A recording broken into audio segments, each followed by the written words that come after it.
Chapter 681. Of course it's too late. The emergence of the natural disaster giants put a sudden increase in pressure on Tyr's Alliance army. The feeling was completely different from when they were dealing with low-level undead before. Leo's expression was still relaxed. The Ling of the skeleton tanks could not block the progress of the natural disaster army. There was a qualitative gap between the natural disaster army composed of the weakest mid-level undead creatures and the cannon fodder composed of low-level undead. Even with skeleton fighters and pipe cannons, Leo's expression was still relaxed. Helping them still can't stop them from moving forward. Things have become very obvious. Adjustments have been made to the Alliance's defensive natural disaster army to increase the intensity of the attack. As a defensive side, the Alliance has to increase its investment in defense, so that half of the Alliance has been consumed by the low-level undead. Not only could U's Alliance army not be able to rest, but its energy consumption was even worse than before. It's a war of attrition again. Leo curled his lips. Flintag shot a thunderstorm to stop the advancing natural disaster army. Thunder struck down, and the charred corpses turned over and fell. Even the natural disaster giants, there is no way to survive a thunderstorm. The lethality of Flintag's thunderstorm spell is indeed extraordinary. But relying on thunderstorms to stop the advance of the natural disaster army is not a long-term solution. After all, it takes half an hour for Flintag to cast a second thunderstorm after one use. And in this half hour 2 hours are enough for the natural disaster army to attack. The weapons in the hands of Faltola and Korok shone brightly, and 2 areas shrouded by the magic of death appeared. Withering and Decay formed a new blockade point. Any natural disaster army that entered this area would soon be eroded by the magic of death. The lower body rotted and fell to the ground, turning into a corpse absorbed by Leo's golden fingers. The Wither and Wither used by the 2 legendary level Death Knights was used to deal with the natural disaster minions, whose strength was only at the legendary level. It was too bullying. And if this was not enough, the 2 Death Knights actually summoned ghouls to kill them. Going up, 2 ghouls rushed left and right in the area shrouded in withering and withering, killing the natural disaster soldiers and causing them to fall off their backs, blocking their progress. 5 small tornadoes were generated out of thin air in the army of natural disasters, lifting the undead natural disasters one by one into the air and slamming them down. The poor undead fell to pieces like broken toys. The Storm Crow screamed in triumph when he saw this scene. Sound. They are quite satisfied with their masterpiece. Even if you invest in natural disaster giants and upgrade cannon fodder units to mid-level undead, you still can't get me to take action. Leo half closed his eyes. He knew that the next step would be another war of attrition. However, since the middle-level undead creatures were much stronger than the low-level ones, such a battle would definitely not last for half a month and could last for 10. The sky has already reached the sky. What happened next proved that Leo was right. The heightened war of attrition only lasted 6 days, when the attacking undead creatures retreated again, and no undead natural disaster could be seen in sight. Leo knew the real battle was about to begin. 1002 is not a big number, but if it is measured in tens of thousands, it is 2 concepts. After this battle, the number of corpses stored by Leo in Golden Finger has reached a huge number of 12 million. The huge number shocked him. Watching the number keep rising, Leo felt a strange feeling. The feeling of being in a dream. Whoever dares to pretend to be cheating in front of me in the future, I will release a sea of skeletons to drown him. Someone was thinking ruthlessly, but it was hard to say when his skeleton sea would come in handy. Scarlet, Varian and others gathered at Leo with solemn expressions. From their expressions, Leo could see that the situation was not good, and that the scope of this bad situation was not just Tyr's hand. While we were trapped by the Scourge army, the Knights of the Ebon Blade attacked the Wither Legion. Nathanos was no match for Mograine, and was defeated. Fortunately, he managed to escape. But in this way, the Forsaken, the forces of Andoril completely withdrew from the Plague Land. Araki of Andoril and Isenlian, who had become a member of the Scourge and took charge of Darrow County, took advantage of the defeat of the Wither Legion to push the battle line to the undead barrier. Leo's premonition came true. What Varian and the others brought was indeed not good news. No one thought that Mograine would open a second battlefield. When everyone's eyes were focused on Tyr's hand, the Knights of the Ebon Blade appeared in front of the Wither Legion. Nathanos could not be defeated this time. Injustice. However, with the defeat of the Blighter Legion, the Scourge pushed the battle line to the undead bulwark at the border between Tirisful Glades and the Plague Lands. This meant that the only large force left in the Plague Lands to fight against the Scourge was the Silver Crusaders. So the Scourge can eliminate all the large-scale resistance forces in the Plague Land as long as they pull out our nail. And Mograine will control the entire plague land? Rubbing his eyebrows. Leo knew that this battle would not be easy. In order to prevent the plague land from being completely corrupted, an unprecedented fierce battle would inevitably break out between the Alliance and the Knights of the Ebon Blade. What made Leo depressed was that this battle was based on his original plan was to weaken the Knights of the Ebon Blade and temporarily stabilize the situation in the plague land. After all, the beetle men in Silithus still needed someone to deal with them. Without worries, the Knights of the Ebon Blade can concentrate all their strength to deal with us. But we can only deal with these tired soldiers in the hands of Tyr. The results are worrying. Walden was not optimistic about the outcome of this battle. Over the past few days, the two Gilnean nobles had caught up on the major events that had occurred during the period when the kingdom of Gilneas was closed, and they had gained a sufficient understanding of the situation in the entire world. Walden was right to worry. The Knights of the Ebon Blade, under the command of Mograine, were able to concentrate their power to attack them. But the various races in the Alliance could only use part of their power due to various reasons. And the situation worsened. It's really not optimistic. We have lost more than 50,000 soldiers. And the remaining soldiers are all exhausted. Now our combat strength is less than half of what it was at its peak. If we continue to fight like this, our chances of winning are too slim. So why not? Ashbury didn't say anything. But everyone understood what he meant. Since the situation was so unfavorable, it was better to retreat, leaving the Green Hills without fear of running out of firewood. And there was no need to fight the Scourge under extremely unfavorable conditions. These words touched everyone's minds. And everyone, including Varian, hesitated. The current situation was clearly extremely unfavorable to them. And it was not a wise choice to continue to stay in Tyr's hand. But the hand of Tyr is of extraordinary significance. It is the residence of the Silver Hand. Is it just because it is at a disadvantage that it is allowed to fall into the hands of the Scourge? The Holy Lights Hope Chapel fell during the attack of the Scourge, and Martinhold Castle became a place where the Scourge was entrenched. Is it now Tyr's turn? Of course not. Stromgarde will do its best to protect this place. Faced with Malin's questioning, Varian, Sargas and others remained silent, while Scarlet's reaction was much more intense.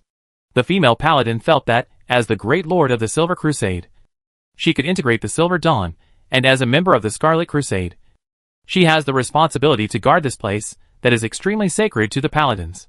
Scarlet's answer made Sargas and Varian feel very depressed. And this depression came from themselves. Ironforge wants to help the dwarves regain Nomorigan, and the power it can send is now at its limit. Any more will affect the stability of the dwarf kingdom itself.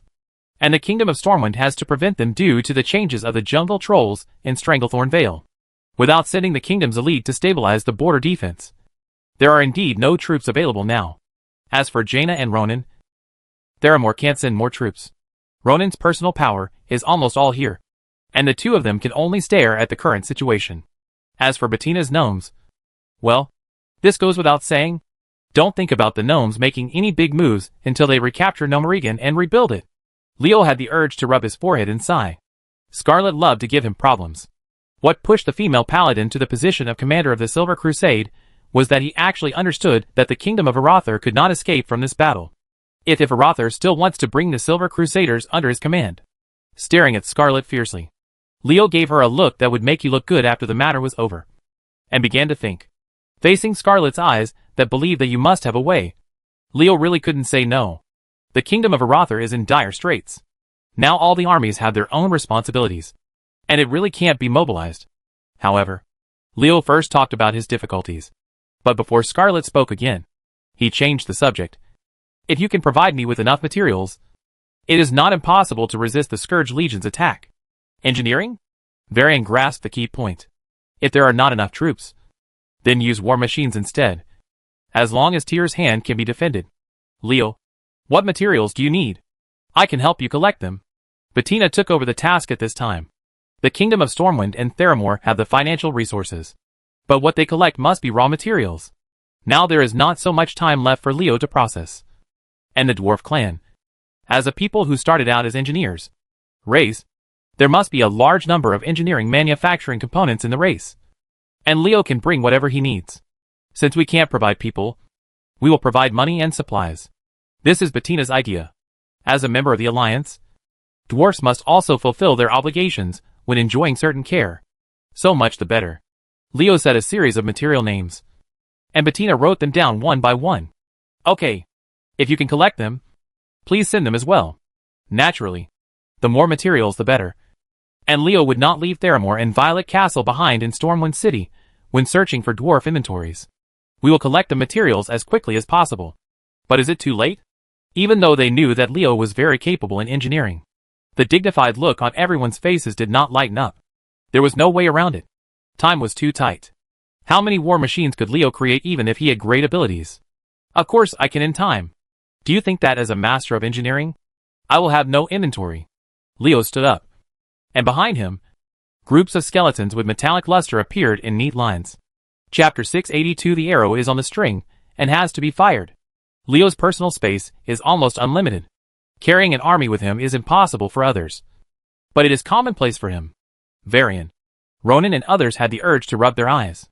After everyone discussed it, 100,000 puppets appeared in Tyr's hands. Even if they were stronger than them, they were unprepared. Small shock. Are these your engineering puppets? Their images are really special. Varian carefully looked at the dizzying 100,000 skeleton warriors in front of him. If it weren't for the metallic armor on their bodies, what would be the difference between them and the undead of the Scourge? The warlock psychology is indeed dark. And even Leo cannot avoid it. It's not that Varian is slandering Leo, but the appearance of the skeleton warrior can't help but make people think of the undead for the first time.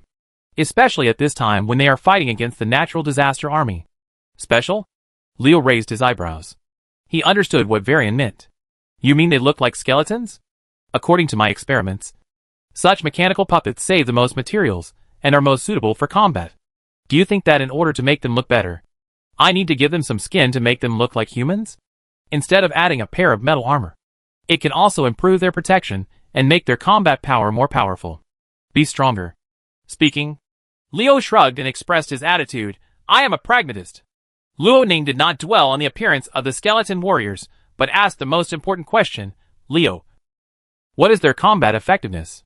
In the eyes of others, these engineering puppets are used to fight against the natural disaster army. It doesn't matter what shape Leo likes to design them into. What matters is how effective they can be in this battle. There is no basis for what you say. Won't you know by looking at it? Leo did not answer Ronan's question directly, but gave an order to the skeleton army standing quietly behind him. And a surprising scene appeared on the battlefield of Tyr's hand. A group of skeletons wearing metal armor formed a military formation according to their respective weapons, just like the human army did when fighting the enemy. The warriors holding large shields were in front, waving large swords and long-handled weapons, and hiding behind these large shield warriors. Look for opportunities to attack the enemy with the protection of the big shield warrior. One glimpse reveals the whole leopard. Even though the skeleton warrior has not yet seen the scene when he kills the enemy, this move alone is enough to gain the recognition of Luo Ning and others. To test the combat prowess of the skeleton warriors, it is necessary to fight against the natural disaster army.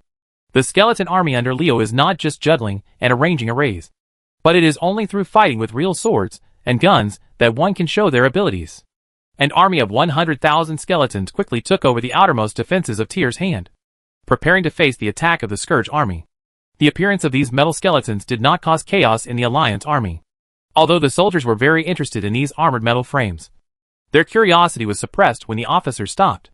A metal puppet made of engineering? Just when the skeleton army took over the first line of defense of Tyr's hand, a surprised word came from somewhere dozens of miles away from Tyr's hand. Mograine, what are you worried about? These metal puppets may cause us some trouble, but they will never stop the army from attacking. What we have to do now is to get the army moving and launch a real attack on the hand of Tyr. Attack and let those living people see the true power of the Scourge. It turns out that the person who made the surprised words before was Mograine. And the person speaking now is the Death Knight, who talked to Mograine when Tyr's hand tested Leo's strength.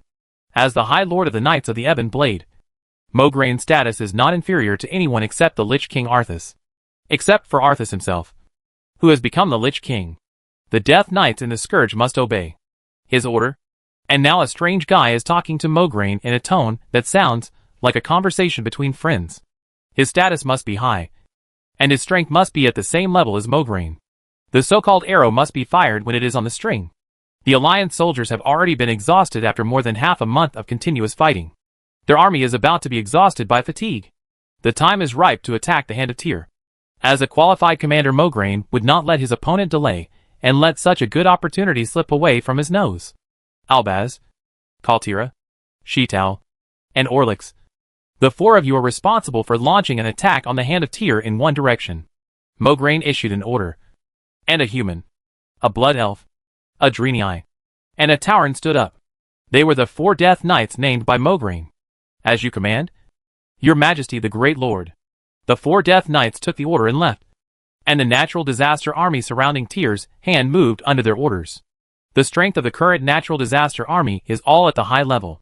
They are the ones Mograine has eliminated this time. The strongest force outside the Knights of the Edge attacking the Hand of Tyr. The second Hand of Tyr battle between the Alliance and the Scourge entered its most intense moment. Coming! Dense black spots appeared at the end of the horizon. The Alliance soldiers guarding Tyr's hand grasped their weapons. Everyone knew that the final battle was coming. As the natural disaster army approached, the atmosphere in Tyr's hand became oppressive. The army, composed entirely of high-level undead, was really shocking. It was unknown how many people would die fighting such an army. Attack! The army of natural disasters is slowly approaching. It's not that they can't get up, but they are deliberately creating a certain atmosphere to bring psychological pressure to the Alliance army. The feeling of an approaching army may not affect the Alliance soldiers in normal times. But now the soldiers are exhausted from the continuous fighting, and their spirit has become depressed. It is when the resistance is weakest, and allowing the natural disaster army to suppress morale is too great. Leo didn't dare to neglect when he saw this. He decisively gave the order to let the army of 100,000 skeletons take the initiative to meet the enemy. Orbaz secretly thought it was a pity that the skeleton army's proactive attack disrupted their plan and destroyed the atmosphere they created. Orbaz, the skeleton warrior, hated the skeleton warrior for ruining his good deeds. If it weren't for these metal frames, when they approached Tyr's hand, the Alliance's army might have collapsed without a fight. The word measuring is destined to have nothing to do with Orbaz. Otherwise, he would not have harmed Korok. Looking at the charging skeleton army, the Death Knight captain gave a very simple order. That is, kill everyone who does not belong to the Scourge, living and moving things. After receiving the order from their superiors, the natural disaster army, which was full of action, stepped forward and rushed forward. The two sides traveling in the opposite direction soon collided with each other. Puff puff. A series of sounds of sharp blades piercing flesh were heard. And as the weapons with metallic luster were waved, the undead Scourge fell to the ground one by one. Their soul fire had been extinguished by the attack of the skeleton warriors. The two sides just came into contact with the natural disasters of the undead from the 4 directions. And tens of thousands of them were killed. These undead made a contribution to Leo's golden finger. Once the attack was successful, the attacking skeleton warriors did not hesitate to fight. They jumped back slightly, and after escaping the attack from the undead natural disaster, they hid behind their companions holding bone shields. The undead natural disasters, who had suffered a loss, naturally refused to give up. They raised their weapons and attacked. But the bone shield blocked their pursuit. Naturally, the Scourge of the undead were not convinced that their good deeds were ruined by the bone shield. They all attacked the bone shield in an attempt to break it, but they are doomed to be disappointed. The skeleton warrior's metallic bone shield looks thin and less than a finger wide. It seems that it can be defeated with more force. But sometimes what the eyes see is not necessarily the truth. The sound of clanging iron continued, and the undead Scourge looked at the bone shield blocking their way in surprise. They still couldn't figure out why there was not even a dent in the shield even though they had used all their strength. Just when the Scourge of the undead's attack was fruitless, and the old strength had become old, and the new strength was making a living, a long-handled weapon suddenly shot out, stabbing the head of the Scourge of the undead like a poisonous snake that came out of its hole to hunt after spotting its prey. Another series of sounds of sharp knives piercing the flesh were heard, and the undead natural disasters fell down again. Relying on the cooperation of the skeleton army, the natural disaster army lost nearly 20,000 men. Leo's engineering puppet is not weak in combat, although the battle between the skeleton warriors and the undead Scourge was brief. Varian Sargas and others had already gotten a glimpse of the skeleton warrior's strength. In terms of combat power, they were even better than those high-level undead. They concluded that everyone was relieved at this conclusion, with Leo's engineering puppets helping to defend. The Alliance army guarding Tyr's hand could finally take a break. Everyone, please help collect materials. The more you collect, the more mechanical puppets I can make, and the greater the chance of winning this battle. Strike while the iron is hot. Seeing that the skeleton warrior's combat prowess has been recognized by everyone, Leo immediately reminded them and asked them to collect more engineering materials for themselves.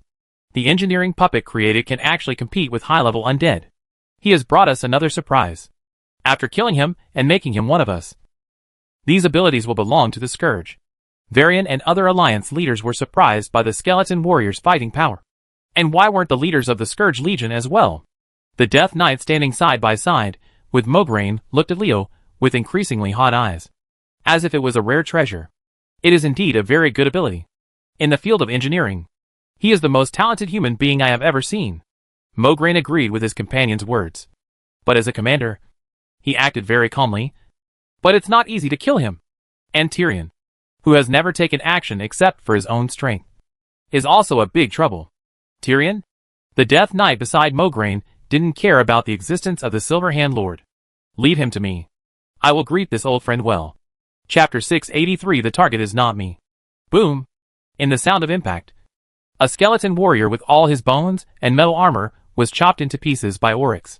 With the strength of the Minotaur Death Knight, the skeleton warrior was far from his opponent. It was natural for him to be killed instantly. But he did not command the army to come and kill him. A skeleton warrior would be too strange.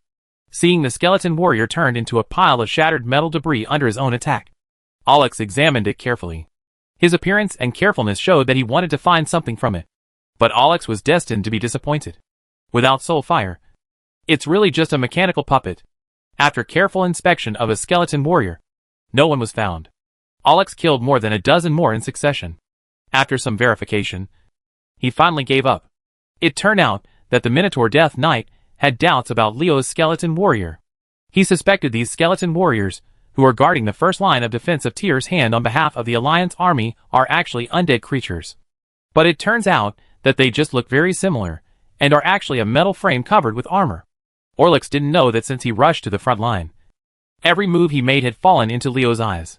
Regarding the Minotaur Death Knight's attempt to discover the soul fire from the skeleton warrior's body, Leo was shocked. That's quite disdainful. Since Leo dares to bring out the skeleton warriors to fight, he naturally has a way to prevent others from seeing through it. If he had met someone like Oryx earlier, such as when he helped the Blood Elves attack Disam, then at that time, Leo would definitely be exposed. But it is no longer possible now. You stupid cow. How could I leave such a big flaw for you? Leo played with the realm of the soul world on the silver chain. If you look closely at the image reflected in this small crystal mirror, you will find that it is actually composed of small dots that are difficult to distinguish with the naked eye. Each dot is a soul fire. But because the soul fire in the mirror world is too smiling, outsiders cannot detect it at all. Since you showed up on your own initiative, I don't mind killing you. Coincidentally, the direction Oryx was responsible for was exactly where Leo's mechanical army was guarding. The Minotaur Death Knight rushed to the front line, instead of hiding behind the scenes to direct the army's attack. How could Leo let him go? Oryx Xiao, your death has come. Unnoticed, Oryx was about to retreat when an orc suddenly burst out from the skeleton warriors and struck him with a cold axe. The Tauren Death Knight was shocked and hurriedly waved his weapon to meet him. He really didn't expect it. He had only appeared for a dozen breaths before the other party had already reacted. It's Korok, and I'm no match for him. The moment he saw the orc, Alex already knew the opponent's identity. Facing a legendary opponent, the Minotaur Death Knight, he had no intention of fighting to the death. While resisting Korok's attack, Alex's footsteps also retreating. The weapons of the two collided with each other, and there was a strong pressure. Alex felt his body shake, and he almost couldn't hold the weapon. The gap in strength between the two sides was indeed as he expected, and he was indeed no match for Korok. Boom! Alex was about to take advantage of the situation and retreat when the ground beneath his feet suddenly collapsed. Alex, who was concentrating on the axe chopped down by Korok, had no time to react to the sudden change. The person fell in. Idiot! I told you that your death was coming. Korok retracted his axe, looking at Alex, who had been swallowed up by the sudden pit. His eyes filled with the meaning of looking at a dead man. Green venom and red flames covered the entire pit as soon as Oryx fell. The body of the Tauren Death Knight was completely submerged. Dreadscale and Sour Throat shyly showed their figures and then disappeared. The underground is their home ground, and the Minotaur Death Knights have almost no ability to resist. The host kills Alex. Evil. When the sound in his head told him that an enemy had been killed, Leo felt no joy at all in killing the enemy, and his brows furrowed tightly. In this way, a captain-level Death Knight was killed, and things went too smoothly. Leo instinctively felt that something was wrong. When he sent out subordinates such as Korok and Dreadscale's Sourmaw to attack, he was already prepared to be intercepted by the powerful natural disasters. Unexpectedly, the development of things did not go according to Leo's script at all. He easily killed Alex. How so? Frowning and thinking, a sense of crisis arose in Leo's heart. Things were so abnormal that he couldn't help but feel vigilant. Oops. Scarlet, the Dracolic, who was hiding in the sky and monitoring the battlefield, sent a message to Leo. His expression changed drastically, and he rushed towards the Hand of Tyr at full speed in the other direction. It turned out that just when Leo was killing Oryx, the natural disaster warriors suddenly appeared in Scarlet's position, and the Death Knights of the Ebon Blade Knights such as Dalian and Mykea suddenly came out. Fortunately, Scarlet is not alone.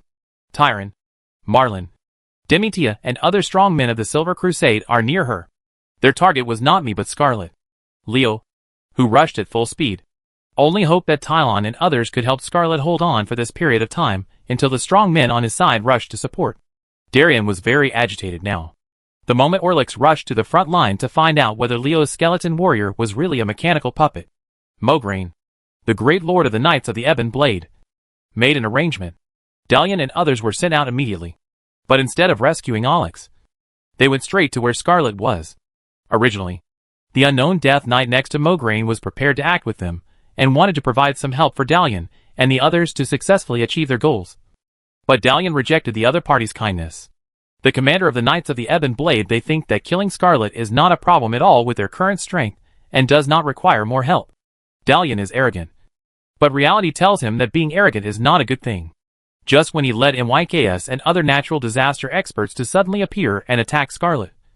With a chirp, a body with full energy, the transformed flame dragon eagle, appeared next to the female paladin. Darian knew that the situation had changed when he saw the flame dragon eagle. And what happened next confirmed his hunch. Flame spread out between the fluttering wings of the flame dragon eagle and exploded between the natural disaster warrior and the female paladin who attacked Scarlet, creating a tragic explosion of flames. The resulting air wave overturned thousands of high-level undead and skeleton warriors. The flame bombs unleashed by the flame dragon eagle with all their strength delayed the charge of Dalian and others, buying precious time for Scarlet and Tylon and others nearby to deal with the surprise attack by the natural disaster experts. They waited until the natural disaster experts rushed through the flame bombs. After the series of explosions, Tyron, Demetia and other strong men from the Silver Crusade were almost rushing to Scarlet's side. Damn beast! Dalian cursed angrily. This was the first time that the flame dragon eagle appeared next to Scarlet. Because of this unexpected factor, his confident attack became not so smooth. However, Dalian did not go out of his way out of confidence in his own strength. I don't think this operation will fail. The moment he saw the powerful men of the Silver Crusade approaching, Darian issued a response command, "For Knights of the Apocalypse, follow me. And others intercept those guys." An abomination found Malin, and the latter had no choice but to stop as the chains swung. Vel-like flames. Abomination muttered incoherently, and the third hand on his back used a heavy hammer full of iron spikes to hit Malin. Eat one hammer, and it will hurt for 2 days. Dirty, smelly, savage and ignorant monster. Marlin swung the mace in his hand upwards, and with a clang, the heavy hammer from Weir was knocked back. The power of the holy light on the sledgehammer penetrated into Weir's body along with the hammer, making Weir grinning. Uncomfortable. Damn woman. You have angered Will. Weir threw the heavy hammer at Marlin, which was still transmitting the power of the holy light that made him uncomfortable. While mumbling indistinctly, a strange weapon was pulled out of his body. Marlin easily dodged Weir with a heavy hammer and swung the mace to kill him. Sometimes Will feels a little itchy. Weir used that strange weapon to scrape his body, and the sharp blade scratched his body into wounds. The sight of the rolled flesh made people feel sick. Fortunately, Malin had been fighting against the plague all year round. She was used to seeing the undead and dead people because of the scourge. She had long been immune to such a scene. Otherwise she would definitely be affected by Vale's so-called tickling. Seeing that Malin was not affected at all, a flash of disappointment flashed in Weir's eyes, showing that this natural disaster strongman with a hateful appearance is not as brainless as ordinary hateful people. If you think he is a fool because of his appearance, then you will be a fool. What a fool. Trouble woman. I hate paladins. Weir, who failed to trick Malin, could only use his true skills to fight with him.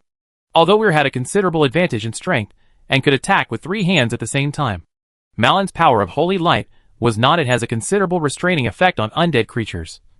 And the female paladin is flexible and has rich fighting experience, which has restored her disadvantage to a certain extent. The two sides can't tell the winner for a while. Weir fought with Malin, and Slavin found Tyron. The Blood Elf Death Knight's rune sword collided with the sword burning with the power of golden holy light. The bodies of both sides were shaken, and the mounts under their crotches followed suit. As the two of them fought, they took 2 steps back. This was a sign that they couldn't bear the force of the impact. His strength is about the same as mine. If you want to beat him, you must use skills. After a head-on fight, both of them knew in their hearts that their own strength could not overwhelm the other. So they unanimously chose to fight in close quarters, hoping to defeat the other with martial arts. The 2 paladins each have their own opponents, while Demetria and another female Silver Crusader dressed as a priest need to face Yuzo and Shi-Tao. Can the fragile bodies of 2 female priests stop 2 Death Knights? Chapter 684. Something else to rely on. Knights are good at charging into battles and fighting head-on. Priests mostly engage in auxiliary combat, allowing priests to resist the charging knights head-on. For priests, the situation is quite dangerous. Demetria and the strong Silver Crusader dressed as a priest, who were standing together, saw Yuzo and Shirtar coming towards where they were. The golden light on the 2 women's hands flashed on their hands at the same time without any communication. 2 holy lights fell on Shirtar, and the double punishment knocked the charging Drenii Death Knight backwards. Shirtar's charging speed slowed down a lot, but Yuzo did not do anything. Influence. Before Zidal's reclined body could readjust his position, his soul fire flashed twice in succession. The 2 Demetria women seemed to have identified the Drenii Death Knight, and the mind blast struck directly, hitting Zidal. Tar was shaken. These 2 stupid women. Let's see how they can resist the sharp axe of my lord Yuzo. The 2 women of Demetria concentrated their firepower on Shi-Tao, and Yuzo took this opportunity to kill them. The Troll Death Knight quickly slashed down with his axe, trying to kill the 2 women without any mercy. Seeing the sharp axe coming, the 2 Demetria women didn't even blink. They just listened to the female priest singing softly, "Face it bravely, and even the darkest memories will fade away." A strong force suddenly came from behind, and Yuzo's body was almost torn off the horse. The axe that was about to hit the 2 female priests also missed the target and fell into the air. Shi-Tao, what are you doing? Seeing that he was about to hit the target, but his good deeds were ruined, Yuzo was furious. He yelled at his companions. It turned out that the owner of the tearing force from behind was his companion Drenii Death Knight Shida. What does Shi-Tao think about destroying his companion's chance to kill the enemy? A trace of struggle flashed in Shitar's eyes when asked by Yuzo, but this struggle disappeared in a very short period of time. The troll woke up after seeing it. Shi-Tao was clearly controlled by the opponent's spell. That female priest has such a powerful mind control spell. She must be dealt with first. Yuzo had a good idea, but the problem was that Demetria and the others simply didn't give him a chance to take action again. Before Yuzo's axe could be raised again, a sharp tingling sensation arose in his heart, as if there was the needle pierced his soul, and the sting from the soul made Yuzo unable to control his body for a moment, unable to launch an attack. When Yuzo recovered from the stinging pain, he found that the target was already far away from him when he tried to look for the person again. Yuzo wanted to mobilize the death horses to pursue, but he did not dare to think about it after he discovered that ghouls crawled out of the ground one after another under the summons of Shi-Tao. Wake up, Shi-Tao. Seeing Shi-Tao summoning the army of the dead under the control of the other party's mind, Yuzo was so frightened that the souls of the dead were expelled. Those 2 women were really cruel. At this time, asking Shi-Tao to call out the army of the dead was useless. Do you want to ask more questions? For his own protection, Yuzo had to use the same trick to summon the army of the dead, and let his own ghouls rush forward before the ghouls summoned by Shi-Tao could pounce. Bang bang bang. A gorgeous self-destruction began to take place. The army of the dead of the 2 Death Knights Shi-Tao and Yuzo started the self-destruction mode. You exploded me, and I exploded you. It was a joy to explode each other. The army of the dead, which was supposed to be a killing move, was wasted in the duel. Yuzo felt that his heart was bleeding. Without this killing move, he would not be so confident in killing 2 powerful priests. And the most important thing is that Shi-Tao is still under the control of the other party. When he saw Shi-Tao forcibly crossing the self-destruction area of the army of the dead and coming towards him, Yuzo suddenly felt that his head had become twice as big as his own. Go ahead and kill him. Shitel was only temporarily controlled. Don't kill him. He was being controlled by the mind. Shitel would not show mercy to him. The Draenei Death Knight's swords were so deadly that Yuzo was furious. After receiving an ice chain from Shitel, Yuzo, who knew that he could not get rid of his entanglement for the time being, had to calm down and deal with the attack of his companion. However, his failure to attack the two Demetria women did not mean that they don't attack him. Just when Yuzo was entangled by Shitel, the two Demetria women gave him a taste of Mind Blast. Moreover, because he had received a Mind Spike before, his soul power was weakened, and the Mind Blast had no impact on him. Yuzo's influence was much greater than Shitel's. The Troll Death Knight moved a step slower under the influence of Mind Explosion and was slashed by Shitel. After being attacked by his companion, Yuzo was injured and angry in his heart. Fortunately, he still had sense and knew that his anger should not be directed at Shitel, who was under control. If he did, it would be a joke to his opponent. With Shitel's strength, it was impossible for the opponent's psychic spell to control him for a long time. So Yuzo was waiting for Shitel to recover. Yuzo's judgment was correct. The priest of the Silver Crusade who controlled Shitel could not control Shitel for too long. But don't forget that if she doesn't do it, there will still be Demetria relay. Yuzo is the left after waiting for a while. Shitel finally became normal. But at this time Demetria and the female priest had already turned their control over him, being targeted by two legendary female priests. Even though Yuzo had been prepared for it, he still couldn't resist the mind control of the two legendary priests before he advanced to legend. So what he saw after Shitel got rid of the mind control, the first scene is the sharp axe struck by Yuzo. And Shitel has no choice but to fight with Yuzo, facing two legendary priests. Yuzo and Shitel, two near-legendary Death Knights, could only fight each other with a hearty expression. The two Death Knights facing the tacit cooperation of the two priests are really miserable to the extreme. So don't underestimate any warrior. Otherwise you will only suffer the loss. Although Demetria and the female priest were able to trick Yuzo and Shitel around, it was not easy for them to win. And their rescue operation for Scarlet was also hindered because they had to deal with two Death Knights, facing the impact of Darien and the new four horsemen of the apocalypse. How will Scarlet cope? The strength of the Flame Dragon Eagle Gailai has been greatly enhanced compared to before. But even so, he cannot stop the five powerful Death Knights. The current strength of Gailai is at most the same as that of the four Knights of the Apocalypse. If any one of them fights a draw, if the opponent is 2 against 1, he will have no choice but to retreat. Even if he desperately blocks the two Scarlets, he will still have to face the siege of the other three. Scarlet failed to show off at the critical moment. She jumped on the back of the Flame Dragon Eagle, and Gael immediately carried her and tried to fly away.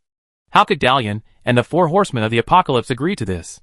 It would be too embarrassing to deal with a little girl like Scarlet, who has not yet advanced to the legend.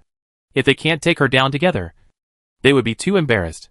Seeing that Scarlet wanted to use the Flame Dragon Eagle to escape, Dalian and the four Knights of the Apocalypse took action together. Pulled by the 5 death grips, Gaelai, who was flapping his wings desperately, was forcibly stopped. Not only did he not stay away from the 5 Death Knights, both sides the distance between them is still shrinking rapidly. Realizing that she could not stay away from danger, Scarlet did not panic at all. She pulled down her visor and held swords in both hands, ready for a fierce battle with Dalian and other 5 powerful enemies. You can't run away, Dalian, who was rushing at the front, shouted loudly. The distance between him and Scarlet was less than 100 meters away. He could rush there in the blink of an eye at the speed of a death horse. The 4 horsemen of the Apocalypse, who were following him, also gathered their strength and prepared to make a move. Kill Scarlet. If you are a lackey of the Scourge, if you want to harm the Great Lord, you must first go through me.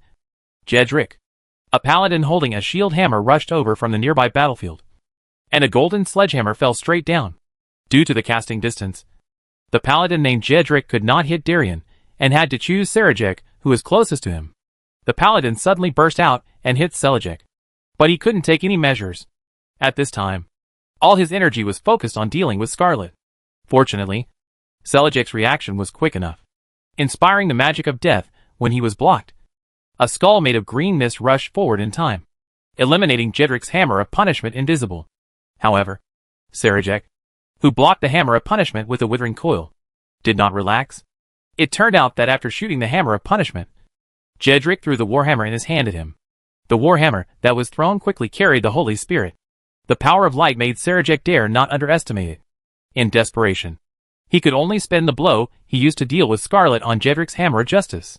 Affected by this, Sarajek's speed slowed down, and the joint attack plan with Dalian and the other 3 Knights of the Apocalypse failed. Unexpectedly, at this time, Jedric rushed over on a military horse, and saw that the other party was not panicking. He hurriedly put back the knocked-off warhammer, and Sarajek, who had been messed up by him, turned his horse's head and killed Jedric. There is one less powerful Death Knight besieging Scarlet. The Silver Crusade has developed to this point not long after its establishment. There are quite a few powerful people recruited by them. If they are allowed to develop, they will pose a great threat to the Knights of the Black Blade. Dalian and the other 3 Knights of the Apocalypse thought of this, and were even more merciless. In order to nip the threat in the bud, they had to kill Scarlet, the Grand Lord of the Silver Crusade.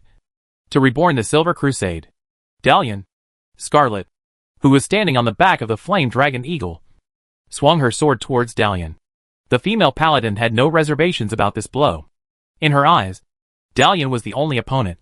She would attack the 3 Apocalypse Knights behind Dalian. The attack paid no heed.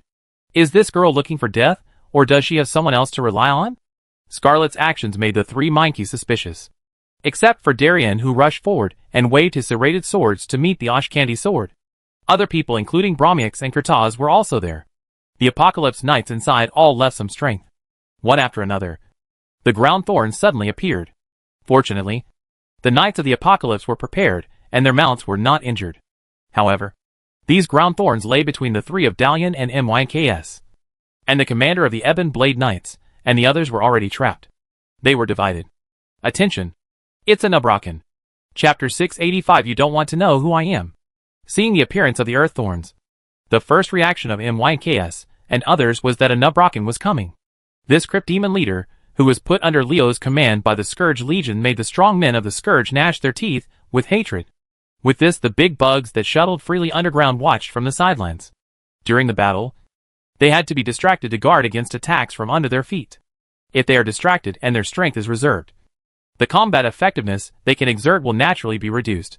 In this way, the strength of the natural disaster experts will be weakened a lot invisibly. The timely appearance of a Nubrakan has something to do with the previous battle. The Scourge used the Crypt Demon to dig down the mountain that the Hand of Tyr relied on as a barrier, making the defense of the Hand of Tyr more difficult. As the saying goes, it took a gaping hole. In an act of wisdom, Leo never took back a Nubrakan after releasing him, allowing the Crypt Demon leader, who had turned from darkness to light, to wander underground with the Dreadscale Sourmaw, cooperating with Enixuda's army of spider monsters to defend themselves. The Scourge is up to their old tricks again. Facts have proved that Leo's approach is very correct. Although the Crypt Demons of the Scourge Legion, who lost their strong command after Hadronox and Krikker were killed, are completely no match for the spider monster army. Anu Brecken didn't play a big role in such a battle, but it was precisely because of his presence that Scarlet got help in time. And this alone was enough. The joint attack between the 3 Knights of the Apocalypse and Darian failed due to the appearance of a Nubrakan. The Scourge's plan to kill Scarlet, the Lord of the Silver Crusade, failed in one fell swoop. Darian was extremely angry. Failed? Actually failed. Gathering so many strong men from the Knights of the Ebon Blade to attack and kill a paladin who has not yet reached the legendary level. She actually failed. This is a stain on my life. In order to wash away the stain, I must kill her. The angry Dalian did not retreat because of the failure of the raid. Out of confidence in his own strength, he decided to kill Scarlet with his own strength. The saw-toothed swords collided with the Ashkandi sword and sparks were produced, able to strike with Ashkandi's sword without being cut off. The sword in Darian's hand was also extraordinary. Scarlet is indeed inferior to Dalian in terms of strength, but her lack of strength can be made up for through equipment. The judgment armor on the female paladin and the power of the holy light to restrain the undead have regained her disadvantage. Dalian couldn't do anything to her for a while. Dalian and Scarlet were fighting together, and the 3 minks were not idle either. The 3 Knights of the Apocalypse, with the Flame Dragon Eagle above and a Nubrakan below, launched Army of the Dead together, forming a team. The ghouls crawled out of the ground and jumped up one after another. Their target was not the Flame Dragon Eagle but Scarlet. If these ghouls pounce on Scarlet, no matter whether they choose to besiege or self-destruct under the orders of the 3 minks who summoned them, Scarlet, who is fighting Dalian, will definitely be in trouble. Go. The situation where the female paladin managed to achieve a tie with her opponent by relying on her advantages in equipment and strength attributes, will be broken immediately. Browmix and My next looked up at the sky and stared at the flame dragon eagle, while Kurtaz held up the skull warhammer and kept scanning the ground, waiting for a Nubrocken to appear. The intention of the 3 Apocalypse Knights in summoning the ghoul army is very obvious. Either the flame dragon eagle and a Nubricon intercept these ghouls, or they ignore these ghouls. If you choose the former, the flame dragon eagle and a Nubricon will inevitably take action, so that the 3 Apocalypse Knights will have the opportunity to attack them to deal with these 2 enemies. If you choose the latter, a large number of ghouls will join Scar. Ray will definitely be defeated. By then, the ghoul's self-destruction and Darian's attack will kill Scarlet even if she activates the Holy Shield. These are 2 difficult choices. No matter which one you choose, you will inevitably fall into the other's calculations. What will a Nubrocken and the Flame Dragon Eagle do? The opponent gives 2 choices, which is obviously a dilemma. But the question is, why must we make a decision between these 2 choices instead of opening a third way? Amidst the chirping of the Flame Dragon Eagle, the ghoul that pounced on Scarlet was teleported to him in an instant. A layer of transparent red air surrounded the ghoul and the Flame Dragon Eagle. Amidst the sound of roaring flames, the Flame Dragon Eagle fanned the fire and launched an attack on the ghouls trapped in the flame barrier. The scorching flames reduced the number of ghouls by 1/10 in just 1 second. The 3 Knights of the Apocalypse on the ground knew that their plan had failed. Seeing that the ghoul could not last long under the flames, they did not even think twice and passed on the order to self-destruct. The banging explosions were like lit firecrackers, and they exploded continuously. Although the flame barrier was strong, it could not withstand the continuous impact, and finally broke after supporting it for nearly 20 seconds. A fiery red figure rushed out when the flame barrier broke. The explosion of the ghoul made the Flame Dragon Eagle very embarrassed, and the color of his energy body became much darker. The bird is injured. I will deal with him. You go help Dalian. Seeing that the strength of the Flame Dragon Hawk was weakened, Kurtaz immediately took over the task of dealing with the Flame Dragon Hawk and a Nubricon, and asked Browmix and My next to help Varian besiege Scarlet. Knowing that the strong men of the Alliance were coming here at full speed, Brahmius and Minx did not delay. The 2 Apocalypse Knights urged their mounts and rushed towards the meeting place between Scarlet and Dalian. Damn undead scourge. A curse came out, and a golden sledgehammer fell straight towards Kurtaz. Another hammer of punishment, and another powerful paladin rushed over. Damn it. These troublesome guys. Kurtaz cursed secretly. He did not dare to ignore the hammer of punishment of the newly arrived paladin. He also knew this person. He was none other than Lord Waldemar of the Scarlet Crusade, a man whose strength should not be underestimated. Paladin?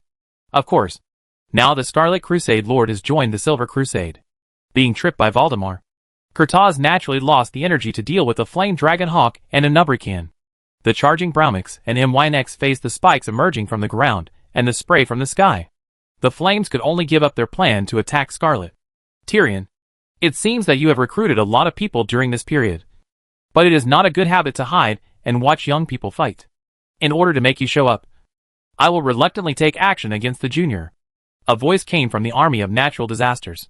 As soon as he finished speaking, a skull shrouded in green mist hit Scarlet directly. This skull was very different from the withered entanglements of Sarajek and others. That is, it constituted a skeleton. The green mist on the head has a layer of liquid luster. This is a phenomenon that occurs when energy condenses from the gaseous state to the liquid state. From this, the strength of the person who takes action is far stronger than Sarajek, with Scarlet's strength, unless she activates the Holy Shield. Even if she is protected by the Judgment Armor, and even if the power of the Holy Light has a restraining effect on the death magic contained in the Withering Coil, she will still be seriously injured if she survives this blow. The strength gap is too far, and the advantages in equipment and strength attributes can no longer make up for the gap between Scarlet. A golden light shone down, hitting the green skull whose energy had reached a liquefied state. As the power of the Holy Light and the magic power of death melted silently, the golden light disappeared, and the green skull also disappeared. Who are you? Fording, holding a silver warhammer, walked out of the darkness. It was he who offset the withering golden holy light. The Lord of the Silver Hand, who was hiding in the darkness, was forced by the opponent to protect Scarlet at this time. Show up. Trust me. Tyrion, you don't want to know who I am? A Death Knight, wearing black armor and wrapping himself tightly, walked out of the natural disaster army at the same time Fording appeared. Looking at this mysterious Death Knight, Fording felt a familiar feeling in his heart. He felt that the other person should be someone he knew. And from the name of this mysterious Death Knight, he could also infer that he had been familiar with him. Tyrion, what are you thinking about? Just when Fording frowned and thought about the identity of the other party, the mysterious Death Knight suddenly crossed the distance of more than 1,000 meters between them, chopped off the head with the rune sword, and took Fording's head directly. Although the opponent's attack came very suddenly, Fording's warhammer still held the cut rune sword in one move. Holy power burst out from Fording's body, and hundreds of golden holy lights turned into sharp arrows and pierced the mysterious Death Knight. In terms of quality and quantity, Fording's holy storm was more than a step stronger than Scarlet's. This shows that the strength of the older generation is not comparable to that of younger generations like Scarlet. If they want to take the lead, Scarlet and the others still have a long way to go. It's so boring to fight with you despite your arrogant fighting style. The mysterious Death Knight raised his arms, pressed the silver warhammer down slightly, and then quickly retreated with the force of Fording's counterattack. The sharp arrow shot by the holy storm almost grazed his armor. However, it is a pity that it failed to hit the target in the end. After retreating, the mysterious Death Knight came back again, and the rune sword struck again. Fording had no time to think about swinging his hammer to meet him. The Death Knight's rune sword turned sideways with the clang of the sword and hammer clashing, and with Fording's help, the force of the attack traced a semicircle and then slashed towards the former with stronger power and faster speed. Fording slammed the head of the silver warhammer against the blade of the rune greatsword, and smashed the sword away before the sword hit him.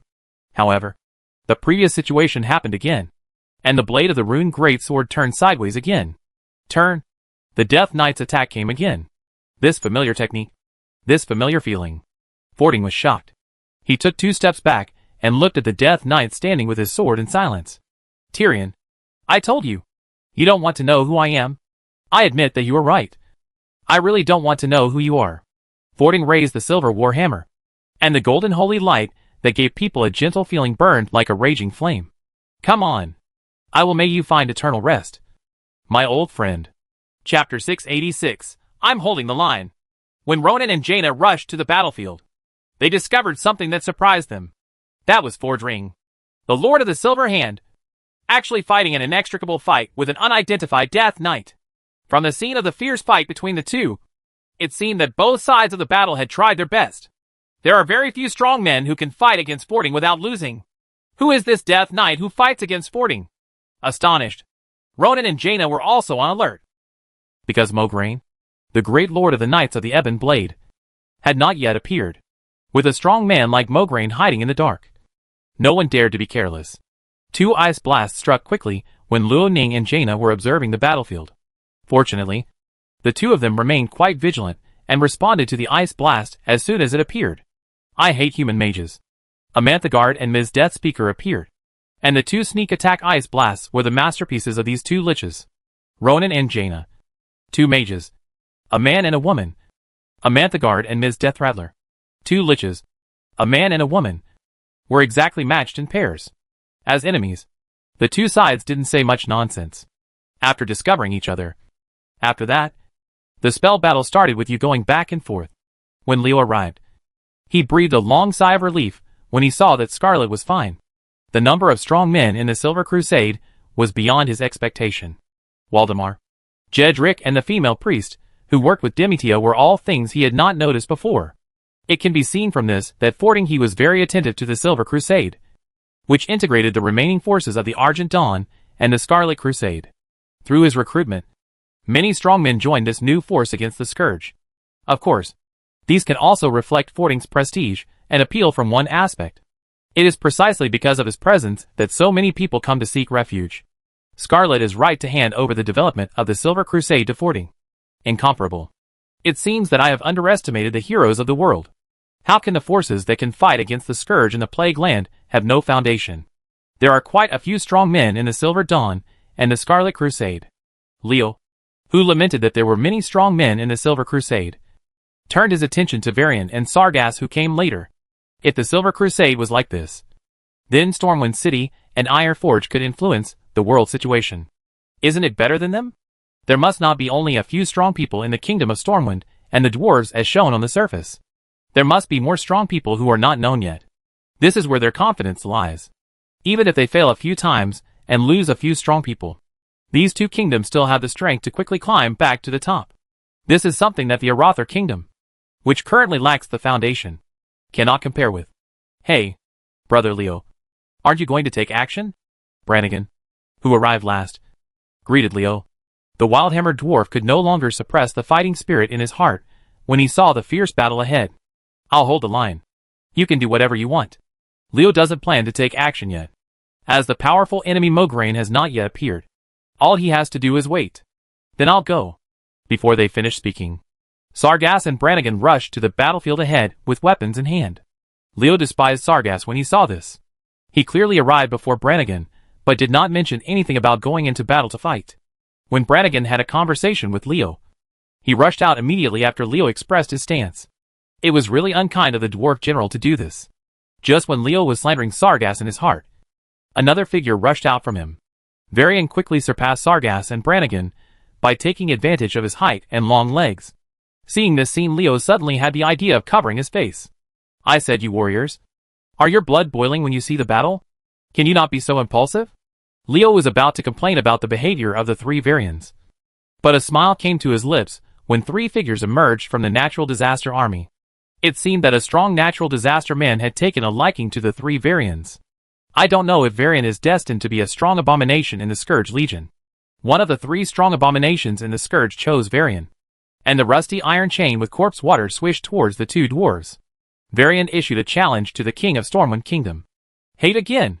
Looking at the big fat man opposite, who was stitched together from countless corpse fragments, Varian had a look of disgust on his face. He really had no love for the existence of hatred. You bloated corpse. Let me finish you off. Varian didn't make any unnecessary moves. Salamini danced with his swords and made a series of sword shadows. The swords pointed directly at the hatred that provoked him. Well, you're right. I'm just a corpse. Abomination nodded while slashing at Varian with the meat cleaver axe in his hand. He had a simple and honest look on his face and did not hesitate to strike. This behavior was very deceptive.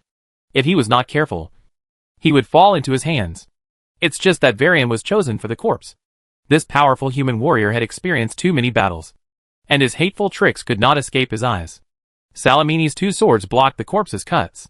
The other one slashed out the meat axe with a sword and cut off a section of the iron chain that the corpse had pulled out. Compared to Patchwick, your strength is still far behind. After Varian finished speaking, he slashed with both swords.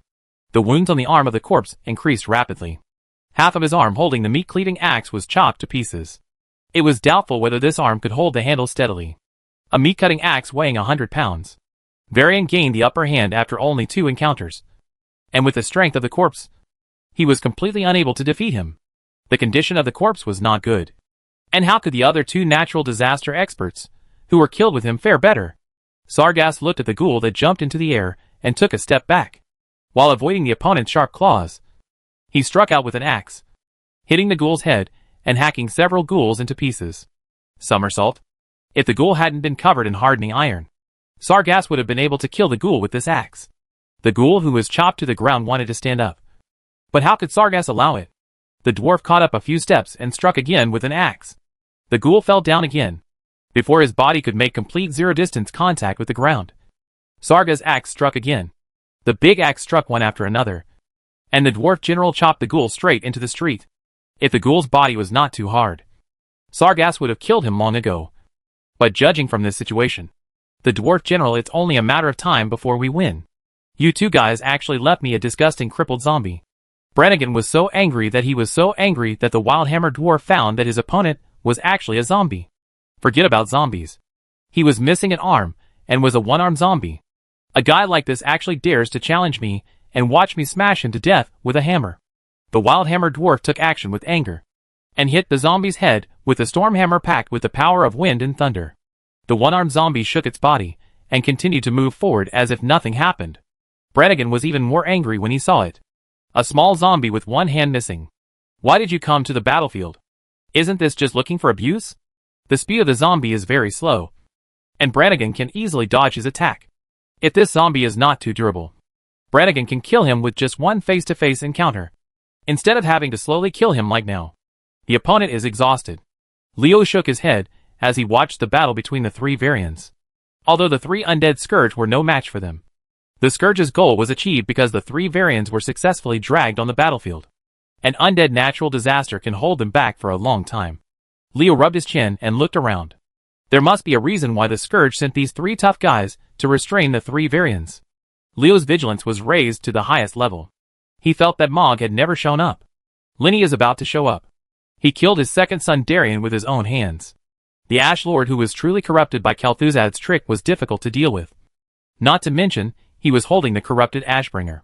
Ordinary legendary strongmen were looking for Mograine. Abuse.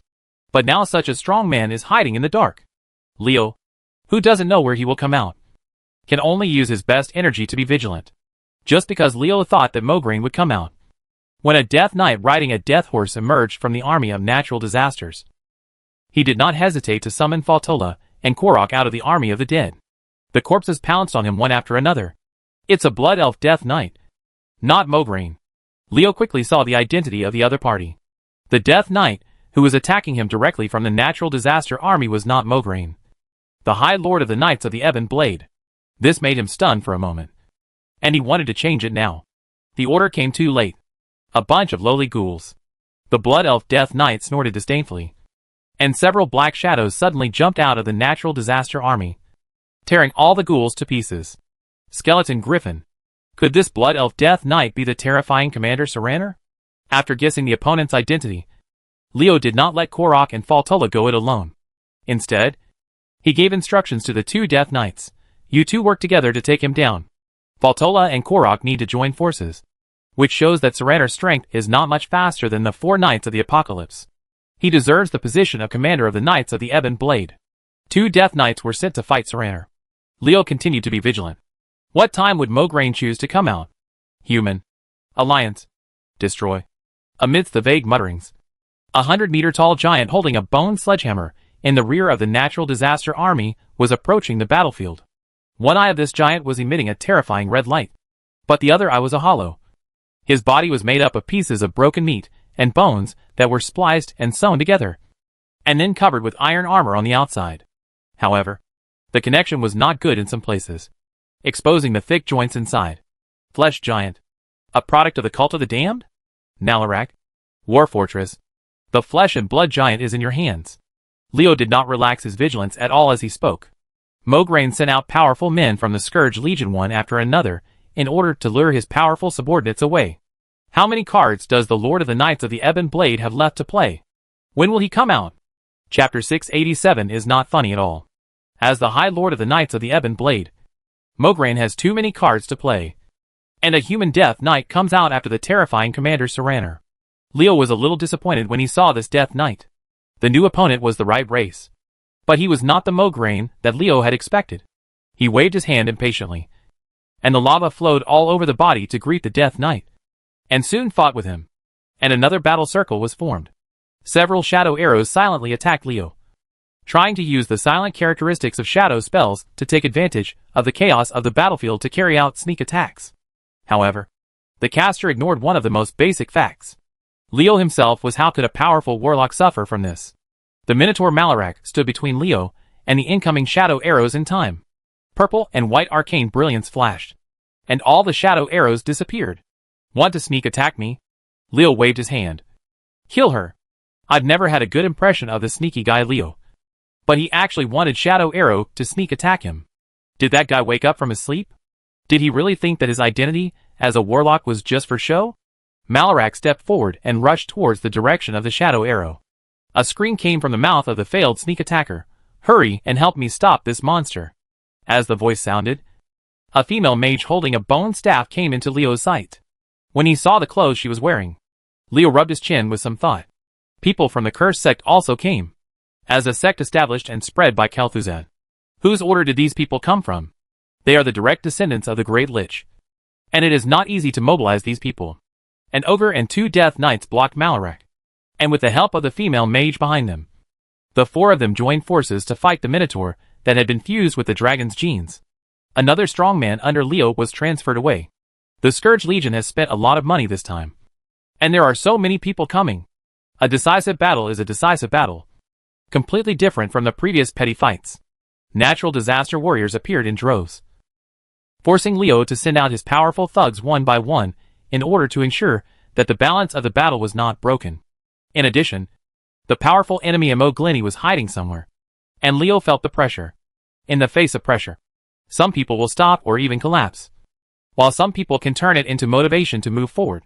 Not only did Leo not have the slightest fear when the Scourge Legion dispatched so many strong men, but he was quite excited. In his eyes, these natural disaster masters were moving energy banks, and they needed massive amounts of upgraded energy to fill Goldfinger's appetite. Leo, who asked him to help him attack the demigods, decided to accept this gift from the Scourge Legion. If you have any other tricks, let's use them together. On the one hand, he was secretly vigilant, and on the other hand, he was provocative. Leo remained unchanged in response to all changes, waiting for Mograine to make a move. There was a noisy chirping sound in the sky, and a dark cloud was flying quickly from the sky. It was a large group of gargoyles. Amidst the buzzing sound, tens of thousands of skeleton fighter planes gave up their attacks on the ground and turned around to face the gargoyle group. The battle in the sky finally started. The gargoyle group and the skeleton fighter plane began to chase and fight in the vast space in the sky. The advantage of the skeleton fighter lies in its ferocious long-range firepower. The magic bullet can smash the opponent into powder before the gargoyle approaches. However, the skeleton fighter's long-range attack power is strong enough, and its ability to fight in close combat is far inferior to that of the gargoyle. Once the opponent is attacked, one can imagine their fate as they rush closer. Air combat is cruel. The seemingly vast sky actually leaves no escape route for people. If you are hit hard on land, you are lucky enough to survive. But if you are hit hard in the sky, you will be doomed.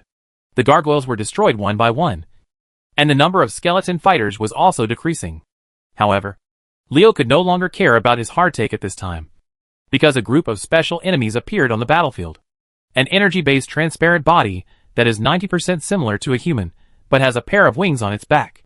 When these enemies wearing armor and holding giant swords, all white and crystal clear, looking like angels, flapped their wings from the sky on the other side. They succeeded in surprising Leo as they flew towards the battlefield. Valkewar. Leo suddenly had an idea in his mind. This idea was very bad. If it was really true, Leo would be in crisis. There is a race called the Vrykul living in Northrend, the continent of Northrend. The source of Valkewar is the female of the Vrykul. They are the loyal and capable assistants of the Lich King. They are not a self-growing living species in nature. After being transformed by the Lich King into their current appearance, they have many powerful abilities, and are used as supplements by Leo and Yizhor, Theora and Edith. The Valkewar twins who ate them, and later gave them many abilities, are the two members of the Valkewar. They actually sent 10 Valkewar here. They really think highly of me. 2 green dragon warriors faced the Valkewar. Polishan and Ektoz opened up another battlefield in the air. The battle between the 2 strong Dracolic men and 10 members of the Valkewar began. Humble mortals, how can your weak alliance stop the Scourge? In the name of the Lich King, I will freeze you to pieces. After the Valkewar, the Frost Dragon Legion finally appeared under the leadership of Sapphiron. The Frost Dragon flying from the distant sky put great pressure on the Alliance soldiers fighting against the Scourge army. Sapphiron, wasn't the lesson I taught you last time enough? Just as the Frost Dragon Legion panicked the Alliance soldiers, thousands of Dracolics, led by Dragonakos, covered the entire Tyre. In the sky above his hand, facing his former rival Twilight Dragon Prince, he laughed mercilessly. I don't mind making you suffer a little more. Seeing his old rival and listening to his sarcastic words, Sapphiron knew that Dragonakos was talking about the last time the Scourge was defeated at the hands of Tyr. This was the greatest shame for the Frost Dragon, because Naxxramas was taken away by the opponent, and the home of the Frost Dragon Legion was also taken away by the enemy. If he could swallow this breath, he would not dare to provoke Arthas and another Sasha alone. Villain, you will pay for your foolishness. No one can stop the Scourge. Sapphiron was successfully provoked by Dragonakos. The Frost Dragon Legion did not attack the Alliance army on the ground. Instead, under the leadership of Sapphiron, they killed the Dracolic army. Seeing that the other party was being ridiculed by himself, Dragonakos laughed ferociously. The last time the Dracolic army only numbered 1,000. It was much smaller than the Frost Dragon army led by Sapphiron. If it weren't for Polishan against Ektoz, the loser in that battle was definitely Dracolic. But things are different now. The rapidly expanding army of Dracolics is no longer Wuxiaomon. They are much more numerous than the Frost Dragons. Dragonakos is confident that he will kill them all. The scourge will surely be ended. And both you and your master, Sapphiron, will become part of Master Leo's great glory. Dragonakos led the Dracolic army to meet him.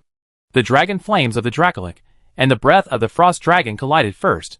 The power of ice and fire clashed in the sky, and the scorching flames and biting ice crushed the dragon. The battlefield between the Lich and the frost dragon has become two extremes. One is hot as a furnace, and the other is cold as the polar regions. Even Sapphiron has taken action.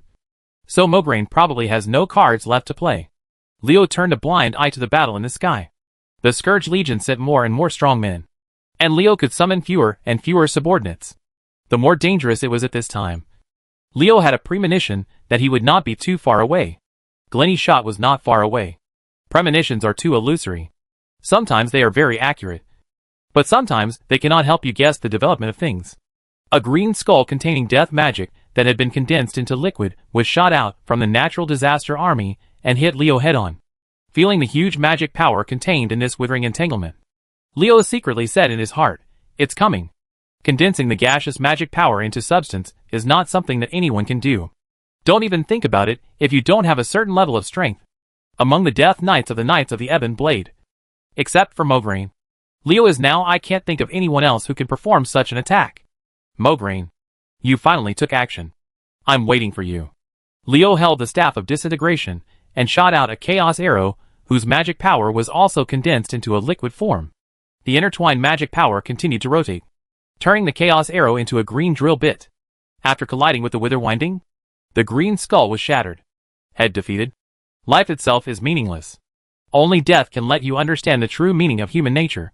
Young man, compared to the last time we met, your growth has exceeded my expectations. By joining the Scourge, you will gain more power. The person Leo was waiting for appeared. To his surprise, Mograine did not choose a simpler and more labor-saving sneak attack. Nor did he fight as soon as he came up. The great lord of the Knights of the Ebon Blade seemed to want to be polite first and then attack. He was actually trying to persuade Leo to join the Scourge Legion, to which Leo was quite disdainful. Not to mention that the destruction of the Scourge is inevitable. Nor to mention that the Lich King, who seems to be tyrannical in the mortal world, is nothing in the face of terrifying existences such as Deathwing and the Old God. Let's just say that somewhere in the body, after becoming undead, being immortal was enough for Leo to reject the proposal. How can I be asked to become an undead soul before a beautiful sexual life has arrived? How is this okay? With the holy sword in hand and faith in his heart, he can fearlessly fight against the undead and natural disasters, leaving only the burned ashes of the enemy's body wherever he passes. From the perspective of the Lord of Ashes, even demons will tremble in front of him. It's really gone. Lord Mograine of the Knights of the Ebon Blade, your joke is not funny at all. Chapter 688, Killing Every Step of the Way. In the memories of the soldiers who fought against the Scourge. The name Ashbringer was once the hope of human survival, and the hope of defeating the undead Scourge that would end all life. However, people who mention him now only express anger, disappointment, regret, etc. expression. What was once a hope has now become an enemy. And anyone who sees Mograine will have the feeling of regretting the past. Mograine didn't seem to hear the rejection in Leo's words. He turned his attention to the battle circle between Fording and the mysterious Death Knight, as if giving Leo time to think about it. What on earth was he thinking? Leo didn't take action just because Mograine's eyes were not on him. At Mograine's level, his mental perception had already reached the point where he could clearly understand the opponent's movements without looking at the target. Unless he restrained his aura to a certain level. He is a top assassin with such a high level. Otherwise it would be just a dream to defeat such a strongman by sneak attacks. There are not many people who can fight to a tie with Senior Fording and make him so angry. Leo began to speculate on the identity of the mysterious Death Knight who fought against Fording. It is both strong and must be someone Fording is familiar with. Maybe he is still his former friend. There are only a few of them. But the most important thing is that he is in your Black Blade Knights. So his identity can be determined. Withdrawing his gaze from Fording, Mograine looked at Leo, waiting for him to continue. Although there are countless warriors who died in the war against the Scourge Legion, there are very few people as powerful as Fording. Judging from the anger shown by Senior Fording, the Death Knight has a lot to do with him. And he must have been a powerful paladin during his lifetime. So his identity is only locked to two people. Gavin Lad Doom and Obbies. Gavin Rad died in battle in Andoril. Arthas used Frostmourne to pierce Kel'Thuzad's urn through his heart in order to retrieve Kel'Thuzad's urn. However, he seemed to have a conscience, and did not desecrate Gavin Rad's body. Did not transform him into a Death Knight, Leo said, pointing at Mograine. Of course. What makes me most sure of his identity is that you are the great lord of the Black Blade Knights, who formed the Scarlet Crusade. Ashlord Mograine. Between Gavin Rad and Abetes. Abetes, the Scarlet General, has a closer relationship with you. If you have to choose between the two, if you are used to fighting alongside this old comrade, the chance that you will choose Ravengard is extremely small. Mograine's expression remained unchanged. Leo's analysis did not move him at all. He looked at Leo, the great lord of the Knights of the Black Blade, and said indifferently, "You are so sure that your judgment will not something went wrong? Do you want to give it a try?" Leo said, and shouted to the mysterious Death Knight, who was fighting Fording. General Abetes. Leo was very confident in judging the identity of the mysterious Death Knight, who fought Fording. But Fording became very anxious when he heard him call his opponent that way. Leo. He's not. Young man. Are you calling me? Before Fording finished speaking, he was interrupted by a loud shout, followed by a fierce attack. Before Leo could react when he heard Fording's anxious words, a Death Knight, who used magic to hide his whereabouts, suddenly appeared in the blind spot of Leo's sight. He locked Leo with a tyrannical momentum, and slashed with a double-edged heavy axe from above. Down! The heavy axe body possesses great power, and the sharp axe blade cuts through the air with extremely fast speed. Tried to split Leo in half, with a strike that combines both strength and speed. The opponent wanted to kill him with one blow. Although Leo was shocked, he remained calm. He did not relax his attention to Mograine at all because of the appearance of this double-edged heavy axe. In his heart, he always believed that the great lord of the Knights of the Black Blade was the most dangerous figure among all the powerful natural disasters present. Just when the double-edged heavy axe was about to hit Leo, and the cold breath on the axe blade had already touched Leo's scalp, the ground under the attacker's feet collapsed. With a loud bang, the Death Knight and his horse rushed toward him. As it fell, the heavy double-edged axe that struck Leo missed its target. What a Death Knight! He was able to react even if he turned into an armpit and elbow. He clamped his legs on the horse's belly and jerked his body upwards. His whole body and the death horse under his crotch were hit by a strong force. It flew up and landed on the edge of the pit. You indeed resurrected a Nubarak. Mograine's tone was still indifferent. He was not surprised by the appearance of Crypt Lord Nubarak. In fact, after a Nubarak was killed in the previous war at the hands of Tyr, the strong men of the Scourge had already he was mentally prepared to meet the former general of the Scourge Legion on the battlefield. You are Abetes. Then who is fighting Fording? Leo said with a hint of surprise in his eyes. Gavin Raider. Doom. No wonder the mysterious Death Knight, who fought against Fording, used his armor to cover himself airtight. It turned out to be to hide his identity and prevent people from easily recognizing who he was, so that Leo could make a misjudgment and expose the real person. Abindus created an opportunity to attack and kill Leo. Mograine was ruthless enough. Once he took power, he not only got Abindus into the Knights of the Ebon Blade, but also asked the Lich King to release Gavin Rad, whose soul had been sucked in by Frostmourne. The top combat power of the Knights of the Ebon Blade is terrifying, and the existence of the 3 Death Knights eclipses the 4 Horsemen of the Apocalypse. It's good for young people to have confidence, but once confidence is too much, it turns into arrogance. Mograine, who had never made a move, slowly drew out the fallen Ashbringer. The skull floating on the broadsword was filled with black energy, making it clear at a glance that this was an extremely evil weapon. Abindus' sneak attack failed to kill me. Will Mograine finally take action himself? Leo was cautiously on guard. At this time, Abetes urged the death horse to rush forward again and entangled a Nubarak, who was protecting Leo. The strength of the Crypt Lord is indeed very strong, and Leo gave him the inheritance of the Pain Demon Lord Duriel. A Nubarak is now much stronger than he was when he was in the Scourge.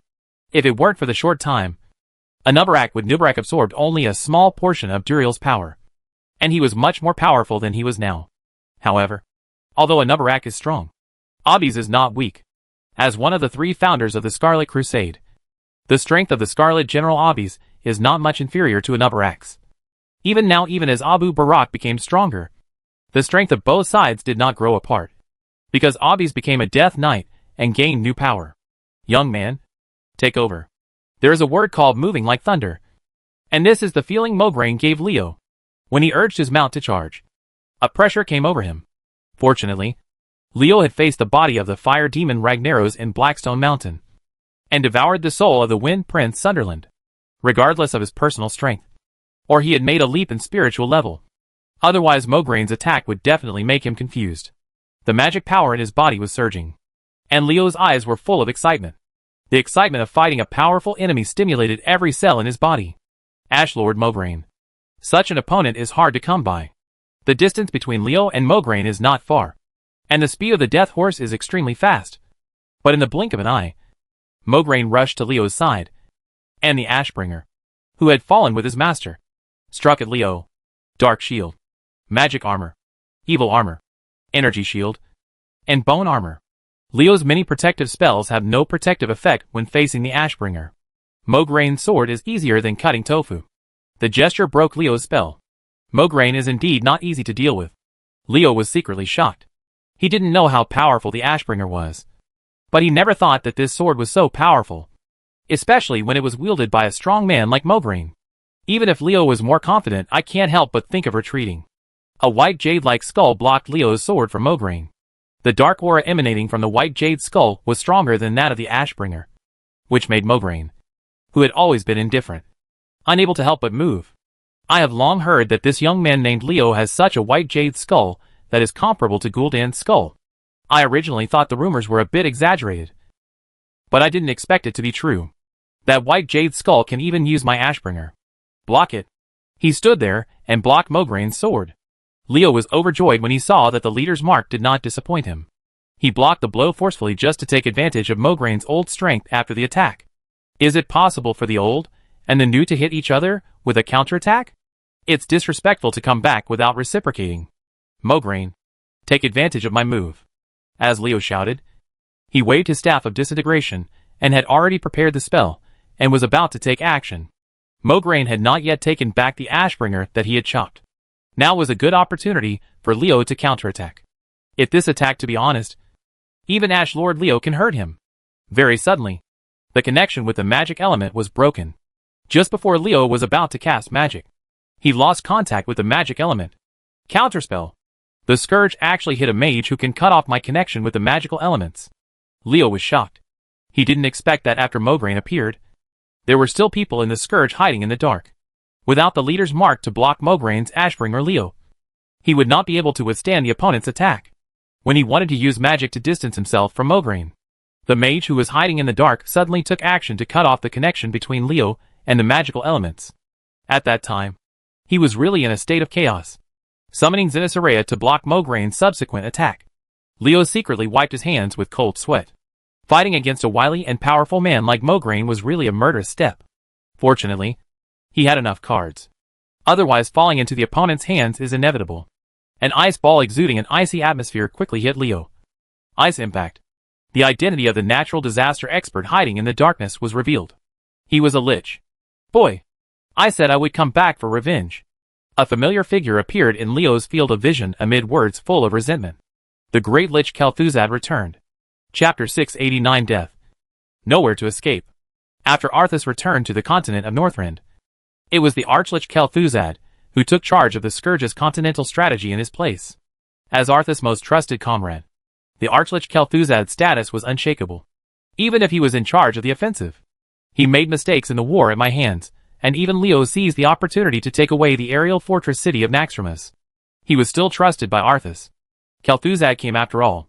Leo was only slightly surprised by Kel'Thuzad's appearance, and then returned to normal. When he saw that people from the Curse cult were also participating in the war at Tyr's hand, Leo was already wondering whether Kel'Thuzad will take this opportunity to avenge the last time. Amidst the roaring thunder, several bolts of lightning as thick as a person struck one after another, hitting Leo's ice blast. The Kobold Geomancer Flintod cast 5 lightning strikes in less than 2 seconds. The ice blast that bombarded Kel'Thuzad was eliminated before it hit Leo. How can a defeated general show courage? Pouring his lips in disdain, Leo showed disapproval of Kel'Thuzad's words of revenge. He showed no mercy to Kel'Thuzad. As the saying goes, don't expose someone's shortcomings when you scold them. Don't slap them in the face when you hit them. Leo's words were like slapping Kel'Thuzad in the face, bringing the great lich of the Scourge Legion into a lifetime of shame. He used the stains in his life to mock him, and slapped Kel'Thuzad's face. It was supposed to be a slap in the face. The great ice-attributed lich was so furious that he almost turned into a fire-attributed person. Fortunately, Kel'Thuzad still had sense, and was not blinded by anger. He did not rush forward after cooperating with Mograine to attack Leo and failed. This made Leo want to provoke him, and make him make mistakes in order to find opportunities to kill him. His plan fell into place. Kel'Thuzad, who had suffered great losses under Leo, would not be so easy to deal with once he let go of his contempt for Leo. As the saying goes, there are 3 nails in a broken ship. No matter how miserable Kel'Thuzad failed, he would not be able to deal with it so easily. It's still not something that can be solved easily. Poisonous Flower Vine and Loatheb shuttled underground, while Haraz was invisible and lurking. The 3 cooperated with Flintag and launched an attack on Kel'Thuzad under Leo's order. Sending 4 subordinates with legendary combat power shows that Leo attaches great importance to Kel'Thuzad, and also reflects the extraordinary strength of the Archlich in another direction. Just these guys want to deal with me? Too naive. Flintag, Haraz, the poisonous flower vine that travels underground, and Loatheb were all ignored by Kel'Thuzad. Even though they were all legendary powerhouses, they were in the same class as Kel'Thuzad. In terms of realm, the gap between the legendary powerhouses is also very large. As a great lich, Kel'Thuzad's strength is beyond the reach of ordinary legendary powerhouses. How can the strength of Flintag and the other 4 be compared to theirs?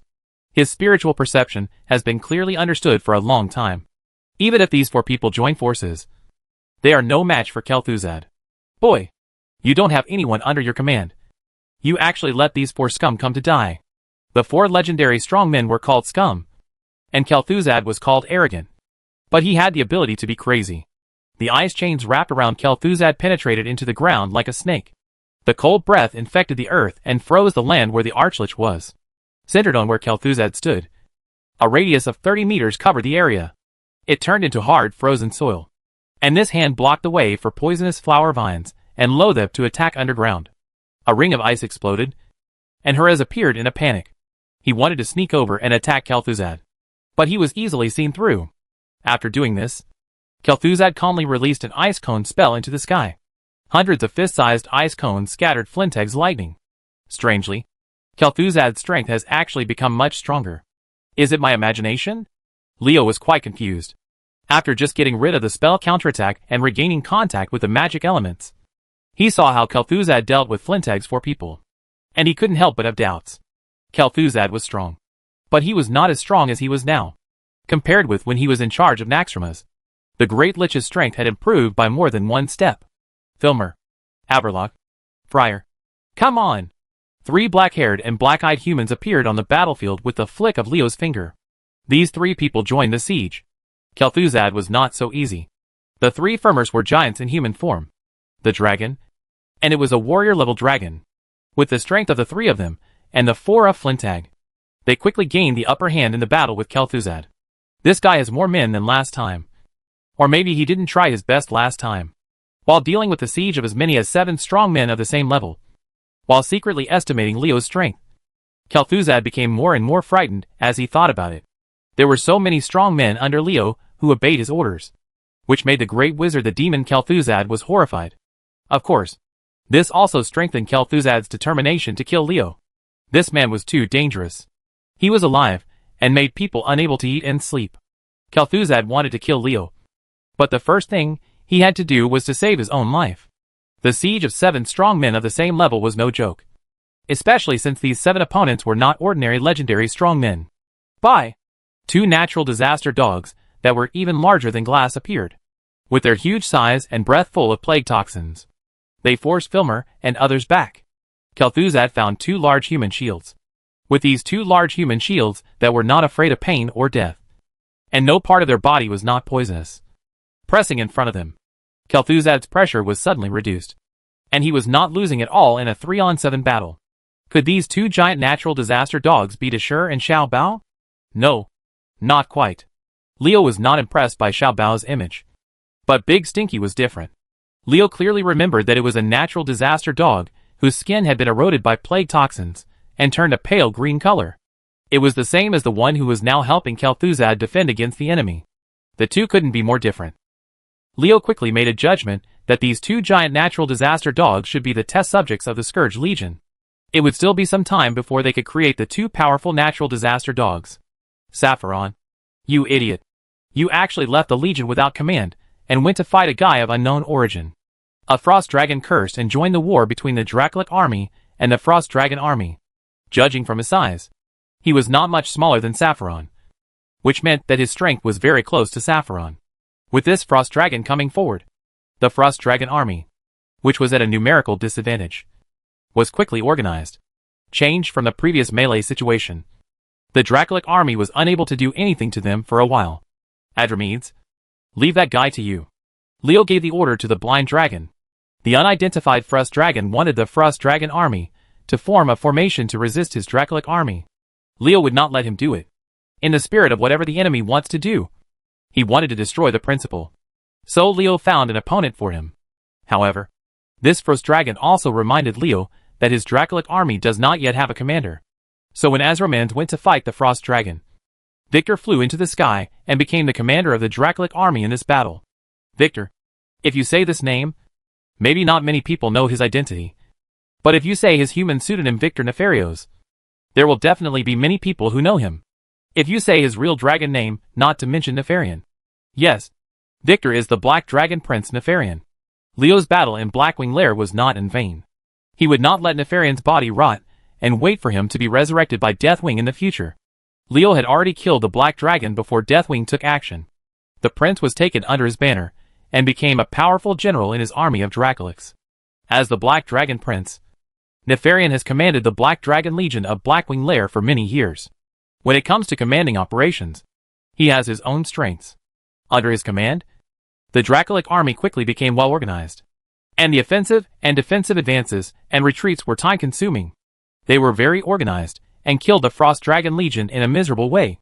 Unexpectedly, at this time, the Frost Dragon, who was commanding them to fight, was entangled by Azromans again.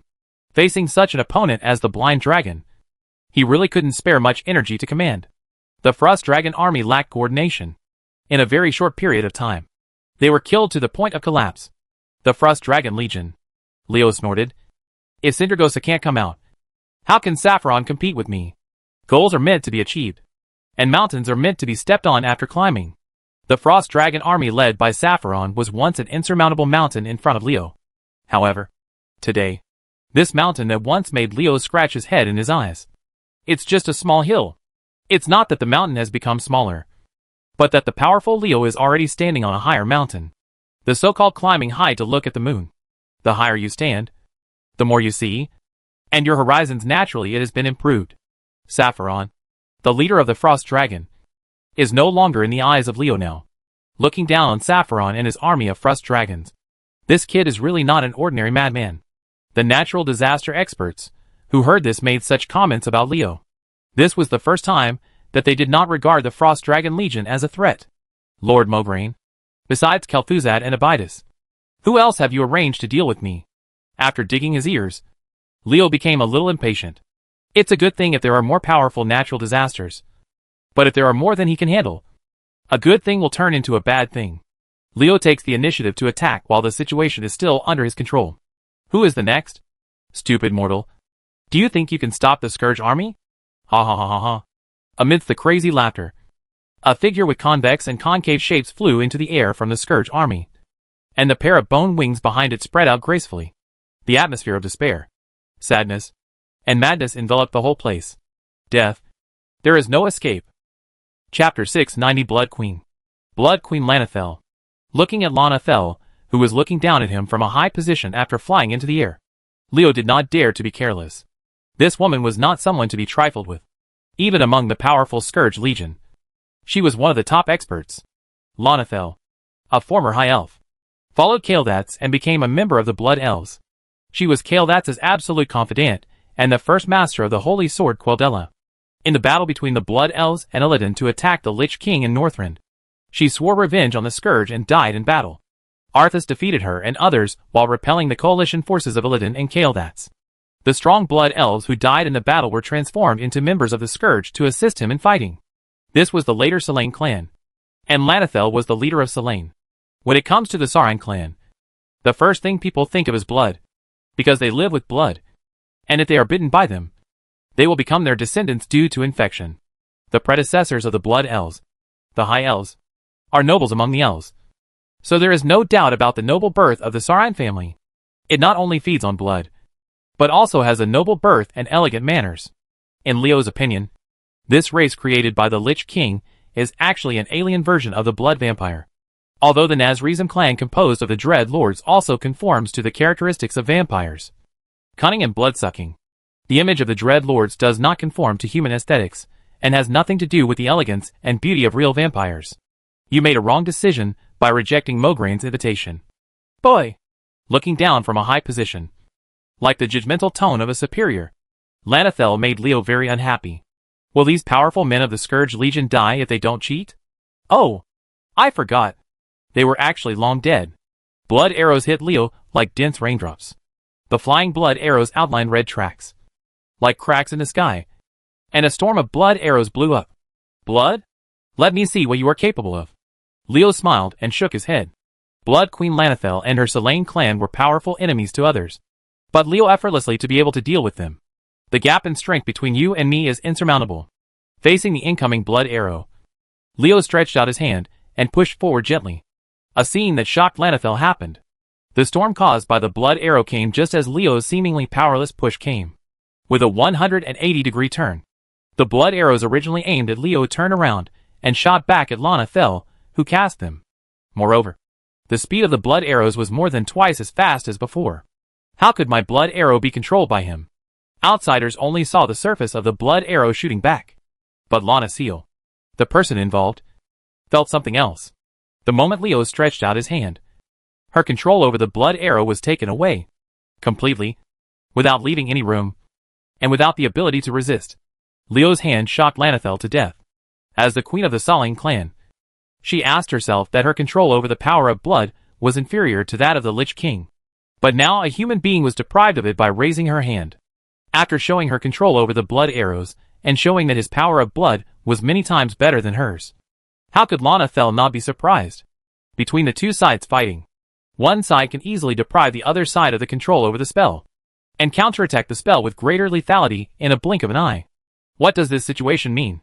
This is only possible if the former's ability in this magic field is much stronger than that of the latter.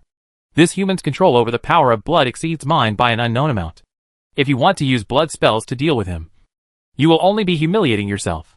It seems that the only option is to fight in close combat. As the leader of the Saurian clan and known as the Blood Queen, Lanathel decided to give up the fighting method of using spells to kill Leo. Originally, Lanathel was full of confidence and wanted to use her unique blood spell to kill Leo. Leo's mission was to take advantage of Kel'Thuzad's loss of Naxxramas to make great contributions and gain a higher status in the Scourge. Who would have thought that Leo was much stronger than her in the power of blood? Lanathel's wishful thinking simply didn't work. In addition to blood spells, Lanathel actually has a very high level in the power of shadow. Blood spells are ineffective and use shadow magic. However, she knew that she was meeting Leo, a powerful human warlock with the power of shadow, as the foundation of the warlock's power system. How could Leo's attainments in this area be low? Precisely because Leo's combat profession is a warlock known as a dark mage. Lanathel feels that he has such strong control over the power of blood, let alone shadow spells, and thinks that he is in Leo's hands. The Blood Queen, who was asking for trouble by using shadow magic in front of her, rejected the use of shadow magic to attack Leo without even thinking about it. It's just that Lanathel didn't know that this idea of hers was her biggest failure in this battle. If she used shadow spells to attack Leo, even if it was just a tentative blow, she would immediately be able to detect Leo's influence on the power of shadows. Mastery is far inferior to his achievements in the field of blood, and the difference between the two attainments is not on the same level at all. Empiricism kills people, and sometimes we really can't take it for granted. The two types of spell she was good at had no hope of killing Leo. So Lanathel decided to use a close combat method that legal combatants were not good at, being able to hold the holy sword Queldella among the blood elves. Lanathel decided to Nasir is not only powerful in magic. Seeing Lanathel volleying towards him, Leo knew that the Blood Queen wanted to use her superb combat skills to deal with him. Her ability could surpass Liedrin and other strong men of the same clan and become Queldella's third. As a master, Lanathel was an extremely dangerous person even if she didn't cast spells. Many powerful warriors may not be her opponents in close combat. Swish, swish. amidst the sound of a series of sharp blades piercing the air. Several ice arrows hit Lanathel. The Blood Queen calmly slapped the multi-jointed bone wings on her back. And all the arrows shot were after being bounced away. The ice energy on the arrow could not invade her body. Seeing that the frozen arrow she shot had no impact on Lanathel's actions, Larissa gritted her teeth and bowed again. And another ice arrow braving the cold air appeared. Little girl, you are not her opponent yet. Let your sister help you. Ilsa appeared from Lanathel's side. The succubus seemed to have calculated Lanathel's actions accurately. She had been waiting on the Blood Queen's attack path for a long time. And the bone whip with barbs made the air crackle. Nasir's other wing flapped violently, blocking the direction of the bone whip. A layer of purple-black mist that gave people a sense of misery and despair emitted from Lanathel's body, and quickly spread to the surroundings. The dark elements exploded silently when the bone whip and the multi-jointed bone wings collided. Ilsa's shadow whip collided with Lanathel's rapidly spreading mist of sorrow.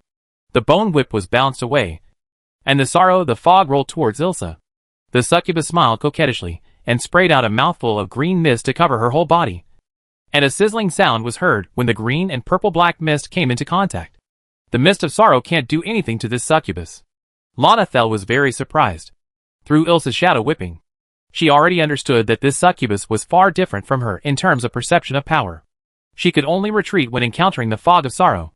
Unexpectedly, Ilsa used her poisonous breath to protect herself. And the mist of sorrow could not hurt her.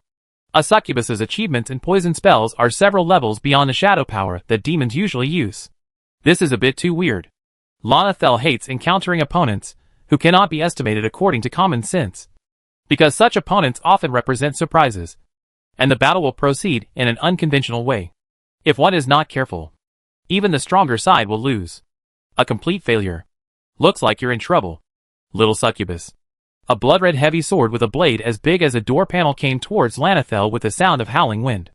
After being blocked by Lilisa and Ilsa, Lanathel still swung at Lanathel, who rushed towards Leo. On the other hand, she wanted to knock the big sword away, but the force coming from the sword was obviously beyond her expectation, and she almost knocked down her weapon. After catching the flying sword after completing the attack, a trace of pity flashed in Talagamon's eyes. Many demon guards knew that Lanacel was stronger than him, so he quietly joined in the blade throwing. The ability of the Ghost Strike is trying to make the opponent suffer a loss if he is careless. However, the Blood Queen is the Blood Queen, and Lanathel, who can become the first master of Queldella, is far from being a being that Talagamon can fight against now. The Devil Guard's little trick failed to have the desired effect. It only slightly slowed down her downward attack. Big guy, you're not that good either. Ilsa is very dissatisfied with Talagamon calling herself a little succubus. In the world of demons, the strong have always been respected. Now Ilsa is stronger than Talagamon. But the hungry one did not show enough to her. With respect, how can the succubus be satisfied? Amidst the strange croaking sound, strong wind surged around Lanathel. In order to prevent her from attacking, 5 storm crows worked together to use the surrounding wind. Unstoppable. Leo shook his head slightly. Lanathel was too strong. The surrounding wind of Storm Crow could only slow down her speed, but it was impossible for her to stop her attack. He wanted to make the Blood Queen stop her attack. We need to add another strong person. As Leo expected, Lanathel flapped her wings vigorously twice, and the multi-jointed bone wings fired out several blood arrows to break the surrounding wind. The 5 storm crows worked together, but could not block her blow. The Blood Queen's strength is not inferior to Mograin's. But even so, Leo had no intention of taking action, and he didn't even have the slightest panic, because after repeated obstructions, Lanathel was finally blocked. The Dracolic, which was larger than Nefarian, stood between her and Leo. The metal skeleton that reflected light made this giant beast-like existence look cold and heartless. He is Valistraz, a poor red dragon who was first controlled by Nefarian and then transformed into a Dracolic by Leo. Among Leo's Dracolic army, he is stronger than Nefarian in terms of personal strength. Powerful. At this time, the powerful Dracolic was roaring at Lanathel, who was stopped by him. This road is blocked. Chapter 691, The Grudgeful Manaroth. It took Ilsa, Talagamon, Valistraz, Stormcrow, and Alilisa to block Lanathel. The appearance of the Blood Queen almost emptied Leo's family fortune. This ranking among the Scourge Legion, the top powerhouse at the front, was not at all defeated when faced with the siege of Leo's men. Valistaz was able to block her attack because of Dracolic's talent of paralyzing gaze. As the natural disaster experts continue to join, more and more small battle circles are formed. The experts dominate this battlefield. The soldiers who previously filled the battlefield have withdrawn from this stage, and can still stand leisurely here. Leo was the only one left silently scanning the entire battlefield. The Scourge Legion almost emptied Leo's family fortune. But how could their wealth not be emptied by Leo and the powerful men of the Alliance? If the Alliance can win this battle, the Scourge will be severely weakened, and the resistance they will encounter when they counterattack Northrend in the Northrend will become very small. Leo knows this. Varian, Sargas, Scarlet and other Alliance powerhouses know this. And Mograine, Kel'Thuzad, Lonathel, and other natural disaster powerhouses also understand that both sides want to win this. What will be the final outcome of a war in which heavy bets have been placed? Leo didn't know the answer to this question. Who dared to pat his chest and say that his prediction would be 100% correct in the future? Leo only knew 4 words. Try your best. If you try your best but still fail, you may feel unwilling to do so. But you will never be ashamed of your failure. When it comes to being ashamed of failure, it seems that some beings have a tendency to become angry. High in the sky at Tyr's hand, 2 pairs of eyes were looking down at the battlefield. The battle between the Alliance and the powerful men of the Scourge was watched by the 2 guys hiding in the dark. Dear Chromie, it seems that the bones of the Scourge will disappoint you. They are unable to kill the human named Leo. Shut up. Sanori. If it weren't for your inaction, this human being would never have become so powerful. And things wouldn't have become so bad. Chromie's angry voice came out. And if it hadn't been for the nearby arrangements barrier, his roar had already resounded throughout the battlefield. If you hadn't said certain words to Queen Solidomi, causing her to turn a blind eye to this human matter, I would not have laid the trap myself. Get rid of this alien in order to fulfill the responsibility of the quicksand scale to supervise and maintain the stability of the order of time. Dear Chromie is angry, Sanori responded lazily, and her attitude made Chromie furious. If this guy hadn't been a member of his own race, Chromie would have slapped her to death. Of course, Sanori's strength is also one of the reasons why Chromie dare not attack her easily. And it is a very important reason. Sanori, don't talk to me in that tone. We are bronze dragons. As the descendants of Nozdormu, the great lord of time, we should not mix our own feelings when dealing with work and responsibilities. We only have one heart. Only with a cold heart can we maintain high efficiency. Chromie and Sanori are obviously 2 kinds of people. Well, 2 dragons. The former is serious, old-fashioned, unsmiling, and even a little neurotic, while the latter seems very casual and gives people a cynical feeling. It's no wonder that Chromie doesn't like Sanori. Okay, Chromie, you have to understand one thing. We bronze dragons are not all watching everything in the world with an absolutely neutral attitude like you. At least when it comes to protecting the world, we must distinguish right from wrong. No matter what the situation is, we all have to stand on the side of justice no matter what. Sanori's voice still had a hint of laziness that Chromie didn't like. That human named Leo can provide us with great benefits in protecting this world. What we need to do is to protect this force rather than destroy it. Strong words. Chromie was angry. He would not agree with Sanori's statement. It is because of the existence of this guy that the eternal torrent of time has undergone considerable changes. The Endless Dragon is using this to launch attacks on us. If this new offensive is not cut off, who knows what will happen?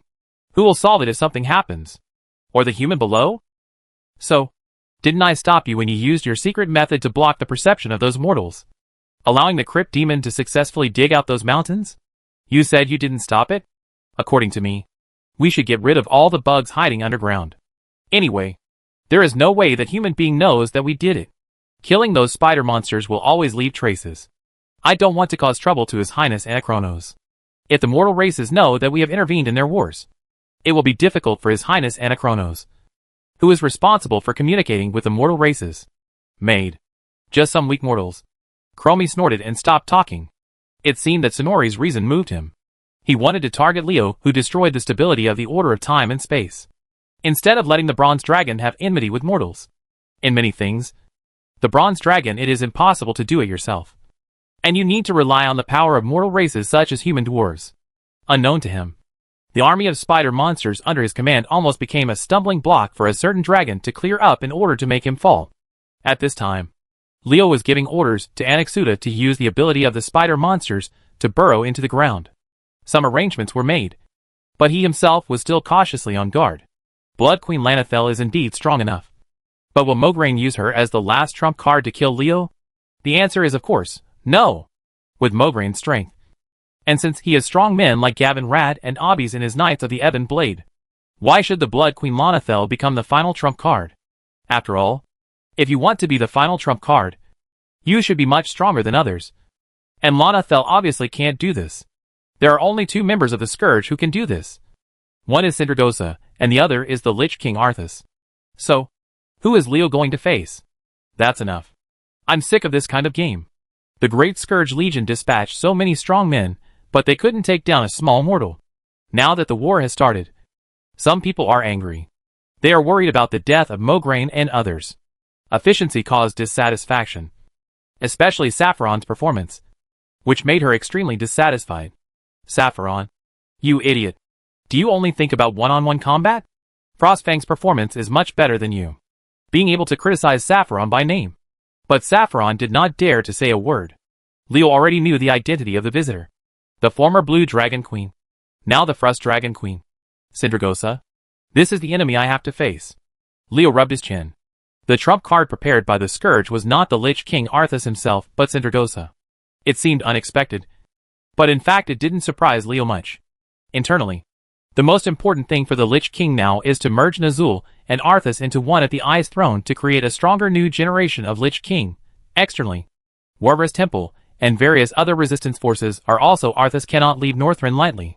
Without him in Ice Crown Castle, the Dragon Army will not miss this great opportunity to show off its strength. How can the Scourge Legion resist the Dragon's attack without the Lich King? Whether it is internal factors or external pressure, Arthas has to stay in the Ice Throne. As a result, when a strong man like Mograine cannot solve Leo, Sindragosa will become a natural disaster. The Legion's strongest trump card. Sindragosa, the legendary magic killer. Do the Scourge really think she can defeat me? Looking at the giant frost dragon that was 2 times larger than Sapphiron flying towards the battlefield. The magic power in Leo's body had already been gathered. Manaroth appeared beside him holding a double-headed war spear. The destroyer was so ruthless. At this time, the towering figure did not dare to tell Leo that he was going to fight Sindragosa in a duel. He would have been confident in facing Sindragosa alone if he had been in the entire province of Manaroth. But now his strength was still far from its peak, and he had to fight Sindragosa alone with a weak body. That's not fighting but looking for abuse. Abusing people is what Manaroth likes to do. But he is insensitive to being abused. There is no such person who loves to destroy people now. And there will never be one in the future. It's just that judging from the current situation, Manaroth doesn't want to challenge Sindragosa. Leo will definitely not let him stay aside to watch the show if he calls him out at this time. Fighting is inevitable. And the opponent is Sindragosa. Who else but Dragosa? Manaroth. Stop him for me. Whatever you are afraid of. Do whatever you want. Moronos looked at Leo with extremely resentful eyes. I said, Master. Although my old horse was very cheating in the past. But now I am not weak and injured. You are doing such a difficult thing, just leave it to Hina Soraya. Why are you looking for me? I don't want to be mistreated. What are you thinking about? Manilos's eyes made Leo's skin crawl all over. He glared at the former fiercely. You help me block her from the front. Master. I will support you from behind. Support? Could it be the legendary spiritual support? Manilos wanted to ask clearly, because he thought it would be better to take some practical actions than to provide spiritual support. However, he found that Leo was already dissatisfied with his procrastination, and Manilos did not dare to say anything more. At worst, he would be killed. After beating him up, he yelled and stood in front of Leo with a double-headed war spear. Stupid mortal. The cold wind of ice and darkness will swallow your soul, and your life will end here.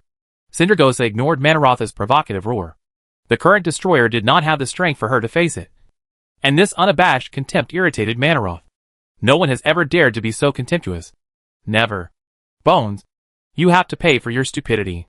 The saboteur's fighting spirit was aroused, and Manarotha's body was ignited with a raging fighting spirit. A chill that would freeze one's soul enveloped the entire battlefield with the arrival of Sindragosa. The cold hand of death is holding your heart. Chapter 692 Sindragosa. You have been fooled. As the commander of the first Burning Legion invasion of this world, and as one of the 3 giants under the demon god Sargeras, there is no doubt about Manarotha's strength. If it was Manaroth at his peak, what would Sindragosa be? What meow a him? The Lich King is no match for him. Unexpectedly, Manilos now is not what he was at his peak.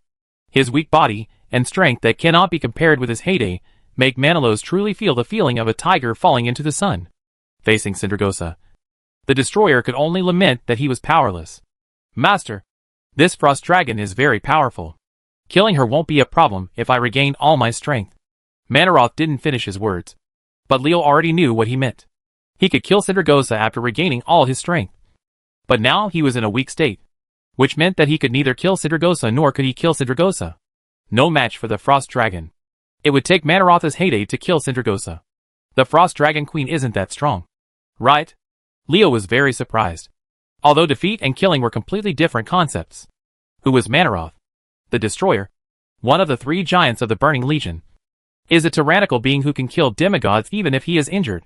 He now says that Sindragosa cannot be killed until he is in his prime. Doesn't this mean that the Frost Dragon Queen's strength has already reached its peak? Becoming a demigod?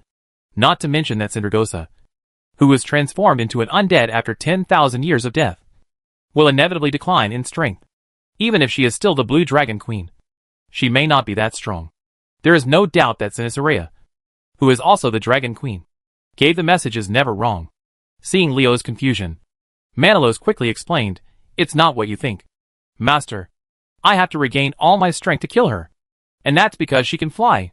Well, Leo admitted that he had ignored the fact that the dragon could fly. Being able to fly didn't seem to be a big deal. But for land creatures, being able to fly meant that it was exponentially more difficult to deal with the opponent. Be careful. This frost dragon is on the same level as Sinestra, Leo said as he began to prepare spells. To deal with Sindragosa's spells, you should not use spells indiscriminately. The title of spell killer is not given in vain. Manaroth muttered softly, "That was just the past. Her realm has fallen after being transformed into an undead by the Lich King. Talking about people casually will bring about retribution." And Manaroth soon knew how correct this was. To the bald man who stood in front of Leo and looked at him provocatively, Sindragosa's answer was a breath of frost. The icy cold air condensed in the air into pieces of broken ice with edges as sharp as blades. These broken ices were like hidden weapons thrown out by a master of hidden weapons, covering Manaroth's head and face with a deadly threat. "You can't knock me down with just your saliva," Manaroth screamed strangely, and Sindragosa's frost breath turned into spitting water in his mouth. Leo couldn't help but smile. "Do you think the Frost Dragon Queen is a troll? Or is she still that kind of arrogant? Bringing dry food? Manilos actually has a talent for comedy. I really didn't realize it." Sindragosa's frost breath is not comparable to other frost dragons. As the former Blue Dragon Queen, and now the Frost Dragon Queen, her strength far exceeds that of Sapphiron and the like. The breath of other frost dragons is a mist of ice breath, but Sindragosa's breath has condensed into broken ice. The cold breath of the former is completely different from that of the latter. Manaroth was the one who resisted Sindragosa's frost breath. If it had been anyone else, he would have been turned into a hornet's nest. Every piece of broken ice that was thrown at them had the ability to injure the legendary warriors. Ordinary legendary warriors, if you just rely on your body to block Sindragosa's spray, you will not be killed or seriously injured. Leo hid his body behind Manaroth. He was quite satisfied with this human shield. All the broken ice was blocked by the 3-meter-high body of the destroyer. Leo's only feeling was under Sindragosa's frost breath. All that arrived was a gust of cold wind. Frost breath didn't even have the ability to injure Manaroth. The broken ice hit the destroyer not only without damaging a layer of his oily skin, but also smashed himself into pieces. Sindragosa knew it when he saw this. She met her opponent. Although the bald man underground could not threaten her, his physical toughness was far beyond her expectations. "Frost breath can't hurt you. So what?" Sindragosa flapped her wings, and the cold air that filled Manarotha's body suddenly exploded after the frost breath. A layer of frost covered the destroyer's body. In less than a second, the frost gathered enough power to transform. It became ice, sealing Manaroth inside. Click, click, click. Before Sindragosa could be proud, bursts of cracking sounds were heard, and the ice sealing Manaroth was filled with cracks. "Ah!" With a loud shout, Manaroth broke out of the ice. His double-headed war spear suddenly became larger, and the blood-red spear tip pierced the Frost Dragon Queen in the sky. It is not Manaroth's character to just be beaten without fighting back. Even if he is not as strong as the opponent now, he will not simply passively defend. Coming from the chaotic and murderous world of Anelin, the offensive nature has already been deeply rooted in Manarotha's bones. Sindragosa flapped her wings and flew higher before Manarotha's spear struck. dodging the blow. Bed bugs flying in the sky are really troublesome. The fast lightning strike did not hit the opponent, and Manarov complained in a low voice. The creatures flying in the air were difficult to deal with. They could rely on the vastness of the sky to easily dodge attacks that were difficult to dodge on land. It won't be a problem soon. Leo's voice reached Manaroth's ears, and with Manaroth's obstruction, he was ready to use Sindragosa's spell. To deal with the dragons, we must first remove their air superiority and let them fall to the ground. Otherwise, it will be too difficult to defeat or even kill them. Come down, Sindragosa. The staff of disintegration hit the ground heavily, and the surging magic power was injected into this legendary staff by Leo. The pink magic crystals on both ends of the staff emitted a charming halo after receiving enough magic power, and hundreds of a pale white column hugged by people broke out of the ground. What? Sindragosa glanced at the pale columns that were growing crazily. She was wondering why these columns looked more and more like they were made of bones. The height of those columns was already higher than her. Just when she was wondering, these columns suddenly grew horizontally, trying to seal the sky above her head. Not good. The Frost Dragon Queen flapped her wings and was about to take off. Her movements seemed to stimulate those pale columns. The moment Sindragosa moved, they grew crazily, twice as fast as before. She got up, but with Sindragosa's speed, she could still fly out before these pale columns completely trapped her. A feeling of coldness suddenly took over Sindragosa's body. As the Frost Dragon Queen, she actually felt cold. Was this an illusion, or was God playing a joke on her? In fact, Sindragosa's feeling of coldness was neither an illusion nor God's joke on her. It was just Leo giving her a cold touch. That's all. If I let you run away, wouldn't it mean that all my preparations have been in vain? Leo twisted his neck.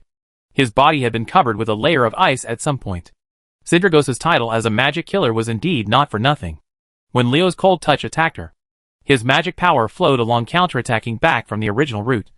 After hitting the Frost Dragon Queen, he also received a cold touch with the same lethality. The dark shield and other protective magic cast by Leo to protect him had no effect at all. When she attacks Sindragosa with a spell, she will also be attacked by the same attack. The Frost Dragon Queen is equivalent to applying a spell-launching shield, and it is the kind that ignores the opponent's protective magic, in view of the fact that the dragon's body is far from powerful. Comparable to other creatures, legal warriors would really feel like crying without tears when they meet her. The shield cannot block the reflected spells. Hitting her with spells is equivalent to hitting yourself. Fighting Sindragosa is really confusing. Leo rubbed his chin. Meeting such an opponent really made people scratch their heads. No wonder the Scourge would use Sindragosa as their trump card against him. It's a pity. If you think that one Sindragosa can deal with me, you are destined to be disappointed. Leo stretched out his right hand and pointed it at Sindragosa. The silver chain wrapped around him kept shaking under the instigation of magic power, and the death bell on the chain jingled. When he used spells to deal with Sindragosa, he would suffer the same harm without any scruples. At this time, Sindragosa has shaken away the frost that hindered her movement. Freed from the influence of the cold touch, she is flying at full speed towards the gap where the pale column is about to close. She is confident that she can fly out before this space is blocked. But will things really go that smoothly? For some reason, a bad premonition arose in Sindragosa's heart, and the Frost Dragon Queen felt that she seemed to have overlooked something. Sindragosa, you have been fooled. Leo pressed his right hand down, and a huge arm appeared out of thin air, pressing down on the Frost Dragon Queen with a power that belonged to the pinnacle of the mortal world. Demigod-level power. Sindragosa was shocked. She didn't expect a demigod to appear out of thin air. Who was attacking her? The Frost Dragon Queen was inexplicably shocked. For the first time, she felt fear in her heart. If she were the Blue Dragon Queen instead of the Frost Dragon Queen, she would still be able to take this blow unscathed. But the problem is that the Blue Dragon Queen had already died thousands of years ago. The current Sindragosa is just a Frost Dragon Queen who has lost a lot of power compared to her previous state. It is not easy to withstand this attack that clearly belongs to the category of demigod power. Sindragosa, who knew that he would suffer a big loss if he resisted hard and might be seriously injured, wanted to use his speed to dodge to the side. The Frost Dragon Queen was very confident in her speed, although the demigod hand was so powerful. But its falling speed can never keep up with its own flying speed. The reality is cruel. As a wielder of the demigod's hand, how could Leo not take precautions against this? Sindragosa was about to hide to the side, when she realized that those pale columns had compressed the space for her to dodge to the extreme. Even if she smashed those columns with brute force, her speed would be affected. It was absolutely impossible. Escape from the pursuit of demigod hands. Damn it. Those pale columns were not meant to trap me, but to create opportunities for that unknown demigod. Which demigod was hiding behind the scenes to hurt people? Chapter 693. Using the bone prison as a trap. After compressing Sindragosa's activity space, he released the demigod's hand to deal with the Frost Dragon Queen, who is known as the legal killer. Leo's idea was to kill with one strike. Already. One strike will kill you, Sindragosa. Let me end your miserable fate. As the demigod's hand pressed down, a smile appeared on the corner of Leo's mouth, giving people an evil feeling. I don't know what he had in mind. Faced with a blow from the demigod's hand, Sindragosa, who thought there was some unscrupulous demigod hiding aside and secretly shooting hidden arrows, did not give up. The Frost Dragon Queen flapped her wings frantically, carrying frost one by one. The sharp spikes rushed towards the pressed demigod's hand, and the biting cold wind wrapped in the biting cold blew up behind it. At the same time, Sindragosa opened her mouth and blew out a breath that froze the air into icicles. Under the pressure of the demigod's hand, the Frost Dragon Queen has used her full strength. The Frost Dragon Queen is not the Blue Dragon Queen, and the current Sindragosa is not the previous Sindragosa. After being transformed into an undead, as her realm declined, her strength was no longer able to compete with the demigods. Although she continued to cast, the spell cannot stop the downward pressure of the demigod's hand. 3 figures jumped into the air and rushed towards the demigod's hands. Mograine, Obbies, and Ravenguard saw that Sindragosa was in danger and quickly summoned ghouls. As the ghouls pounced on them, amidst the boom and explosion, the demigod's hand waved 3 times and then pressed down again. Leo grinned, and his right hand had 3 small openings. After all, those 3 ghouls were summoned by Mograine and the others. Their self-destruction was quite lethal. Even with the strength of the demigod's hand, got hurt. In the blink of an eye, the hand of the demigod was pressed to the top of her head. Sindragosa saw that the spell failed to stop the opponent's attack, and the support from Mograine and others had no effect. She knew that she could only rely on herself now. A flash of red light flashed across Sindragosa's body. The Frost Dragon Queen entered a violent state at the last moment. She faced the pressing demigod's hand, dragon claws and dragon tail, and struck with a bang.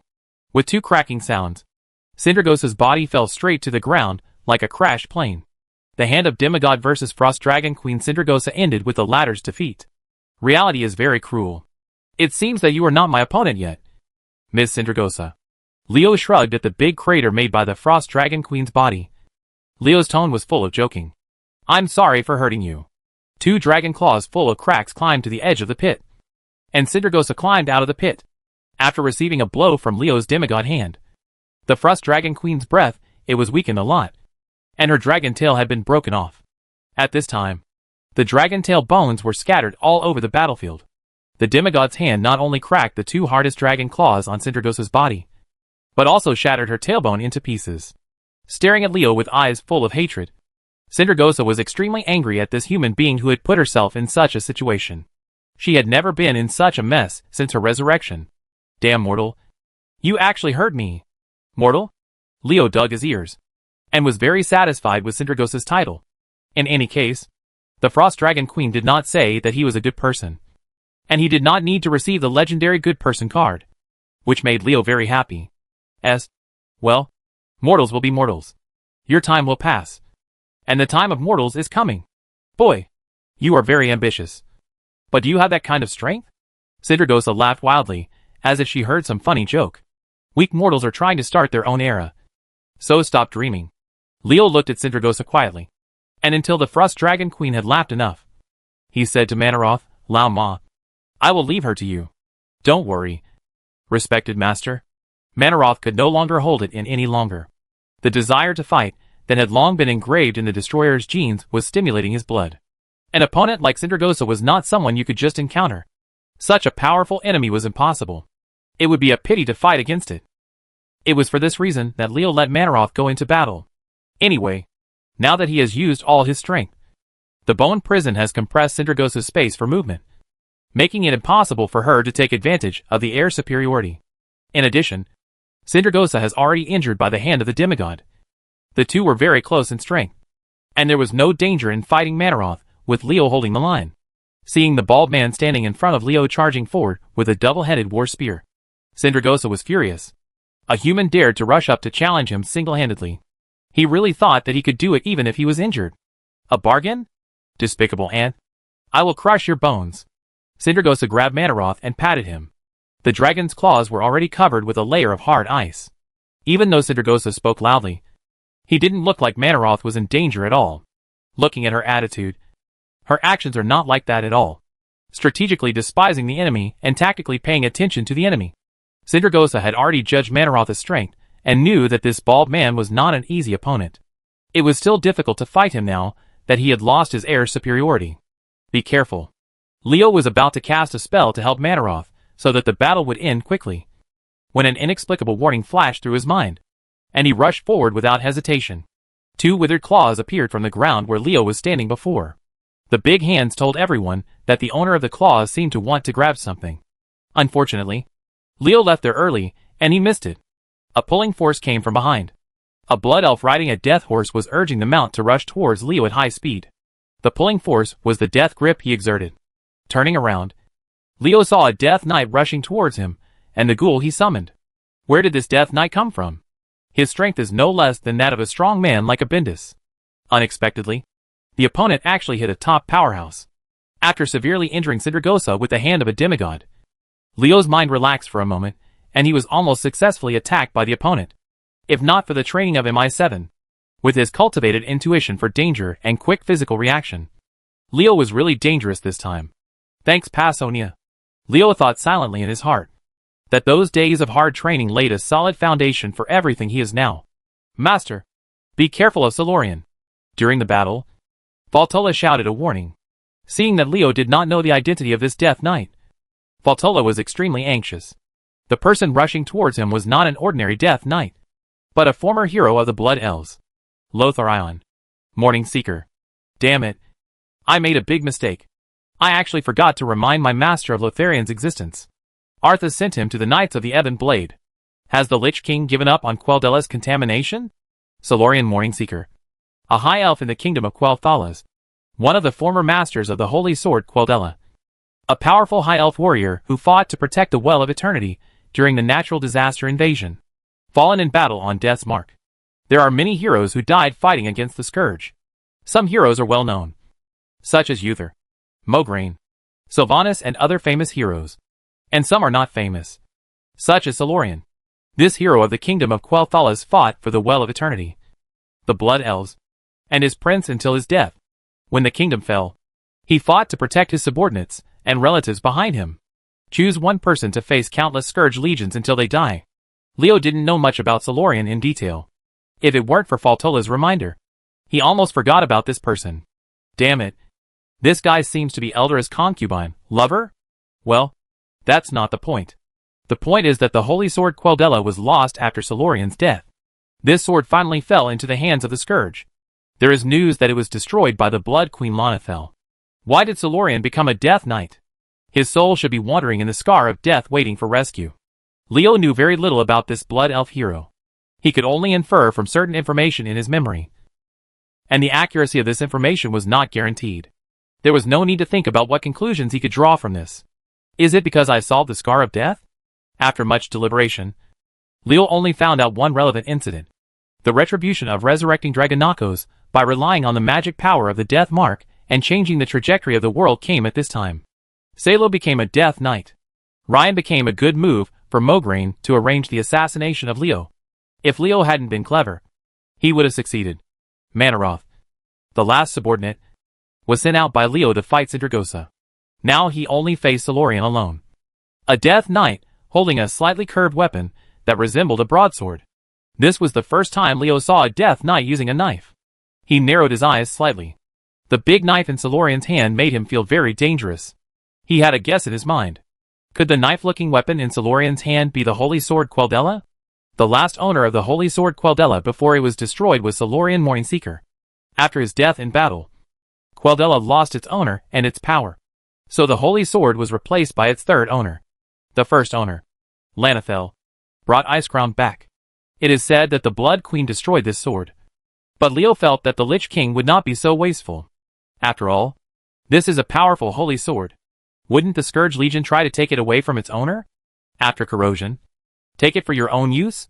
Now, Solorian's appearance seemed to confirm Leo's suspicion that the Lich King was indeed not a master of luxury and waste. Chapter 694. Collecting natural resources violently. The appearance of Solorian made Leo very helpless. The foundation of the Scourge Legion is indeed not comparable to that of Leo now. He has sent out all his subordinates. But there are still strong people on the other side. Forced Leo to take action personally. It's really depressing to think about. Isn't it obvious that there are more people bullying less people? Countless blood-colored energy lines as thin as hair spread out in all directions with Leo as the center, intertwining into a large bloody net on the ground. And Leo stood in the center of this large bloody net. When the death horse stepped on this big bloody net, Solorian, who was urging his mount to charge, felt that the speed of his mount dropped sharply, almost throwing him off the horse. He actually attacked his mount. Does this guy still have the spirit of chivalry? Solorian was extremely angry at Leo's behavior. He knew that the reason for the death horse's condition must be the bloody threads on the ground. And Leo was the caster of these bloody threads. He could not express his anger against him. To whom? As a knight, Solorian hated Leo's behavior out of his natural love for his mount. But as far as Leo was concerned, he just took the right action at the right time. That's all.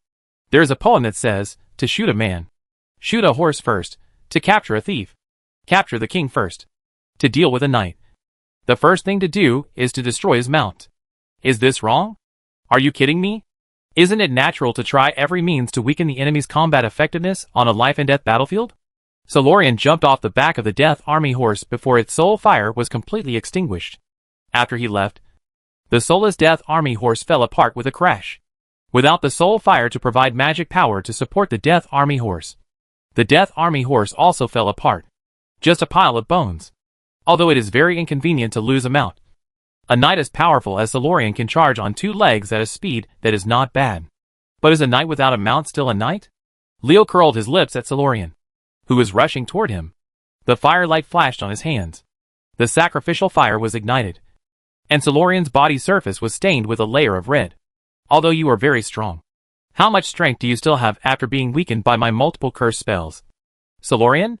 The pace of the charge did not slow down at all, and black mist emerged from Solorian's body. He was resisting the fire of sacrifice at the cost of consuming his own magic power. With the black mist protecting his whole body, Solorian was finally able to rush in front of Leo. The latter looked at him rushing towards him and stretched out his hand to give a weak shake. Bang! Burn! The sacrificial fire exploded at the moment Leo held it, and the black mist protecting Lotharian was blown away by Leo's incineration. The impact of the explosion knocked Lotharian's body into collision. It was shaking continuously, and the amplitude was so large that people worried that the Death Knight's body would fall apart because it couldn't bear it. Is this all you have? Leo's voice reached Solorian's ears. The staff of disintegration tapped lightly on the ground. Several ground thorns came out from under Solorian's feet. The Death Knight, who had not stabilized his body and was still shaking, was hit by the ground thorns. The bottom-up force pushed his feet off the ground, and the whole person floated to a height of about 2 meters above the ground. Leo pointed a finger in the void between his eyebrows, and a chaos arrow whose magic power had been condensed into liquid struck directly. Moreover, if Solorian's soul fire was hit by this arrow, there was more than a 70% chance that it would be directly hit. Extinguished. However, Solorian was a hero of the Blood Elves during his lifetime. His ability to be recognized by the Holy Sword Queldella and become the holder of the Holy Sword cannot be underestimated. Even if he has become an undead now, it is still not something he can do easily. Killed. The moment Solorian was pushed into the air by the ground thorn, he knew that the situation was not good. Leo would not let go of such a good opportunity to kill him. He saw the chaos arrow quickly hitting Solorian between his eyebrows. Ryan's reaction was also quick. He twisted the wrist holding the sword violently, and the weapon that looked like a broadsword and was suspected of being Queldella blocked his eyebrows before the chaos arrow hit him. With a clanging sound, Leo's chaos arrow was blocked by the weapon placed in front of Solorian's eyebrows. The bone spear hidden in the chaos arrow failed to penetrate Solorian's weapon, and even left a mark on it. He was knocked away without even making the next trace. Whether it is the Warlock's chaos arrow or the Death Mage's bone spear technique, they all have a common feature, which is extremely strong penetrating power. The former is a spell penetration against magic shields, and the latter is a physical penetration against shield armor. It can block these two spells without getting hurt.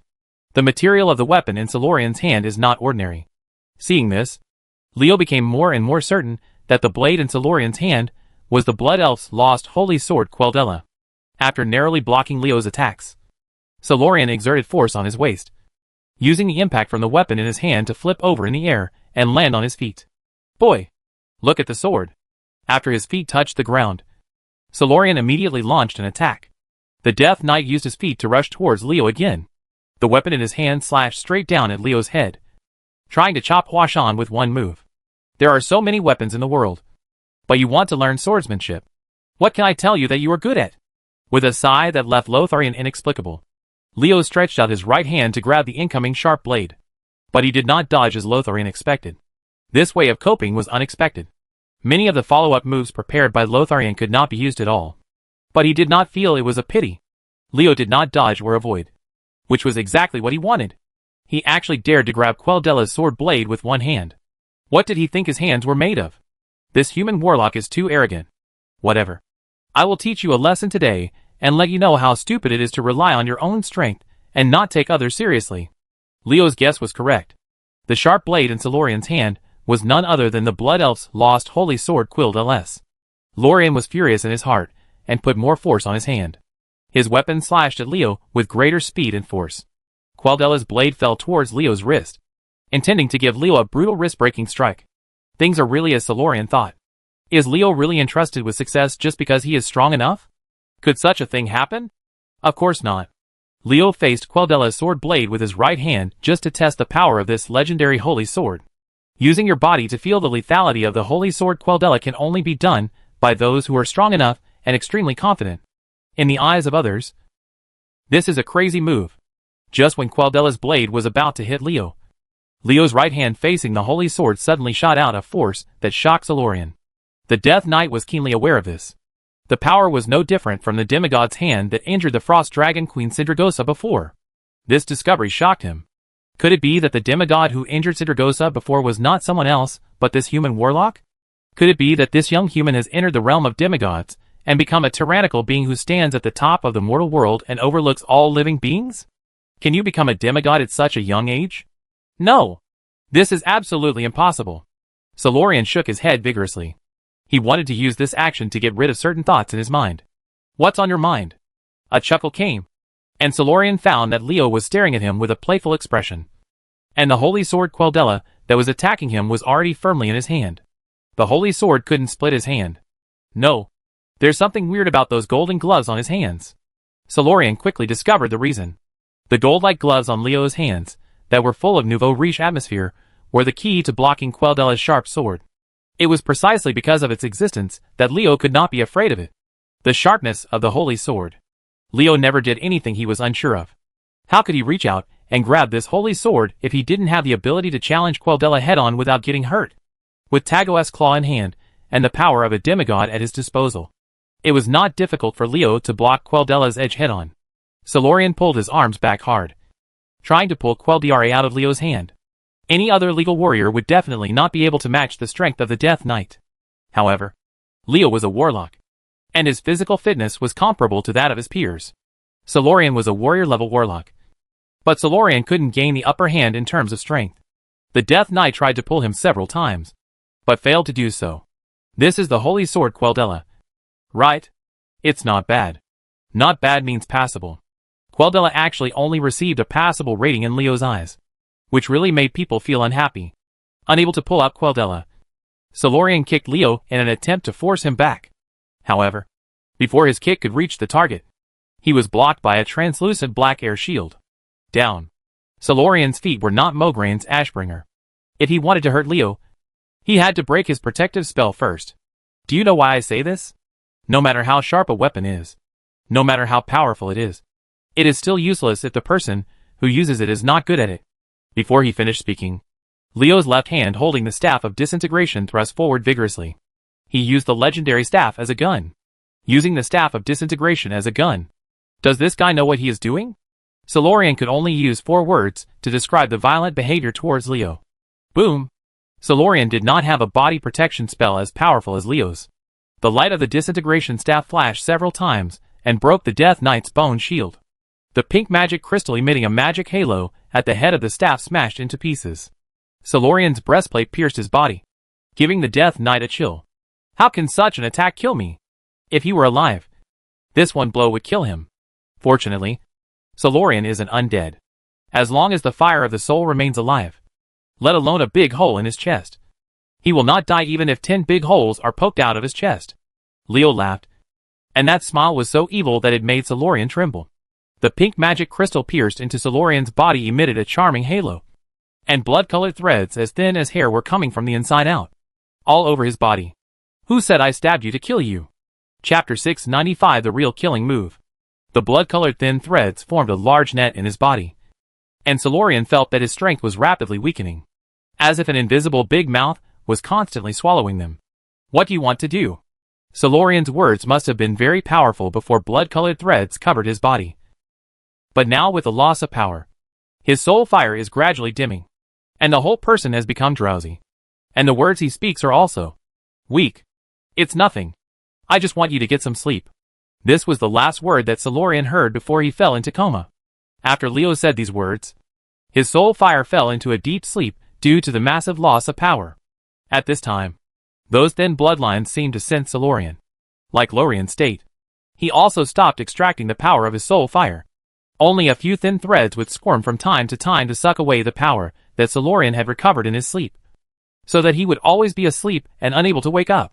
Putting the sleeping Solorian into the space, Leo picked up the Death Knight's weapon, the Blood Elf legendary holy sword Queldella. This is Quelsera's sister sword Queldella. Why does it feel so incompatible with the name of its holy sword? Having personally experienced Queldella's lethality, Leo began to doubt the name of its holy sword. The material of this sword was undoubtedly very good, but it was not on the same level as Mograine's Ashbringer. As a former elf noble, the Blood Elves have a very high vision. Even if Queldella, who they call the Holy Sword, is not as good as the Ashbringer, it cannot be that bad. Because of doubts, Leo began to look at the sword in his hand carefully, and upon inspection, he discovered the problem. The connection between Queldella's sword blade and the hilt was not tight, which meant that the sword was defective in its casting. Can a flawed sword become the holy sword of the Blood Elves? Do you think the Blood Elves are stupid or stupid? There is no problem with the sword body, but there is a problem with the hilt. This is obviously a sword that was forcibly taken apart, and another hilt was remade to match the sword body. However, the person who made the hilt did not have the original sword caster. There is a big problem with the connection between the new sword hilt and the sword body. Leo murmured to himself. He felt that his speculation might be only partly correct. The Scourge Legion once swept through countless towns. It was definitely impossible to say that they did not have enough qualified weapon forgers. Maybe it was not about casting new sword hilts. The person's ability is not enough. But the original Queldella was made using some methods unknown to outsiders. As long as you can't master its casting method, the remade hilt will definitely have flaws. Flicking the blade of the sword with his fingers, and listening to the whisper of the blade, Leo rummaged through his memory, and found the memory about Queldella. If you remember correctly, the original hilt was broken, and was being thrown away at this time, somewhere in Northrend, waiting for someone to find it and restore it. If it was a complete holy sword, Leo would still try it out. But with an incomplete Queldella, he was less interested. Using his mental power to cover Queldella, Leo was about to put it into his private space when something unexpected happened. An icy aura with infinite thoughts of killing and death invaded Leosh's mind along with his mental power on Queldella. The endless negative thoughts that invaded Leo's mental power came so suddenly that they almost killed him. Leo's spiritual world collapsed. If the Abyss Crown hadn't shone brightly at the last moment and built the last line of spiritual defense for him, Leo would have collapsed on the spot. His ending would be nothing more than being controlled by the owner of this cold air and becoming someone's puppet. No, there's something wrong with Queldella's sword hilt. Relying on the Abyss Crown to resist the opponent's sneak attack, Leo knew that his current situation was very bad. The icy breath blocked by the spiritual defense line constructed by the Abyss Crown did not stop there. Countless negative emotions about death and killing were like the sea. Waves hit his spiritual world one after another. At this moment, Leo felt like a small boat that encountered a storm while sailing in the sea. It was struggling to hold on in the furious sea, and the boat would be destroyed at any time. Damn you, Uncle Alsace. How dare you cheat on me? Leo, the owner of the cold breath, knew his identity without even thinking about it. The only ones that Leo could not resist when competing for spiritual power were gods in the demigod realm, or even above. With the power of gods, Galileo wants to deal with him. A mortal can't be so sneaky. In this way, the opponent's strength can be determined by the demigod. There is only one strong man in the Scourge Legion who has reached the demigod realm, and that is the Lich King Arthas, who used the ruined demon sword Frostmourne to become a demigod. Leo now understood why Solorian appeared after Sindragosa. This arrangement was not an arrangement left by Mograine to prevent the Frost Dragon Queen, who was the killer, from missing. But this guy was originally sending food. Although Solorian's strength is not weak, it is definitely not as good as Sindragosa. Except for Solorian himself. No one expects him to kill Leo after Sindragosa misses and let him appear. The only purpose is to send Queldella to Leo's hands. Or to be more precise, to send Queldella's reforged sword hilt to Leo's hands. If it were an ordinary weapon, Leo would definitely throw it aside without even looking at it. But Queldella, regarded as the holy sword by the Blood Elves, was different. Even if Leo didn't recognize Queldella's sword, wouldn't he? Ordinary materials will also attract his attention, and will never be thrown away casually, since those who pay attention to it will inevitably check it. Then the obvious flaw at the connection between the sword body and the hilt will inevitably be discovered. Although the sword is flawless, the material is unusual. Leo will put it away even if he doesn't use it to fight. As long as the Scourge's plan will be successful if his spiritual power comes into contact with this sword. Fighting against demigods with legendary level mental power. No matter how strong Leo is, it is impossible to win. This is not a competition of combat skills and spell combat skills, but a real collision of mental powers. Without any tricks. The legendary how is it possible to defeat a demigod? Especially with Frostmourne helping Arthas. It can be said that Leo has no chance of being spared. Just when Alsace's mental power invaded Leo's spiritual world through Queldella's sword hilt, an icy air of death and killing enveloped the entire place, centered on the sword hilt in Leo's hand. The ice that is so cold that it freezes one's soul is rapidly spreading around. And the endless winter is coming. Feeling this cold breath, Fording, Varian, Scarlet and other powerful players in the Alliance could not help but be stunned, while the powerful players in the Scourge Legion became excited. What happened to Leo? Just when other Alliance powerhouses were still wondering what went wrong with Leo, Fording yelled something bad. The Silverhand Lord had already guessed what happened to Leo. Go and save Leo. The Lich King is eroding his will. There was a hint of anxiety in Fording's shout. He understood the plan of the Scourge Legion. Arthas sent so many powerful Scourge men not expecting them to kill Leo. Mograine, Gavinrad and others were all they are the pawns of the Lich King. They are all pawns released to paralyze Leo and other powerful Alliance players. The real killing move of the Scourge is neither Lanathel nor Sindragosa, but Artha, Sri Lanka himself. How can a legend compete with a demigod in spiritual power? No matter how talented the young man Leo is, and how many amazing mysterious abilities he possesses, his strength is still legendary. In a mental competition that does not tolerate any tricks, he cannot be the opponent of a demigod. The demigod reached that state with the help of some outside force. Knowing Leo's current situation, Varian and other Alliance powerhouses were very anxious. If Leo was enslaved by the Lich King, the situation in the Hand of Tyr would be rewritten in an instant, and the consequences would be unimaginable. Where do you want to go? Dalian blocked Scarlet with his serrated swords. The female paladin knew that Leo was in danger, and wanted to rush over to help him. As her enemy, how could Dalian let her do so? Get away! The sword of Ashkandi burned with blazing golden light. Scarlet swung a sword that was far beyond her standard in anxiety and anger. In order to prevent her from approaching Leodarian, she could only grit her teeth and block it. Kung! The double serrated swords blocked Scarlet's Ashkandi sword. But the price paid was that 2 of the serrated teeth on the sword were cut off. After all, Dalian's sword was not as good as Scarlet's Ashkandi sword. He began to be unable to bear the blows. The weapon was destroyed, and Dalian was distressed and extremely angry. Anyway, both the sawtooth swords were damaged, so he was not afraid of them being destroyed more completely. He was now determined to stop Scarlet's actions. Similar to the situation when Scarlet was blocked from rushing to help Leo. Manaroth, Dragonakos, Zenitharea, etc. were also blocked by the powerful natural disasters. Sindragosa, Sapphiron, and Mog. Lenny knew that this was a critical moment, and could not allow anyone to disturb him. So he used all his strength to stop everyone. No one could rush to rescue in time, and Leo could only face the Lich King's mental impact alone. Without the Abyss Crown to resist the invasion of the Lich King's spiritual power, Leo's spiritual world would have been lost long ago. It's a pity that reality has no ifs. The Lich King miscalculated. He didn't expect Leo to have a treasure like the Abyss Crown to protect him. Seeing that he was about to defeat Leo's spiritual world and turn him into his own puppet, he encountered obstacles. The construction of the Abyss Crown, his spiritual defense line, was like an unbreakable dam, blocking out the Lich King's tsunami-like mental impact. Under its protection, Leo's spiritual world seemed to be precarious, but was actually as stable as a rock. Preventing Alsace's spiritual invasion felt like countless years had passed in Leo's mind. But the reality was that only a few seconds had passed in the real world. When Leo got used to the mental shock coming from Quel'Della's sword hilt, he opened his eyes. The wind can blow up a large piece of white paper, but it cannot blow away a butterfly, because the power of life does not lie in surrender. Arthas, you who succumb to Frostmourne are just a slave to a sword. How can you understand life? What does it mean to want me to surrender to you? It's just a dream. Chapter 696, a business that does not lose money.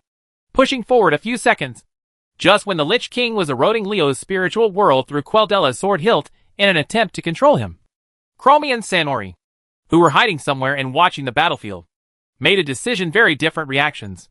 For Chromie, who wanted to put Leo to death, this was an opportunity.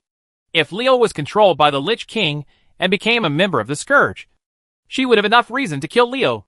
Kill this alien that caused chaos in time and space.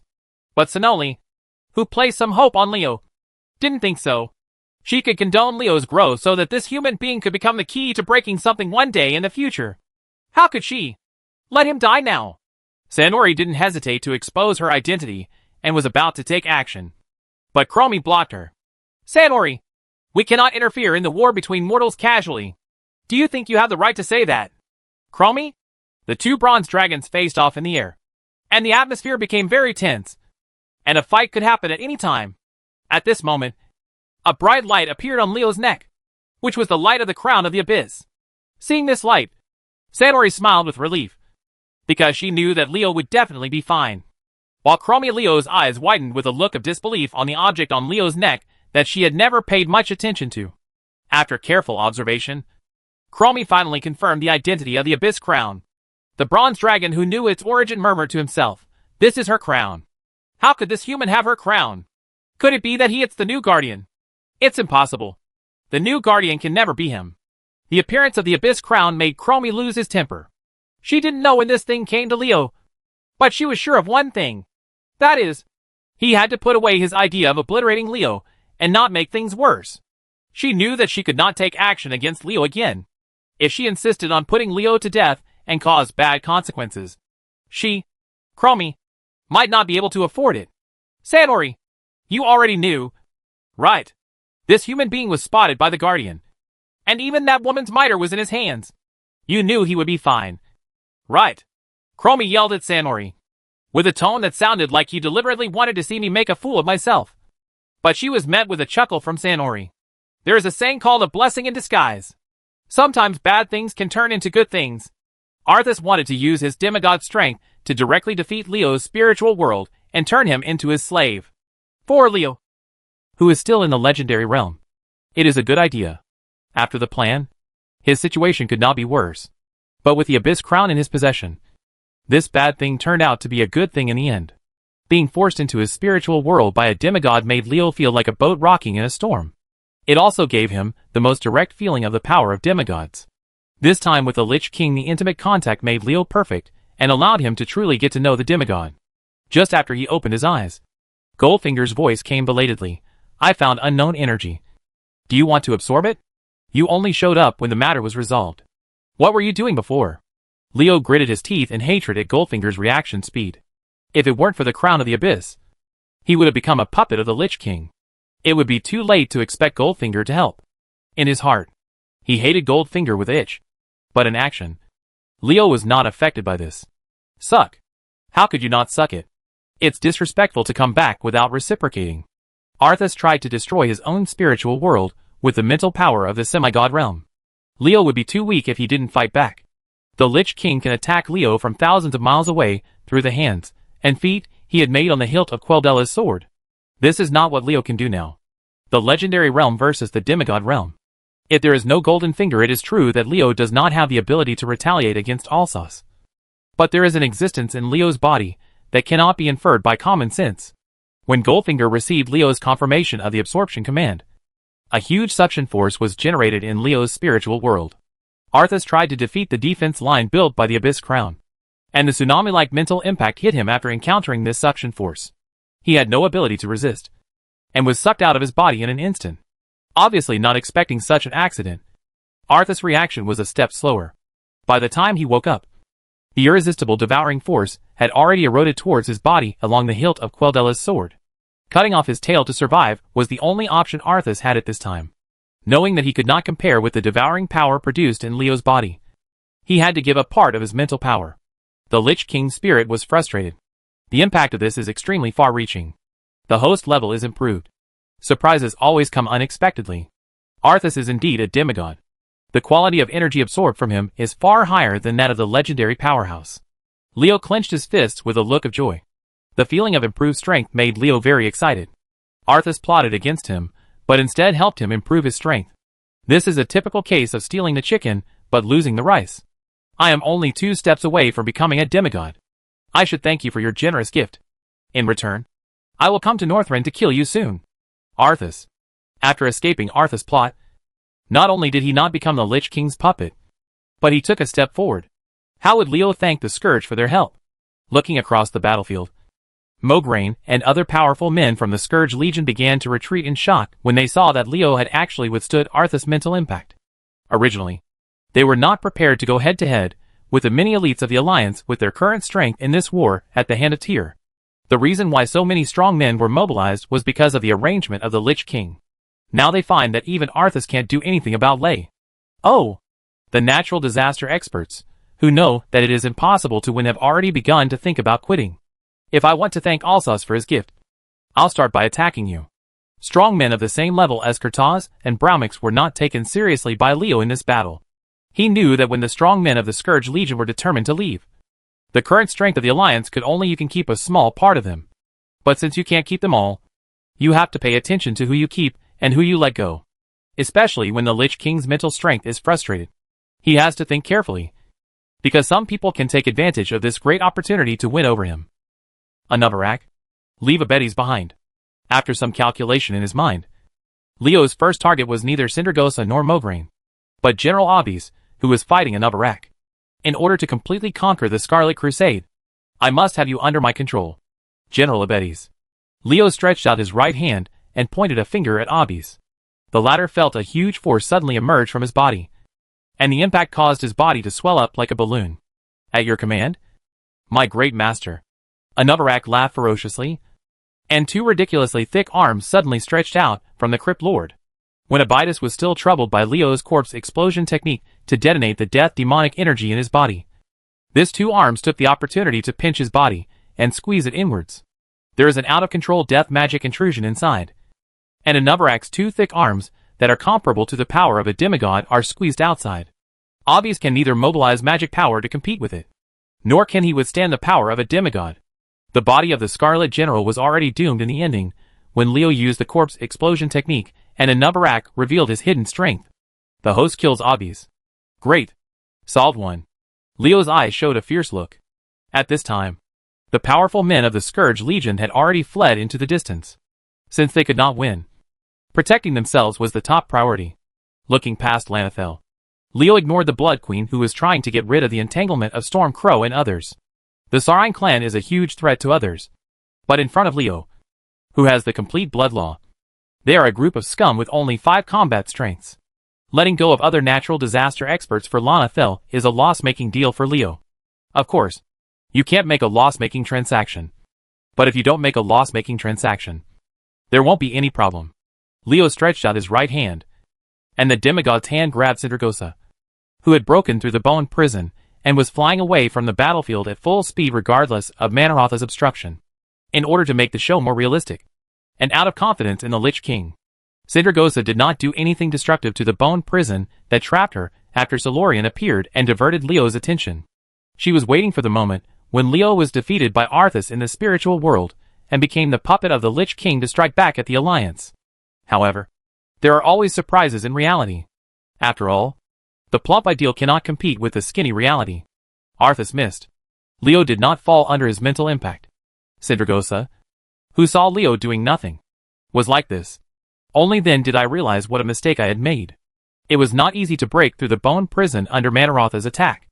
Sindragosa had to pay the price of a dragon claw being chopped into pieces before he could escape. Unexpectedly, Leo killed him. Abis moved too fast. And as the second target he targeted, the Frost Dragon Queen, encountered Leo's demigod hand before she could flutter her wings and fly high. Abis, this useless thing. How could he be killed so easily? Sindragosa panicked. She had no idea how to deal with the grasping demigod's hand. Could she be caught by the opponent like this? The Frost Dragon Queen roared unwillingly. She was going to fight for her life. Protect Her Majesty the Queen. Seeing that Sindragosa was in crisis, Frostfang and Sapphiron were furious.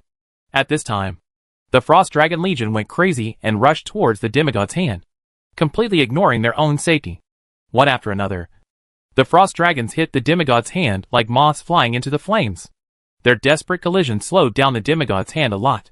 At the same time, Leo's mind also rang. Prompt. The host kills Frostfang. The host kills Sapphiron. With the time gained by his subordinates at the expense of themselves, Sindragosa finally flew up before the demigod could catch him. The Frost Dragon Queen stared at Leo with a look full of hatred as if to destroy his image. Carved into my heart. I quickly flew away. Could it be that she ran away like this? Chapter 697 Birdman is not cute at all. If the purpose of killing Abis is to ensure that all the Scarlet Crusaders can be brought under the Silver Crusaders' account, it will allow Scarlet to unite and the remaining forces of the Silver Hand to move more smoothly, and allow the female paladin to fight against the Silver Crusaders. Sitting more firmly in the position of leader is an act of dedication to his woman, and positioning Sindragosa as the target to kill Leo is for himself. As a legal warrior, and as one of the spellcasters who are hostile to the Scourge Legion, I have some experience with Sindragosa Leo, who has the title of legal killer and has the strength of a legal killer. He was so afraid that he didn't want to have to be on guard against the Frost Dragon Queen's sneak attacks at any time during the battle with the Scourge Legion. It would be too unpleasant if the battle was fought with fear and restraint. In order to make his life more comfortable in the future, in order to make the battle against the Scourge Legion more enjoyable, the Frost Dragon Queen Sindragosa must die. Leo would rather give up the pursuit of other powerful natural disasters here. He left her behind during the battle. Knuckles, Azramanders, Vala, Gaelai, all of you come to me and stop her. Since he was determined to kill Sindragosa, Leo naturally would not let her escape. Under his order, the Twilight Dragon Prince, the Blind Dragon, the Flame Dragon Eagle, and several powerful Dracolics gave up. Defeating their opponents, they executed Leo's instructions very well. Just after Sindragosa flew into the air, Valistraz, Nefarian, Polition and other strong men came. He intercepted her and completely blocked her way, cutting off Sindragosa's escape route. Caught in a tight siege, Sindragosa was in a very critical situation at this time. Without Sapphiron and Frostfang, the Frost Dragon army could no longer withstand the attack of the Dracolic army. In addition, in order to stop Leo's demigod attack, the Frost Dragons lost many of their companions. This ace force of the Scourge Legion was completely suppressed by their opponents. Facing the numerical advantage of the Dracolic army, they had too much time to care for themselves and had no spare time to support their queen. Unable to get help from elsewhere, Sindragosa can only rely on her own strength to break out of the siege. But does she still have the ability to face the siege of a group of powerful dragons? Trapped beasts still fight. Injured beasts are the most dangerous. Even wild beasts are so. Let alone an injured and trapped frost dragon. Especially this frost dragon is not an ordinary frost dragon. She is the Frost Dragon Queen Sindragosa. Under this situation, Sindragosa's danger index increased exponentially. No one dared to take the Frost Dragon Queen lightly in order to survive. Seeing Dragonakos and other subordinates intercept Sindragosa, Leo was about to breathe a sigh of relief when, unexpectedly, hundreds of black shadows jumped up from the ground and rushed toward the dragons surrounding the Frost Dragon Queen. When these black figures approached the target, banging explosions resounded throughout the sky. The ghoul's self-destruction. Leo curled his lips. He hated those who played self-destruction the most. They had no technical content at all. These hundreds of ghouls were not created by anyone else but by the powerful Death Knights, such as Mograine Darien, who had evacuated to a distance. Seeing that Sindragosa was in trouble, they summoned Army of the Dead in order to reach her crisis. Use the self-destruction of the ghoul to attack Dragonakos and other dragons that are besieging Frost Dragon Queen Sindragosa. Although such an attack cannot hurt a strong man like the Twilight Dragon Prince, it can still bring him pain. A minor annoyance. Dragonakos is like this. Let alone Pollution, and the others, who are not as powerful as him. Sindragosa did not waste the precious opportunity to escape that Mograine and the others had fought for themselves. While Dragonakos and the others were dealing with the ghoul's self-destruction and had no time to escape, the Frisk Dragon Queen forcibly knocked Peli away. Xian and Ektoz broke through the dragon blockade, and she once again saw the hope of escape. With Sindragosa's strength, there are not many people who can make her so embarrassed. Today, she has been put into disgrace again and again. She will never forget such an experience. And she will never forget the person who gave her such a situation. Sindragosa kept it in mind. The Frost Dragon Queen swore that she would repay Leo thousands of times for all the humiliation she suffered today. But taking revenge on Leo will be a matter of the future. As the saying goes, if you can keep the green hills, you will not be afraid of running out of firewood. If you want to take revenge on Leo, she must escape today's disaster. But does Sindragosa, who has been designated as a sure kill target by Leo, still have a future? Can Leo allow this legal killer to escape from his hands? It is easier to control a tiger than to capture it. As a legal warrior, can Leo allow an enemy like Sindragosa to exist? The answer is of course no. As a member of the spellcasters, who can feel at ease when there is an enemy who specializes in restraining spellcasters? If such power cannot be destroyed, it must be controlled by oneself. Sindragosa, who had just escaped from the siege of Dragonakos and other powerful dragons, had no time to rejoice when a blue light cut through the sky at Tyr's hand and struck her like lightning.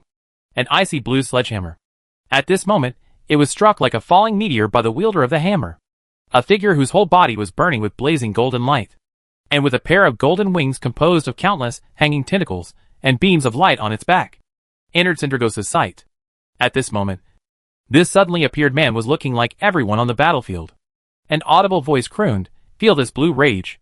At the moment when Sindragosa himself was able to escape, Leo finally called out Izel in order to intercept and kill the Frost Dragon Queen.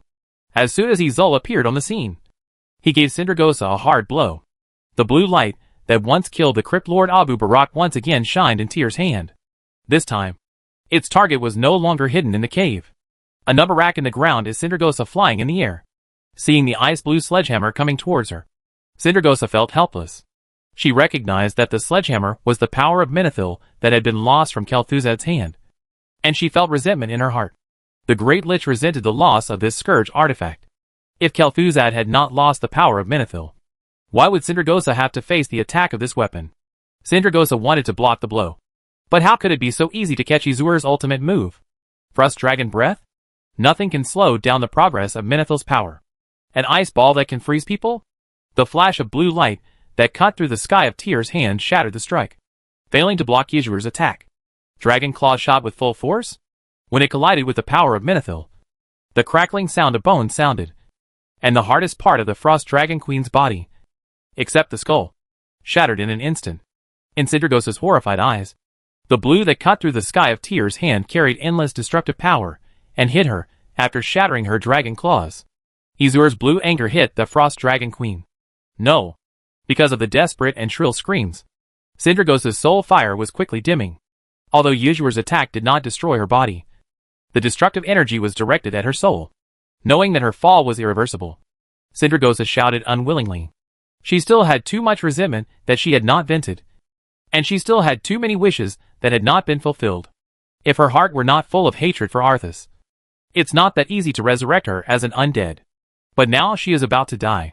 With irreparable regrets and unwillingness to take revenge, Sindragosa will completely disappear from this world. And this time no one will be able to wake her up and give her another chance. It's a chance. I am not willing to. Resentment turned into resentment, and Sindragosa stared fiercely at Izur, who was like a big golden light bulb hanging in the air. If you want me to die, I won't make you feel better. The expression on the face of a clone holding the power of Menethil and burning with blazing golden light is very complicated, including helplessness, depression, contempt, and other emotions can be found on his face. You despicable and shameless soul. Why didn't you come for the final blow yourself instead of ordering me to take action? Do you think she can't reflect my blue anger? I'm such a stick. And I actually hit someone with a counterattack. The crazy woman struck such a violent blow. With infinite resentment, Yizhuer, who turned into a golden light and penetrated into Leo's body as soon as he appeared on the scene, disappeared into the battlefield at the hands of Tyr. He really came and went in a hurry. Although he ended the Frost Dragon Queen Sindragosa, that doesn't hide the fact that he only had a few seconds of screen time. Poor Yizhuer. I thought he was the only one who could let others feel the blue anger. I didn't expect that he would experience it himself today. I guess being hit by his own trick must have a different feeling in his heart. I did not do it on purpose. Leo shrugged. His expression could only be described as unscrupulous. Leo would not tell Yizhuer that he would not let this clone, who was even more pretentious than his original self, pretend to be an angel on such an occasion to attract others. His eyes would not tell Yizhuer that he was very envious of a certain avatar's shining golden look. Those who pretend to be cool and have handsome looks are just floating clouds. Birdman is not cute at all. The host kills Sindragosa. The extraction of magic equipment is successful, and the host obtains memories of Maligos. The ability is successfully absorbed, and the host obtains the transferable ability, Cold Grip. Do you want to absorb it? I have to admit that Goldfinger is sometimes very generous. When he killed Abendis, Leo was still complaining that he didn't give him anything. Now after killing Sindragosa, two of them came at once. One its equipment, and the other is skills. It's just, isn't this thing too weird? Maligos' memories are clearly related to the Blue Dragon King at a glance. The usefulness of this needs to be studied carefully. So let's not talk about it for now. But why is the skill Icy Grasp instead of Sindragosa's unique spell? Chapter 698, You Don't Understand My Mood. Frost Dragon Queen Sindragosa is dead. First, Sapphiron and Frostfang died in battle. The Frost Dragon Legion suffered heavy losses in the fierce battle with Leo's Dracolic army. Now Sindragosa, who was commanding them, also died on the spot. The Frost Dragon Legion was almost disintegrated. On the edge, this was an extremely heavy blow to the Scourge Legion. Without the Frost Dragon Legion, how can the Gargoyle Scourge alone ensure its air superiority? After losing Sapphiron, Frostfang and Sindragosa one after another, the Scourge's air power has been crippled, and they were defeated twice by the hands of Tyr. The original Silver Hand Station has become a sad place for the Scourge, and I don't know if the Silver Hand Paladins, who died in the battle against the Scourge, would feel relieved. Okay. Icy Grip is Icy Grip. Let me try its effectiveness. It's useless for you to dwell on what has happened. Leo, who didn't get the mad curse, complained a little, and started to use the Cold Grip. A biting cold wind blew up, and a suction force emerged with Leo as the center. All the members of the Scourge Legion, within the scope of the cold wind, were pulled towards Leo by the sudden force in the wind. If Death Grip is a single target grabbing skill, then Cold Grip is its group version. But the power of the former belongs to darkness and shadow magic, while the latter is a composite magic of wind and water. Looking at the undead Scourge that was pulled towards him by the Cold Grip, Leo had an idea. What would happen if Dark Vortex and Energy Absorption were added to this spell?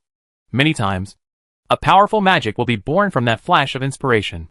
If it weren't for the fact that fusing several magics together is not an easy task, Leo would immediately test his idea on the battlefield. Leo, while experiencing the newly acquired Cold Grip, a shout came from somewhere in the battlefield, and Leo immediately turned his gaze over. Leo, the owner of the voice, couldn't be more familiar with her, because she is Pasonia. At this time, this powerful human assassin was entangled with a furious figure. Leo smiled when he saw this scene. Haha, Kel'Thuzad. Today is the day you die. It was the Archlich Kel'Thuzad, who was entangled by Pasonia. Even the Lich King couldn't take care of Leo. Seeing that there was nothing he could do, Kel'Thuzad was unwilling to accept the resentment against Leo in his heart. As a result, he was slower than the two Liches, Amanthegard and Lady Deathspeaker, to evacuate. After taking such a step, Pasonia seized the opportunity. Pasonia, who single-handedly established MI7 of the Kingdom of Stormwind, was as invisible as anyone else. Although Kel'Thuzad was powerful, he was distracted and failed to find her traces. Just when he realized that he would not evacuate in time, when he was about to escape because he was afraid that he would not be able to withdraw, Pasonia took action. The demon strike danced out countless silver snakes, completely covering Kel'Thuzad, killing the great Lich of the Scourge Legion in a hurry. The four powerful Dracolics, namely Venomous Flower Vine, Loatheb, Haraz and Filmer, saw that Pasonia was killing them, and they all attacked one after another. Just when Kel'Thuzad was attacked by Pasonia, they were in a panic. At that time, They took the opportunity to kill the 2 natural disaster dogs that the Archlich used as human shields. Without the 2 human shields of the Scourge dog, Kel'Thuzad was like a warrior who had his armor stripped off and could only face the enemy's attack naked. When Leo looked over, it was the moment Kel'Thuzad recovered from Pisonia's sneak attack. Knowing that the Archlich could immediately use the flash spell to escape once he regained his composure, Pisonia rushed to Kel'Thuzad. Before taking action, he called out Leo's name, drawing Leo's attention to the battlefield here. Kel'Thuzad's reaction was not beyond Pisonia's expectations. In fact, the situation did not allow Kel'Thuzad to make any other choice. After recovering from the panic of being attacked, he was about to use the flash spell to escape from the battlefield. A burst of dark elements brutally cutting off the connection between him and the magic element. He was unable to cast any spells for a while. "Dear Great Lich, are you satisfied with my strangulation?" Leo smiled happily, and Kel'Thuzad was as anxious as an ant on a hot pot. What kind of fighting power can a lich who cannot cast spells have? Faced with the siege of many powerful enemies, how long can his ice shield last? Kill the corpse. Kill the canker. Kill the gangrene. 3 rising tones suddenly sounded. When Kel'Thuzad was strangled by Leo and unable to cast spells, Varian solved the 3 opponents who were entangled with him. The king of the Stormwind Kingdom did not stop. When he saw that Kel'Thuzad had not yet when leaving the battlefield, he immediately raised Salamini's swords high and struck Kel'Thuzad with a jumping chop. The figure leaping high, the eyes full of murderous intent and anger, the sharp blade shining with cold light, everything made Kel'Thuzad terrified. In order to resurrect Kel'Thuzad, Arthas killed Varian's most respected king Tyrrhenus. Varian had only one attitude towards Kel'Thuzad and kill him without mercy. In an unfavorable situation, when he encountered Varian, who regarded him as a must-kill target, Kel'Thuzad complained in his heart. Leo's mental power was too strong, and even Kel'Thuzad couldn't get rid of the strangulation he cast. The ice shield could not hold up originally, and now with the addition of Varian, a strong man, how could the Archlich's fragile little body withstand it? "Go and rescue Lord Kel'Thuzad." The believers of the Curse sect immediately shouted in panic when they saw Kel'Thuzad was in trouble. They were not capable of participating in that level of battle. The only flesh and blood giants who had the ability to help Kel'Thuzad were entangled by the War Fortress and others. Live. These idiots. Who dares to rescue them in this situation? It is now clear on the battlefield that whoever saves whomever will be trapped in it will not be able to get out. Without the Lich King's forced order, Amanthegard and the others will not sacrifice themselves and exchange their lives for Kel'Thuzad's. If they did that, would they still be worthy of the word evil? Amanthegard and Ms. Death Speaker pretended not to hear, and made the same choice as Mograine and others who disappeared into the Scourge army after Sindragosa was killed and left the battlefield. It doesn't matter if they lose the battle. Anyway, the Scourge Legion has plenty of troops. If you lose once and spend some time gathering an army, then again, how can the group of living people from the Alliance compete with the Scourge Legion composed of dead people? But if you don't even have the ability to escape, it only means that you are too incompetent. If you are incompetent and still come to the battlefield, you deserve to die. Now that Arthas failed to control Leo and suffered a lot of mental damage, he was unable to take care of Tyr's hand, which was thousands of miles away. Kel'Thuzad's plight was ignored by other natural disaster experts. The so-called defeat is nothing more than that. When everyone is thinking of escaping first, those in trouble can only think of ways to protect themselves. If they cannot protect themselves, then the truth, ahem, the only outcome is that one person dies. Varian's body rose to the highest level, and Salamini's 2 swords merged into Salamini's great sword. After turning into a great sword, his jumping chop was stronger and more powerful. Kel'Thuzad was already beaten by Pisonia and others. How could the ice shield, which was about to break after being hit, block Varian's full blow? The ice shield shattered as the sword of Salamini passed by, and the cold blade went straight towards Kel'Thuzad. The Great Lich's face was full of despair. But there was always a way out. Just when Salamini's great sword was about to hit him, the strangulation effect that Leo had exerted on him had passed, and Kel'Thuzad cast a spell without even thinking about it. Use the flash technique to avoid this blow. You can't run away. You will die. How could Varian let Kel'Thuzad escape? If he couldn't kill him even with such a good opportunity today, Varian would definitely regret it for a long time. Before Kel'Thuzad, who was almost alive, could wipe away the non-existent cold sweat on his head, Leo's voice suddenly sounded beside him. I said, "Why are you leaning against me?" Kel'Thuzad was startled. He turned his head sharply, and saw Leo standing next to him. The probing look on his face, and the eyes full of curiosity made the Great Lich shiver. Why is this the god of plague? Poor Kel'Thuzad made a big mistake. At the moment of life and death, he panicked and made no choice. There was a big problem with the direction of the flash technique. From the 4 directions of southeast, northwest and northwest, Kel'Thuzad chose Leo's side. And it was better to pass to Leo's side. The Archlich was completely miserable. The soul of bones was driven into Kel'Thuzad's body by Leo. Although the Archlich wanted to dodge, the distance between the 2 sides was too close. Before he could react, a strange soul entered his body. There is no room for 2 tigers in one mountain. With 2 souls in one body, the 2 sides naturally started to compete. Before defeating the bone soul, Kel'Thuzad was unable to effectively control his body, and could only watch Varian rushing over with a murderous look on his face. He swung his sword towards himself. On the coffee table of the Scourge, a cup named Kel'Thuzad was born. Killing Kel'Thuzad, the extraction of magic equipment was successful. The host obtained Wall of Fear. Do you want to extract it? No skills? Leo curled his lips. Kel'Thuzad was also a great lich after all. Leo was very greedy for his Shadow Rift. But unfortunately, like the Mad Curse, he had no luck with it. Looking up at the sky, Leo sighed. I look at the sky at night. Today is really not a good day to kill someone. Varian, who was in a state of excitement after successfully killing Kel'Thuzad, looked at Leo strangely, and looked at the sky at night. It should be daytime now. Right? Is there something wrong with my eyes, or is Leo hallucinating? Thinking of this, Varian's look at Leo changed a little and became worried. Sensing his gaze, Leo looked like he was overwhelmed by his superiority. You don't understand my mood. Chapter 699. Do you want to make a bet? Even though they have already won the victory, they still look so dissatisfied.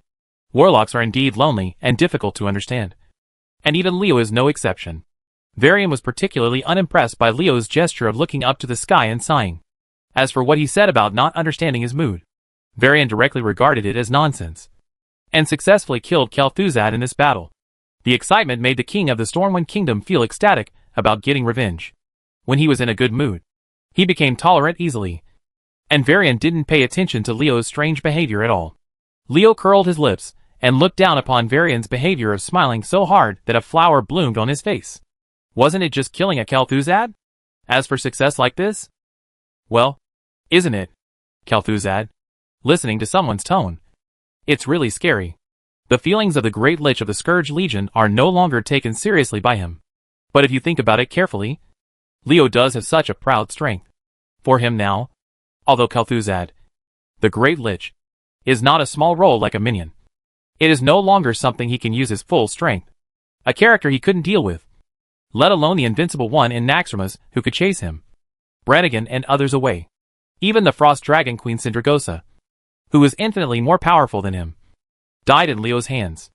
For Leo, Kel'Thuzad was just an opponent that Leo could only deal with some of his strength. As his strength increased, his horizons also broadened. Leo's vision naturally became higher. A strong man at the level of Kel'Thuzad could no longer be considered a strong enemy by Leo. He only had the last 2 small steps to reach the halfway point. For Leo, who is in the divine realm, only a demigod can meet the requirements of his powerful enemy. No matter how Leo evaluates Kel'Thuzad now, there is one fact that cannot be erased. That is, killing the Great Lich Queen of the Scourge has a great boost to the morale of the Alliance army. You must know that Kel'Thuzad, but the original culprit who spread the plague, the founder of the Cult of the Damned, and the second most famous figure in the Scourge, was beheaded by Varian on the battlefield. What could be more morale boosting than this? Glory to King Varian! The soldiers of Stormwind Kingdom cheered excitedly. Under the command of Windsor, their morale was soaring. They had already forgotten the fatigue of days of fighting and began to pursue the retreating natural disaster army. What can I say? Leo scratched his face. Windsor was really good at building momentum. He was obviously the one who contributed the most to kill Kel'Thuzad. Varian just missed it with his top-notch last-ditch skills. Why did it come to his mouth? Where's Varian's glory? Of course, thinking this way, Leo didn't have the slightest bit of envy or jealousy. As the saying goes, a big tree attracts the wind. After killing the Frost Dragon Queen Sindragosa in this battle, he no longer had any need to use Kel'Thuzad to increase his own power. Glory. Eating alone will ruin your stomach. Leo will not do such an offending thing as taking glory by himself. He knows himself very well. He is not long out in. And he will not have that kind of treasure. Glory. The beauties didn't mind letting him have the otherworldly life that was called their friend, but was actually their little brother. So when he ate meat, he would leave soup for others to drink. Besides, Varian's benefits from killing Kel'Thuzadrio will not be reduced. And he won't care about some false claims. The natural disaster army is all undead. They don't need morale. Although the large army is evacuating, the combat effectiveness of the remaining rear troops will not be weakened because of the failure of the battle. Jaina. It's time for Theramore's troops to appear. It is true that the Scourge Legion's attack on Tyr's hand was frustrated again. But the Alliance's army's pursuit of them was not smooth. The undead Scourge, who were left behind to block the Alliance army, blocked their progress. Seeing that the battle was not as one-sided as he had hoped, Varian asked Jaina to bring Theramore's army into the battle. The 20,000 Theramore army is from the Alliance's most elite 7th Legion. Their combat power has been demonstrated when they defended against the attack of the undead army before. With 20,000 people, they alone defended Tyr's attack. One Direction has achieved what Leo's tens of thousands of mechanical troops can do. Such an army once amazed Leo. Yu Dao is not afraid of not knowing the goods, but afraid of comparing goods. Leo once thought that the quality of Arathar's army was quite good under Amaran's training. But this idea disappeared from his mind after seeing the 20,000 people in the 7th Legion. Leo had carefully estimated that if he wanted to defend one side alone with Aratho's current army quality, he would have to mobilize 80,000 soldiers. And he didn't know how many times the number of soldiers who died on the battlefield would be. The gap is a gap that can be seen without just looking at it. The Ace army that symbolizes the pride of the entire alliance is indeed not comparable to the Arathar army that only fought a few battles. Leo was extremely greedy for the combat power of the 7th Legion. If the kingdom of Arathar had such an army... Wait. Leo realized that he seemed to have overlooked something. The son of Lothar in the world of Draenor. Thinking of this expeditionary force to the Outland, Leo's psychology was balanced again. Varian, who had returned to Stormwind City, indeed had the ability to mobilize the 7th Legion in the home world. But the army on the expedition to the world of Draenor would no longer listen to him. They are the 7th Legion belonging to Arathar. There is no need to envy others if you have one. Thinking of Leo, son of Lothar, who is in the world of Draenor, he feels a lot more balanced. Now Naxxramas is parked above the Watch Fortress, and the Arathar soldiers inside are also receiving the news from while training Lothar's son. The demons occupying the Hellfire Peninsula provide training services. I believe it won't take long for Arathar's soldiers to grow up. The 20,000 soldiers of the 7th Legion lived up to Varian's expectations. After they took action, the rear troops of the Scourge Legion were quickly defeated. The Alliance troops broke through the obstruction and went straight to the main formation of the Scourge army. Pity. Leo shook his head. The 20,000 7th Legion soldiers allowed the Alliance to annihilate at least 3 times the number of undead natural disasters. However, the number of natural disaster armies was too great.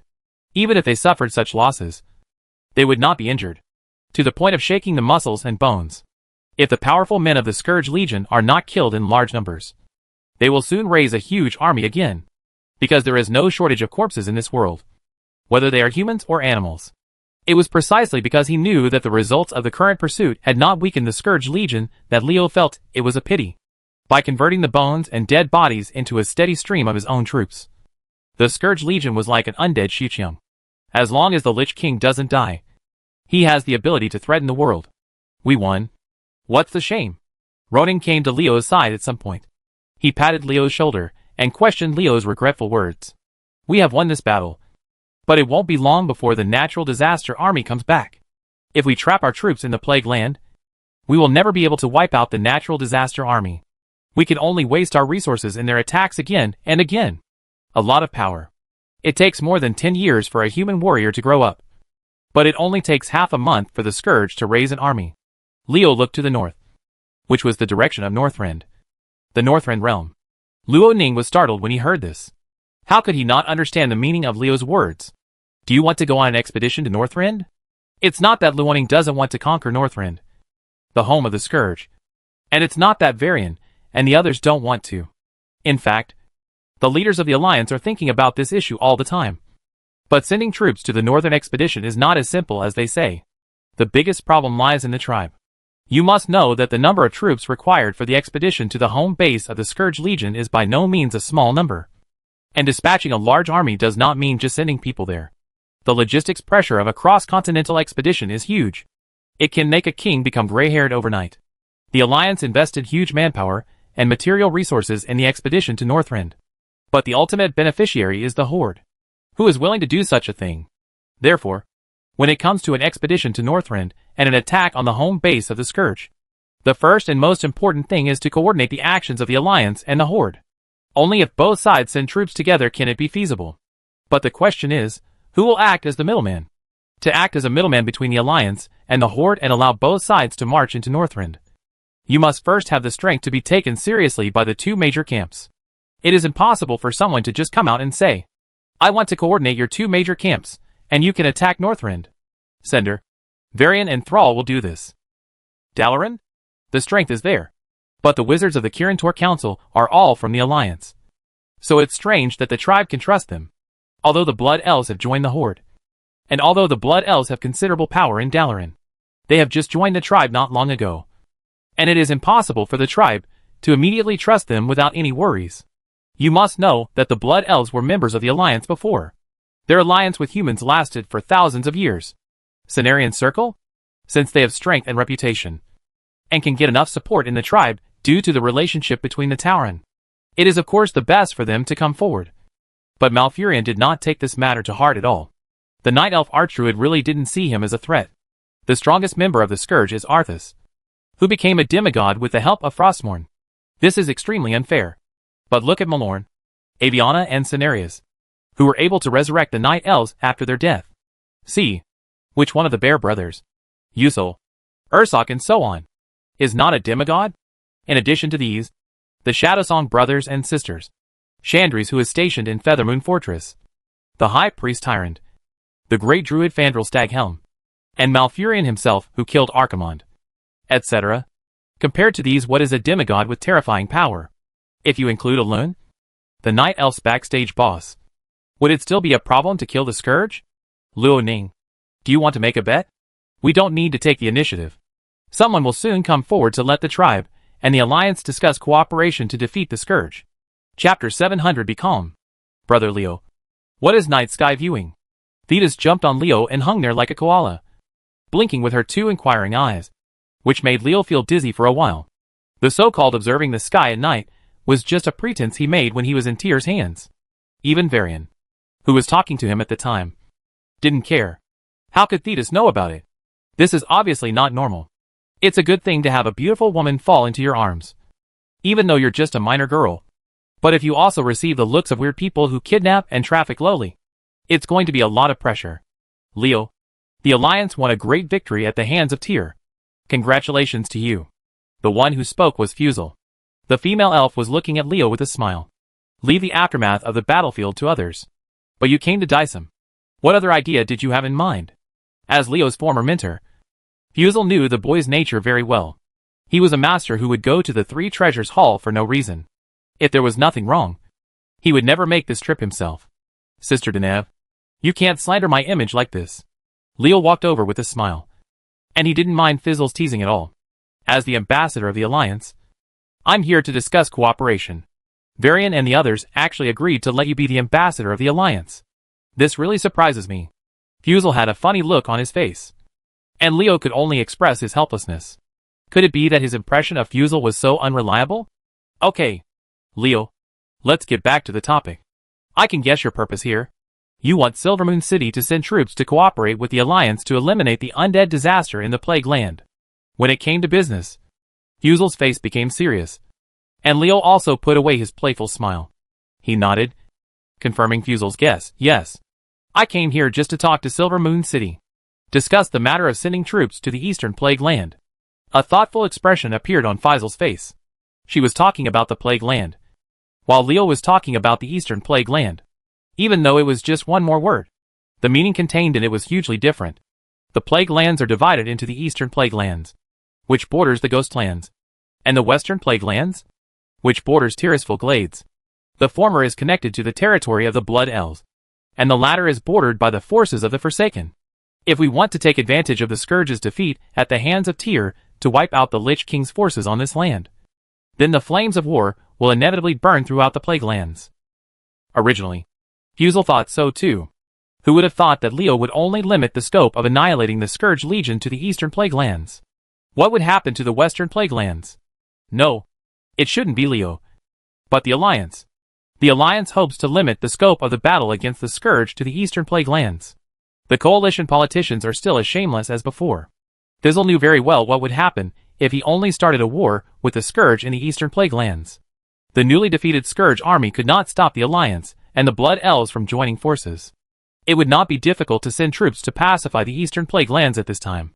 Now that the Frost Dragon Legion of the Scourge has been almost wiped out, it is really easy to regain the land that has been occupied by them for a long time. Even if the Alliance does not take action, it can be done with the power of the Blood Elves alone. Although the Blood Elves themselves don't have many troops, none of them have money. The Bilgewater Cartel has already established a stronghold in Sensale Port. Goblin mercenaries, who are crazy for money, will make up for the lack of Blood Elves troops. Without the Frost Dragon Legion, the Goblin airship, the biggest enemy, is even more of a killer weapon. Once the war begins in the Eastern Plague Lands, there is no need to think too much about how it will end. But the problem is that even if the Blood Elves and the Alliance fight with all their strength, it is impossible to eliminate all the undead natural disasters there. The undead natural disasters that are untenable in the Eastern Plague Lands have no choice but to go to the Western Plague. What other options are there?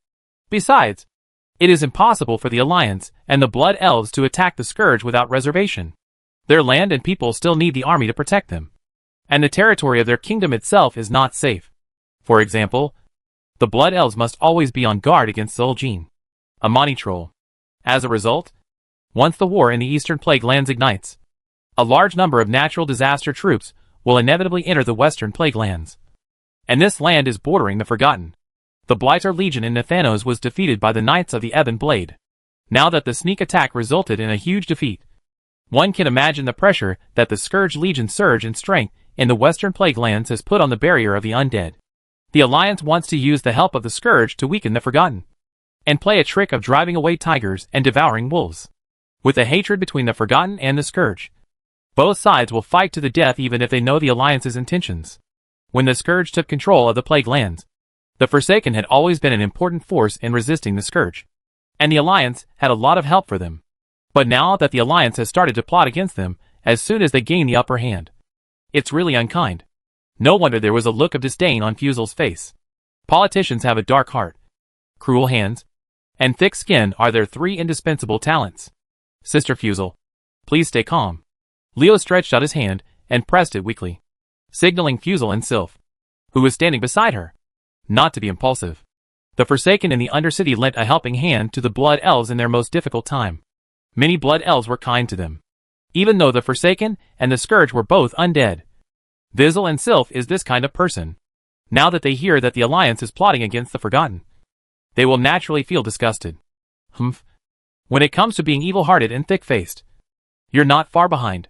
Faisal rolled her eyes at Leo, and an angry look appeared on the female elf's face. It's not like you don't know the relationship between Silvermoon City and the Undercity. General Sylvanas has always been facing the kingdom of Quel'Thalas. How could we conspire with you to put her in a disadvantageous situation? Didn't you persuade those Alliance politicians when they came up with such bad ideas? Are they giving up on this stupid idea? Leo scratched his face. When he heard the suggestion of Varian and Sargas at the hands of Tyr, Leo did have the idea of vetoing it. But after discovering that Gilneas, represented by Walden and Ashbury, after the kingdom also agreed with this approach, he stopped his behavior. The area controlled by the Forsaken now includes the Silver Pine Forest, which accounts for about half of the Forgotten sphere of influence. And the border between the Silver Pine Forest and Tirisful Glades is very close to the entrance to the Undercity. It is impossible for the Forsaken to exit this land safely. But Silver Pine Forest was once the land of the kingdom of Gilneas, before Jin used the Greymane Wall to sequester the country. It was the land of Gilneas. Now that the kingdom of Gilneas has returned to the Alliance, how could they not want to take back their territory? The kingdom of Gilneas wants to take back its territory, and the chance of the Forsaken giving in is zero. There will definitely be a fight between the two sides, no matter how you consider it. Varian Sargas and others, who are members of the Alliance, support the Gilneans. Even Scarlet is on their side. Leo can't stop this even if he opposes them. Although it is in the interests of the kingdom of Arathor to seduce the Forgotten like this, it is indeed unreasonable to do so. Queen Shi, I wonder how you will react when you find out about this. I hope you will not put the blame on the kingdom of Arather. I am not willing to waste my limited power on the internal conflicts between the Alliance and the Horde. You must know that the Scourge and the Burning Legion are still threatening the world. Although he did not express his opposition clearly, this did not prevent Leo from denouncement of this matter. I came here just because I knew Silver Moon City would not agree. By the way, Sister Deneve, I will be embarrassed if you praise me like this. Next time you want to praise me, can you be more reserved? He shrugged and told Fusel that he had a dark heart and a thick face. Leo was quite proud of himself rather than being ashamed. He was so angry that Fusel kicked him hard in the calf. Someone immediately did it. Confession. You bastard. Stop pretending. What on earth are you planning? Fusel didn't believe that Leo didn't know the Blood Elves' attitude towards this matter. Since he dared to serve as the Alliance ambassador, he must have some ideas. Maybe he could hear some interesting ideas from Leo's mouth. Looking around and waving to Faisal to get closer, Leo acted like a cautious underground party associate. Of course I have an idea, but I can only say it quietly. But you can't tell others. This so-called secret cannot be leaked. Should we find a big bed and cover it with a quilt so we can lie in it and talk? Fusel was annoyed and amused by Leo's sneaky appearance. This little soul was straightforward, but he still had so many tricks up his sleeve. Murderous! Just as he was about to speak, Leo suddenly noticed two sharp eyes staring at him. When he lowered his head, he saw that it was the little girl Thetis. Brother Leo, why are you ignoring me? Please tell me what night sky viewing is. Otherwise Thetis will not be able to complete the mission of Lord Moon God. After flicking the little girl's head with a little force, Leo stretched out his hand to pull her off him, then ruffled her hair, and said with a funny face under Thetis' angrily gaze, Little girl, how about this? Tian Bu Jian actually learned how to pull the tiger skin to pull the banner, and even pulled out the moon god Alun. Okay, don't look at me with that look. I'll tell you that. The so-called observing the sky at night. Leo coughed and stopped talking. It's just a matter of looking at the sky in your free time. From the trajectory of the stars, understanding the trajectory of the world and predicting what will happen are my unique skills as a prophet. Can you predict the future by looking at the stars? Thetis blinked. Thetis also looks at the stars every day. Why not? Because I am a prophet, and you are not. Chapter 701 Return to the Darkness. In the sun-chasing court of Silver Moon City, there were only two people, Kael'thas and Leo. In the empty hall, this was a secret conversation. Leo, who faced the Blood Elf Prince alone, felt surging magic power from him, like a raging wave that kept attacking him, making him feel like he was in the sea facing the endless waves. The feeling of endless waves. Although he was bearing the impact of Kael'thas' magic, Leo didn't have any anger on his face, because he knew that Kael'thas had no ill intentions. The Blood Elf Prince did this to let him once again feel the power that was above the legend. Strength. Your Highness Kael'thas, it seems that the Tide Stone has been of great help to you. I believe that it won't be long before you can successfully advance to demigod and become the first powerful demigod in the kingdom of Quel'Thalas. Leo spoke easily under the pressure of Kael'thas, and the wave of magic that kept attacking him disappeared at the moment he spoke. Although a truly strong person cannot be created by external things, there is no strong person who does not rely on external things at all. The Tide Stone was of great help to Kael'thas. The power of law contained in it gave the Blood Elf Prince, who was trapped outside the demigod realm, a last-minute help, and helped him break through the barrier. The door between the legend and the demigods allowed him to see the scene behind the door. Now the demigod is only half a step away from the Blood Elf Prince. He only needs to pass through the open door to achieve it. It does not take long for Kael'thas to do this. The strength problem that has troubled him for many years has finally been solved. Kael'thas is in a very good mood, and the problems within the clan are also expected to be solved, which makes him look much more cheerful than before. After hearing Leo's words, the Blood Elf Prince smiled heartily and responded to Leo, "Thank you for your help. If it weren't for you, how could I get the Tide Stone? But Leo, you don't have to envy me. Now you are very close to a demigod." Leo blocked Alsace's mental impact at the hands of Tyr, and he easily dealt with Kael'thas' magic wave just now. Breaking through the obstacles between legends and demigods was no problem for Leo, and he became a demigod.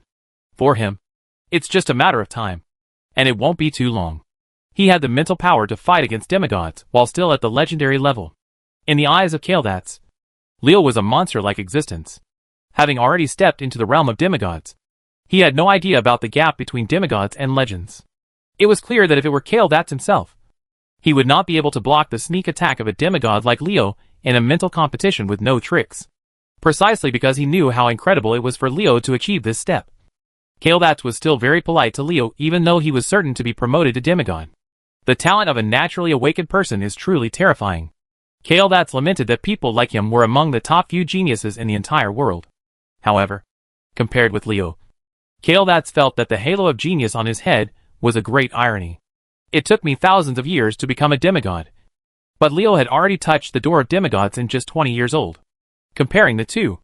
Who is the genius? Does this question still need to be answered? Sometimes Kael'thas wonders whether Leo is the illegitimate son of a certain god. Otherwise, how could his strength grow at such an incredible speed, leaving others with nothing but envy? You're right. I'm almost a demigod. Stepping into the demigod realm is not a problem for me. Leo didn't hide it. In fact, he couldn't hide this kind of thing even if he wanted to. At that time, so many pairs of eyes saw that he withstood Alsace's sneak attack. The news could not be blocked.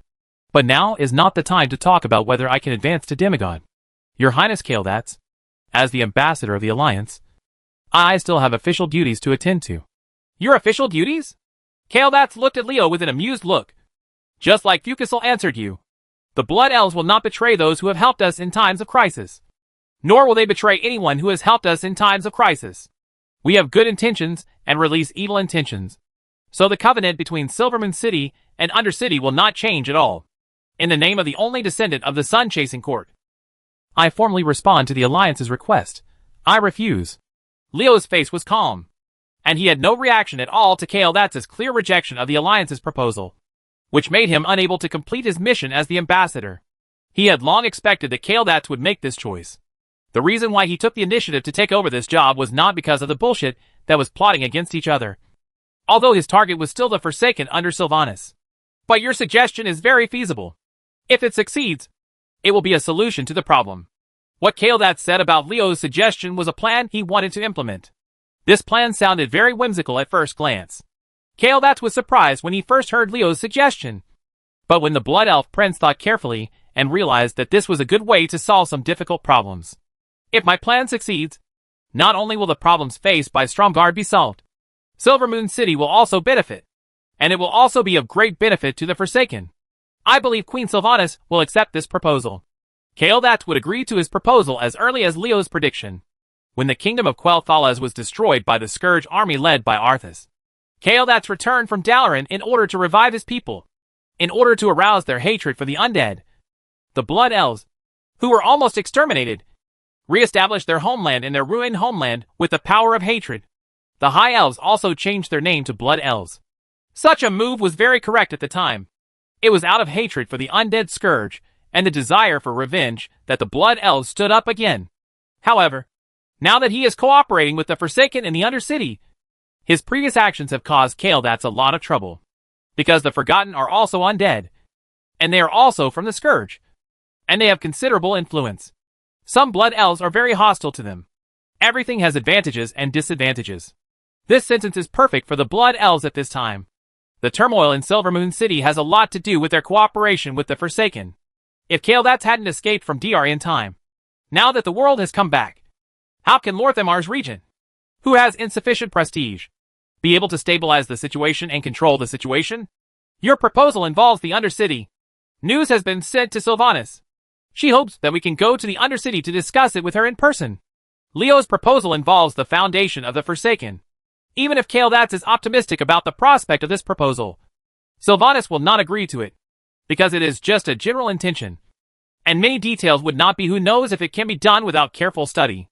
There are many beautiful things in the world, but how many of them actually bear beautiful fruits? Then we set off now? Leo couldn't go to the Undercity alone.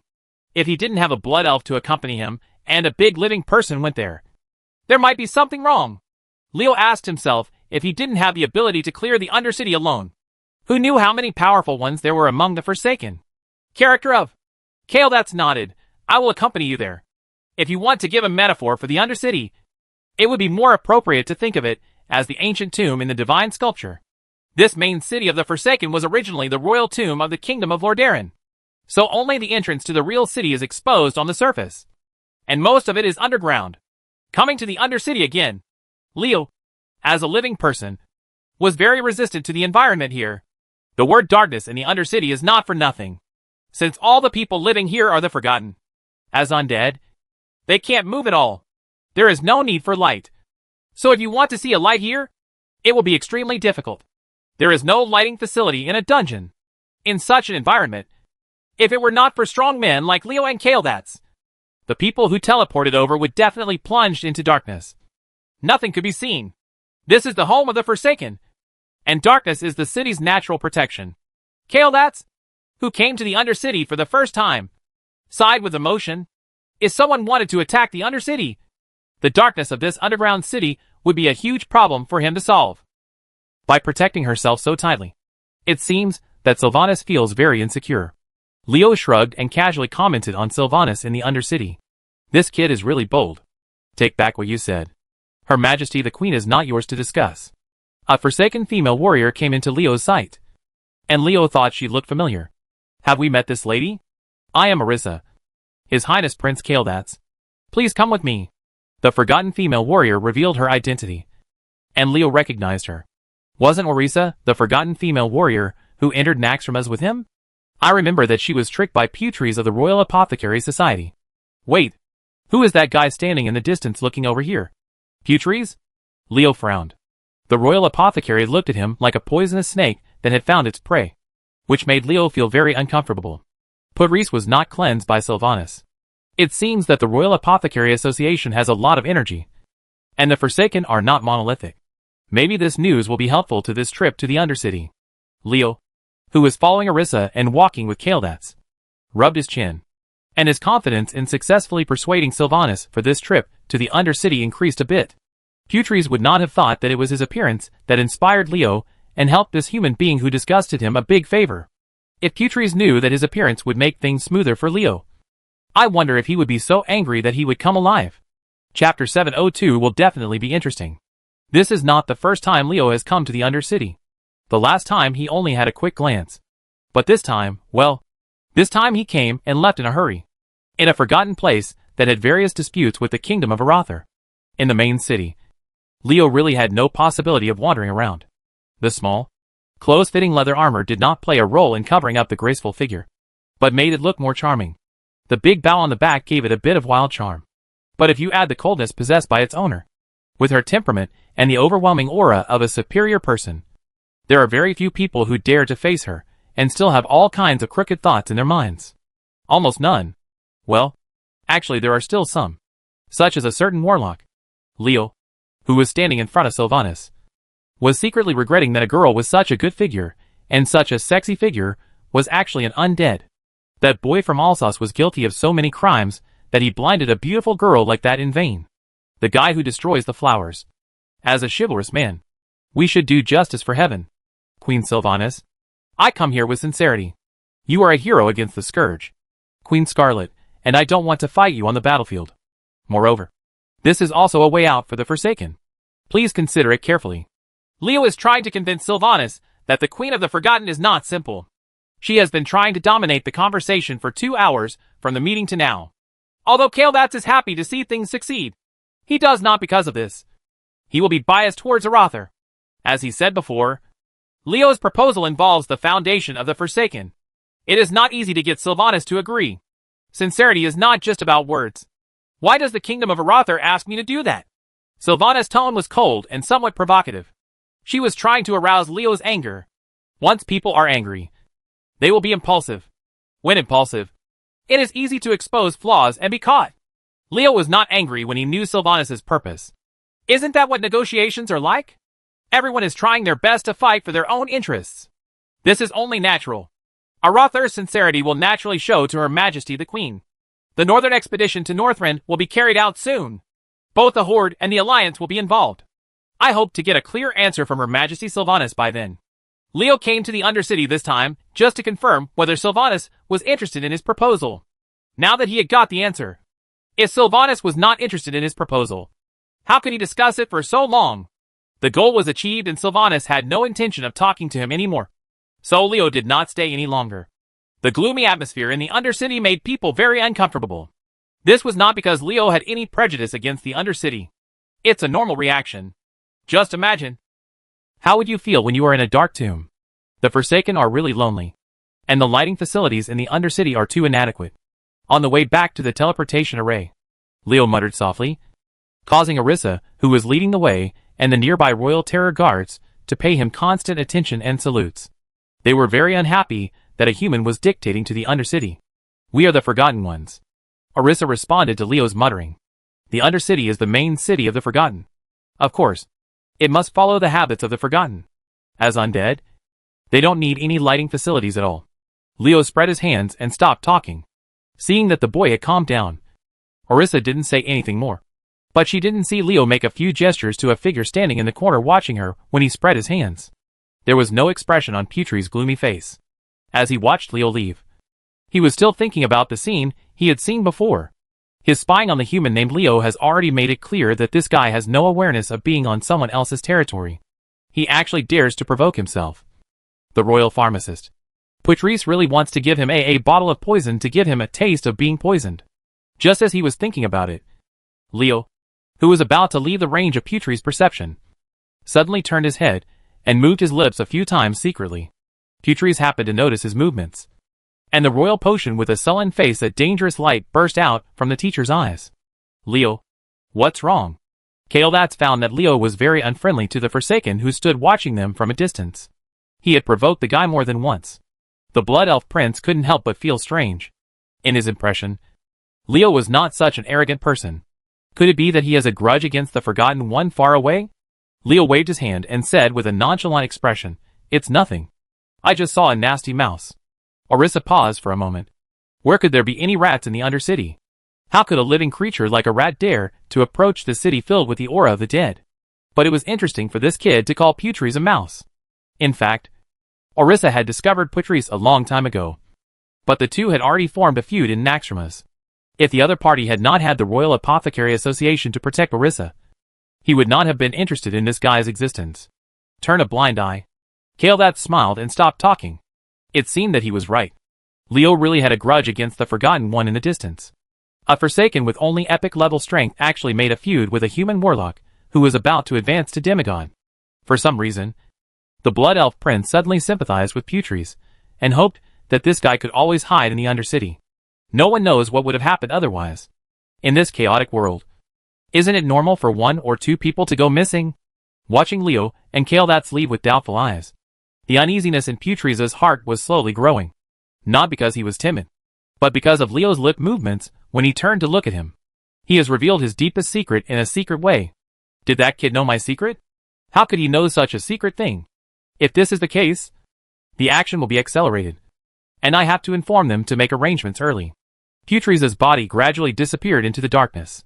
In the peaceful dark city, an undercurrent was surging, driven by some people. This undercurrent might engulf some people, or it might in turn destroy the people who pushed it. If someone is killed, who can know the final outcome until the last minute? Undercity is definitely going to be interesting. What? Leo put his arm around Kael'thas' shoulder, looked at the slightly unnatural expression on the Blood Elf Prince, who was not used to such contact with people, and said, "It's nothing.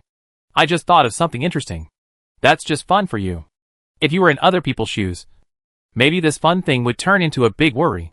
Kael'thas only said this in his heart. The Blood Elf Prince, who had already learned about Leo from Lydrin and Vizel, asked himself that he had a relatively clear idea of his temperament. It seems that Leo's trip to the Undercity was not just to find out Sylvanas' attitude towards that matter. I don't know what he did in secret. I just hope that he won't make it too difficult for Silvermoon City.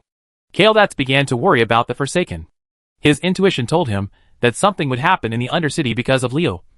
But feelings were just feelings after all, and he couldn't say anything without real evidence. Silvermoon City needs to pay close attention to the situation in the Undercity. Kael'thas secretly made a decision in his heart. Your Highness, my mission as ambassador of the Alliance has been completed. I have to leave. The Hand of Tyr is still waiting for news from me. Leo said that he was about to borrow the teleporter from Silvermoon City to leave. But Kael'thas could not let him go. The Blood Elf Prince quickly grabbed Leo. I will find someone to pass the news on to you, and we will discuss the details later. Discuss again? Leo looked at Kael'thas with a half smile, and then a look of surprise appeared on his face. It's okay to discuss it. Actually, it's not mine, and I don't want to destroy it. Inside, as he spoke, a weapon appeared in Leo's hand. A sharp blade engraved with countless lines. and a broken hilt. This was Queldella, the lost holy sword of the Blood Elves. Kael'thas left him behind for the so-called negotiation. Leo knew very well that it would be fine if the whereabouts of his clan's holy sword were unknown. Now that they knew it was in Leo's hands, how could the Blood Elves not ask for it? The reason for the discussion was simply that Leo was strong enough. The Blood Elves asked themselves that they couldn't take it from him. So they wanted to test his tone and test how big his appetite was. As far as the Blood Elves are concerned, as long as they can get Queldella back from Leo, it is completely acceptable to pay a certain price. This is Queldella, the trophy I obtained in the battle at Tyr's hand. But it only has the blade without the hilt, Leo said as he handed Queldella to Kael'thas. Signaling to the Blood Elves, the prince took it and said, Kael'thas, just think of this as my advance gift to you for becoming a demigod. Gave it to me so easily? Kael'thas became confused. It was not that he was making a fuss, but that Leo's move was really unexpected. According to Leo's past behavior, if he had such a good opportunity, he would definitely break the bank. Kael'thas was already prepared for heavy bleeding. After all, Queldera is the holy sword of the Blood Elves. Even just the blade must be taken back. There is a saying that things that are out of the ordinary are demons. Kael'thas would not believe that pie can really fall from the sky. Leo must have his intentions for showing such generosity. What on earth is he planning to do? Don't look at me like that. I'm a good person. Leo shrugged. But could Kael'thas believe what he said? The Blood Elf Prince said that he was not that naive yet, and that he must have some intentions when being polite. Leo could be so generous in returning Queldella's blade, and he must have big intentions. Thinking of this, Kael'thas suddenly felt like, why is the Queldella blade in his hand so hot? Chapter 703 Plan to Enclose Land. Well, this matter is actually good for Silvermoon City and Stromgarde, Leo said as he motioned for Kael'thas to come over. What he was going to say next was his intention to cooperate with the Blood Elves. It was classified as confidential. If he and Kael'thas weren't both close to demigods, there would be no chance of someone overhearing this. You need to find a safe place to speak out.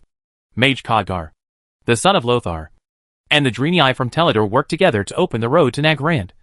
Right? Your Highness, the prince knows it. In order to train the actual combat capabilities of the soldiers of the Kingdom of Arathor, I gave him the opportunity to stay in Nagrand. They had a mission in Zamath to open the road to Terakar Forest. Those guys did a very good job and completed the mission perfectly. Moreover, they gave me a surprise while executing the mission and drove away a group of beasts. Later, they occupied the ruins of Shatrath, the former main city of the Draenei. Terakar Forest already has an Illyria fortress belonging to the Alliance. Are you rebuilding Shatrath and using these two cities as a base to capture the resource coefficient of Terakar Forest? Kael'thas knew Leo's intention before he finished speaking, and he also understood the reason why Leo came to discuss with him. It's not because Talanka is too rich in resources and wants to share it with the Blood Elves, but because the people in charge of Illyria Fortress are a group of High Elves. When the Kingdom of Quel'Thalas was still in the Alliance camp, it was led by Illyria Finching, the High Elf troops who led the expedition to the world of Draenor. Although there were some humans in the fortress, the High Elves clearly had the final say in that place. As Kael'thas is the only royal descendant of the Kingdom of Quel'Thalas, it is not difficult to personally persuade the High Elves of Illyria Fortress to return. I didn't do that before just to leave a way to deal with it. Illidan was used as a surprise soldier, but Kael'thas was about to become a demigod, and with the help of Leo and the others, they were sure to defeat Illidan even if they faced the enemy head-on.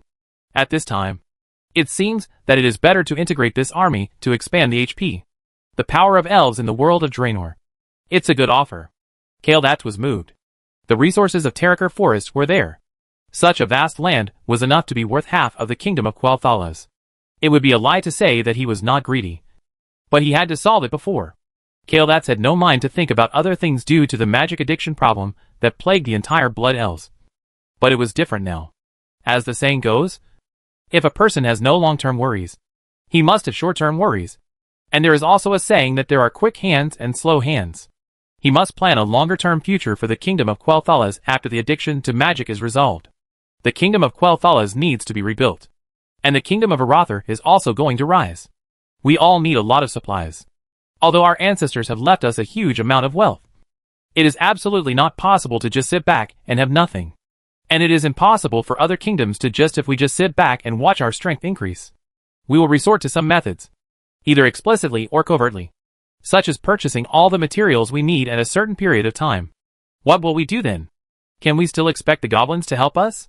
This kind of race that only cares about money can't count on it at critical moments. So we must have our own new source of supplies.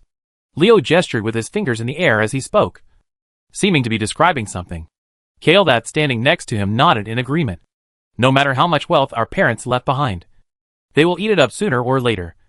And the money a country needs to invest is a bottomless pit that can never be filled. No amount of wealth can satisfy its appetite. So we try every means to earn money while rebuilding our homeland. Wealth is necessary to cover expenses. Moreover, Leo was right about the fact that no kingdom would sit back and watch the smooth reconstruction of Quel'Thalas, which once dominated the northern border. This had nothing to do with personal feelings, but only the interests of their respective races. Because there are only so many resources in a world, some of them will inevitably be taken away after the rise of the Blood Elves. Where will the part they take away come from?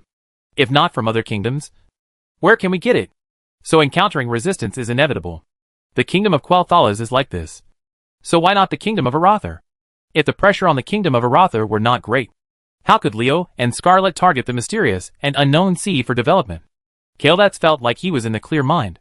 Stromgar, which had never built a port, spent a lot of manpower and material resources to build a harbor, and he did not hesitate to offend Jaina of Theramore, poaching its navy and training it as its backbone.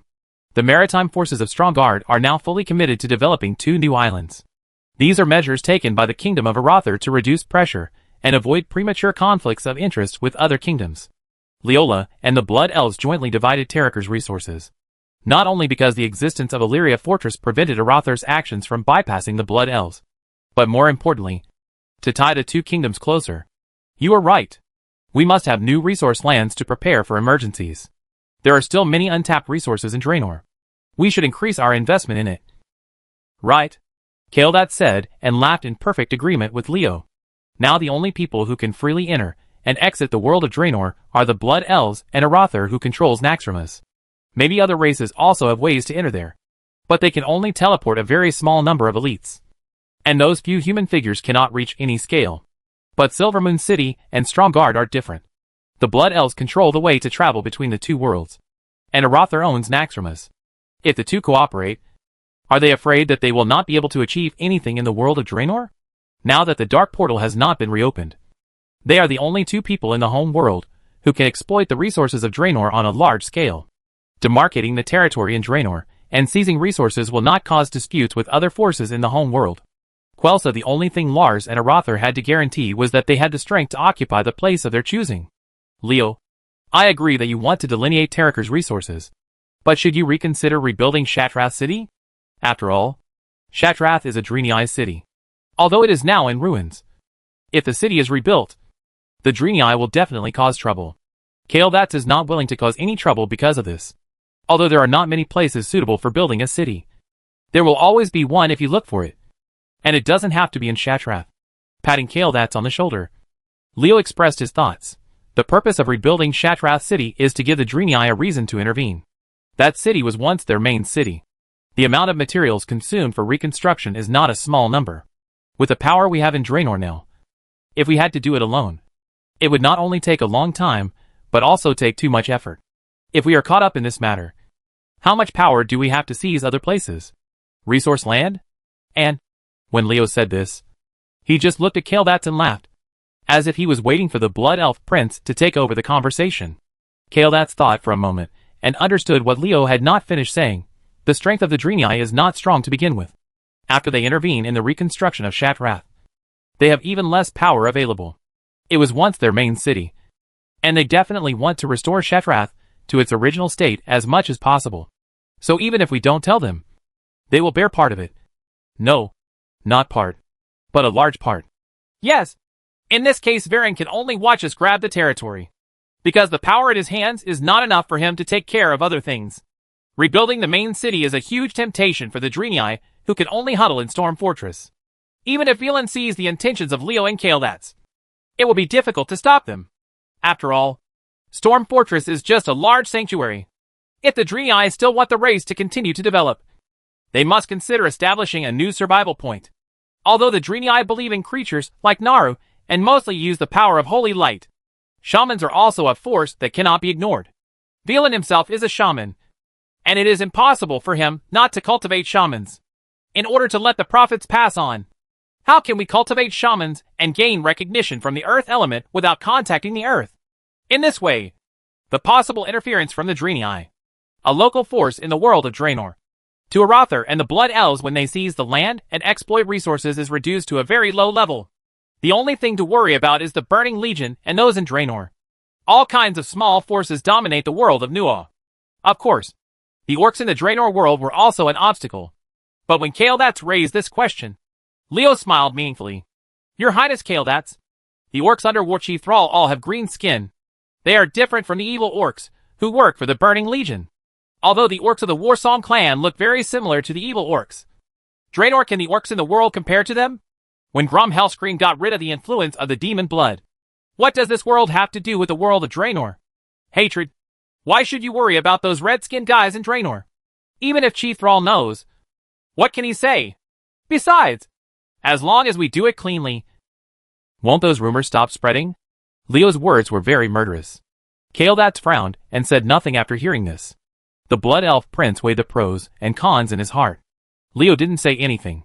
He just looked at Kaeldats silently. He can only do this kind of thing. Choice. It is best for others not to influence his judgment at this time. After a while, Kaeldats finally made a decision.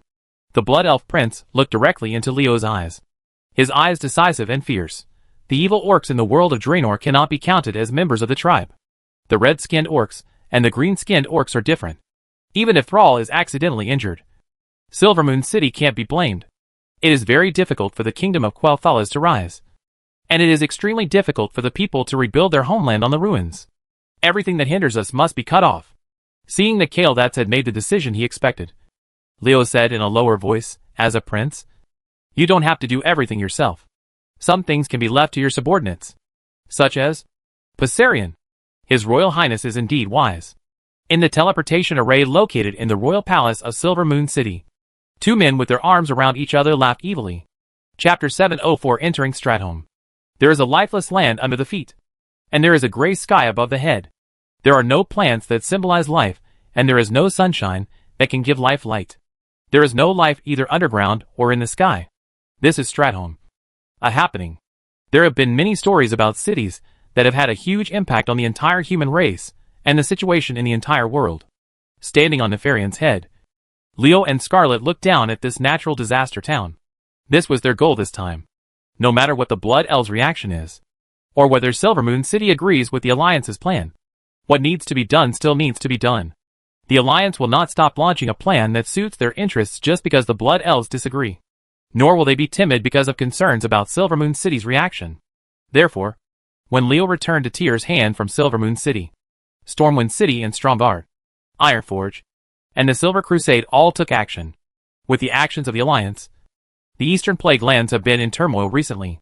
The territory originally occupied by the Scourge Legion is being compressed by them step by step. With the continuous advancement of the Alliance army, the Scourge Legion is gradually moving from the Eastern Plague land, defeated in the competition for land.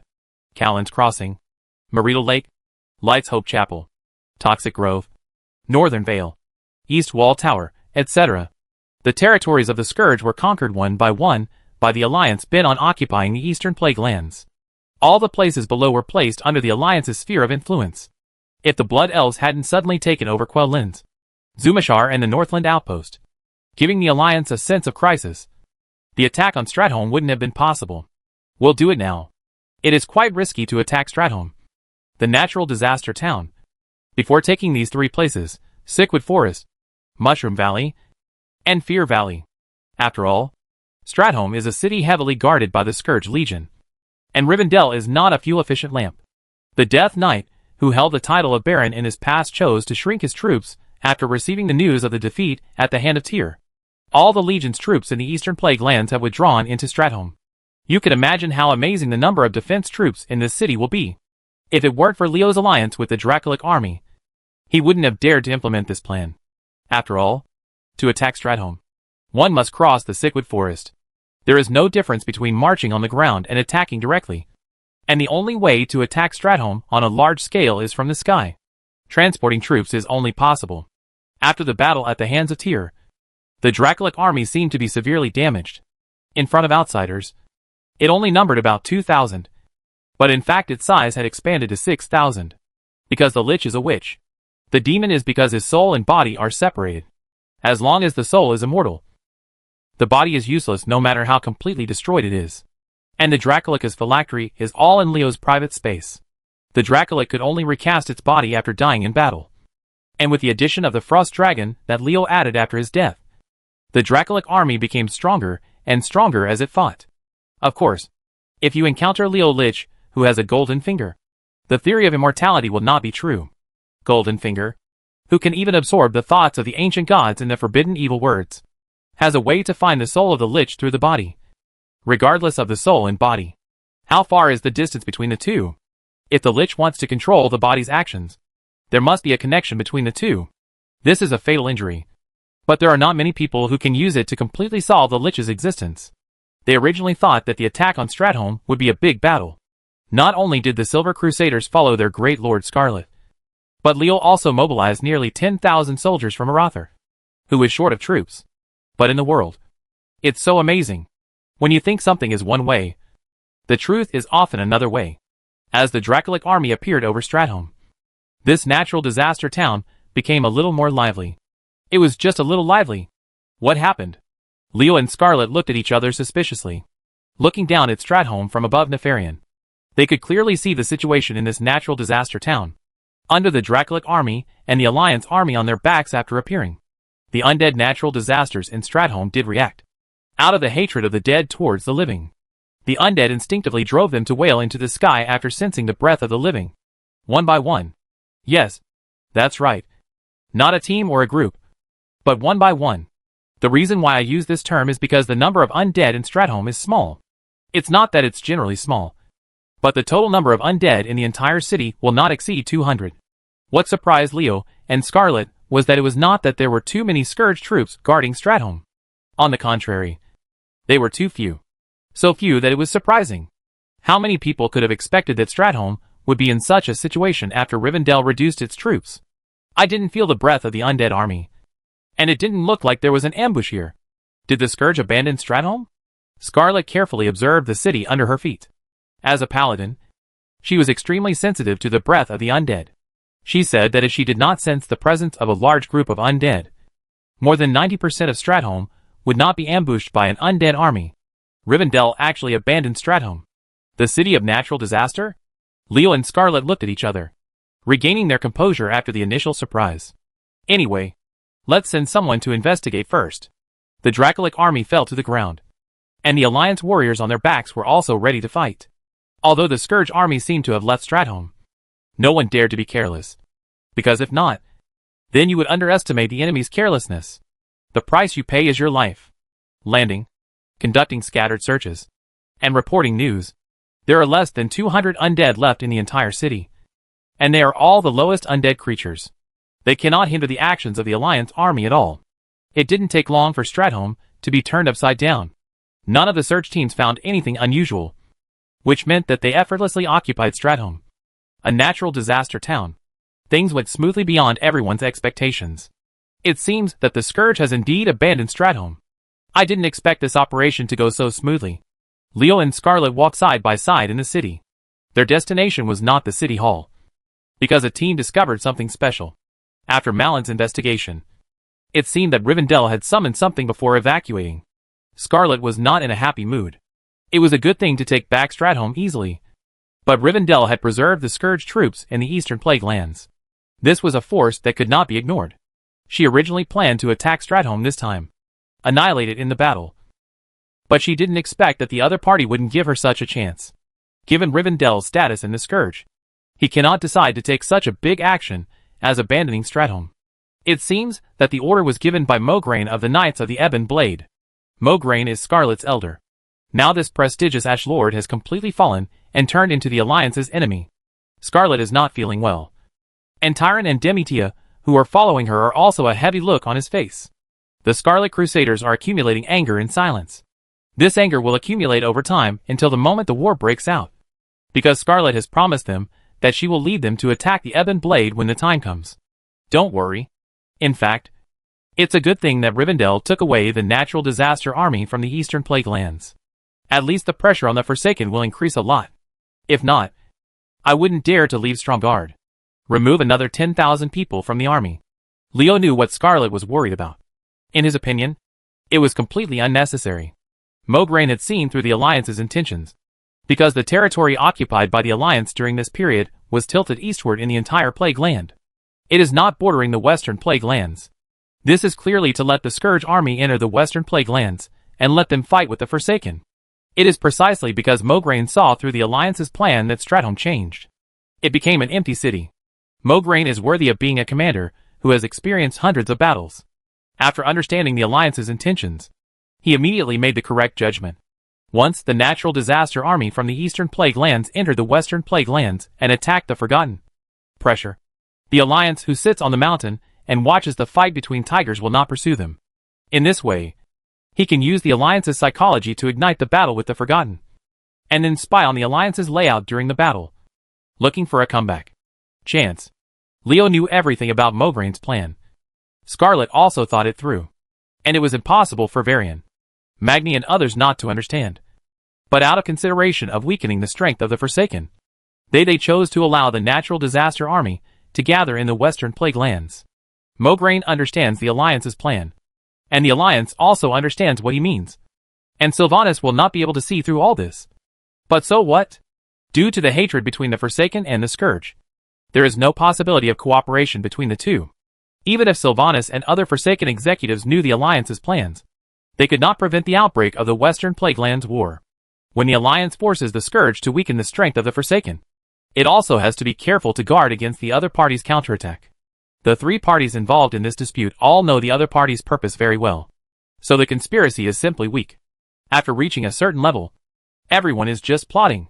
The reason why the Alliance can play this way is because of its strength. The two victories of Tyr's hand gave them the upper hand against the Scourge in the Plague Lands. The situation was stronger than the others, and Mograine wanted to let his side breathe a sigh of relief. They had no choice but to act in accordance with the Alliance's intentions. So strength is the foundation. Leo once again expressed this emotion. The weak without strength can only be slaughtered by the strong. This applies not only to individuals, but also to countries and races. Who? Tyron, who was walking behind Scarlet during the march, suddenly shouted.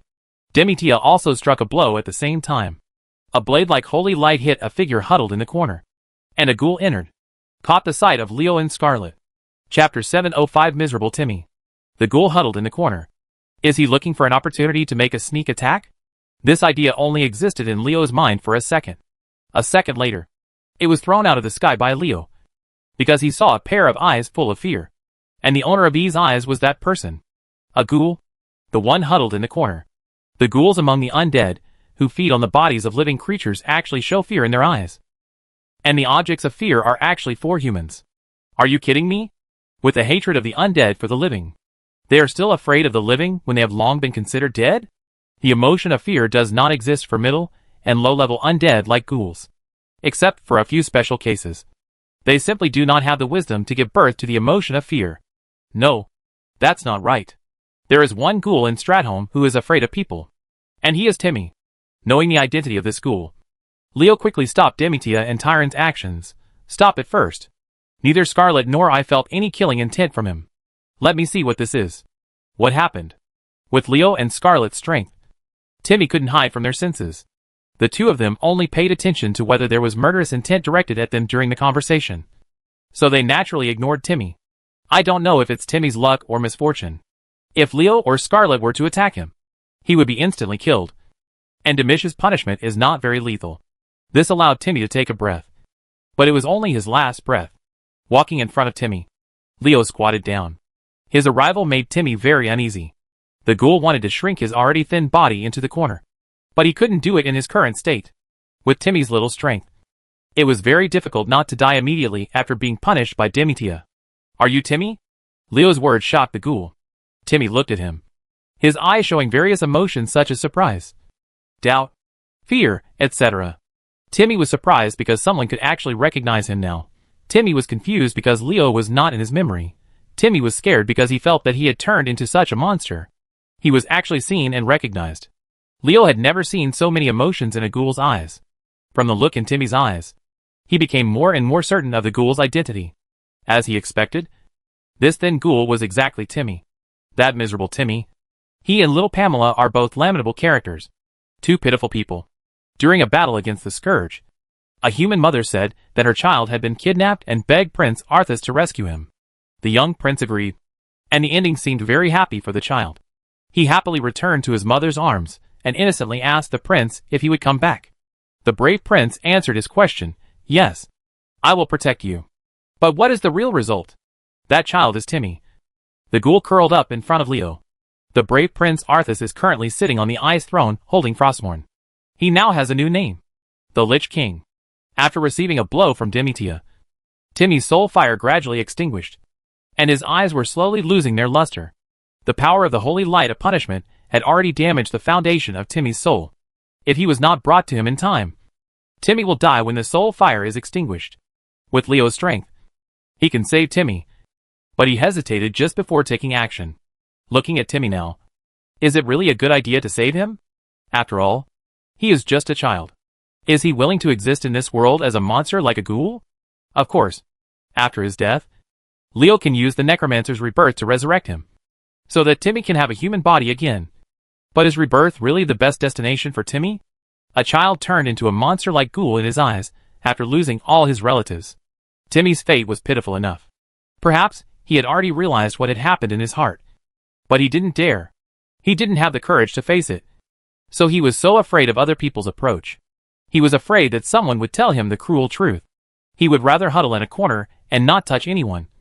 Trapping himself. Deceiving yourself in your own little world. How cruel is it to let a child face a cruel reality that even adults cannot accept? Leo couldn't do such a thing. So in the end, he sighed silently and didn't take any action. Go with peace of mind. The holy light will guide you through the darkness to the other side of the light. Sometimes, death is the best relief. He is a good man. At the last moment of his life, Timmy was full of gratitude to the black-haired and dark-eyed human who looked at him. This little ghoul walked very quietly, because there was someone who stayed with him quietly at the end of his life, unaffected by his current monster appearance. He gave him his final blessing. Leo, do you know him? Watching Leo wave his hand and sprinkle a ball of flame to cremate Timmy's body, Scarlet couldn't help but feel strange. This was the first time she saw Leo do such a thing. The female paladin said to Timmy, "I am a little curious about his identity. It's not that we know each other. I just know that there is such a poor man. He would rather be a peace dog than a person in troubled times. This is what I say." Leo's face was a little desolate. That's great. In a peaceful world, even a dog will be 100 times happier than a person in troubled times. Because human life is as cheap as grass in troubled times. In a chaotic world, the cruel things that people will encounter, and the ups and downs of fate cannot be known by imagination alone. Everything that Timmy encounters is just a part of the countless troubles in this world. A very small part. In the context of a great era full of tragedy, there are countless people like Timmy. Which one of the Scourge's skeletons, zombies, ghouls, etc. doesn't have heart-wrenching stories of blood and tears? The difference between them and Timmy is that Timmy is awake, but they are not. Many times, the awake person suffers thousands of times more than the confused person. The more Leo experienced in this chaotic world full of killings, the more he felt that the days before time travel were paradise. Although that society had various unsatisfactory aspects, it was undeniable that you didn't have to worry about living in that country. During the war, there is no need to worry about your own life or death. In your free time, you can vent online, while enjoying the peaceful life brought to you by that country. You can scold the rulers for their lack of standard. Let's talk about why the longer you live, the more you know, the more people there are, the more you like dogs without having to think about your own virtues. In short, a peaceful world is heaven, and a war-torn era is hell, living in the former. You only need to consider how to live enough happiness. If you live in the latter, you must work hard to survive. The dead are gone. We, the living, still have a lot to do. Let's go, Leo said and walked forward. For the living people, it is better to do something more practical than to be sad. Life is not easy. Otherwise people would not cry loudly when they are born. If you want to survive in troubled times, you need more courage. Seeing that Leo was in a bad mood, the driver AI didn't continue to ask about Timmy. She walked quietly side by side with Leo. Tyron and Demetia followed after looking at each other in confusion. It was strange how an inconspicuous little ghoul in Stratholme could make Leo look filled with emotion. Could it be that the identity of this little ghoul is very special? But how did Leo identify the identity of a ghoul? Great Lord. Marshal Leo. Seeing the arrival of Leo and Scarlet, Malin stepped forward to salute. This female paladin had already carefully surveyed the scene before Leo and the others arrived.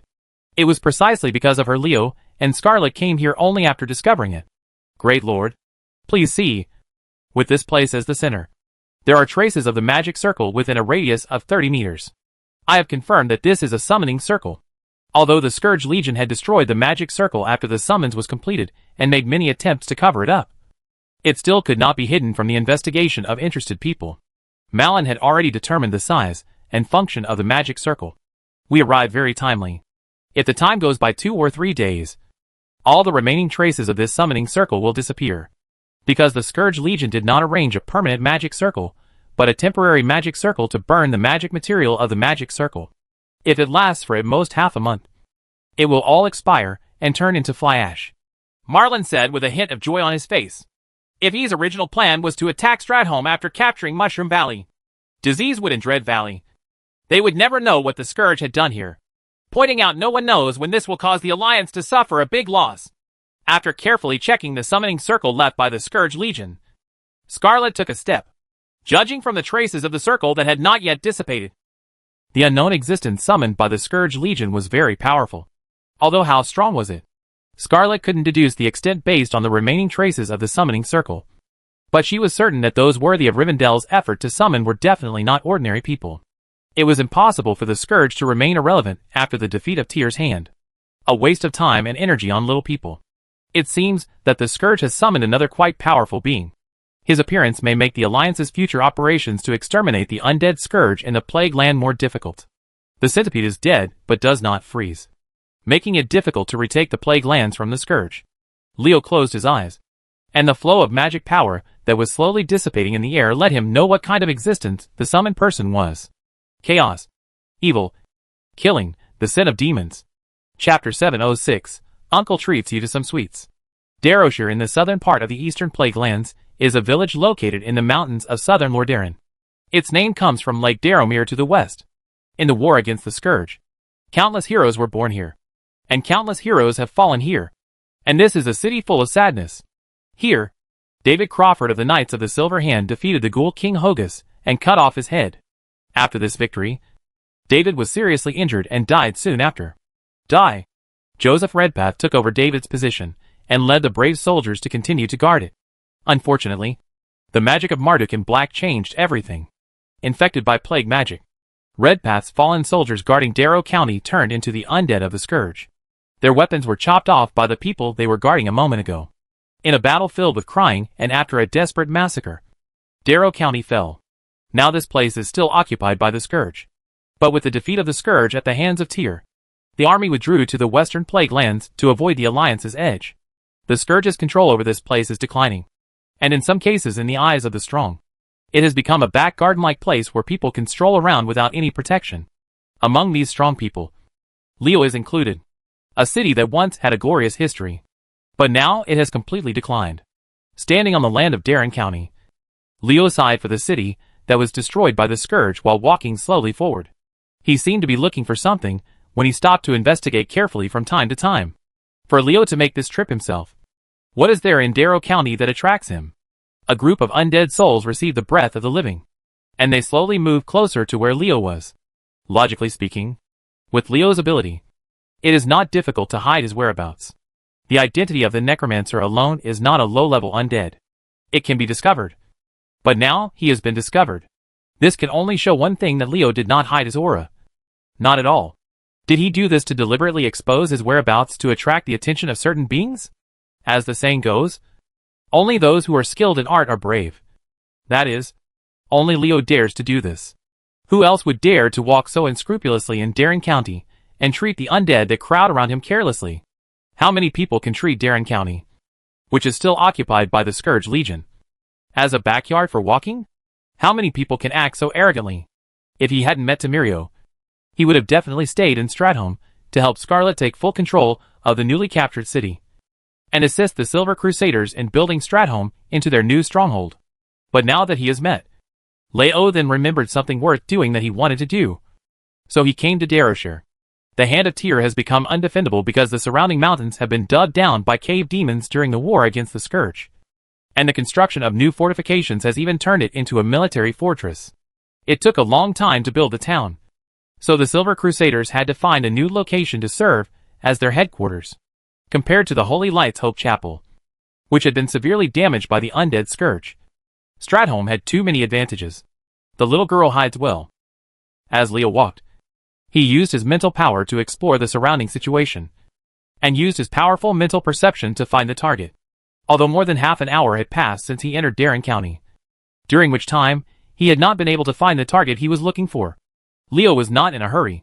If the little girl had been found so easily, she would have been discovered long ago. The reason why he had so much confidence in the hidden little girl and was not worried about her whereabouts being discovered before he found her was because Leo had a very strong intuition in his heart, which kept telling Leo that he was going to find her. The goal is still here. He flicked his fingers, and with a series of bangs and bangs, the bodies of the undead that were leaning towards Leo were like balloons that had been blown out by too much air. They exploded and died one by one. In just a few seconds, the undead within Austria's sight were cleared away. Leo could deal with these undead with a snap of his fingers. In just a snap of his fingers, the undead were wiped out. The serial corpse explosion is really a weapon to deal with a sea of undead. Even the high-level undead can't withstand Leo's finger, let alone a group of low-level undead. As he was walking, Leo's footsteps suddenly stopped. He turned around and walked towards a certain dilapidated hut. As a powerful warlock close to a demigod, a soul body could not escape him no matter how well it hid. With his discerning eyes, Leo has already found the target of his visit to Darren County under his pervasive mental perception. There was only a pile of objects broken into pieces by the undead in the dilapidated hut. Although it was covered with a thick layer of dust, Leo could still identify their original appearance, which were either practical or decorative. Of household items, his eyes glanced around the room, and finally stopped at a certain corner. Leo secretly said, "It is indeed here." The ragdoll's head, ragdoll body, ragdoll's limbs, and other parts are placed in front of you. This is a dismantled doll. It looks shabby, but if you are willing to sew it up, you can still restore her original appearance. Face. An embroidery needle flew up and down under the control of magic power, and the dismantled parts of the doll were sewn together. Even the cracks on the doll's body were mended by it. It didn't take long for an intact doll to appear in Leo's hands. I just love that the embroidery needle can be used so well, thanks to Leo's strong mental control. But a grown man playing with embroidery needles. At this time, the more Leo looks at it, the more he looks like an Oriental leader. Well, Leo said that he was under a lot of pressure. This was just a very ugly misunderstanding. Undefeated was indeed what he wanted. But forget about Dongfang being undefeated. Sunrise Dongfang is too arrogant to be undefeated. As long as you are undefeated in the bridal chamber, you have to be low-key as a person. TSK. What a good doll. Why just throw it away? There was a mysterious arc at the corner of Leo's mouth, and his eyes seemed to be sizing up the puppet in his hand. But in fact, his attention had already been placed in a corner of the room, where a translucent figure appeared with his head peeking out. Karen got away from me and came here to find his niece. But where should I find such a big Darrow County? Leo said as he walked towards the outside. When he saw him holding the doll, the translucent figure hiding in the corner of the room became anxious. After hearing the word Karen, she finally gathered up the courage. "Uncle, can you give me back my doll?" Just when Leo was about to step out of the hut, a timid voice came into his ears. Children are children, and they can't stand it after a little teasing. Turning around with a smile, what came into Leo's sight was a little girl hiding in the corner, with only half of her head exposed. Her translucent figure showed her current situation that she was a ghost. Realizing that Leo was looking at her, the little ghost girl looked at him expectantly, because the rag doll in Leo's hand was her most beloved toy. "Give it to you?" Leo had a troubled look on his face. "I managed to collect this with great difficulty. And I also want to give it to Karen's niece. Karen Redpath. You know. Right?" Hearing her familiar name, the little ghost girl jumped out of the corner. The pigtails on her head moved up and down with her movements, which was very cute. Knowing that Leo knew Karen gave her more courage. "Are you a friend of Uncle Karen?" "I'm Pamela. There are many bad people out there. I don't even dare to go out and look for my doll. Can you give it back to me? This ghost little girl is Pamela Redpath, the target that Leo came to Darrow County to find this time. Seeing Pamela running wildly across the room with a smile on her face after the result of the doll, Leo was smiling but felt extremely bitter in his heart. An innocent and ignorant child. She may understand something, or she may not understand anything, and she may not even know that she is dead. She is just hiding in this dilapidated house called home, waiting for the return of her parents and relatives. This wait lasted for many years. If no one comes to pick her up, she will wait forever, waiting alone, anxious and full of expectations, waiting for her parents, who will never come back to give her a warm hug and a reassuring smile. She was just a child. Why did she have to go through this? Damn undead natural disaster. Leo took a deep breath. At this moment, he understood why some people were so hostile to the undead, and why the Scarlet Crusaders fighting in the Plague Land became so crazy. Because they had seen too many such tragedies. A white ball of light floated out from Leo's palm, which was the soul of Bones. If you observe carefully, you will find that there is a soul in the Bone soul that is constantly struggling. Because of its existence, Leo's Bone soul is temporarily disabled. Do you think you can escape if you fall into my hands? Kel'Thuzad? The soul in the soul of Bones is the soul of Kel'Thuzad. After a lich like Arminner fell into Leo's soul of Bones and acted as a tool to increase the power of spells, he immediately became confused and allowed Lay to, although he was at the mercy of Al. Kel'Thuzad was able to stay awake. The Archlich was indeed Archlich. Boy, what do you want to do? As the saying goes, Kel'Thuzad did not give in just because he fell into Leo's hands. Leo's eyes were cold, and a chill came from Kel'Thuzad's heart. It's time to pay for the sins you have committed. I will refine your soul and turn it into a soul crystal without any impurities. Even if Arthas wants to resurrect you, he can't. You cannot do that. Kel'Thuzad screamed loudly, and the answer was Leo's index finger raised to his mouth in a silent gesture. Keep your voice down. You'll scare the kids. After saying that, without waiting for Kel'Thuzad to react, Leo tightened his 5 fingers inward, and the last resistance of Kel'Thuzad's soul was crushed to pieces. Uncle, what are you doing? Pamela looked at Leo with curiosity in her eyes. The latter spread his hands, and a white crystal-like substance, the size of a finger, lay quietly in his palm. Pamela, Uncle treats you to some sweets. Why do I feel like I'm giving little Loli a lollipop? Chapter 707 Agreement with the Warlock Guild. In the Palace of Stromberg, Karen was looking at Leo with a grateful face. Next to him was Pamela, who was holding a rag doll and looking around. After eating the soul essence of the great lich Kel'Thuzad as jelly beans, Pamela Myra's originally translucent ghost body became solidified with the support of huge magic power. The ghost's illusory translucent properties had long since disappeared. If her strength had not reached a certain level, or she would have known what happened to Pamela. People can't see the difference between her and real humans. Leo waved to little Pamela and motioned for her to come to him. No matter how you say it, Kel'Thuzad is a great lich, standing among the top mages in the mortal world. The benefits that his soul essence can bring to Pamela are beyond what ordinary people can imagine. Pamela's ghost body solidification is just a very inconspicuous function. Karen, Pamela's current situation is not suitable for staying with you all the time. I will let Les teach her magic, so that she can grow up as soon as possible. You can go to Naxxramas to see her when you are free. If you don't know how to get to Naxxramas, you can ask Scarlet for help. Leo arranged Pamela's future life as soon as he spoke. It was not that he was arbitrary, but that Pamela's current situation was not stable. Kel'Thuzad's soul essence was a dead thing after all, and the magic power it contained could only sustain it for a while. She may be able to survive for a lifetime, but the best solution for Pamela to maintain her current state is to become stronger herself. Fortunately, she swallowed Kel'Thuzad's soul essence, and the remaining power of the Archlich made it easy for Pamela to become a powerful mage. As for how strong she can be, it depends on her own ability. Leo is not a professional dad. He can at most help Pamela create good conditions, and Pamela can only rely on herself for the rest. Thank you very much for your help, Marshal Leo. Karen gave a big gift, and he solemnly swore, the Redpath family will always follow Lord Scarlet. Leo likes to hear this, and it can gain the allegiance of the Redpath family, which is a help that cannot be ignored for both Scarlet herself and the kingdom of Arather. Karen is very smart. After touching little Pamela's head, Leo said to her, Pamela, go and accompany your Uncle Karen. I will take you to a place later where someone will teach you magic and learn magic. Only after gaining magic can little Pamela help Uncle Karen fight bad guys." The little girl nodded seriously. When she mentioned bad guys, she held the doll tightly. When she was in Darrow County, she was scared by the existence of the undead that she considered bad guys. She never dared to go out to look for them. Her beloved doll. After learning magic, I won't have to be afraid of bad people. The little girl thought innocently, with a happy smile on her face. Okay, I'll take Pamela down. Karen is a discerning person.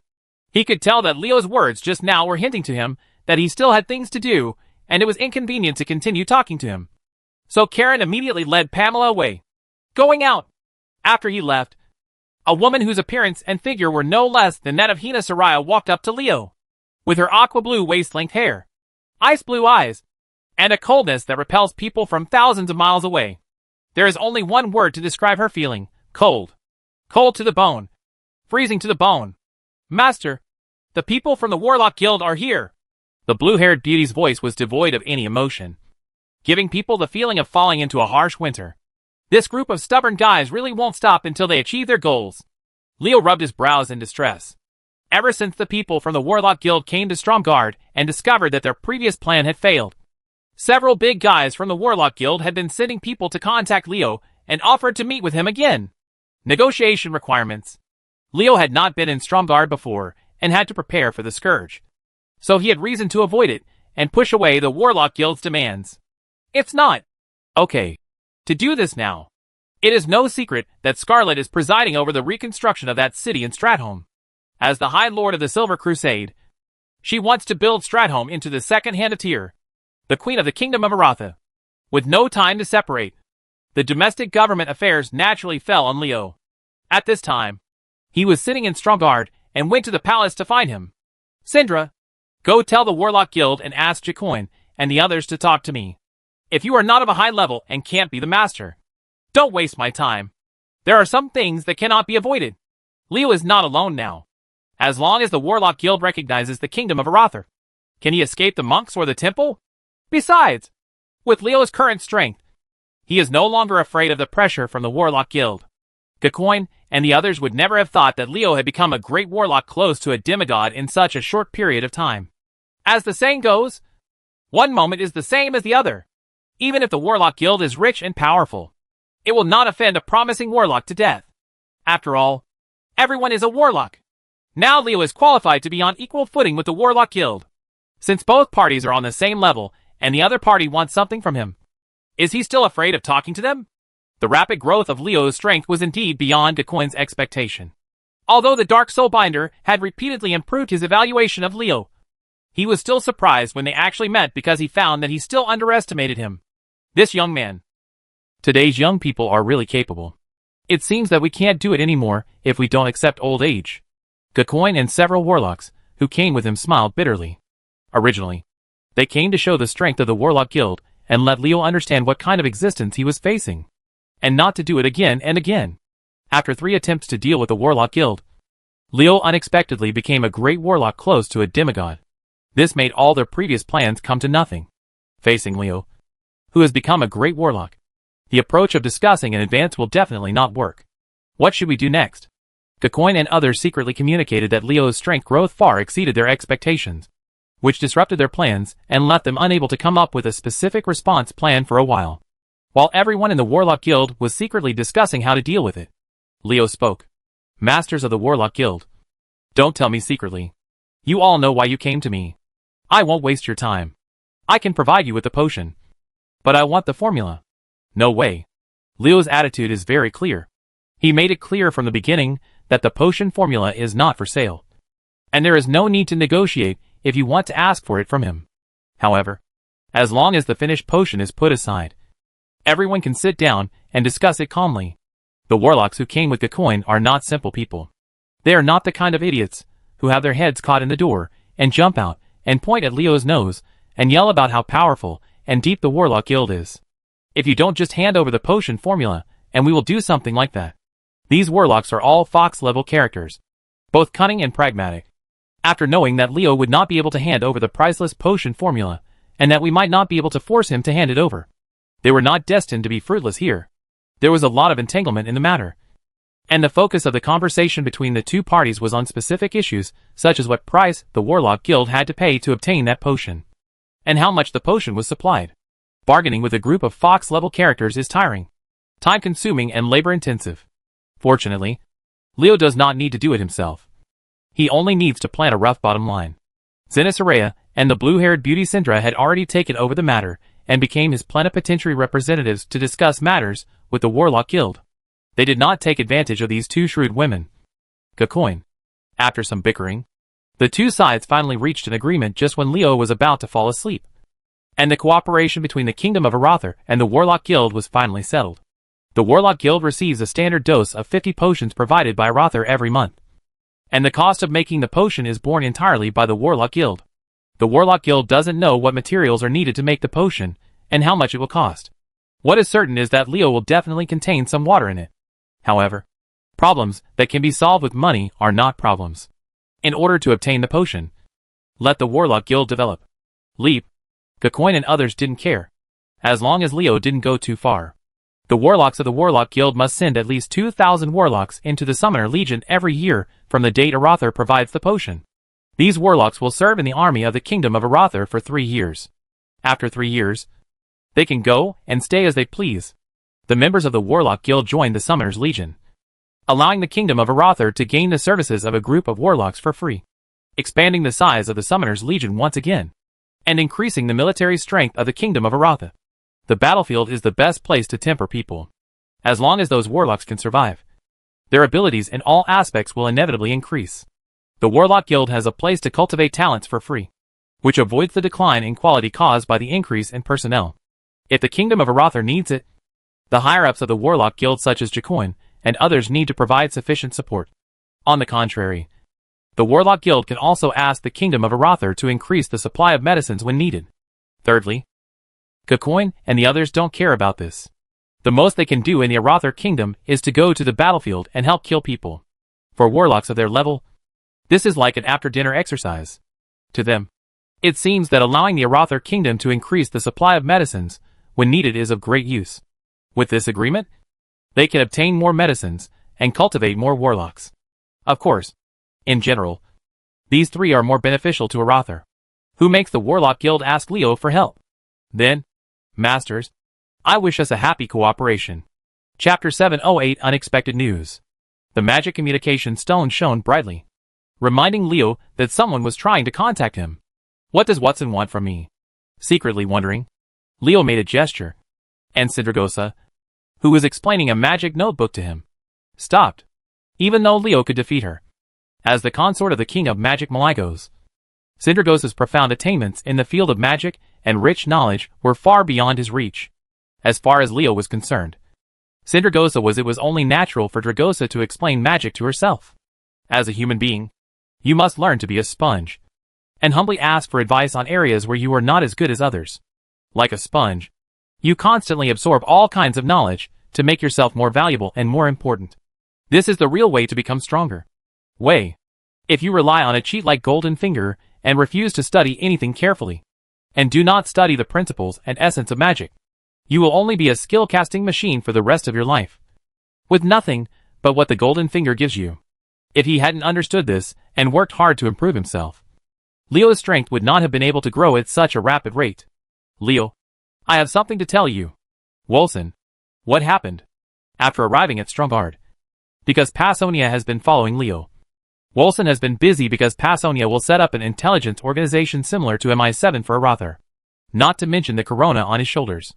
With a strong wind, how much help can you expect an elf ranger who has never been exposed to such things to provide Wolson? Precisely because Watson was very busy, it was even more important for him to contact Leo at this time. It's about the organization Argus Resurrection. We found some clues, and Gale has already rushed there. Argus Resurrection is an organization affiliated with the Shadow Council. It was with its help that Stromgard was breached. After occupying Stromgard, this organization did many shady things, including deceiving human civilians and sending them to the ogres as food. And the Arathens gnashed their teeth whenever they thought of it. Although Stromgard has been recaptured long ago, and the Argus Resurrection organization disappeared after the failure of the plan. This does not mean that Leo will give up the pursuit. Everything that Nagaz and other Argus Resurrection members did to humans in Stromgarde was of no use. Repaid with blood. Because blood debt must be repaid with blood. You don't need to notify me personally if you find traces of Argus's recovery. It seems there are other things. Right? If the news has been confirmed, Watson will not let hate pass by himself. If there is just a little clue, it would be a bit of a fuss for Watson to inform him personally. Based on Leo's understanding of Watson, this is not his style of doing things. After all, they are engaged in intelligence. Whether it is true or false or true, they will be exposed to all kinds of strange information. If Tingfeng or Uwerson could not reach that position, how could he casually report information that has not been verified? You are right. Finding traces of Argus's resuscitation activities is not the point. The point is where it was found. Watson tried to keep it secret, but he also reminded Leo in this way that the next news would be more troublesome. If you say that, I'm interested. Who did Agus Shushu hook up with? Leo raised his eyebrows and began to worry about the information in his mind. What force could Argus Resurrection be able to hook up with and make Watson feel troublesome? According to reliable information, the resurrected Nagaz of Argus has appeared in the Warsong clan. More than once. What? Warsong clan? Orcs. Leo frowned. This was indeed a trouble. And it was not an ordinary trouble. Nagaz actually hooked up with the Warsong clan. Is the news accurate? The resurrection of Argus is actually related to the orcs, which is beyond Leo's expectation. The matter involving the orcs is not as simple as killing a Nagaz to solve the resurrection of Argus. The situation of the Horde is different from that of the Alliance. Although the most active race in the Alliance is humans, humans do not represent the entire Alliance. Dwarves, and Night Elves are all independent. But the Horde is different. The orcs led by Thrall are occupying an absolute dominant position in the tribe. It can be said that the orcs represent the tribe. Leo didn't know if Nagaz really had contact with the Warsong clan, or if the Warsong clan had any agreement with the Argus Resurgence organization, or if Thrall knew about it. If OG, what would be the attitude of the great chief of Rima if he found out about him? There will be no problem with the source of the news. It's just because the matter is too important that I asked Hate to make such a trip. But we have to be prepared. What if the orcs really have contact with Nagaz? Leo, don't forget. The founder of the Shadow Council is an orc. From Wilson's words, Leo could tell that he already believed that the orcs were in cahoots with Argus Resurrection. Perhaps this was an individual behavior of the Warsong clan. Thrall didn't know. But as a human, he didn't mind thinking of the worst. Moreover, humans who have experienced the orc invasion war are not friendly to the orcs. Anyone who sees a guy who has a hatred of destroying their family and country cannot be friendly to them. The hatred in the past makes them distrust the orcs. Even if they are led by Thrall, the orcs have escaped the influence of the demon blood. The orcs have established a firm foothold in Kalandor over the years. After they settled down, their warlike nature gradually emerged. The main war faction has put a lot of pressure on Thrall. In my opinion, this is probably the Warsong clan. Personal behavior. Leo held his chin. He did not think that Thrall would be involved with the Shadow Council. The wise war chief was shrewd. He knew that if the newly born orcs were to be associated with this notorious organization again, it would bring consequences to his race. What dire consequences? It's better to be more prepared for everything. In Watson's opinion, what Leo said was wishful thinking. To ensure that one's own side was safe, one had to prepare for the worst. Check it carefully. It's best to seize the evidence. If the orcs are really colluding with Argus Resurrection, I will have to go to Orgrimmar to find an explanation from Thrall. There was a ferocity in Leo's tone when he spoke. Watson felt relieved after hearing this. Although he is now helping the Kingdom of Arathor train intelligence personnel, in the end, he is always from the Kingdom of Stormwind. He does not want Arathor to the Kingdom of Thor is too close to the orcs who destroyed Stormwind City. Hatred between races is the most difficult to resolve, especially as the injured party. Wilson's attitude towards the orcs is not a special case. The vast majority of humans treat the orcs exactly the same as him. Seeing that Leo ended his conversation with Valsun, Sindragosa asked, Master, do you want to prepare a plan to deal with the orcs? Waving his hand, Leo said it didn't have to be like this. He said it before because of Envorsen's heart. In fact, he didn't believe that Sal was involved in this matter. The Warsong clan has always been the main war faction among the orcs, and they are at odds with Thrall. These red-skinned guys will cause big trouble in the future. However, the news about Valsun reminded me of a certain warlike guy. As for his existence, should I kill him while he is still young? Or should I capture him and exchange him for something with Thrall? There was something mysterious about Leo's face. And Sindragosa, who was standing next to him, noticed a glimmer of coldness in his eyes. What a murderous aura! Sindragosa knew that someone was in trouble. That news of the Warsong clan's contact with Argus's resurrection would start a bloodbath somewhere. Sindra! Leo called out to Sindra as if he wanted to give some instructions. But before he could say anything, he shook his head again. Forget it. Let's ignore him for now. People can't escape there anyway. No. Lack of time. Master, if you have anything to do, just ask. The Blue Dragon Queen lowered her head and waited for Leo's instructions. The latter weighed carefully before speaking. You go to the Ashen Valley. Find Nagaz and bring him back to me. If you can't bring back a living person, you must bring back his soul. As you command? Master. After Sindragosa finished speaking, she turned and left. Nagaz was just a strong ant in front of her. Letting her take action against this orc was already giving him face. The possibility of Sindragosa missing was almost zero. Sending the Blue Dragon Queen out shows that Leo is very fond of this leader of Argus's resurrection. Even if Nagaz had the means to deal with danger, it would be difficult for Sindragosa to capture him alive. But killing him would be easy. Being targeted by Leo, who is a great warlock. Death is not a release, let alone keeping secrets buried. Warlocks have many ways to deal with souls. It is not difficult for warlocks to take out secrets from the mouths of dead people. He slowly raised his right hand and looked at it slowly, as if there was a flower in his hand. Leo's eyes were a little erratic, and a huge arm loomed behind him. This was the figure he sacrificed with the Argus Resurgence organization in Stromgarde. The hand of the demigod. The trophy obtained after the battle with a demigod summoned by countless lives. When Leo fought against that demigod, he relied on the steel stone demon with the strength of a demigod summoned by the legendary sword Tokarel. In terms of his true ability at that time, he was vulnerable to the demigod. He just fought hard. With one strike, Leo lost one of his hands. If the demigod hadn't been able to fight him across space with one hand, Leo would never have been able to win. But now, only 2 years later, Leo is already a great warlock close to a demigod. And he has the ability to confront demigods head-on. The resurrection of Argus. This ridiculous organization wants to build this world into what the Eridar calls Argus and restore your glory. Here are not only the aspect dragon, the ancient god, but also the moon god Elun and humans. You are not wise enough for such a race. Looking at his right hand carefully, Leo's eyes became hot. There is a road to heaven, but you don't take it. There is no door to HL, but you just barge in. Nagaz, you don't keep a low profile and hide your whereabouts. Instead, you collude with the Warsong clan. This time, you can't even think about it. But it's okay. I still want to do it. I have to thank you for fulfilling me. I'm not satisfied with just one right hand.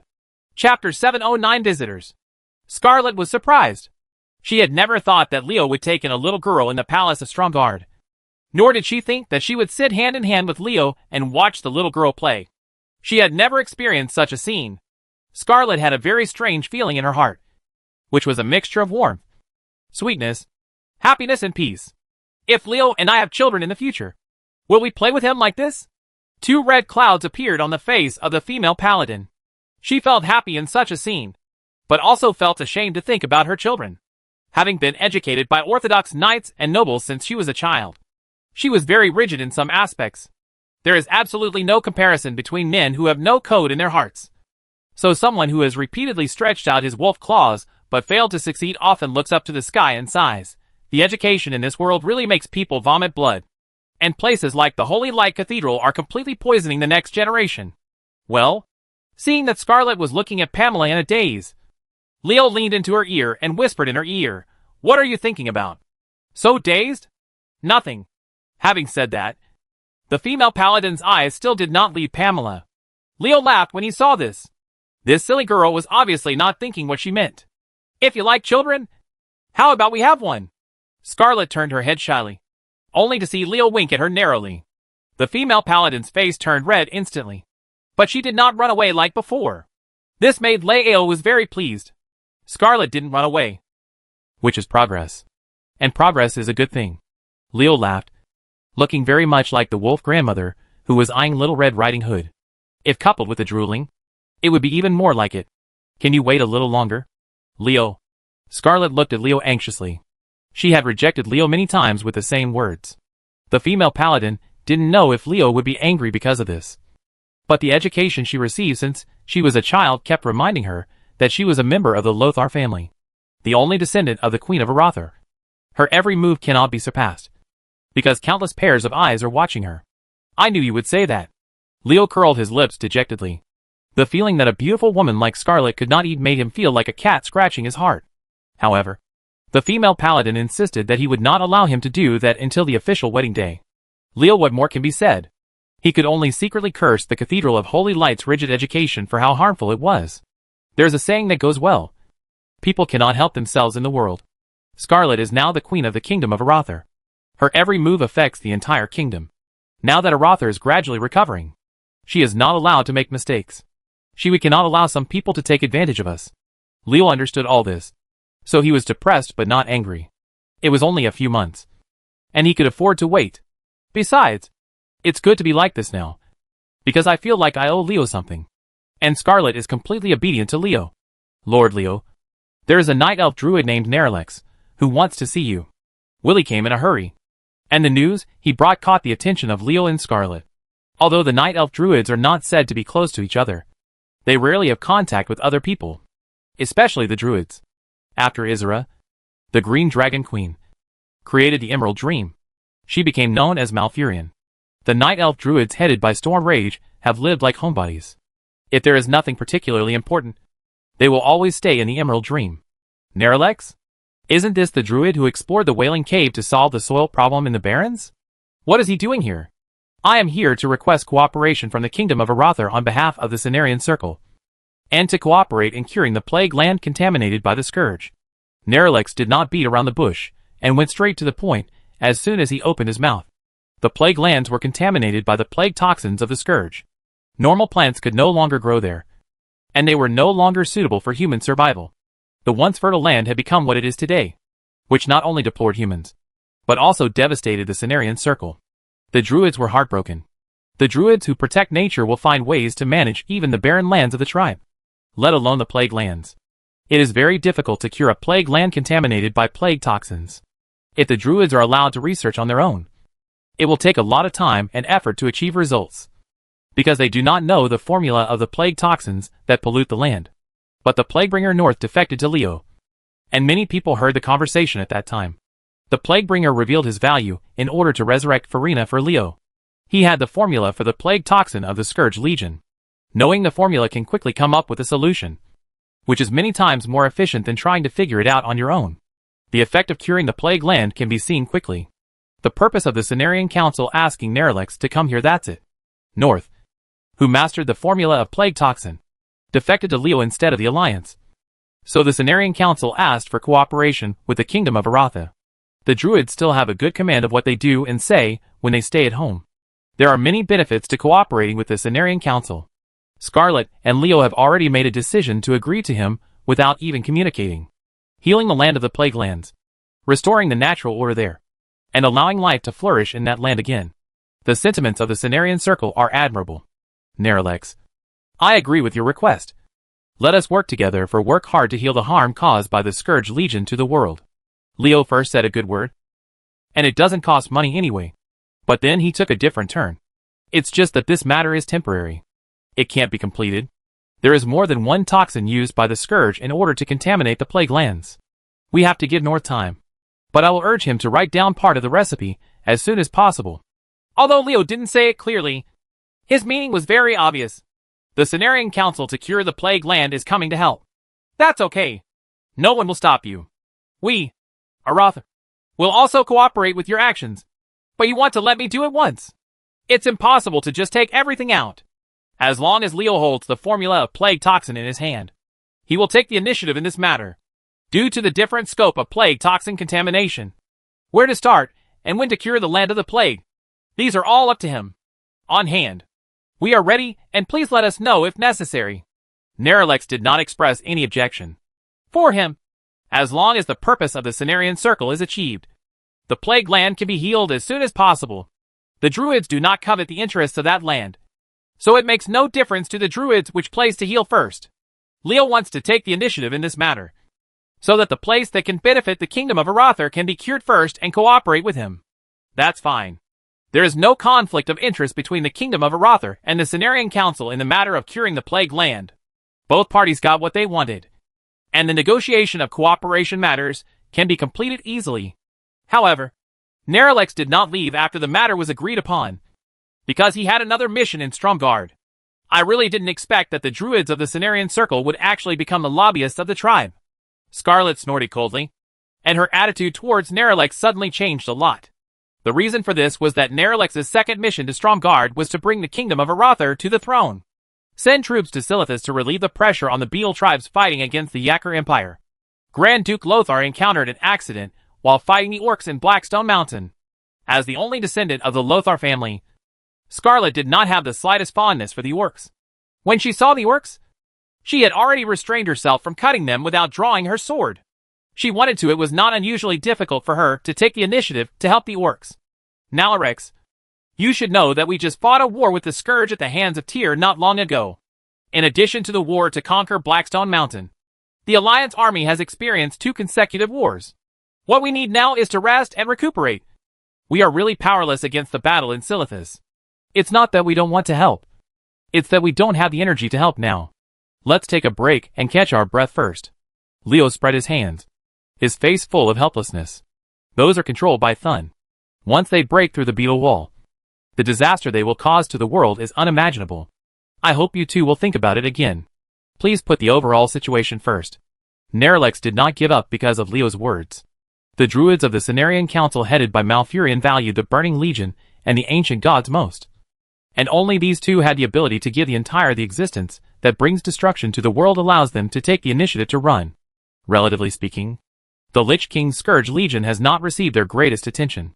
When you want us to contribute, let us put the overall situation first. When we are not needed, let us fight hard against the Scourge. Our human lives are not that cheap yet. Scarlet looked at Neralex coldly. She didn't have a good impression of the Night Elf Druids of the Cenarian Council. If these people were willing to help, the current situation of mankind would be much better. And so many wouldn't happen. Tragedy. The harm caused by the Scourge Legion to the human race is not so deep. Gently patting Scarlet's hand to signal her to calm down, Leo said to Neralex, we can understand the concerns of the Cenarian Council. The ancient gods are indeed the enemies of the entire world. But natural disasters, isn't the Legion the enemy of all living things? Lord Neralex, I can assure you that Arathar's army will march to Silithus as soon as it is repaired. What you want to persuade now is not us but Stormwind City. King Varian. Everyone knows how deep the hatred between Varian and the orcs is. His father was killed by the orcs, and his country was once destroyed by the orcs. He has witnessed all this with his own eyes. This is why the Kingdom of Stormwind has not sent troops for so long. The reason for going to Silithus to help in the battle. King Varian is the leader of the Alliance. The Kingdom of Stormwind is far stronger than Arathar. His nod will be more useful than us because the Alliance is a whole. Chapter 710. The war resumes. The Alliance is a whole. Saying this to Neralex seemed like Leo kicked the ball into Varian's hands, throwing the hot potato of the Cenarian Council's request to send troops to Silithus to the Kingdom of Stormwind. But inside, he did not fail to remind Neralex. What Larix means is that the Night Elves are always a member of the Alliance. Don't turn your elbows outward. People from the tribe can put pressure on the Alliance. What do you think about the Night Elves? Even the forces that are closer to the tribe in the Alliance, such as our Kingdom of Arathar, will not do this. Well, Leo sighed dejectedly, and he clearly remembered the disapproval that flashed in Neralex's eyes. The Night Elves have always been outside the main body of the Alliance because of their strong strength and tough background. They have a sense of superiority over humans, dwarves, gnomes, and other races. Leo is very clear about this, but he just understands it in his heart. When he really meets after such a situation, he still couldn't help but feel depressed. After several twists and turns, the strength of humans is no longer what it used to be, although they still have a strong voice in the Alliance. That strength is not in the eyes of the Night Elves. If you are weak as a human being, don't blame others for looking down on you, because being weak is weak, no matter how angry you are. The fact remains, at this time, no matter how loud you are about 30 years to the east of Hedong and 30 years to Hushi, it will still be just in the eyes of the other party. The weak are just screaming unwillingly. If you have that time and energy, you might as well do something practical to improve your own strength. Only when your strength has truly reached a certain level can you be qualified to be on an equal footing with the other party. Leo is a pragmatic person. And although Scarlet is impulsive, she is not ignorant of the importance. The two of them suppressed their displeasure and sent Nerlex away. After that, Scarlet practiced swordplay all day in the palace. Although Leo said nothing, there was a glint in his eyes from time to time as he sat quietly aside. Scarlet and Leo were originally busy trying to spend a relaxing day. But unexpectedly they came to Nerlex. The Cenarian circle completely ruined this relaxing day, making Leo very dissatisfied. It is really annoying and hateful to disturb people's leisure time. In this war-torn world, even if you are allies in the same camp, if you don't have the strength, don't expect the other party to give you a good look. There is a saying that the most important thing in life is to rely on yourself. If humans want to be taken seriously, and if the entire human race wants to be taken seriously by the Night Elves, they must improve their own strength. The reason why he raises the level to the entire human race is not because of how lofty and great Leo's thoughts are, and how he imagines himself to be the savior of the entire human race, but because he understands the truth that there is no perfect egg when the nest is overturned. If the entire human race is looked down upon by other races, then he and Arather will also be despised. As a member of the human race, he and the entire race will both prosper and suffer. Xiao Handan. What are you sighing about? Fukusil lightly kicked Leo. In this situation, his behavior could easily cause trouble. I'm just lamenting that the Amani Empire of Trolls may just die. Leo looked around. The mighty Blood Elf army was marching towards Zol-Amon with high morale and murderous intent. Zul'jin and the Amani Trolls, under his command, were in trouble. Originally, Leo should have been stationed in strong guard at this time. But after he got the news that Kael'thas was going to conquer Zol-Amon, he ran to Silvermoon City. The purpose of his coming can be described in one word. Chaos is an attitude and a way of life. Leo came to the territory of the Blood Elves and joined them in conquering Zul'jin's Amani Empire not because of how enthusiastic he was, but because he wanted to catch up with the Blood Elves. Take an express train to Zol-Amon to get some upgrade energy, which is also commonly known as getting experience. With Leo's current strength, there are not many people who can give him upgrade energy. His strength is close to that of a demigod. Ordinary legendary masters can no longer let him obtain rising energy. And how can powerful legendary masters be so easy to find? It just so happens that Zul'jin of Zol-Amon is the one who can still upgrade his energy at this stage. The Blood Elves led by Kael'thas personally have a great chance of winning. It's fine if Leo doesn't know. Now that he knows, how can he not come? Kael'thas, who rushed back from the world of Draenor with the help of the teleportation array in Naxxramas, suppressed the different voices that had recently emerged in the clan. With his unparalleled prestige and powerful strength in the clan, he defeated Silver Moon.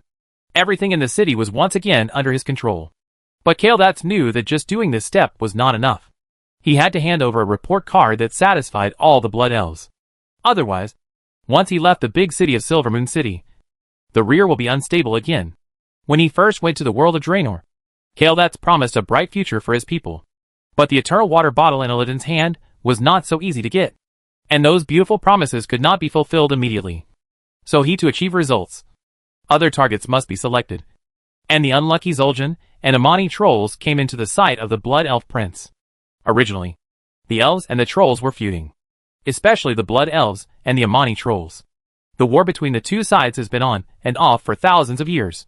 If this 1,000-year-old enemy can be solved, Kael'thas' prestige will be raised to a new level. And the removal of the Amani Troll, a close enemy, would also be of great benefit to the kingdom of Quel'Thalas. You must know that when Rivendell led the Scourge army to confront the Blood Elves, it was the harassment of Zul'jin's Amani Trolls that prevented the Blood Elves from doing their best to deal with them. The Blood Elves were unable to fight against the Scourge army in Rivendell. Now that the Scourge army was defeated at the hands of Tyr and driven to the Western Plague Lands by the Alliance, this is the best time to deal with the Amani Trolls. Thinking of the situation of the Amani Trolls, Leo couldn't help but sympathize with Zul'jin. The troll leader would do nothing good when he met the Blood Elves. First, he lost an eye and an arm in the war with the Blood Elves, and became a disabled person.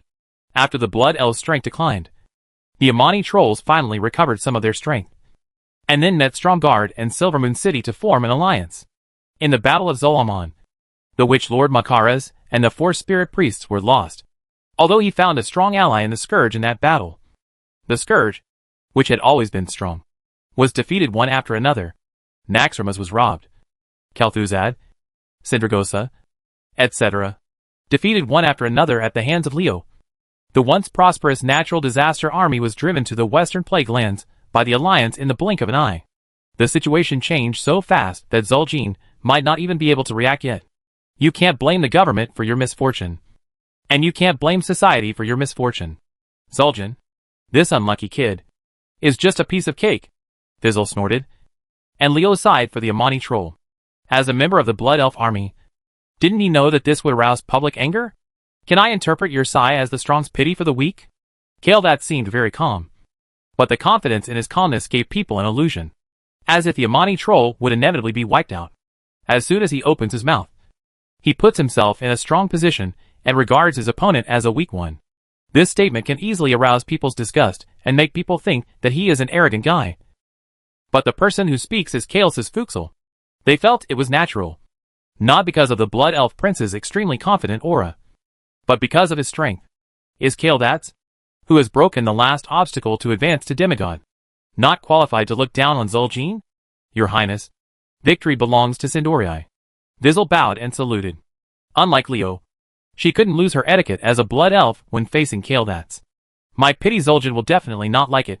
Leo made a very casual movement, and everyone could see that he was not sincere at all. He walked to Kael'thas and stood side by side with the Blood Elf Prince. And Xing said, Kael'thas, the Amani trolls are doomed to fall. What I care about is not the unsuspicious question of whether you can win.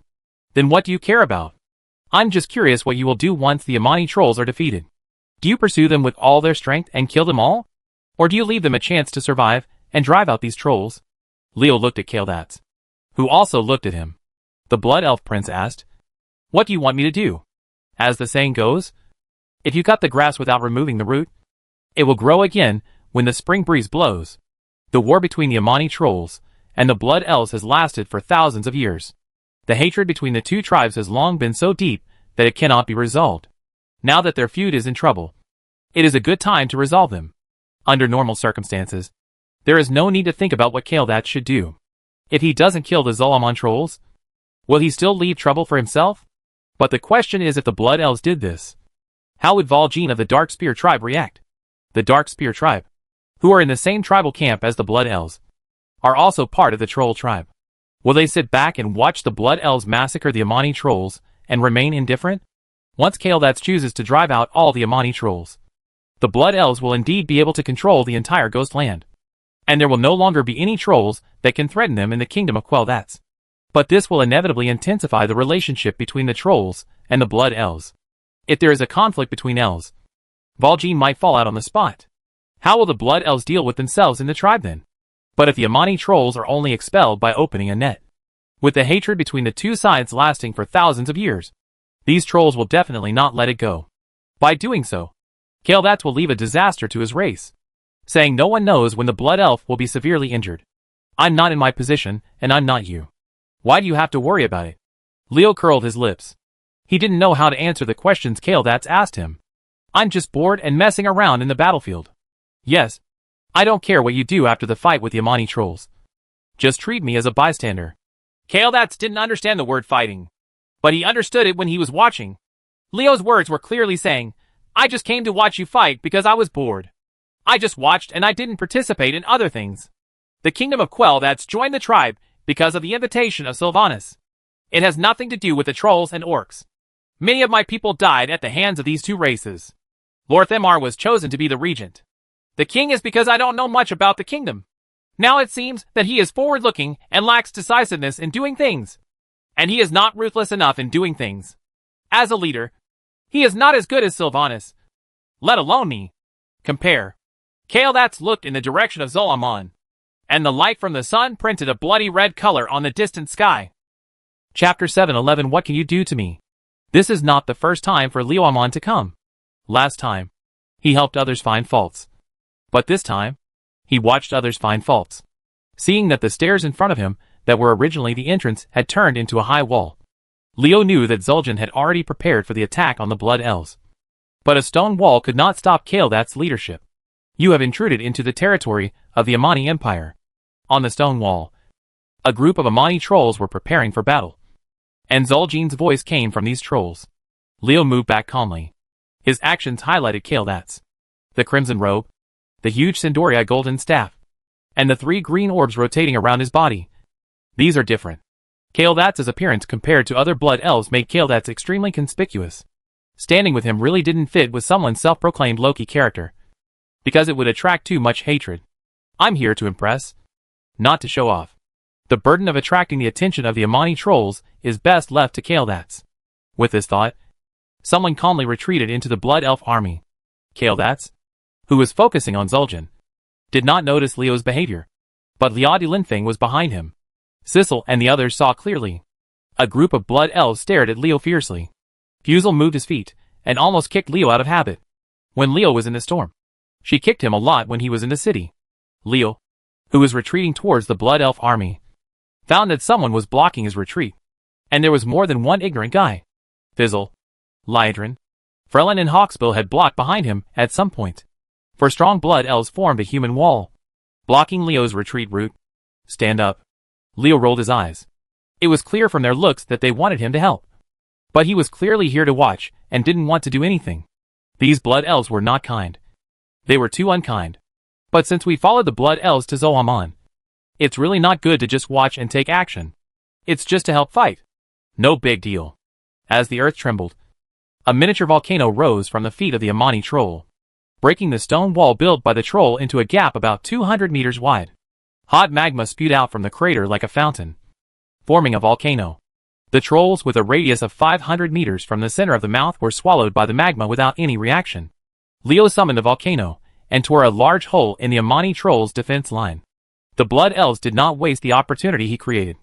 The blood elf generals, who led the army, issued the order to attack without Cael'dats' instructions. Fire the arrow! As Hawksbill shouted. The Silver Moon Rangers kept drawing their bows and firing arrows, with the sound of sharp arrows piercing the air.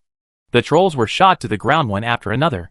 At the moment when they were distracted by the movement, the Silver Moon Rangers, with their accurate arrow skills, shot and killed many of the witch doctors in the troll army.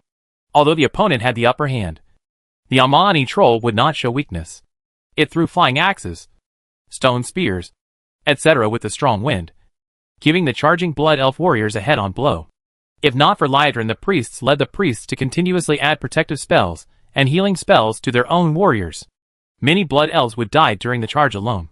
A red cloud floated towards Zoamon, and Cael'dats, who was holding the Cindoria golden staff, would not lag behind.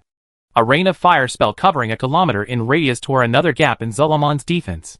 Are we being too bullying? Now that Leo had taken action, he no longer wanted to stand aside and watch the excitement. As the first person to launch the attack, he had already been targeted by Zul'jin. Leo would have been a little nervous when he first came to Zoamon. At that time, Zul'jin was much stronger than him. But it's different now. Not to mention the complete blood law that Leo possesses, and not to mention his subordinates. He has many powerful subordinates, and his own strength alone puts him on the same level as Zul'jin. Zul'jin is a figure who stands at the top among the legendary strong men. As a great warlock, how can Leo be the same? Even if the two of them fight Leo one-on-one, he is very confident of defeating Zul'jin. After all, he has mastered the complete blood law, and with the red nightmare in hand, it is not difficult to defeat Zul'jin. Boom! As he spoke, Leo stretched out his hand and squeezed it. The volcano that was continuously spewing magma exploded with a loud noise, like a detonated ammunition depot. The fire elements that exploded one after another erupted with shock waves. The stone walls built by the Amani trolls were shaken to pieces, and many unlucky trolls were torn into pieces by the violent impact. First, summon the volcano to gather the fire elements, and then use the burning method to cast the volcanic explosion. In the first battle of Tyr's Hand, Leo used this technique to attack Naxxramas, and the scourge reinforced it countless times. The aerial fortress was shaken, and the stone wall now used to deal with the Amani trolls was completely overkill. Leo would be embarrassed to tell others that it was a spell he cast unless the stone wall was blown down. The Amani troll spent a lot of time building this stone wall, and it only took Leo a few words to destroy it. Destruction is always easier than construction. Human. It's you again. Zul'jin was angry. Counting this time, Leo had helped the blood elves attack Zoamon twice. Last time, this kid caused him to lose the Force Spirit sacrifice. This time, he destroyed his own fortifications to defend against the blood elves. It's really hateful. Facing the angry Zul'jin, Leo shrugged. Yeah. It's me again. This answer is very frivolous. Clearly saying to Zul'jin, it's me. So what do you do to me? What can you do to me? Provocative. There is no doubt that Leo is provoking Zul'jin. If Zul'jin could endure being provoked like this by the enemy, he would no longer be the leader of the Amani trolls. But no matter how angry he is now, he can't go to trouble Leo because Kael'thas has locked onto him and feels with the surging magic power of the Blood Elf Prince. Zul'jin knew that this time he had met a powerful enemy. The Prince of the Blood Elves actually saw through the barrier between legends and demigods. If he is given time, he is destined to become a demigod. If he doesn't kill him now, how will the Amani Empire fight against them? Zul'jin understands that now is the last chance to deal with Kael'thas. Otherwise the suffering of the other party will follow when he becomes a demigod Amani troll. Unless there is an existence in the tribe that can fight against demigods. How can it be so easy to be a demigod? To deal with an enemy like Kael'thas, you must concentrate all your energy to win. But the problem is that if you do that, you will not be able to defend against Leo's attack. And Zul'jin is in a dilemma. Zul'jin, today is the day you die. Zul'jin would not embarrass Kael'thas. But he would not be stupid enough to give up on his side and have a so-called fair fight with Zul'thas because he had an advantage because of Leo's presence. When it comes to dealing with the race's 1,000-year-old enemy, it is impossible for Kael'thas to talk to Zul'jin about chivalry. Besides, he is not a knight but a mage. The surging magic tide surged with Kael'thas' movements. If the previous magic tide was a calm sea, then now a hurricane has blown on the sea, and layers of huge waves are rushing towards Zul'jin. The huge waves of the sea are icy water, and the magic tide of Kael'thas is scorching fire. Layers of fire waves with suffocating heat kept impacting Zul'jin. Zul'jin's body surface flashed red fire light from time to time in the crackling sound. Kael'thas' fire waves were in the form of flame impact. When cast, each wave in the magic wave is equal to a fire impact. Instantaneous group attack. No cooldown time. Kael'thas' magic wave is simply a weapon for group killing. If you use an ordinary fire mage to cast Fire Blast, you have to rest for a period of time. It is completely incomparable with Kael'thas. A mage who is close to a demigod is indeed not comparable to an ordinary mage. However, it is impossible to defeat Zul'jin with this level of attack. Leo flicked the silver chain on his body, and the bell rang. The death bell had been sounded, and the curse spread with the sound of the bell. Zul'jin, who was confronting Kael'thas, found that after the bell rang, the damage caused by the Blood Elf Prince's spells to him suddenly increased a lot, which made him secretly angry. The damn human warlock is doing something secretly again. Chance. Kael'thas, who was confronting Zul'jin, discovered his flaw when his opponent was distracted by Leo's curse. A fireball the size of a fist hit Zul'jin directly. Don't underestimate the destructive power of this fireball, just because it is only the size of a fist. The moment the fireball detached from the Sindori golden staff, Zul'jin felt a warning sign in his heart. Because this fireball was not a permanent flame. Some are red instead of white. And white flames are several levels more dangerous than red flames. Being able to cast a white fireball not only shows that Kael'thas possesses huge magic power, but also shows that this Blood Elf Prince's control of magic power has reached a level that is difficult for anyone to match. Even someone as powerful as Leo can't do it now. This is because in order to form white flames, the magic power of the flames must be compressed to the extreme, so that the fireball can turn from red to white. If he were hit by this fireball, Zul'jin would be seriously injured even if he didn't die. The white fireball was coming fiercely, and Zul'jin did not dare to take it hard. Just as he was about to make a move, Leo's fingers moved, and a layer of ice sealed his body. The sudden change did not panic Zul'jin. He shook the ice that was freezing him and broke out before Kael'thas' fireball struck. However, after being blocked by this, the fireball distance his chest was already less than 2 meters tall. It seems that Zul'jin cannot dodge Kael'thas' attack. But is that really the case? A strong wind blew by, blowing Zul'jin into the sky at the moment when the fireball was about to hit him. At the same time, dozens of thunderbolts crashed down, hitting the white fireball. The violent thunder element would blow the white fireball away. Split. In addition to his powerful martial arts, Zul'jin's ability to manipulate elements is also extremely powerful. It is not easy for Kael'thas to kill him. Chapter 7:12-2 verses 1. Zul'jin is not a pure warrior. In addition to his powerful melee combat skills, he also has the ability to control the power of elements. This is also the biggest headache for those who want to deal with him. In the battle with Zul'jin, the mage can't block his close attack. and the warrior can't resist his spell bombardment. The leader of the Amani trolls is a Pigfoot model character who can both magic and martial arts. He's really a bitch. The disadvantages of standing on one's head are as high as the sky. It's a pity that there are too many people in this world who can make a heifer stand on his head. There are many strong people who can cast magic and have close combat skills. In such a world where there are so many strong people, Zul'jin's ability is not too eye-catching. They are just local tyrants who rule over one place. Zul'jin, who had used wind magic to avoid Kael'thas's spell and Leo's plot, raised his arm and struck Leo with a stone axe with the sound of strong wind. Is there something wrong with this troll's brain? It was Kael'thas who used magic to attack him. Not me. I just kindly used freezing to calm him down. He didn't attack Kael'thas, but instead attacked me.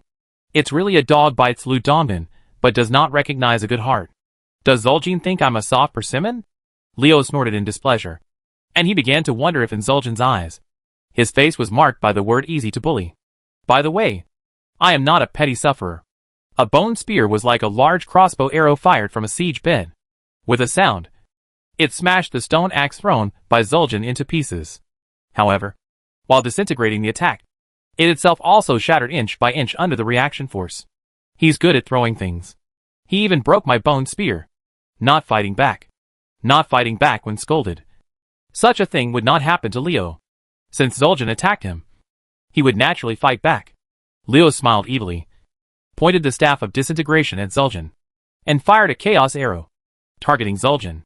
I wonder if you can take this blow. Compared with Leo's counterattack, Kael'thas's attack was much more gorgeous. Hundreds of short spears condensed with ice elements shot towards Zul'jin like arrows. The momentum was so huge that it was formed by Leo's lonely chaos arrow. A sharp contrast. The magic tide is obviously a scorching fire element, and the attack launched is also a flame shock. But it can condense enough ice elements to launch the ice spear in the blink of an eye. Kael'thas's attainments in magic are indeed extraordinary. Seeing this scene, Leo secretly admired that he could easily control the two elements of ice and fire with completely different attributes, and make them attack the target according to his own wishes without any conflict between the two elements in the process.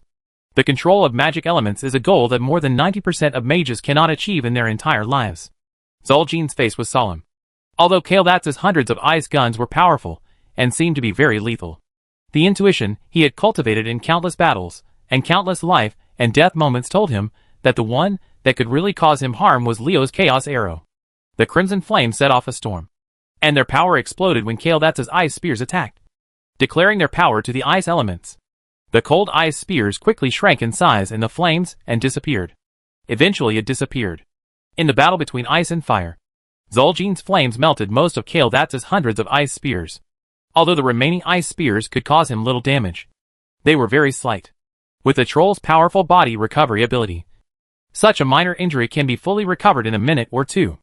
Although the ice spear cast by Kael'thas opened many wounds on Zul'jin, it did not cause any substantial damage to him. On the contrary, it was Leo's chaos arrow that caused Zul'jin to suffer. Although Leo's chaos arrow only caused one wound, Zul'jin's combat power was greatly affected. Looking at the bone spear that pierced his shoulder, Zul'jin cursed it secretly for being cunning. He didn't expect that there were two bone spears hidden in Leo's chaos arrow. So he was hit. After Zul'jin blocked the chaos arrow, two bone spears hidden in the chaos arrow suddenly shot out. Zul'jin avoided one of them with his extraordinary strength, but he was stabbed by the other bone spear. The strong impact carried by the bone spear caused the tip of the spear to pierce his shoulder. When the muscle swelled, he pinched hard, and the bone spear was broken by the contraction of the muscles alone. The strength of Zul'jin's body was astonishing. The bone spear broke, and the spear head, spear tail, and broken spear body fell down. But a section of the spear body was stuck in Zul'jin's body, which greatly affected his actions. If other strong men had injured one hand, they would have had the other hand to help. However, Zul'jin is a one-armed troll. He had already lost his arm in the war with the Blood Elves, and now the injured one is in his complete arm. A bone spear was stuck in the shoulder muscle and penetrated the entire shoulder. Zul'jin's speed of swinging the weapon inevitably dropped, and it dropped significantly. Normally, it would only take 2 or 3 breaths to get rid of the foreign object stuck on the shoulder. It would be nothing at all. But now we are fighting against Kael'thas and Leo, facing two powerful enemies. Zul'jin, how can I have time to remove the foreign body in my shoulder? He couldn't free his hand under the attacks of Leo and Kael'thas. And the two attackers didn't allow Zul'jin time to tend to his wounds. Kill him while he's sick. Kael'thas slammed the tail of the Sindori golden staff on the ground. Purple and white light covered the battle circle of 3 people. In order to deal with Zul'jin, Kael'thas used 2 of his special skills. The Arcane Realm. Is this going to be a killer? Leo's heart was clear. Kael'thas even used the trick to suppress the bottom of the box. What if he wasn't determined to kill Zul'jin here? Being covered by Kael'thas' arcane domain. Zul'jin screamed in his heart that it was not good. Because in the arcane domain, he felt that his body became extremely heavy, as if someone had cast a binding spell. And his whole body was like it was as difficult to move as a lead mass. And both movement speed and attack speed dropped by about 1/3. To make matters worse, due to the suppression of the arcane realm, the connection between him and the elements has become extremely weak. If he wants to cast spells against the enemy, he must spend twice as much magic power as usual. And this is not the worst. The worst. What's surprising is that his mental energy consumption is 3 times as much as usual. Knowing that he would not be able to gain any favor by staying in the arcane realm, Zul'jin did not hesitate at all and retreated, trying to leave Kael'thas' arcane realm. Isn't Zul'jin on the territory of the Amani Empire? As a warm host, it would be rude for you not to stay with us guests. Leo stretched out his hand to grasp, and the death grip found Zul'jin. Under a strong pull, Zul'jin's speed could not be described as slow as a snail. But it was not much different. When Kael'thas' attack came, Zul'jin was unable to leave the arcane realm as he wished. Arcane missiles swarmed towards Zul'jin, like moths flying into the flames. Under the control of Kael'thas, the arcane missiles that constantly appeared in the arcane field formed waves of arcane spells. It pounded a rock named Zul'jin without stopping for a moment, giving the troll no chance to breathe. Zul'jin was completely submerged by the purple and white arcane light, while Leo continued to output magic power to let the death grip hold Zul'jin, preventing him from running out of the arcane realm. He secretly observed Kael'thas' magic. The Blood Elf Prince's magic is not only highly lethal, but also has incredible light and shadow effects. It combines magnificence and lethality, not only showing the violent side of magic, but also its intoxicating beauty. Interpreting the more beautiful things are, often the more dangerous it is. Leo knew that he couldn't perform magic like this. Not because he wasn't strong enough, but because it didn't suit his character. Even if the same power is used to cast the same spell, different people will have different feelings when it is cast. Just like there are no 2 identical Lees in the world, there cannot be 2 people with exactly the same personality in the world. And spells and power attributes have a lot to do with people's personalities. As long as the spell is practical enough for Leo, beauty or not is secondary. But as a Blood Elf Prince Kael'thas who has been influenced by elf aesthetics and art since childhood, it is different. His spells will naturally bring there is something aesthetic about it, which makes his magic extremely beautiful to outsiders. It is impossible to say who is right or wrong at this point, because it is the nature of humans and elves to love beauty. And Kael'thas' magic has not deviated from the track of use. Zul'jin's aura is weakening, which can be seen from the increasingly weaker resistance coming from the death grip. The troll's resilience is amazing, and anyone else would have been lying down long ago. With the increase in the arcane field, every arcane missile has the lethality to injure a legendary powerhouse. Even if Zul'jin's strength is far beyond that of an ordinary legendary powerhouse, he still cannot withstand the arcane missiles that rain down like rain. Besides, he was cursed by Leo, and his strength was weakened a lot. Zul'jin may not be a match for Leo and Kael'thas in a one-on-one fight, let alone 1 against 2 now. Even if Zul'jin is as strong as Zul'jin, he will only be tortured when facing a great warlock and a great mage who is about to advance to demigod. As long as Aio and Kael'thas do not make mistakes, Zul'jin is doomed to defeat. Even a trace of it, there was no chance of a comeback. And it was not easy for a spellcaster known for his calmness and calculation to make mistakes when he had the advantage. Especially for strong men like Kael'thas and Leo who had experienced many high-intensity battles. Is it just a joke for a warlock and a mage to torture an opponent who is at the same level and whose equipment is far inferior to theirs? Kael'thas and Leo teamed up to fight even a demigod. It was too easy to deal with a Zul'jin. Zul'jin, the Amani trolls were not our opponents before. Nor are they now. Nor will they be in the future. Do you still have a future? With victory in hand, Kael'thas did not relax at all. The suppression of the arcane field and the attack of arcane missiles did not slow down at all. But this did not prevent him from venting his joy. The 1,000-year-old enemy is about to be destroyed. As the Blood Elf Prince, how can Kael'thas not be happy? Zul'jin rushed towards Kael'thas like crazy. But unfortunately his speed was too slow. It would be more appropriate to say that he was rushing rather than walking. Kael'thas Zul'jin fell before he could get close to him. He was consumed to death by a swarm of arcane missiles.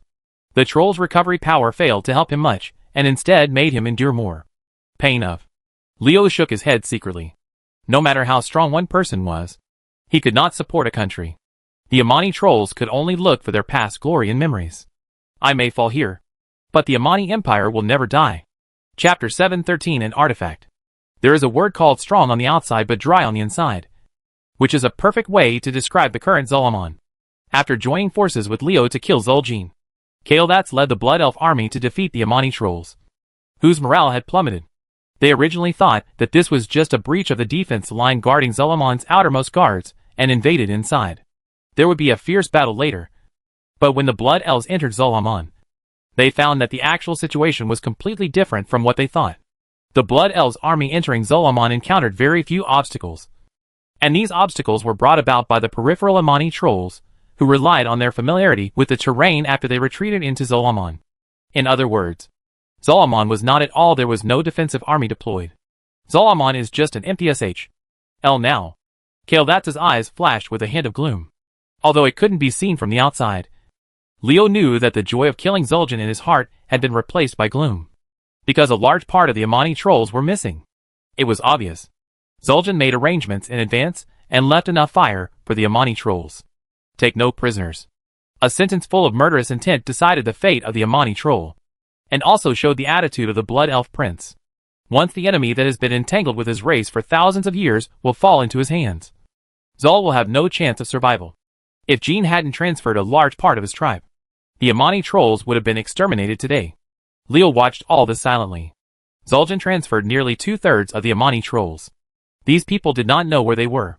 The Blood Elves failed to take this opportunity to destroy the Amani trolls. It's a problem. A battle without any suspense is going on in Zul'Aman. The scattered Amani trolls can't stop the attack of the Blood Elf army. No, it can't be called a battle at this time. The difference in strength between the two sides is too great. This was clearly a massacre. A massacre by the Blood Elves against the Amani trolls that had been entangled with them for thousands of years. Massacre. Power to the victor. I didn't expect the battle in Zul'Aman to be so boring. I thought I would get many more corpses. Leo, who stood side by side with Kael'thas, was very dissatisfied with the current results. Looking at Zul'Aman's empty appearance, it was impossible to gain anything. Zul'jin's migration of the Amani trolls must have been carried out. It took a long time. Otherwise this place wouldn't look so clean. It's a bit troublesome if they run away. Kael'thas was in a bad mood, and most of the Zul'Aman trolls had already moved. This ensured that they still had enough ability to gain a foothold in the new land and develop quickly. There was an enemy who was eyeing them. Not a good thing for the Blood Elves. However, Kael'thas is still confident. He is about to become a demigod. He believes that the kingdom of Quel'Thalas, which has eliminated internal troubles under his leadership, will develop faster than the Amani trolls, and can close this gap. It gets bigger and bigger, causing the enemy chasing behind to finally fall into despair. It's just that he has confidence. But Kael'thas is still very unhappy about the trouble he left behind. The Blood Elf Prince is already discussing with Liedrin and other cronies where the Amani trolls may escape. After losing Zul'Aman, the Amani trolls were like lost dogs. Although the world is vast, and there is no place for the Amani trolls to live, there are really not many places they can go. The Blood Elves wouldn't mind if possible. Take advantage of the moment when the Amani troll is not yet firmly established and kill it. This means killing them as soon as possible. The fight between races shows no mercy, and is extremely cruel. Listening to the discussion of Kael'thas and the others, Leo did not leave. In fact, he participated in the killing of Zul'jin, and there was no need to leave. The Amani troll had been defeated by the Blood Elves and the Human Alliance thousands of years ago. Since then, humans and Blood Elves have also been included in the list of mortal enemies. Leo and Kael'thas have the same goal in dealing with these trolls. But to deal with the transferred Amani trolls, you first need to know where they went. The world is a big place, and finding them is not something that can be done immediately. Besides, since the Amani trolls are on the run, they will definitely if you are a person with your tail between your legs. Unless you are very lucky, you will not be able to find them for a while. Even if Leo is willing to work with Kael'thas to eradicate the Amani trolls, he can't do it right away. This trip to Zolomon is already complete. He teamed up with Kaledats to kill Zul'jin, mixed in some upgrade energy, and stored a little more corpses in the Golden Finger. Is this all Leo gained from this journey of mixed experience? No. Of course not. Don't forget, Zul'jin is a strong man who can provide Leo with upgrade energy. And Leo's Golden Fingers will often bring him unexpected surprises after killing such a strong man. Killing Zul'jin, the extraction of magic equipment was successful. The host obtained Ancient Yakur Artifact. Do you want to extract it? The moment Zul'jin was killed, Goldfinger's voice sounded in Leo's mind. This voice was telling Leo that he had good luck today. Zul'jin not only provided him with upgrade energy, but also made him receive an additional reward called an Ancient Yakur Artifact. Leo can never have too much good equipment and good skills.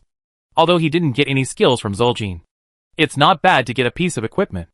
Anyway, the equipment can be converted into upgrade energy. Okay, just keep the bad stuff and convert it, so it won't be wasted.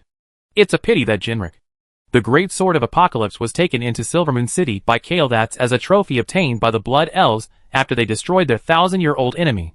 Zul'jin's body was also transported back by the Blood Elves, seemingly to be exposed inhumanely. Otherwise I would gain more this time. After all, Zul'jin's strength is still good. If he wasn't afraid of ruining the relationship with the Blood Elves, Leo would really use rebirth to resurrect him as his own. Thug.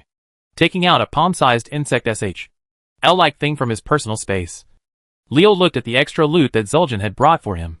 Leo was looking forward to this trophy with the word artifact on it. He was still imagining what the artifact looked like. But the beetle SH-L-like appearance broke his illusion. I don't know what the use of a beetle SH-L is, but it's a magical weapon. Ugh! Curling his lips in disappointment, Leo was about to put it away, but a flash of inspiration suddenly flashed in his mind. What is this beetle SH-L called? Ancient Yakur Artifact. The beetle men of the Yakur Empire. Leo's eyes narrowed, covering the flash of light in his eyes. In ancient times, the trolls established a powerful empire. At that time, the elves had not yet risen, and humans did not know where to play in the mud. What caused the powerful troll empire to fall apart was the conflict between them and the beetle people of the Yakur Empire. War. It was the war with the beetle men that greatly depleted the troll empire's strength. Although they finally won, they lost the Well of Eternity, the center of the world, because the elves took this opportunity to use something the trolls had never seen before. A new power called magic broke through the troll defenses and took over. The strength was greatly consumed during the expedition against the Yakur Empire of the beetle men, and the Well of Eternity was occupied by the elves. After several defeats, the troll empire finally collapsed. The huge troll empire disintegrated, and the era of elven rule came. The struggle for world domination has forged a grudge between trolls and elves. The hatred between the two races has not dissipated over time, but has become irresolvable. The Amani trolls were once one of the most important forces in the troll empire. Although these trolls are now in an extremely embarrassing situation. Even their lairs are occupied by blood elves. But when it comes to the long-term inheritance, there is really no one who can in contrast. It is not unbelievable to obtain ancient objects from Zul'jin, the leader of the Amani trolls. Leo carefully examined the insect SH-L-like ancient Yakur artifact in his hand. Its origin is nothing more than a trophy of the Troll Empire's victory over the Yakur beetle men in ancient times. As a trophy that represents the glorious period of the Troll Empire, the ancient Asia, it is not difficult to understand that the basic artifact has been passed down. It's just that the beetle man Leo didn't understand it. And he was even more unfamiliar with the artifacts of these non-human creatures. After looking at them for a long time, he couldn't see the ugly ones, which made him feel a little frustrated. It's really frustrating to have something good, but don't know how to use it. Leo scratched his face with a depressed look. Leo, who didn't understand how to use the ancient Yaki artifact, was about to put away the ancient Yaki artifact. He knew that he was not good at antique horses, so it was better to go back than to waste all his efforts here. Ask other people behind Stromgarde. Maybe Zenitharea and Syndragosa know it, but not necessarily. It doesn't matter if everyone doesn't know it. Just by looking at its name, Ancient Yakur Artifact, you can tell that it is attractive to the beetle men. Maybe using it to deal with the beetle men will have a miraculous effect. Leo, what's that in your hand? Kaledats, who ordered Lydrin and others to send out men to search for the whereabouts of the Amani trolls, saw Leo, who was in a daze, aside. The insect SH-L-like object in the latter's hand caught his attention. seeing that Kael'thas was very concerned about the ancient Yaki artifact. Leo was moved. Maybe the Blood Elf Prince knew something.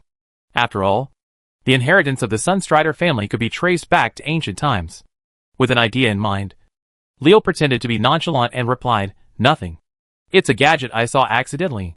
I think it's quite novel." Hearing Leo say this, Kael'thas' eyes flashed with a trace of struggle. But he soon became clear. What you have in your hand is not a gadget. If I read it correctly, it is an artifact that the trolls seized from the beetle people of the Yakkar Empire in ancient times. Oh! Leo looked surprised. Why can't I see anything? It belongs to the beetle man. And the way to open it is a little special. Kael'thas explained to Leo carefully as he spoke. But he didn't notice a smile appearing on the corner of Leo's mouth. Able to control greed. Kael'thas is worthy of close friendship. Chapter 714. Why is this happening? Argus Resurrection is a mysterious organization. Even among the Shadow Council. Because no one knows who their leader is. Only that its members are led by Nagas. Although the organization is very mysterious. What Argus is trying to do is not mysterious. Anyone who knows this organization knows that they want to rebuild a world called Argus. But what exactly is this world called Argus? But there are very few people. As a secret organization, Argus Resurrection has always been hidden in the dark corners of the world. Almost no one knows what they are planning. And no one knows what kind of strength this organization has. Although the exposed Nagas is a legend, he is a powerful man of the same level. But he alone cannot get into the eyes of several major races. If you don't sing, it will be a blockbuster. Argus, who was ignored by several major races, suddenly took action. Together with the Forsaken, they unexpectedly broke through Stromgarde, and caught the Trollbane family, who was in charge of Arathor, by surprise. This move alarmed all the major races. As for the race, the organization Argus Resurrection has officially entered the list of several race leaders, who need to guard against it. Nagazina was a high-spirited man when he occupied Stromgarde. In fact, it was thanks to his secret planning that he developed many members of the Syndicate into members of the Argus Resurrection organization. When they attacked Stromgarde, they were the ones who supported them, and they were able to capture it. The first capital city of the human race. After monopolizing Stromgarde, Nagas originally planned to use false news to attract ignorant humans, and use their blood and the resentment and unwillingness from the soul when humans died in pain to summon a certain existence. But the good times did not work. Captain, before his plan was completed, he encountered Galen plotting against Scarlet. Then Leo, a previously unknown little person, suddenly broke out in Stromgarde. But he made the wrong judgment, and thought it was a powerful person like Bolvar. The attackers had to start early, so that they failed. No, maybe it was not a failure, because Nagas did summon the existence he wanted to summon. However, due to the insufficient energy of the portal and Leo's obstruction, the summoned existence did not successfully come to this world, but was instead broken arm. After knowing the news, Nagas felt like he fell from the clouds to the ground. Many times he regretted it. If he had not made a wrong judgment at that time. If he had stayed at that time. There are all kinds of medicines in the world. But there is no regret medicine. So no matter how many what-ifs Nagas thought of, it would be useless. Leo helped Scarlet occupy Stromgarde. After that, the young man ascended to the sky like a trapped dragon, defeated Varamathras, robbed Naxxramas, and killed Kel'Thuzad. A series of gorgeous achievements made the young man who wanted revenge Nagas was stunned. His strength increased so quickly that Nagas didn't know how to react. An unknown person rose up like this. If this matter had nothing to do with Nagas, he would still have a cold-looking attitude. But Leo stepped on him to rise to the top. How can you keep him calm? If I hadn't made a mistake at that time and successfully allowed that tyrannical being to re-enter the world. The successful person, who attracts the attention of the world now, would be me instead of the human named Leo. Every time he thought of this Nagas, the anger in his heart couldn't stop bursting out. Envy, jealousy, hatred and other emotions made his eyes redder than a rabbit. Dust or glory. The only difference is the glimmer of success. It's a pity that Nagas retreated when the glimmer of success showed up. So he is now a neglected dust. While Leo, the damn lucky boy in his heart, has achieved glory, being stepped on by a human kid and becoming a stepping stone in his life. Nagas thought about revenge all the time. But with Leo's current strength, how easy is it to get revenge? Even powerful men like Kel'Thuzad and Sindragosa were killed by Leo. A guy like you actually talks about revenge. Are you kidding? A picture appeared in his mind. An orc carrying a battle axe laughed wildly, without caring about Nagas' feelings. The undisguised sarcasm and contempt made Neges feel secretly angry when he thought about it. Damn Tooge. Why did you introduce this idiot to me? So that I would be laughed at by those blood guards, who only have killing in mind. Reckless man. You dare to laugh at me. Damn it! And that boy named Leo. If it weren't for you, how could I be so humiliated? The angry Neges punched a tree. How could the poor tree withstand the attack of a legendary strongman? It was blown to pieces in an instant. Neges' anger after this punch did not diminish due to venting, but instead became more and more intense. You are all going to die. You are all going to die.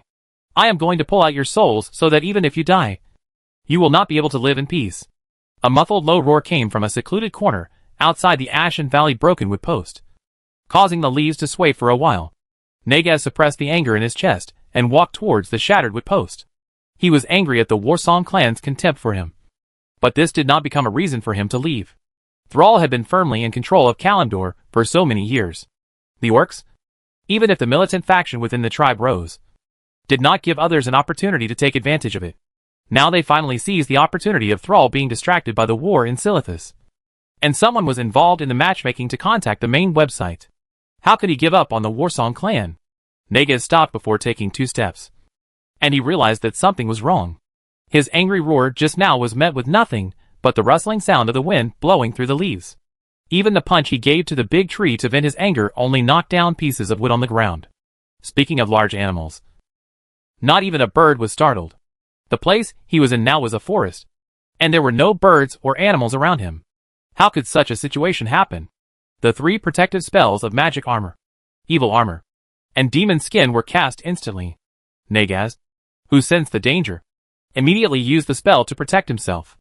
At the same time, his spiritual perception spread out with all his strength, looking for traces of enemies. Is this all you have? A voice so cold that it made Neges' soul feel frozen sounded behind him. The orc was shocked. The other party was able to come behind him silently under his full awareness. What kind of strength was this? I'm no match for him at all. Run away. Neges' mind was racing with thoughts. When he knew that he had encountered an enemy that he could not fight against, he rushed forward immediately, trying to distance himself from the opponent. A cold snort came the moment Neges raised his feet.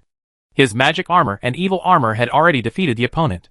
At the same time, a sharp pain spread from his legs to his brain. 2 ice spears pierced through the crooks of his legs, piercing through his knees and pitting his entire legs to the ground. Neges' legs were destroyed in this way. The other party clearly did not give him any chance to escape. It stands to reason that a lot of blood would flow out from the wounds on his knees pierced by 2 ice guns. But Neges did not, because the wounds on his legs had been frozen by the ice when they were pierced by the ice guns, and the ice spread outwards. When Neges felt the pain, his legs were already wrapped in a finger-thick ice. Such powerful ice magic. As a legendary strongman, I don't even have the ability to resist. Who is attacking me? Neges turned his head with difficulty, and what came into his eyes was a hazy figure. The attacker's body was wrapped in a layer of icy mist. Even with Neges' eyesight, he could only vaguely detect that it was a tall man. Woman, who are you? Why did you attack me? Neges shouted with fear on his face.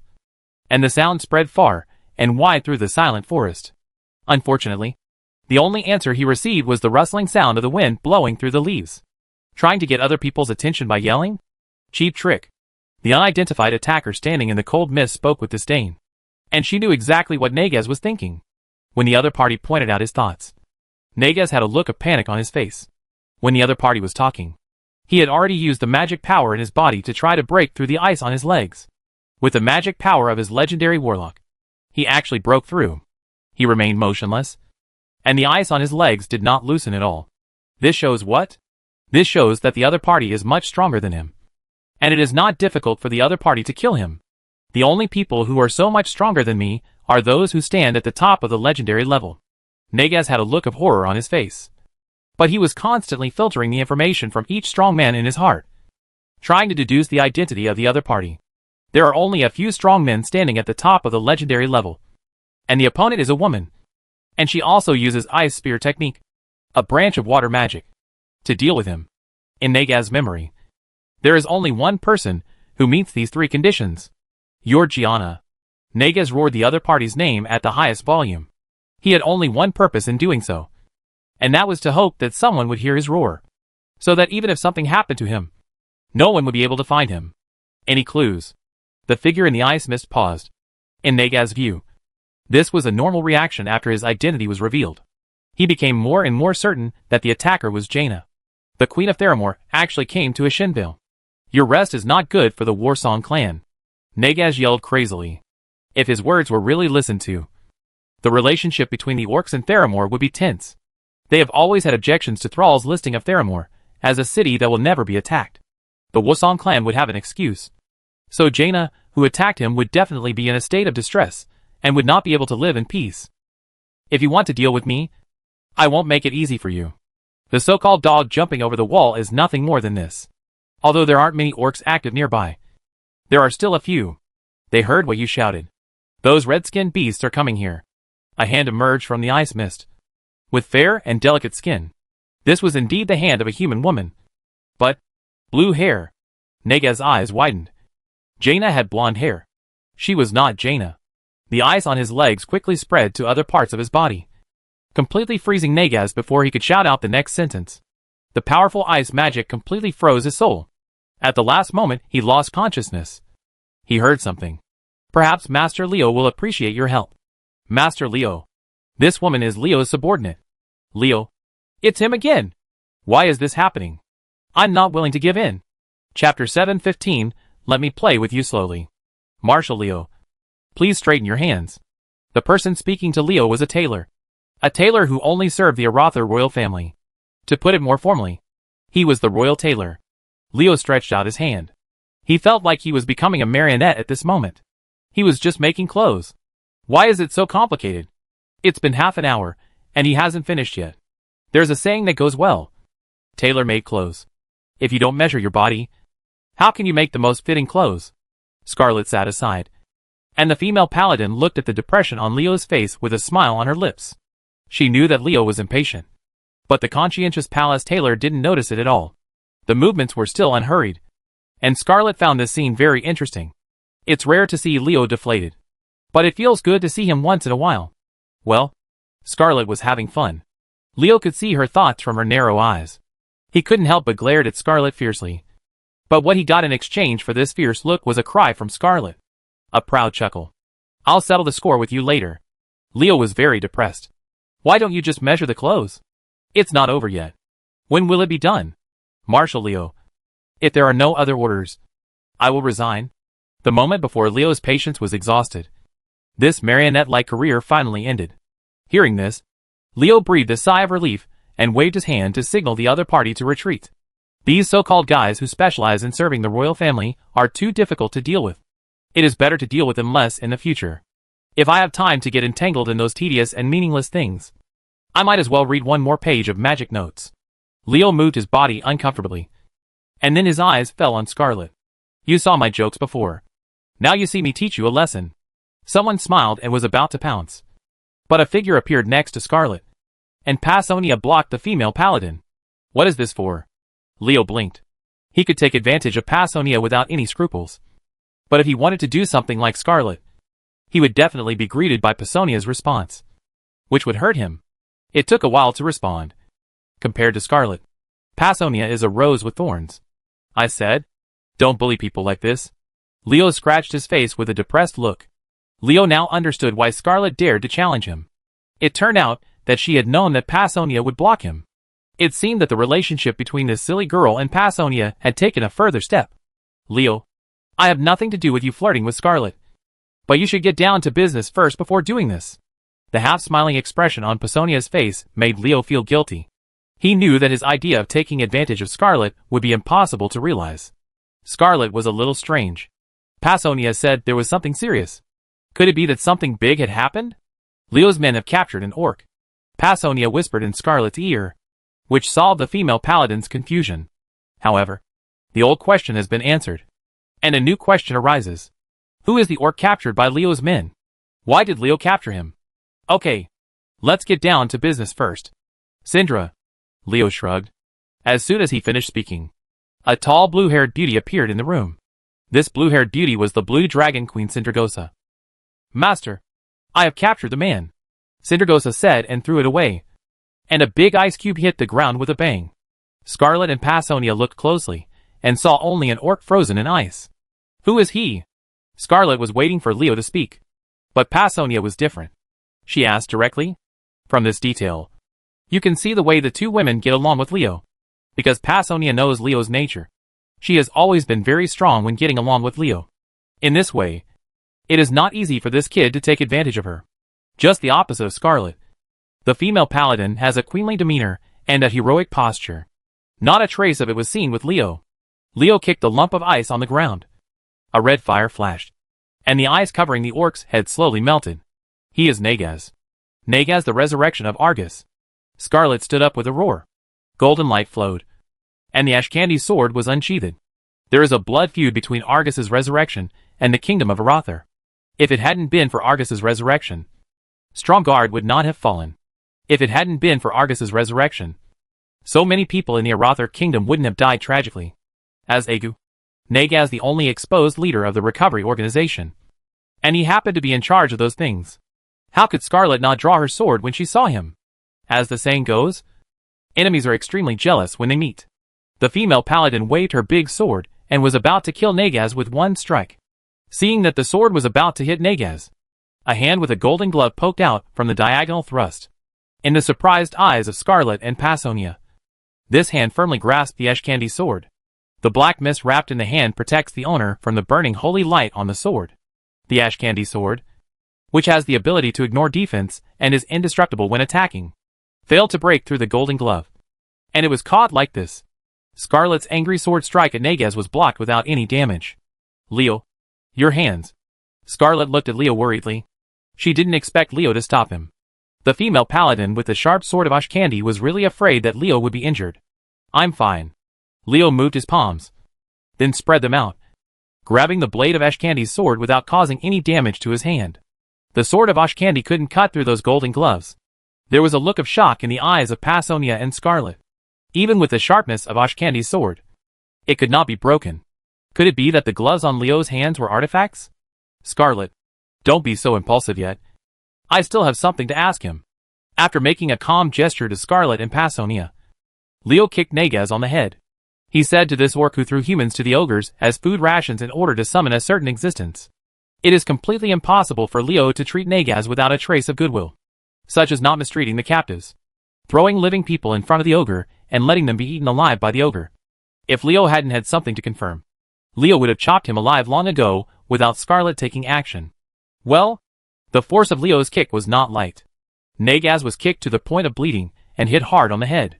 The pain caused Negaz to gradually regain his consciousness. After a muffled groan, the orc warlock opened his eyes. The first time he woke up, Negaz wanted to cast a spell, but a cold ice element blocked the connection between him and the magic element just before he wanted to cast the spell, blocking him like an indestructible ice wall. Between him and the magic element, Negaz was unable to cast any spells. Stupid orc. Put away your ridiculous magic. Sindragosa sneered. With Negaz's strength, he wanted to use magic in front of the Blue Dragon Queen. It was like using a big axe in front of Luban's door, or a big sword in front of Guangong. Damn woman! Negaz cursed angrily. And then he looked around as if he remembered something. And the figures of Leo, Scarlet, and Passonia came into his eyes. There are 3 humans. 1 man and 2 women. And the man is Leo. Negaz burst out with anger in his eyes. It was this human man named Leo who made his plan come to nothing, and made him a loser who was ridiculed by others. The characteristics of the black hair and black eyes. The face that was ridiculed by him, with the human face firmly in his mind. Negaz swore that he would never forget it even if he turned to ashes. I believe you already know who I am. Negaz. Leo stood there. Negaz, who could only move his head, had a hard time seeing him. But the orcs didn't care so much. This human Negaz wanted to eat his flesh and drink his blood. Now that he saw his, how could he show weakness to his enemy, who had become a laughing stock in his life? Human. What do you want? What do I want? Leo sneered, with undisguised murderous intent in his eyes. What do you think I want? Put away your cheap threats. Don't expect to get anything from me. Negaz knew very well that with the blue-haired woman's strength, if she had wanted to kill him, he would have died outside broken with post. How would he have a chance to meet Leo? The other party must want to get something from him if he doesn't kill him, such as clues, strongholds, and members of the Argus Recovery Organization. How many people are willing to let their enemies have their wishes come true? The answer is no. Leo sneered disdainfully at Nagaz's remarks. This contemptuous smile made Nagaz grit his teeth with hatred. You and I are both sorcerers. So why don't we know the sorcerer's methods? In front of a sorcerer who plays with the soul, even the dead cannot keep secrets. Leo's tone was cold. But Nagaz was not intimidated. Instead, he laughed at Leo. Do you think that is a warlock? I don't have the means to protect my soul. How many mysteries of the soul can I explore with your meager tricks? If you want to extract the secrets from my soul, try it. Warlocks have methods of interrogating souls to get the secrets of the other party from the soul. But for everything to exist, there must be another thing to restrain it. There are methods of interrogating souls. And there are also methods of protecting souls. Although protecting souls is very troublesome, the process is cumbersome, and it takes a very long time. It is limited. But there are still many people who have blessed their souls with secret techniques. Nagaz is one of them. It turns out that this guy is very confident. But if you can still keep the secret in my hands, I will take your last name. It's just a secret method to protect the soul. I didn't have time to torture when dealing with Zul'jin. But I have a lot of time to deal with you and me as prisoners. Bloody energy lines as thin as hair covered Nagaz's head and invaded the body of the orc warlock. Let me play with you slowly. Chapter 716. It's better to kill the wrong person than let him go. Nagaz is dead. And it was not Leo, but Scarlet who killed him. After Leo broke Nagaz's secret method of protecting the soul, Scarlet immediately took action. The ash candy sword shining with golden light cut off the head of the orc warlock. As Queen of Arathor, Scarlet Jilly personally killed Nagaz, who had a blood feud with the Arathor kingdom, and avenged the people of the kingdom who had died tragically at his hands. Based on what Nagaz did in the kingdom of Arathor, the depth of the crimes he committed really makes people want to crush him to ashes. Death cannot end mankind's hatred for him. In the end, the head of the orc warlock was hung on the gate of Strongguard, and his body was thrown into the sky by the soldiers. In less than half an hour, it was found by a group of people who survived the catastrophe in Strongguard. After that, needless to say what will happen next. Leo was not interested in what the people of the kingdom of Arathor were going to do with the machine, their great enemy, and he didn't pay attention to it, let alone take care of it. Ever since Nagaz helped the Forsaken capture Strongguard, and planned to deceive human civilians, and cruelly threw them to the ogres for food, it was destined that he would not end well in the hands of humans. For Leo now, it would be no big deal to deal with a Nagaz, if he hadn't worried that this orc, who was also a warlock with him, would use the secret method of soul protection on himself like Zul'jin did, to prevent him from knowing the secret was leaked. When Leo gave the order to Sindragosa, he directly asked the Blue Dragon Queen to kill and capture the soul, instead of traveling thousands of miles to capture him alive. Facts have proved that Leo's concerns are very necessary. Fortunately, he asked Sindragosa to capture a living person. Otherwise Leo would not be able to obtain the secret that Nagaz knew. As the saying goes, one learns from every experience. The lessons he learned from Zul'jin in Zul'Aman immediately came into play. In Zul'Aman, because Zul'jin had a secret method to protect his soul, and he was alive and dead. Leo and the Blood Elf warlocks did not have enough time to break Zul'jin's secret method and resurrect his soul. Under the protection of Zul'jin's secret method, Jin was able to explode his soul calmly, leaving the whereabouts of the transferred Amani trolls a mystery, making it impossible for Kaeldats to pursue him. As a lesson from the past, Leo was much more cautious when dealing with Nagaz. If you think about it carefully, Nagaz has been in tragedy since he met Leo. My guess is indeed correct. It is he who Nagaz wants to resurrect. Leo moved his right hand, and he looked vaguely excited, taking advantage of someone's illness to kill him. The other party must be very weak now, which is a good time to kill him. However, considering that he is not easy to mess with, he needs to take all precautions. Prepare. With 5 fingers inward, he squeezed hard. The soul of Nagaz, who had been squeezed out by Leo and lost all value, dissipated under this squeeze, leaving only a soul crystal the size of a fingernail. This time Nagaz not only when the body dies, even the soul dissipates without a trace. It is so dead that it cannot die again. Those who are not from my race must have different minds. None of those octopus faces are good. This is our world. We want to turn this place into their Argus. Just dream of your dreams. Leo was originally wondering. The resurrection of Argus wanted to rebuild the original world of the Eridar people and restore the former glory of the Eridar people.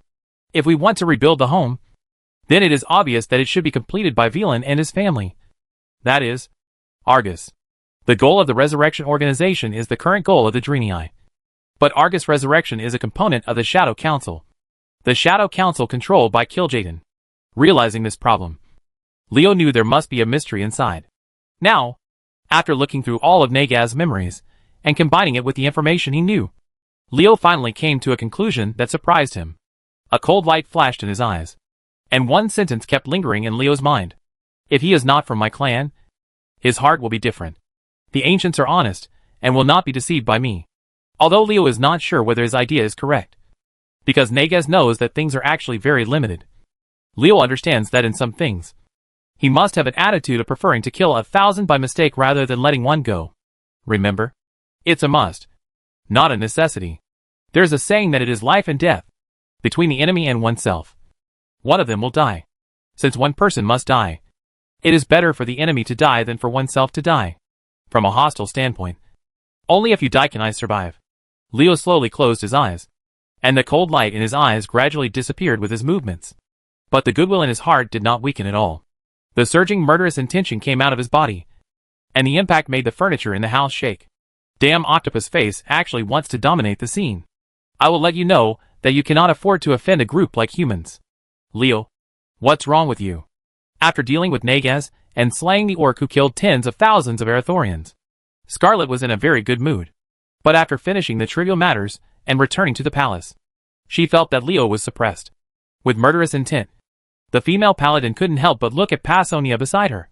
But Pasonia didn't know what happened to Leo to make him so angry. Seeing this situation, Scarlet could only ask loudly. After exhaling a breath, Leo successfully calmed down the anger in his heart before speaking. I dug out some information from Negaz's soul. This information is very important and makes me very angry. Pasonia and Scarlet looked at each other after hearing this. Since Leo said those messages were important, they must be important. Both women did not doubt this. And these messages made Leo angry. So angry that he wanted to kill someone to vent his anger. To this extent, you can imagine that this is definitely not good news. Thinking of this, Scarlet and Pasonia had a bad premonition in their hearts. Could there be some unknown conspiracy going on? Negaz is the leader of the Argus Recovery Organization. Everyone knows this. But who knows the meaning of the 3 words Argus? In other words, what is the Argus that this organization wants to revive? Do you know? Leo's fingers tapped lightly on the armrest of the seat. Pasonia and Scarlet shook their heads. They didn't know what Argus was, so naturally they couldn't give an answer. Argus used to be the world where the Eridar lived, and before the Burning Legion was born. The 3 giants who ruled that world were Archimonde, Kil'jaeden and Leora became the voice at this point. We have recently come into contact with Velen, the so-called ally of the Draenei, in the world of Draenor. After saying this, Leo stopped talking. He was waiting for Scarlet and Pasonia to digest the information in his words. Pasonia, who had single-handedly established MI7 on certain matters, reacted much faster than Scarlet, and thought more deeply and broadly. She keenly discovered Leo's words, and when referring to Viren not only did he prolong his voice, but he also added the word so-called allies, which is thought-provoking. If it is a true ally, why do we add the word so-called in front of it? Combining what Leo said before, and the information about the Draenei she got in the world of Draenor, Pasonia felt that she had grasped the problem, and she looked at Leo with questioning eyes. The latter shook his head slightly to show that he was not 100% sure. Negaz is just a puppet who was pushed to the front. No one knows who is really controlling Argus. But this kind of thing is better to kill than let go. Fortunately, we are not deeply involved with the other party. If we really want to take action, I won't encounter much resistance. But what worries me is another thing. Leo was about to continue talking when Scarlet's voice rang out at this moment. Didn't the Draenei say that they have a lot of hatred against the orcs? Negaz is an orc, but he is responsible for the operation of the organization Argus Resurrection. It seems that our new ally in the world of Draenor is not reliable. Scarlet is not good at conspiracies and analyzing the complex relationships between forces. She is not like Leo, who has a lot of unknown information. She has been thinking about it until now. The Draenei are not the ones we have contacted. We can only make a judgment after going to the world of Draenor and asking Donis carefully, especially Archmage Khadgar, who has more contact with the Draenei. But being prepared is the best way to avoid danger. And I think we need to be prepared for anything. When it comes to major events, you have to be prepared for the worst situation. Leo reminded himself again, and again, not to be influenced by the original history remembered in his mind. The so-called history is also created by people. And now he is creating history. So it is completely normal for things to be different from what he remembers. Besides, even in the history in his memory, there are many things that have not surfaced. Rubbing his chin, Leo felt a little headache. Foreign races like the Draenei are not as knowledgeable as the Blood Elves, Tauren, Night Elves, and other races in this world. Who knows if they are doing any tricks secretly? It is very dangerous to cooperate with a race that does not know its roots, because no one knows whether they are our real enemies. In comparison, I personally prefer the Blood Elves. Pasonia expressed her views on this matter. There are two races that humans cooperate with in the world of Draenor. One is the Draenei headed by Velan, and the other is the Blood Elves. Obviously, Pasonia Sonia felt that the Blood Elves who were still in the same world and whose alliance with humans have lasted for thousands of years were more reliable. The expression on Scarlet's face was full of approval, and the female paladin supported Pasonia. In any case, our cooperation with the Blood Elves is going very smoothly, and the Draenei have only very little contact with us. Even with our mediation, the conflict between the Blood Elves and the Draenei will break out sooner or later. At that time, we should stand on the side of the Blood Elves. And Kael'thas is more worthy of our trust than a race who doesn't know the details. Chapter 7:17. First arrival in Silithus. Silithus is located at the southernmost tip of the Kalimdor continent, close to Ungoro crater in Faerless. It has the same landscape as Tanaris, which is known as the Endless Desert Sea. It is also a desert. Unlike Tanaris, there are no Sandfury trolls here, but there are groups of followers of the Twilight's Hammer. They have established several strongholds in this desert. Due to their presence, there are no goblins in Silithus. Naturally, there will be no city built by goblins. It is not easy to find a place to stay here. Although there are no goblin cities to replenish drinking water, rainfall in Silithus is very frequent. Because of this desert maintains biological diversity, at least compared to the salty land of the Shining Plains that can be found in Silithus. There are many more creatures. The biodiversity of life means that there are many water-storing plants growing here, such as cacti. Okay, maybe it's not called a cactus. It just looks like one. As soon as he stepped out of the teleportation array, a wave of heat hit his face. Leo immediately opened the magic shield and felt better. In other words, knowing magic is convenient. It is equivalent to carrying a temperature regulator with you. It is also an energy-saving and environmentally friendly thermostat that can filter the air. Welcome to Silithus, Leo. Neralex's voice came from the side, and Leo followed the sound and saw the elf druid standing nearby with two night elves dressed as guards. Looking around, Leo was sure of one thing, and that was that only the three elves from the Cenarian Council and no people from the tribe came to pick him up. Is the tribe expressing their dissatisfaction to me? Before Leo came to Silithus, he and Scarlet had informed the Cenarian Council and Orgrimmar that the army of the Kingdom of Arathor was gathering. The army could not set off yet, but Leo would take the lead, arrive at Silithus to help in the battle. When people are in the arena, they cannot help themselves. This saying is very true. Although Varian, Magni and other alliance leaders are unwilling to spend a lot of manpower, material and financial resources to help the tribe, they have to make a certain gesture when the Night Elves are involved. Leo didn't know how Neralex persuaded Varian.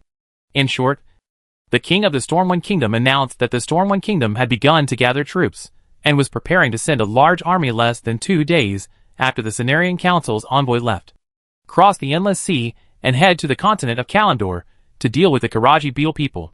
Varian's decision had a huge impact on the alliance. Magni and Mekatork also announced the same news the next day. The three of them had already agreed. Would the Kingdom of Arathor still stand up to oppose it? Leo and Scarlet are not willing to be such evil people, because they know that once they express their opposition, Stormwind City and Iron Forge will use it as an excuse not to send troops.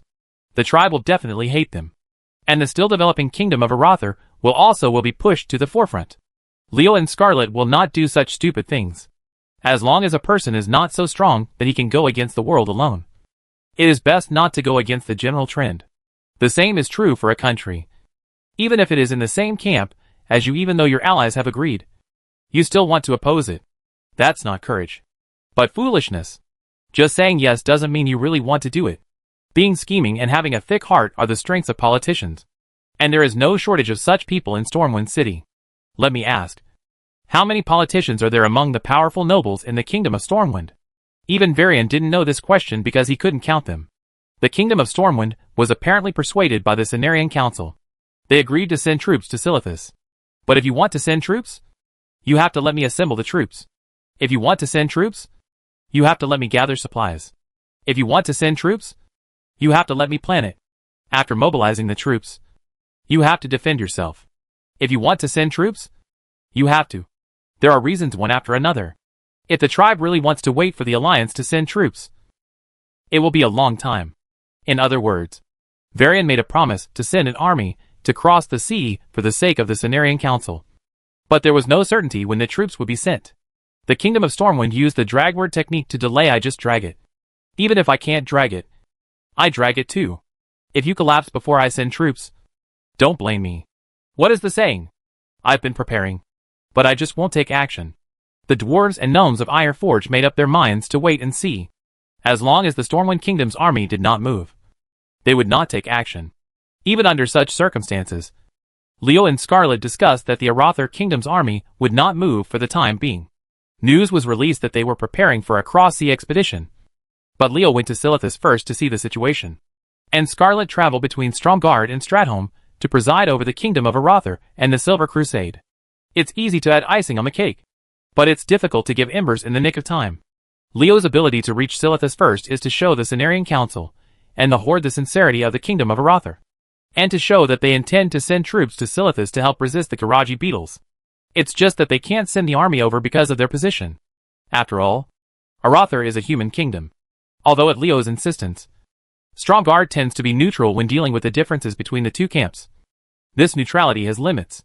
Once the Alliance decides to join forces to do something, they must cooperate with Stormwind. The city and Ironforge advance and retreat together. After all, Arather is also a member of the human race. He cannot demolish Stormwind City or compete with the Alliance. Otherwise it will be a joke to others. Before coming to Silithus, Leo had thought that the tribe would be resentful of the Alliance's delay in sending troops. But he didn't expect that the other party would do such a great job, not even sending a person to greet them. After all, I am also the first person in the Alliance to take practical actions to support you. But I am so disrespectful. Leo narrowed his eyes slightly, feeling a little unhappy in his heart. But he hid it well, and didn't let anyone see it. If you have resentment in your heart, you want to take it out on me. Such an approach will only take away the power that you could have fought for. It is impossible for Sal to choose to do such a stupid thing with his mind. So, he is leading the tribe here. Sorfang of the army? It shouldn't be. Such a petty behavior is not like the behavior of a marshal commanding an army. Nalarex.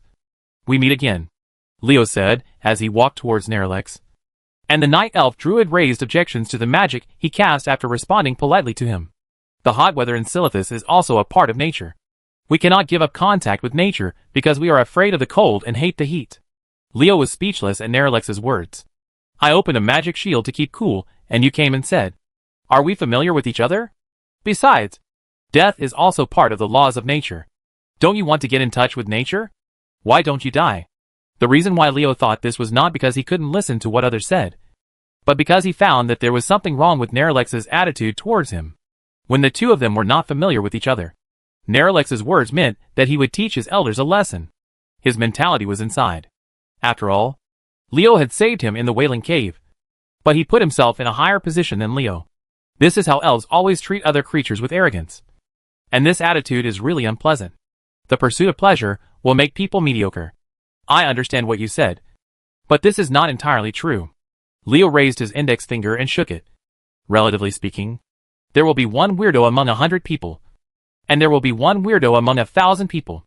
There will be a strange person in each person, which is the origin of all kinds of strange things. Whether it is a strange person, a weirdo, or the vast majority of ordinary people, they will have their own desires. But some people have different desires. This desire is greed. And greed is the commonality of all intelligent creatures. Because of greed, you will want it. And because you want it, you will implement it. But to achieve the goal, you don't just do it. So intelligent creatures will think. Because they have to use wisdom to think. They will become better and better. People become smarter. And the smarter they are, the more they think. The more they think, the greater their desires. This desire includes money, power, strength, and beautiful members of the opposite sex. etc. However, there is only so much money, and the position of power is also limited.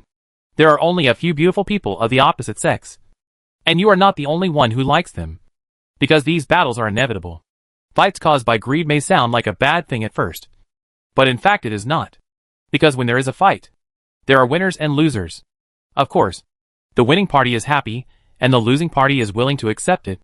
It is precisely because of the unwillingness that the losing party will progress will force the winning side to also find ways to improve. Because no one wants to be a miserable loser. The progress brought by one or two battles is not obvious, but there are countless battles between intelligent creatures. The collective progress of each and every one of them contributes to the progress of the entire intelligent life group. Think about how much the night elves have progressed from the birth of the race to the present day, and how much mankind has progressed. Neralex, do you think what I say makes sense? I don't like the heat in Silithus, so I turned on magical protection to avoid the heat. This may not seem good to you, but as far as I'm concerned, it's motivation for progress. Because it reminds me that if I want to live to be better and live more comfortably, you cannot lack strength, because you are not strong enough to maintain the existence of the magic shield for a long time.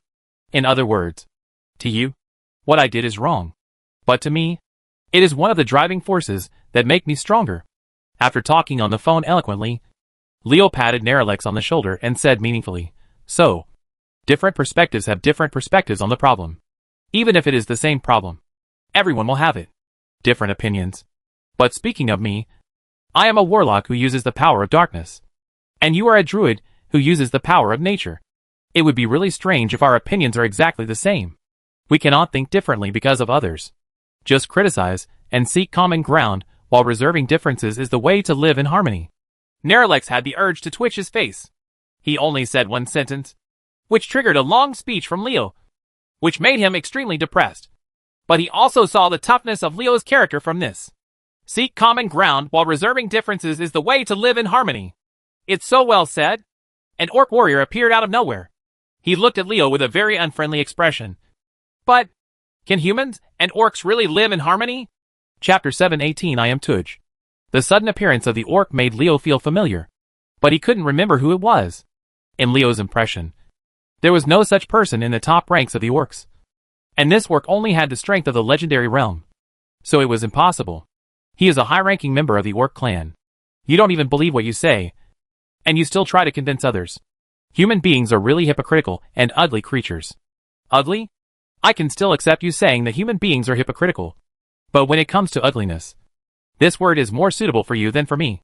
It seems that you are the messenger from the tribe to welcome me. Leo curled his lips, and the disdainful expression was completely reflected on his face. This orc's attitude towards Leo seemed to be just an orc being unfriendly to humans. It was the reaction of most orcs when they saw humans. But there was a trace of crazy hatred in his eyes. The kind of extreme hatred that would never stop. Noticing the other person's gray-black skin again, Leo knew the origin of this orc. The orcs that Thrall brought to Kalimdor all have green skin. The main war faction of the Warsong clan have red skin. And the only ones with gray-black skin that belong to the Orgrimmar forces now are those from the Blackstone clan handed over to the Horde by the Alliance. Captive. It turns out that this guy is from the Blackstone tribe. No wonder he is so hostile to me. The Blackstone tribe was conquered by the Alliance, and Leo was also an important participant in it. It can be said that he is the sworn enemy of the orcs, who destroyed their families and their clans. How can we expect the other party to look good on him? The tribe sent such a person as a messenger to welcome them. What on earth were they thinking? Leo looked at the orc in front of him with a clear and contemptuous smile. In the eyes of the other person, who was so angry that he was about to breathe fire, he shrugged at Neralex and said something that made the other person even more angry. What did I hear? The barking of a lost dog. Hey, a dog bites a man, but a man cannot bite a dog. I just have a good temper. You actually said I'm a dog, and I'm going to kill you. When Leo said this, the orc immediately went berserk. However, with his legendary strength, Leo could not hurt Leo even if he stood there and did nothing. A single dark shield was not something he could break. However, the orc who was aroused by Leo's words didn't care about that. Blocked by the shield of darkness, he waved the axe in his hand and slashed wildly at the translucent black shield, while Leo crossed his arms on his chest. In front of him, he looked at him like a clown. His attitude of showing off his horse and courage to humiliate people made the orcs even more angry. "Are you angry?" I said. "Please don't be so excited. I didn't mention you by name. Why are you so excited? To say that angering people to death is not worth their lives." Leo's mouth is not comparable to that of ordinary people, especially when he has the advantage and cooperates with his behavior. The orc is so angry that he almost vomits blood. Ugly human. Before the orc could finish his words, a stream of magic energy hit him and knocked him back several steps. Seeing Leo and the orcs getting angry, Neralex quickly took action to separate the two. Of course, to separate the two people. The Night Elf Druid was actually just using magic power to shake the orcs away. After all, Neralex's eyesight was not bad. He knew that with his own strength, he could not drive away Leo. Fortunately, the orc was not strong enough. Otherwise it would be really difficult to separate the two. "Okay, two of you, please calm down. We are not here to resolve our grievances, but because we have a common enemy. The Kiraji beetles behind the beetle wall are threatening the world. We should put aside our prejudices and work together. Only in this way can we save the world we live in." Neralex did not want the Horde and the Alliance to have internal strife. This was not in the interests of the Cenarian Circle. Without the help of the Horde and the Alliance, would the Cenarian Circle have to face the Kiraji beetles alone? If such a situation were to be unacceptable to the Cenarian Circle, Neralex, as a member of the Cenarian Circle, would naturally want to prevent the two parties from escalating the friction. Although the Cenarian Circle maintains a neutral attitude in order to connect the Horde and the Alliance. In this world where the strong is respected, the stronger party will naturally be respected, while the weak will inevitably be looked down upon. With the strength of Leo and the orc, it was clear who was stronger and who was weaker. The orc actually attacked a great warlock with legendary level strength. Some people might say this was courage, but in the eyes of Neralex, this was just a brainless performance. Respecting the strong is the consensus of this world, because the strong will protect this crisis-ridden world, allow this world to continue to exist, and allow the races living in this world to survive. But now, an orc has flouted this rule, which is really disappointing. It's hard to have a good impression of someone. He thought so in his heart, but Neralex didn't show it at all on his face. His words clearly meant that he wanted to get rid of the orcs. But he was frustrated by Leo and was shocked by Neralex's magic power. How can the retreating orc swallow this breath? After snorting angrily, the orc turned around and left angrily, leaving Neralex with a displeased look on his face and Leo, who was tooting and shaking his head. "I don't know what's interesting. I'm really too ignorant. I was kind enough to help him out, but he actually dared to show me his face." Hearing Leo's unexplained tut, Neralex felt embarrassed. Leo first shrugged at Neralex, with an expression that I can only express regret for the current situation. And then he shouted to the orc, "Orc, tell me your name. If you are afraid, then forget it." "Leave my name?" The orc's footsteps suddenly stopped. He was not afraid of Leo's revenge afterward. In fact, he came here today prepared to be killed by Leo. But Leo was not fooled, because Leo knew that once he killed the enmity between the orcs, and the tribe became serious. No matter how bad the orc's attitude towards him is, he still represents the tribe now. If he dies in his own hands, even if Thrall is unwilling, the relationship between Orgrimmar and Stromgarde will deteriorate. It would be extremely unwise to intensify the conflict between humans and orcs at this time. If the two sides turn against each other, the Horde and Alliance's joint efforts to fight against the Kiraji beetles will most likely fail. What do you think of the Cenarian Circle? To hate the Cenarian Circle is to hate the Night Elves and Tauren. They have offended two races at once.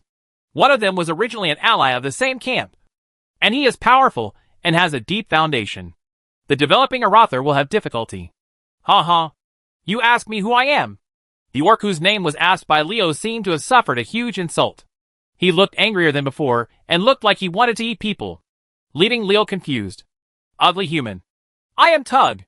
Tudge now really wants to eat Leo alive. He and the woman named Scarlet are always in his mind. When he closes his eyes, he remembers the scene of the battle that day. It can be said that since the tribe was destroyed, he and the remaining tribesmen were destroyed. Ever since he was forced to leave his homeland and come to the continent of Kalimdor, he has been living in hatred. Originally, Tudge wanted to go to the Arthi Highlands through Hammerfell after settling down with his tribe members to see if there was a chance to kill these two enemies. But before he could take action, Leo came. News of the defeat of the Dreadlord Varamathras, a warlock who had to join forces with Scarlet when dealing with him, and needed the cooperation of many human soldiers actually killed a legendary strongman. This news hit Tudge like a bolt from the blue. He had a premonition at the time, and he thought finding Leo is probably a long way off. The news he received later also confirmed his guess. Although Leo did not rely on his own strength to kill Varamathras, there was no doubt that the mechanical puppet he created had the ability to kill legendary powerhouses. At that moment, Tudge was heartbroken. At that time, he had just managed to break through the legendary realm. So what could he do to seek revenge on Leo? Fortunately, he survived with difficulty. Knowing that he could no longer be Leo's opponent with his own strength, he thought of another way, which was to outwit Leo orcs and the tribe's masters. There is someone who can deal with him. Given the conflict between orcs and humans, it was not difficult for Tudge to provoke an orc master to kill a human. But when he actually wanted to do it, he realized that this path would also be difficult to follow. Because Scarlet became Era, queen of the kingdom of Arathar. Leo became the marshal of the kingdom of Arathar. A queen and a marshal, both of whom have extremely high status. The strong orcs are unwilling to attack them at will, so as not to provoke a war between the orcs and humans. At that time, Tudge was heartbroken. Thrall was unwilling to break out a war with humans. He hoped that the orcs could recuperate. This was undoubtedly the right choice for the entire orc family. However, Tudge did not want to see such a situation. He only had revenge in his mind. 2 words. But if he wants to provoke the orcs to deal with Leo and Scarlet, Thrall is a mountain that cannot be climbed. Unless Thrall falls, Tudge will never succeed. However, with Thrall's prestige among the orcs, it would be more realistic for him to fall than to hope that he would become a god and then kill Leo. Fortunately, the road is endless. In despair, Tudge got acquainted with the captain of the Korkron army. Through this man, he got in touch with the Warsong clan. After understanding the intentions of these main war party Thrall, after being dissatisfied, Tudge knew that his opportunity had come. But he had to wait patiently. There are selfish people in any race, and Tudge among the orcs is like this. In order to take revenge, he doesn't care about the Karaji beetles.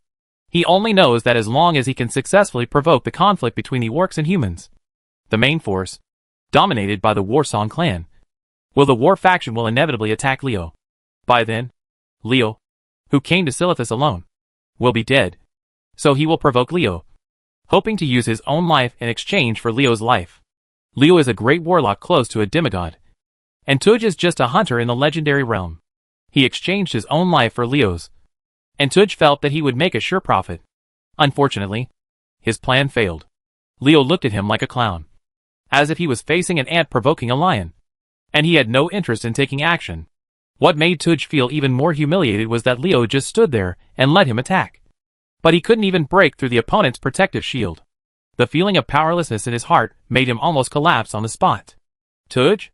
Leo rubbed his chin and smacked his mouth. Okay, I'll remember you. The soul is weak. He really has no impression of me at all. To him, I am just a little person who doesn't even bother to remember. Has the gap between me and him gotten so big? Tudge clenched his fists tightly to suppress the humiliation in his heart.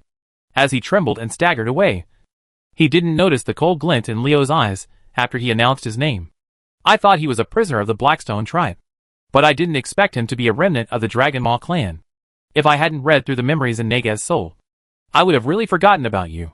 Originally, I should have killed you.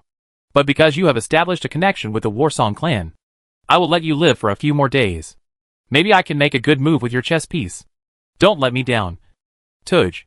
Chapter 719 Destination. It seems that the tribe does not welcome me. Leo shrugged. His words seemed to be complaining and expressing his attitude. Neralex's heart tightened when he heard this. As the first strong man among the top leaders of the Alliance to come to Silithus to help in the battle. If Leo is dissatisfied with what happened just now, then the Alliance, which does not want to cross the endless sea to carry out an expedition, will have more reasons to delay the dispatch of troops. Yet, if the Alliance does not send a large army, the tribe's strength alone cannot solve the increasing number of bugs. The war in Silithus will not be resolved for a long time. As the saying goes, changes will happen if the war is delayed. It is difficult to guarantee that the war will not be solved for a long time. Question. If the Horde cannot withstand it, and the Alliance has a reason not to send troops, the Cenarian Circle will have to take action. And the Night Elves cannot sit idly by. Otherwise, the power of the Night Elves will be consumed. This kind of thing the Lolly X must be stopped. But before he could speak, Leo showed that he didn't mind what happened just now. Don't worry. I'm not a person who doesn't know the importance of things. In this situation, those boring racial hatreds must be put aside. Once the Karaji beetles break through the seal, the damage to the world will be incalculable. No one wants to see this. Whatever happens, we who were born on this land have the responsibility to protect it. Neralex breathed a sigh of relief. Leo's attitude could not have been better if he could not care about the orcs. It's great that you think so. Faced with a disaster that threatens the entire world, we must put the overall situation first. I will protest against the orcs' behavior to Sorfang. Tug, the orc envoy, had a very bad impression on Neralex. This orc who had no overall concept of the situation gave the Alliance an excuse to delay, and almost ruined the situation. There are people in every race who, because of personal preferences and greed, put the interests of the entire race or even the entire world at risk. Such selfish guys will only be spurned by others. You know, not everyone will look at everything from a rational perspective, Leo said, patting Neralex on the shoulder and saying a word. Do you think your own children are more trustworthy? Or are strangers living in your home more trustworthy? Of course. Neralex didn't react for a moment and almost blurted out. But fortunately, he shut his mouth in time. This guy said he didn't mind. Listen. What did he want to express? A helpless smile appeared on Neralex's face. No wonder Lord Staghelm didn't do it himself. It is not easy to coordinate the conflicts between the Horde and the Alliance and get them to join forces to deal with the Karaji beetles. Why did I end up doing such a hard job? He's just a lowly orc. You don't think I really mind, do you? Leo said, summoning a storm crow. He jumped up. After saying to Neralex, I'm going to check on the situation in Silithus. He took off, ignoring the Dark Knight. The druid left alone. He said he didn't mind, but in fact he really did.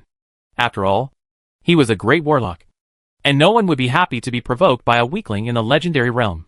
Watching Leo leave, Neralex looked a little gloomy, because Leo's words made him have a grudge against Tuj and the orcs who sent him as the messenger. Although he knew that this was what Leo wanted to see, he still can't control it. To be able to successfully take over the power of the kingdom of Arather. This boy is indeed no simple person. I hope he won't conflict with the tribe when he goes there. After sighing, Neralex decided to report this situation to Archdruid Hamuel Rintotem, who was in charge of the Cenarian Council in Silithus. He was a night elf after all. There are some things that Hamuel, a Tauren, would be better off saying to Thrall. In any case, the tribe must not be allowed to send someone like Tuj next time. Otherwise, why would the tribe and the Alliance talk about joining forces? In order not to misunderstand Neralex, the direction Leo chose when leaving the stronghold established by the Cenarian Circle was different from the direction Tugger left. Although this did not guarantee that he would adjust the direction he was traveling after leaving. But this at least showed his attitude to the Cenarian Circle. He still wanted to give the Cenarian Circle face. To give the Cenarian Circle face? Yes. Leo has been saying that he will not pursue Tug's provocation against him. Nor does he want to worsen the relationship between the Alliance and the Horde at this time.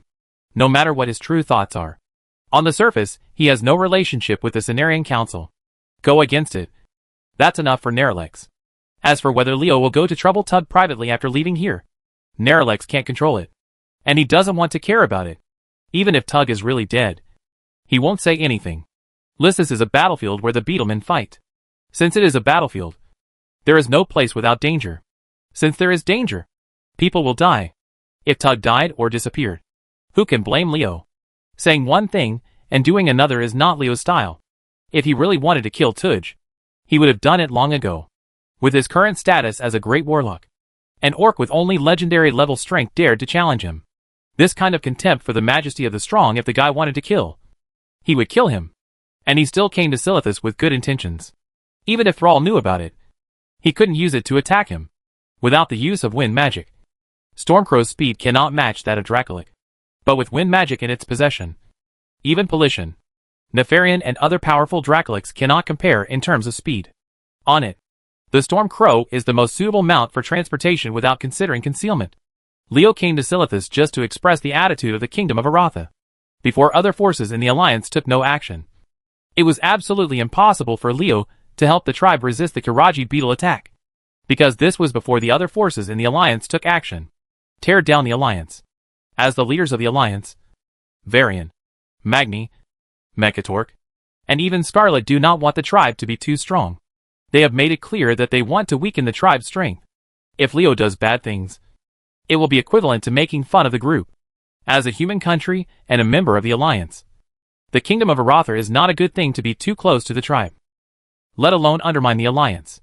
If Leo really helps the tribe resist the Kiraji beetles, he will definitely arousing the wrath of Iron Forge in Stormwind City. He would not do such a thing to offend the public. And he could not do it. You can't blame me. Who made the warlike forces among your orcs rise? Moreover, Tuj also gave me an excuse. Wouldn't I be a fool if I didn't take advantage of it? Sitting on the back of Storm Crow, Leo calmly ignored the battle on the ground. Since he didn't want to pay attention to the ground battle, why did he summon a speedy pet like Storm Crow? There is only one answer, and that is to get somewhere as fast as possible and in the shortest time. Dire Maul? No. It should be called Elrathalas now. Because the Blood Elves are here for the magic network system, but also for the collection of books here. And even for the sister of Quelsera's holy sword Queldiare. The sword has already regained its dominance here. The Gordok Ogres and Demon Satyrs, who were originally here, were all wiped out when the Blood Elves attacked here. And the Upper Elves living in Elrathalas were taken under guard and led the army to fight this place. The one fighting was none other than Liedrin.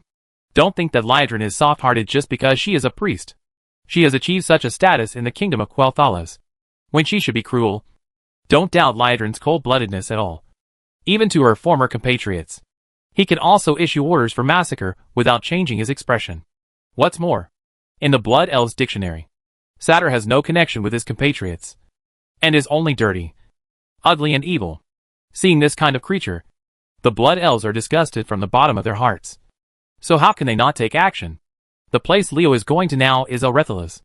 After the capture of Elrathalas, Lor'themar and Halduran did not want to garrison here. In other words, they were ready to abandon the city that had been mostly destroyed. However, Liedrin teamed up with Hawksbill and Frelin, together with Eldera and other staunch supporters of hers, vetoed this proposal, leaving an army here despite the shortage of troops in Silvermoon City. Being able to become Kael'thas's confidant after Lonathel's death in battle. Liedrin's understanding of Kael'thas's mind is unparalleled.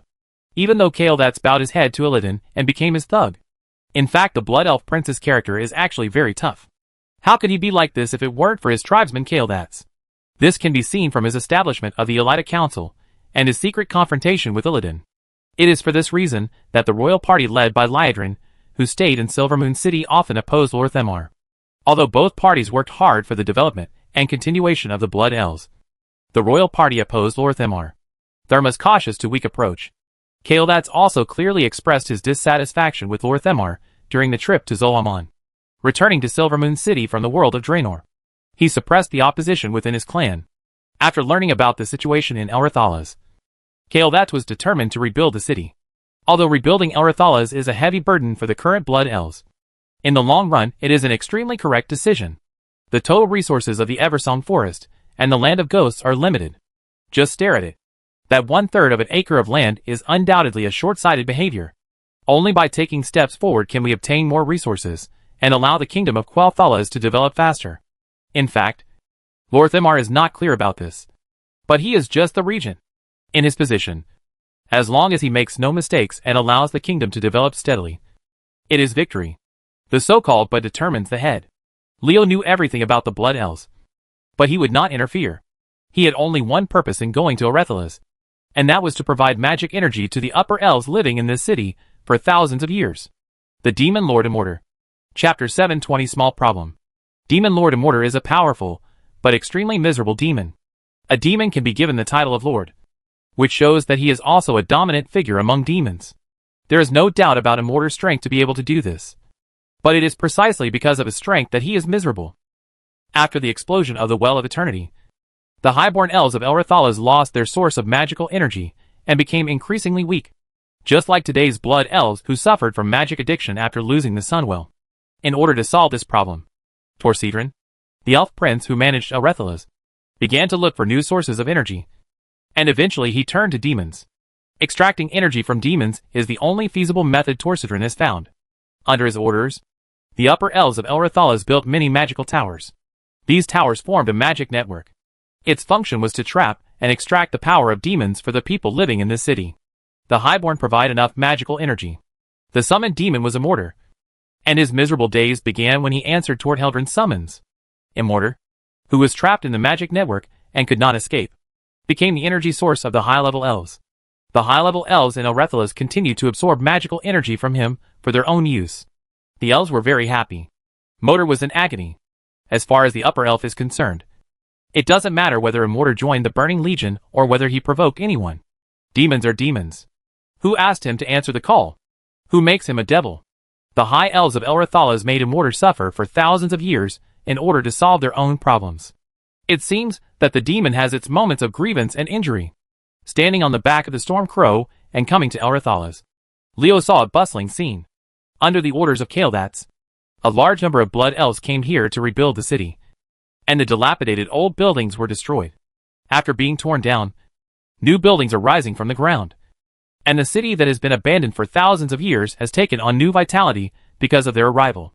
In order to prevent harassment, the Blood Elves stationed quite a few troops in Elrethalas. The commander of these garrisons was an acquaintance of Leo. She was Fizzle. When Leo approached Elrethalas, a group of Dragonhawk Knights flew over. Fortunately, Leo had already contacted Fizzle when he entered Fairless. After confirming his identity, the Dragonhawk Knights they let go. The entire Airthalas has become a large construction site. In order to prevent others from getting involved in Airthalas, Kaeldats directly asked people to rebuild the entire city instead of transforming part by part. This way the cost is not small. TSK. He is really courageous. Following the Blood Elf guards who led the way, Leo, walking in Elrethalas, admired that the power of magic is convenience. Tall buildings are slowly taking shape in the flash of magic light. The Blood Elves are rebuilding the city. You only need to burn magic circles and prepare materials. Except for carving reliefs and magic patterns for decoration. You rarely need to work hard to transport them. As the most powerful magic race, Blood Elves still have the ability to make magic even if they are tortured by magic addiction. The power of wonder. If the Blood Elves can solve the problem of magic addiction, the strength of the kingdom of Quel'Thalas will definitely be impressive. Just as Leo was thinking about it, the guard in front stopped and a gaze fell on him. Leo, who sensed this gaze, looked over and saw Fizzle walking towards him quickly. I'm surprised you came here. Don't tell me you came to see me. Fizzle's voice arrived before anyone arrived. Leo's arrival in Elrethalas obviously caught Fizzle's surprise. She didn't understand what attracted Leo here. Elrethalas has long been reoccupied by the Blood Elves. If there was something that attracted Leo, he should have come here long ago. Why did he come now? Could it be that this little Hundan came here because I came here? Thinking of this, Fizzle couldn't help but secretly rejoice that Leo, a little soul, was quite interested in him. Well, it was a nice misunderstanding. But Leo didn't mind letting it continue. From Fizzle's words, I could tell that she was very happy about her arrival. Leo's mind turned several times, and he stopped in time to ask about Immortor's situation. Fizzle chuckled, with a how did you know expression. Seeing Leo's appearance, Fizzle suddenly stepped forward quickly and kicked Leo in the calf. Based on her understanding of Leo, she couldn't tell that this kid's original intention was not what she thought, but that he only came up with it after hearing what she said. Fortunately, I thought he was here to see me, but I didn't expect that this little Hundan had another purpose. Tell me, what do you want to do here? Leo has finally experienced the feeling of self-defeating. Fizzle knows him much better than he does himself. How could a female elf who has been with him day and night for a whole year not know some of his little habits? Who do you think I am? Can I just come to see you? Well, to be honest, I heard that there is a demon lord in Elrethalas. I am not afraid that you need help, so I will hurry up come here. Leo wanted to continue to fool him, but under Fizzle's eyes, he still told the truth. The purpose of his coming was for the demon lord Immortal, and he was not afraid of what Fizzle would do if he knew his purpose. Influence. Immortor is of little use to the Blood Elves anyway. Fizzle's eyes flickered, and she felt a little disappointed. You want Immortor? It's not that I can't give it to you, but you have to help me solve a problem. There is no such thing as a free lunch. Fizzle and Leo are familiar with each other, but Leo will not get a big advantage just because of their personal relationship. Immortal is now the property of the Blood Elves, not Fizzle. She has no right to give away my private property to Leo for free. Besides, even if she wanted to give Leo away for free, she wouldn't take it.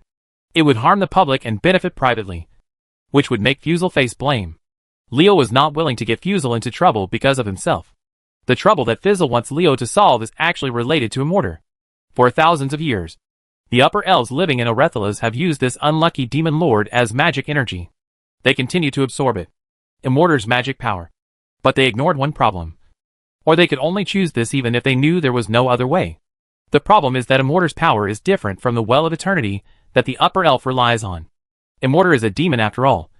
And his magic naturally contains demonic energy. It is okay to extract it for a short time.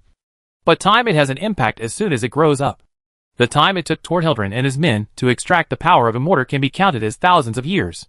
During this long time, many upper elves have turned into satyrs due to the influence of demonic power. Demonic satyr? That's right. It's the demon satyr.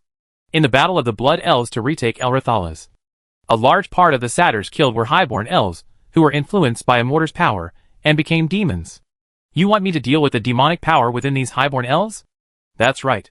Among the blood elves, mages are easy to find, but warlocks are hard to find. Especially great warlocks like Leo, who are even harder to find. The only great astrologist Solanlian, who has the ability to solve this problem, needs to sit in the world of Draenor to prevent Pizarian from taking advantage of Kael'thas's departure to harm the soldiers of the Sun-Fury Legion and the Sun Moxibustion Legion. Those people, they are all the elites of the blood elves. And there is no room for any problems. Warlock is a profession that studies the power of darkness and how to enslave demons. The demonic power in the upper elves of Elrathalas gave the magisters of Silvermoon City a huge headache. Even Kael'thas was helpless. The Blood Elf Prince, there is even the idea of transferring Solanlian back from the world of Draenor. At this moment Leo appeared.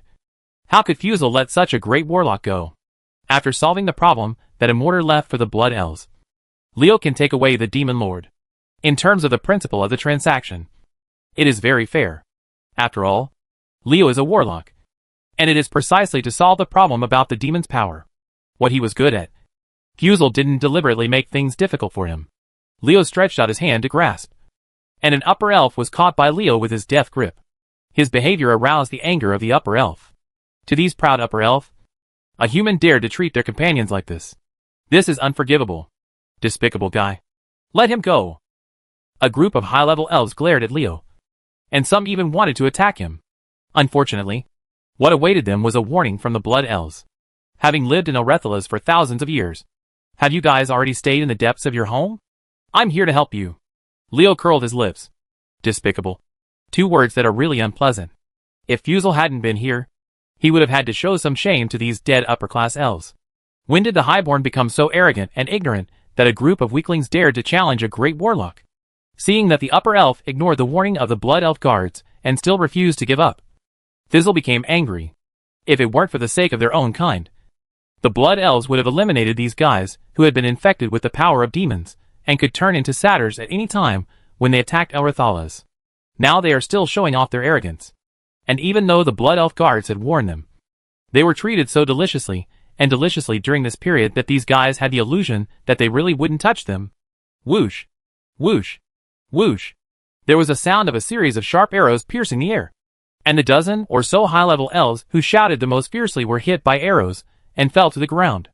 At Fisser's signal, the Blood Elf guards launched an attack. Are you really going to kill me? The Highborn elves stopped making trouble. These Highborn elves who chose to become captives of the Blood Elves were not fierce guys. Such guys died because they chose to resist when the Blood Elves attacked Elrathalas and imprisoned them. What a bunch of cowards. Shame on the Highborn. The faces of the Blood Elf guards showed disdain. Leo, can you solve it? After suppressing the objections of the upper elves, and seeing Leo let go of the upper elf in his hand, Fusel quickly asked, "Small question. Give me a quarter of an hour." Before Leo finished speaking, a large net composed of countless hair-thick blood-colored energy lines covered the upper elf. An energy extraction was activated. Chapter 721. What are the three agreed-upon paths? Solving the demonic power in the upper elf's body is nothing to Leo. If he could, he would even hope that such a thing could happen a few more times. Because he could get an upgrade energy by using energy extraction to extract the demonic power. No need to fight to the death. You only need to cast a spell to obtain upgrade energy. Is there anything better than this? In general, the benefits of removing the demonic power from the upper elf's body in compliance with Fusel's conditions far outweigh the costs for Leo. And he can also obtain the target of this trip, the Demon Lord Immortar. Afterwards, no matter how you calculate it, it's a profit. Will they be okay? Leo? After Leo confirmed that the demonic power was removed from the upper elves, all the upper elves fell to the ground with pale faces, looking as if they were seriously ill. This scene made Fizzle worried. Don't worry while I'm doing the work. Their current state is just that the devil's power is entangled too deeply, and their bodies can't handle the sudden separation from me. They should rest for a while, and they'll be fine.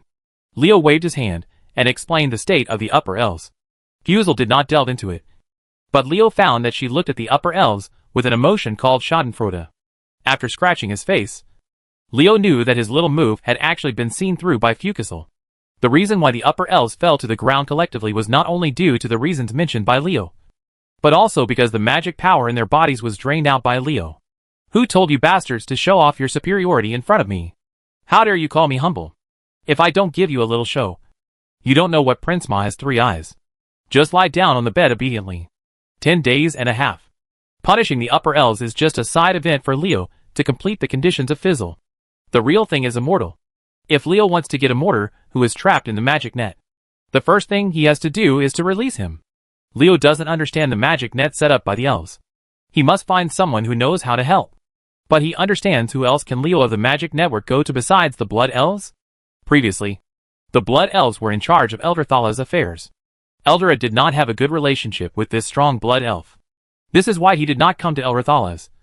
Because he understood that even if I'm probably asking for trouble here, and even if I can get help from the Blood Elves, the price I pay will definitely be high. Fortunately, the battle situation in the Eastern Plague Lands has changed. Without the pressure of the Scourge, Disholm, which is heavily garrisoned by the Blood Elves, is much more relaxed. When he learned that Fizzle was transferred to Elderthala's Leo, he knew that the opportunity has come. The development of the matter was not beyond Leo's expectation. After accomplishing the task easily, Fizzle helped him release Immortal. When the 5 magic towers in Elderthala's stopped functioning and the magic network disappeared because there was no energy, angry roars resounded throughout Elderthala's. A 10-meter-tall 2-headed dog lying on the ground appeared in the square, in the center of the 5 magic towers. He was the Demon Lord Immortal. The surface of the angular body is covered with scales. The barbed back is dark blue. The seemingly soft abdomen is dark purple. The 2 heads each have a red eye. And there are 2 rows of hexagonal prisms on the top of the head. It has a mouth full of fangs and tentacle-like organs on its neck. There is a red eyeball at the top of these tentacles. From a distance, Immortal looks like a mutated giant HL dog. After being summoned to this world, he was not only imprisoned for thousands of years, but also had his magic power extracted by the upper elf countless times. Immortal has accumulated thousands of years of anger, hatred for the elves, and hatred for the world. It can be said that there is no creature can match him. I didn't do anything but you treated me like that. I'm going to kill you all. Killing is Immortal's only thought at the moment. He wants to kill all living creatures he sees, and destroy all moving objects. Otherwise, it will not be enough to quell his anger. But, can he do it? I said. Your voice is really loud. Just when Immortal escaped from trouble, and vowed to take revenge on the world, and kill all the upper elves who tortured him, an impatient voice came to his ears.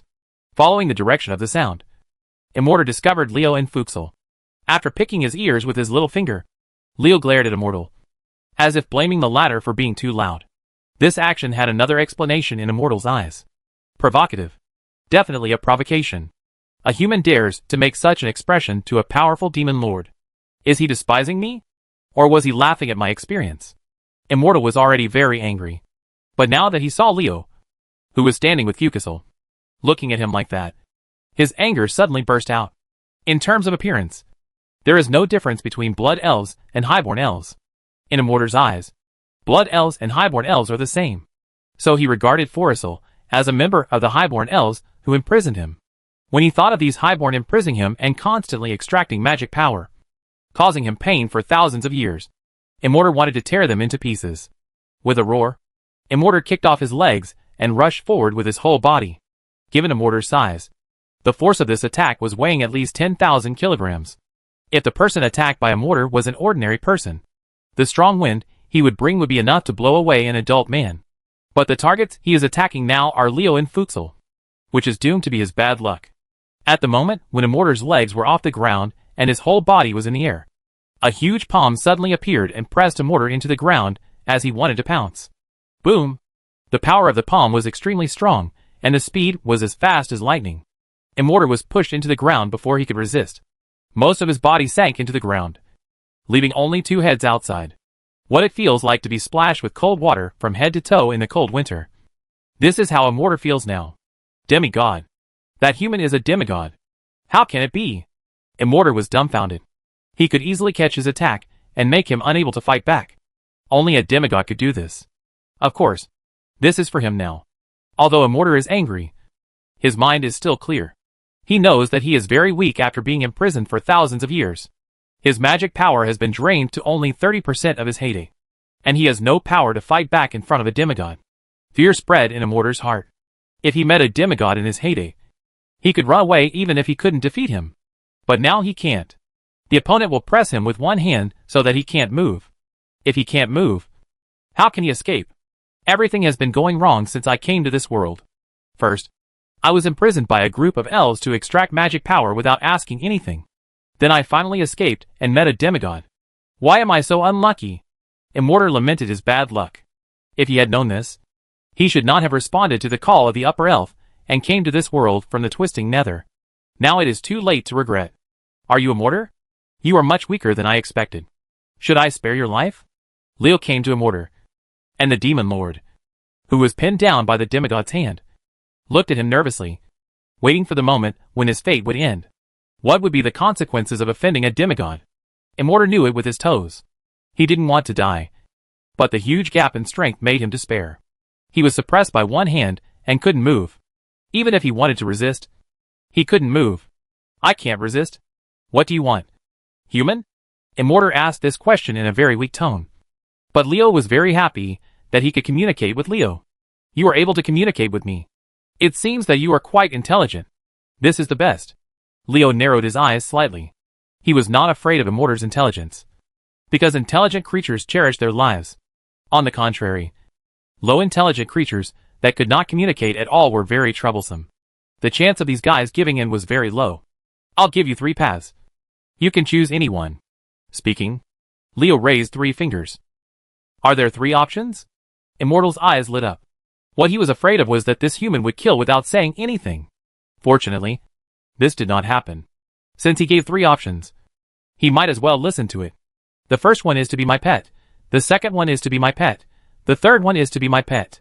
Leo smiled and finished talking about the 3 options he gave. Immortor was dumbfounded. Don't play with me like this. Aren't they all the same? What about the 3 agreed upon paths?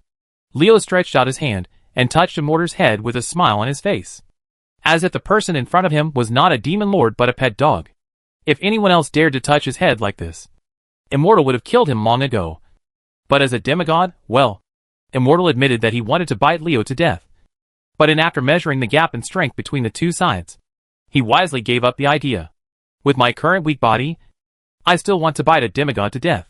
If I do, it will definitely be me. Tell me your choice. Looking at Leo Motor, he was filled with helplessness. I am a slave, and I am a fish. What other choice can I make? Besides, the 3 paths given all have the same result. So aren't they the same no matter what you choose? I'd be happy to help you if you need me. Immortor's choice made Leo very satisfied. If this guy chose to die to the end, Leo wouldn't mind turning him into a corpse. He who knows the current affairs is a hero. And your choice is very correct. Now release your mental power, and I will make a contract with you. Making a contract with the devil is very dangerous for others. But for a warlock, it is just a common occurrence. If the warlock himself is stronger than the devil, there is no danger. With Immortor's cooperation, Leo will quickly complete the contract. The demon lord became his new pet. I really don't understand why you chose Immortor. Fuxel was puzzled. In her opinion, a disaster dog was less useful than a Lound. Unless it's an extremely powerful Lound. It won't be of much help to my combat power. And you all underestimated Immortor's ability to survive for 1,000 years in the hands of the upper elves in Orethalis. His magic power is beyond comparison with that of ordinary demon lords. In my opinion, this is a pet with enough potential to become a demigod. Potential?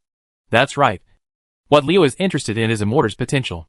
As he said, the magic power that has been extracted for thousands of years has not yet been extracted into a mummy.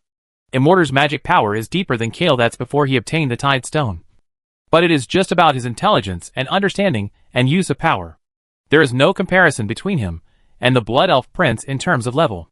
To make a metaphor, Immortor is a reckless man with amazing brute strength, while Kael'thas is a master with less strength but knowing various techniques.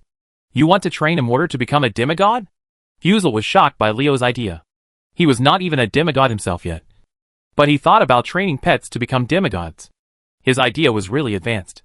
Immortor's strength is enough, but he doesn't have the brains. Dog training is an interesting challenge, isn't it? Chapter 722 The Forgotten Coast.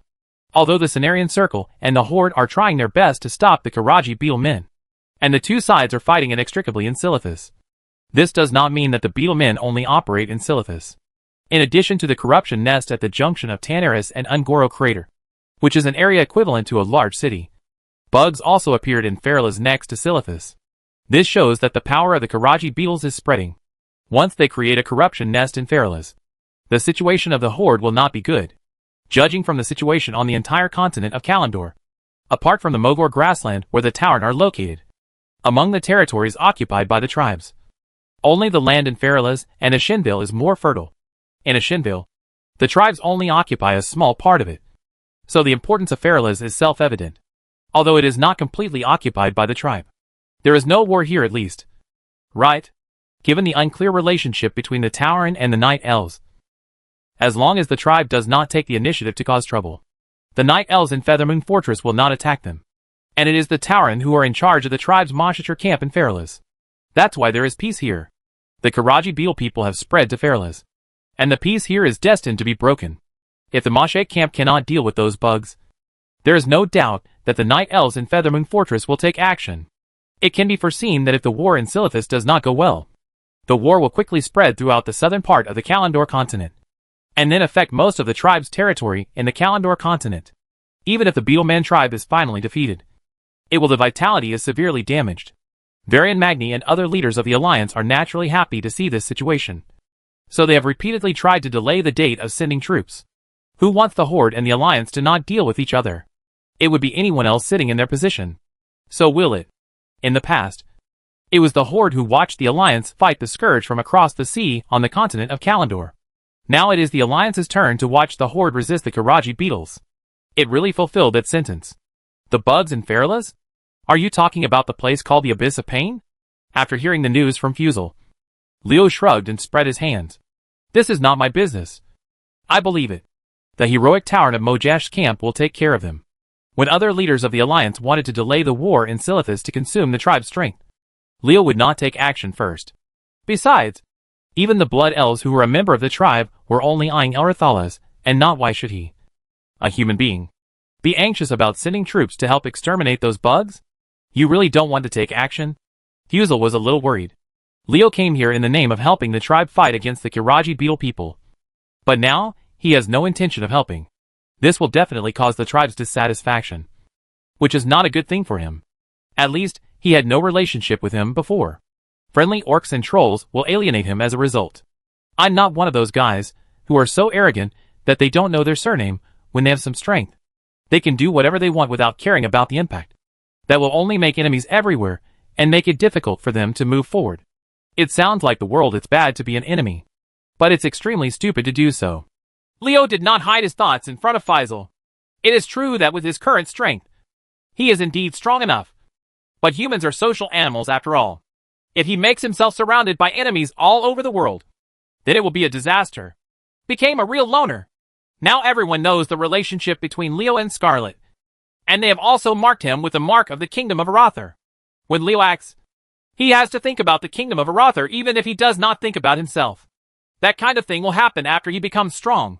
People who sit and do whatever they want will only hurt themselves in the end. Unless you are willing to be a lone star in the sky and live alone all the time. How many people are willing to bear the misery of that lonely life? In terms of personality, Leo is not a person who asks for trouble. It's human nature to seek advantages and avoid disadvantages. It's not that I don't help, but that I don't want to cause trouble to Arathar. I'm not an orc or a troll.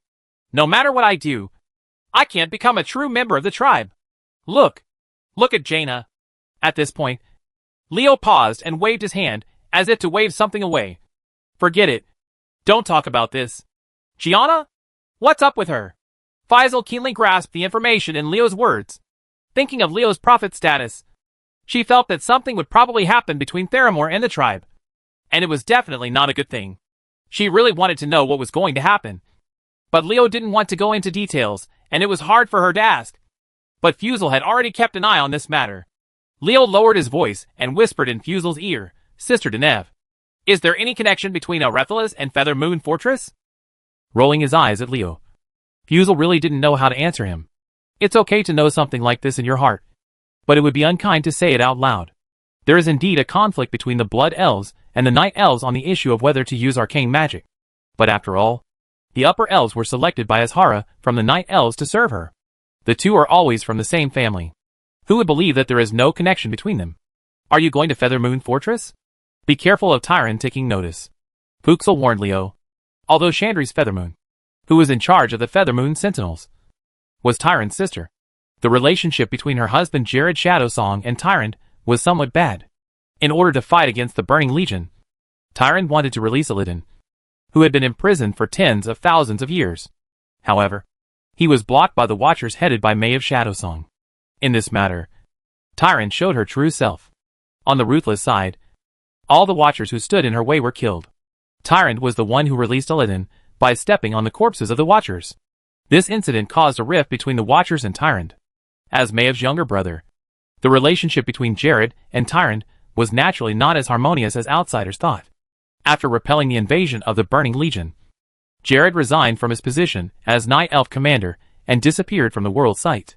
The Feather Moon Fortress built on Sardo Island has an air of isolation from the world. The Feather Moon Sentinels there have almost no contact with outsiders. And only a few people know that Jared is here. Running to Feather Moon Fortress as Leo is a bit sensitive. Who knows what his purpose is? It would be strange if Tyron didn't keep an eye on him. No. You misunderstood. I'm not going to Feather Moon Fortress. Leo shook his head. I'm going to take a walk on the coast of Feralas. Didn't Feather Moon Sentinel build a ferry there? In order not to if they misunderstand and cause unnecessary trouble. I want to inform them in advance. It's that simple? The coast of Feralas is not close to Alessalas. Even if Leo had a flying pet to travel, he would have to fly for half a day. If he said that he went there to watch the sea and wander around, Fizzle was the first to not believe it. After looking at Leo with suspicion, Fusel finally nodded and agreed, promising to inform Leo of Feather Moon Fortress so that Leo would have less trouble when he went to the coast of Feralas. Sister Deneve is still kind to me. Leo started to misbehave. When Fizzle wasn't paying attention, he suddenly hugged the female elf and spun around, and then disappeared into Arethalas as quickly as possible. Fusel, who was suddenly attacked by Leo, did not react for a moment.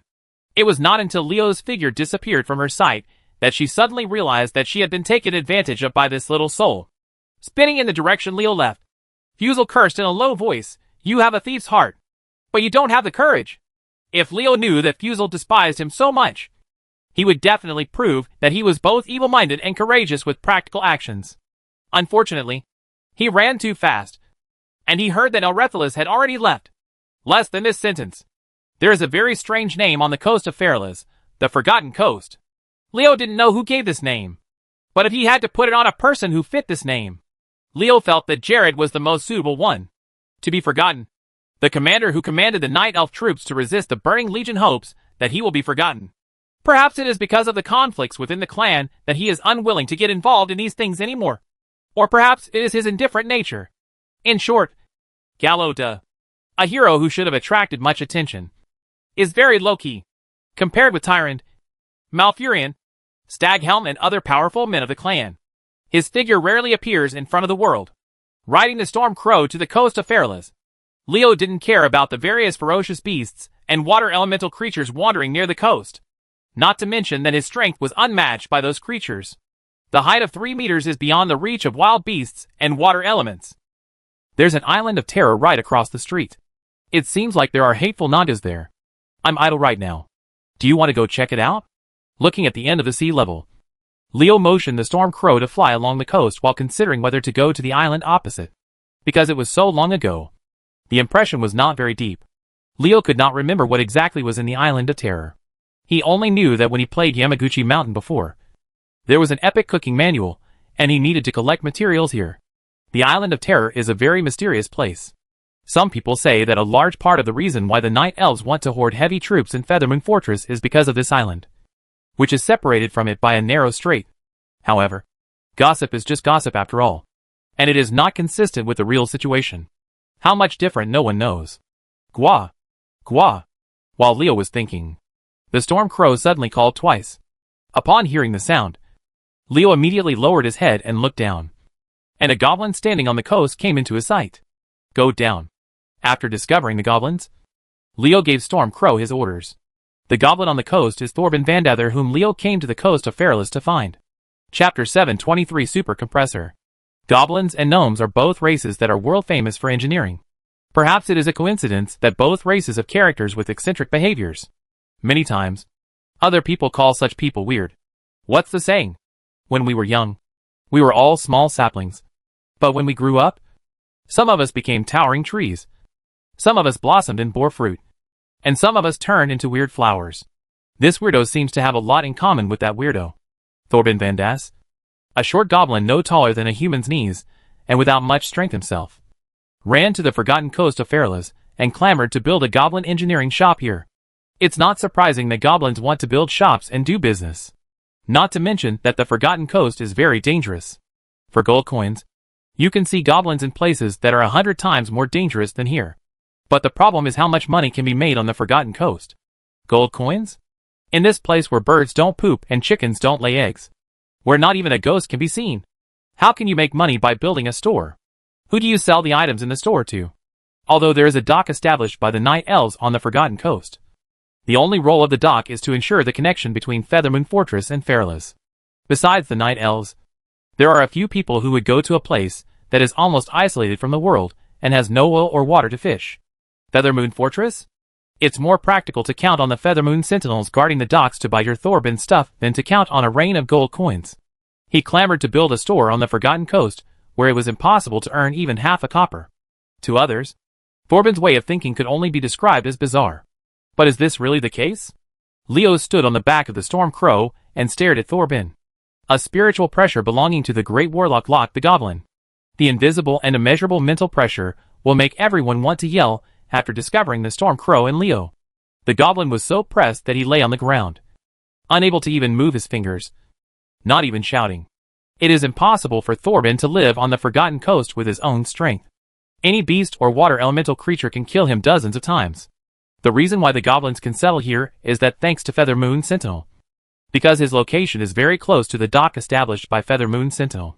With the Night Elves around, the vicinity of the dock has become a restricted area, and water elemental creatures and beasts dare not approach. During the rapid descent, Leo felt a sense of being spied on. He looked towards the pier where the Feathermoon Sentinel was, as if he was aware of it. There was a Feathermoon Sentinel observing him with the eagle eye technique. The Feathermoon Sentinels could ignore Thorben, a powerless goblin, but they did not dare to do so to Leo, who was standing on the back of the Storm Crow. A powerful outsider suddenly appeared near the dock, and the Feathermoon Sentinels could not help it. Not nervous. Fortunately, Fucusel had been in contact with the Feathermoon Sentinels before Leo arrived at the Forgotten Coast. In addition, Leo's black hair and black eyes were easy to identify. After checking, the Feathermoon Sentinels identified him. The eagle eye technique is withdrawn. Leo, who was standing on the back of the Storm Crow, looked down at Thorben. After the Storm Crow landed, he had withdrawn his mental pressure, and Thorben was able to get up from the ground. At this time, the goblin looked very embarrassed.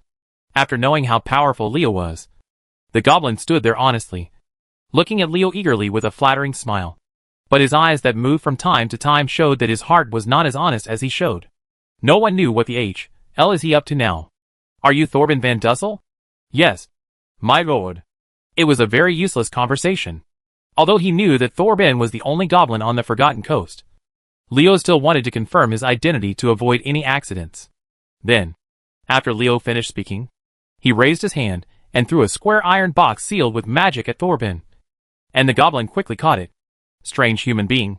What did he give me? While Thorben was thinking, Leo's voice came again. Give this to Hydraxus and ask him to send the essence of the water element to Stromgard. I think that as the Duke of the Water Element, it is impossible for him to fail to fulfill my request. When I have time, I will go to Isa in person. Go find him. Hydraxus. The Duke of Water Elemental is an elemental creature that is wandering in Azhara next to Orgrimmar for some reason. Now he appears in front of the world. Almost all the water elements active near the coast are under his control. As a hunter tied one of the generals under Neptune.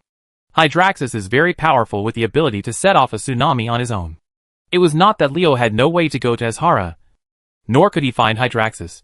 But he did not directly go to the water elemental Duke, because that would be too obvious, and it would be easy for others to know what he was doing, and then deduce some clues. Leo wouldn't allow this to happen.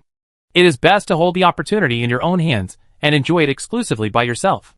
No one wants their plans to be known to others and to be taken advantage of. If you can't contact the water element directly, you can contact them indirectly through an intermediary. So Thorbin of Feralas came into Leo's sight. No one would have thought that an inconspicuous goblin could actually have a relationship with the water element of Hydrasia. Even if someone knew that Leo had come to see Thorbin, they would not be able to think of that aspect. Is Thorbin related to the hydration water element? Yes. It's surprising, but it's true. This secret is known to no one except Leo and the parties involved. Thorbin was shocked when he heard that Leo revealed his biggest secret. However, the goblin was not an ordinary person who could be related to the water element of Hydraxia. If you just look at his appearance, you would never know it, revealing his true inner thoughts. As Leo saw now, the goblin had an extremely confused expression on his face. My lord, what are you talking about? There was nothing wrong with the confused look on the goblin's face. If this guy became an actor, he would definitely get a statuette. I'm not interested in talking nonsense with you. Send this to Hydraxis. If he doesn't know who I am, let him ask Neptune. Leo didn't want to waste time on Thorbin. And besides, he couldn't produce any evidence. If he had a serious confrontation with Thorbin, Leo would really be tricked by him. Thorbin blinked. The human in front of him was so loud that he mentioned Neptune's name without any hesitation. As one of the 4 elemental lords, the power of the Tide Hunter is terrifying just thinking about it. Made Thorbin's legs tremble. Thorbin carefully looked at the sea and found that there was nothing unusual. Thorbin was relieved. Being able to speak Neptune's name unscrupulously on the seashore without any response from the sea already explained the problem. I begged my grandpa to tell my grandma and finally got in touch with Hydraxia Water Elemental. I originally thought I was very powerful, but I didn't expect this human being to be even more amazing. He went directly to Neptune and even obtained the Water Elemental Lord recognition. Thorbin looked at Leo with a vague look of awe. Only those who have truly come into contact with those water elements can know how powerful and difficult they are. As far as Thorbin knows, Daxus of the Light can set off a wave of chaos by himself. A tsunami has the power to destroy a city. What would happen if Neptune took action? Thorbin couldn't imagine it, but he knew that if such a situation really happened, it would be absolutely catastrophic, and it would be a devastating disaster for all land creatures. Seeing the goblin shrinking his head and not daring to speak, Leo threw a bag full of gold coins in front of Thorbin. He came to Thorbin for another purpose. There are 100 gold coins and 2 magic crystals worth 500 gold coins inside. Give me 2 of the super compressors you made. The super compressor made by Thorbin is amazing. It is a finished product after improving the dwarf miniature ray and combining it with advanced goblin technology. It can be said that it is the brainchild of Thorbin in his life and is also his most proud work. Although Leo has the title of engineering guru, aside from Goldfinger, his real engineering level is only entry level. It would be more practical for him to improve a super compressor by himself than to expect a sow to climb a tree. At Leo's current status, problems that can be solved with money are no problem. 100 gold coins is a big sum for Thorbin, let alone the 2 magic crystals. But for Leo, it is just a big sum. A small amount of money. Listening to the sound of gold coins colliding in the money bag, Thorbin's eyes turned into the shape of gold coins. 2 super compressors cost 100 gold coins plus 2 magic crystals. In other words, 1 super compressor. A human's, the bid was 550 gold coins. Made money. Make a fortune. You must know that the materials Thorbin spends to make a super compressor are less than 20 gold coins. And Leo's actual bid is 550 gold coins. What is this if not taking advantage of someone? Judging from the clothes of this human being, he should be a noble. The money of human nobles is really easy to make. That's so generous of you. Thorbin hugged the money bag tightly and did not let go. 2 super compressors appeared in his hands. Leo reached out and grabbed them into his hands. Do you really think I was taken advantage of? Leo curled his lips. The reason why he wanted to buy 2 was that one was for his own use and the other was for research. Don't forget, there are 2 dwarfs who are quite knowledgeable in engineering working for him. It is difficult to let them invent on their own, but it is much easier to push back with the finished product. I'm going to the Island of Terror. Do you have anything to say? Looking at the defense line of the Terror Island, Leo asked Thorben a question. Thorben, who has lived on the Forgotten Coast for a long time, definitely knows the Terror Island better than he does. And Leo just wants to hear some useful information from him. The excitement on Thorben's face subsided slightly. After hearing Leo's question, he understood that the 100 gold coins and 2 magic crystals were not so easy to get. If he couldn't give Leo any useful information, he was afraid that the gold coins in his arms would shrink before they were warmed.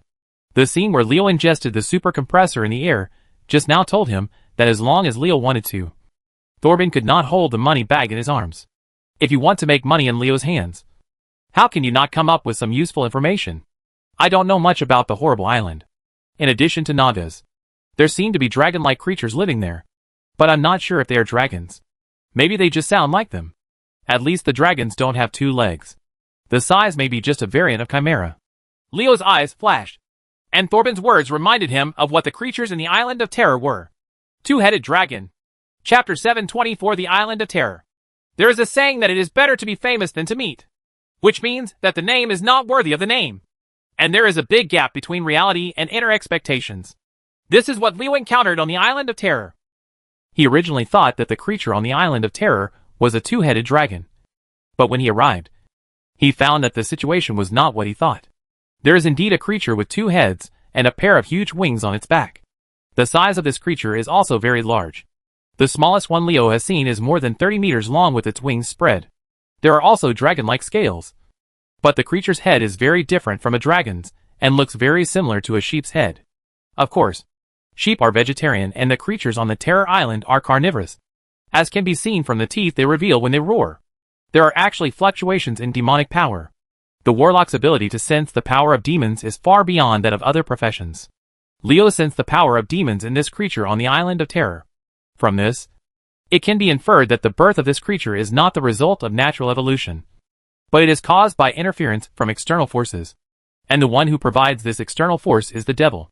Before the first invasion of the Burning Legion, whether it was the current Terror Island, the island of Sardo, which was only separated from it by a narrow strait, or Faralas, which was adjacent to the 2 islands, they were all the territory of the elves. And their location is still in the center of the elven territory.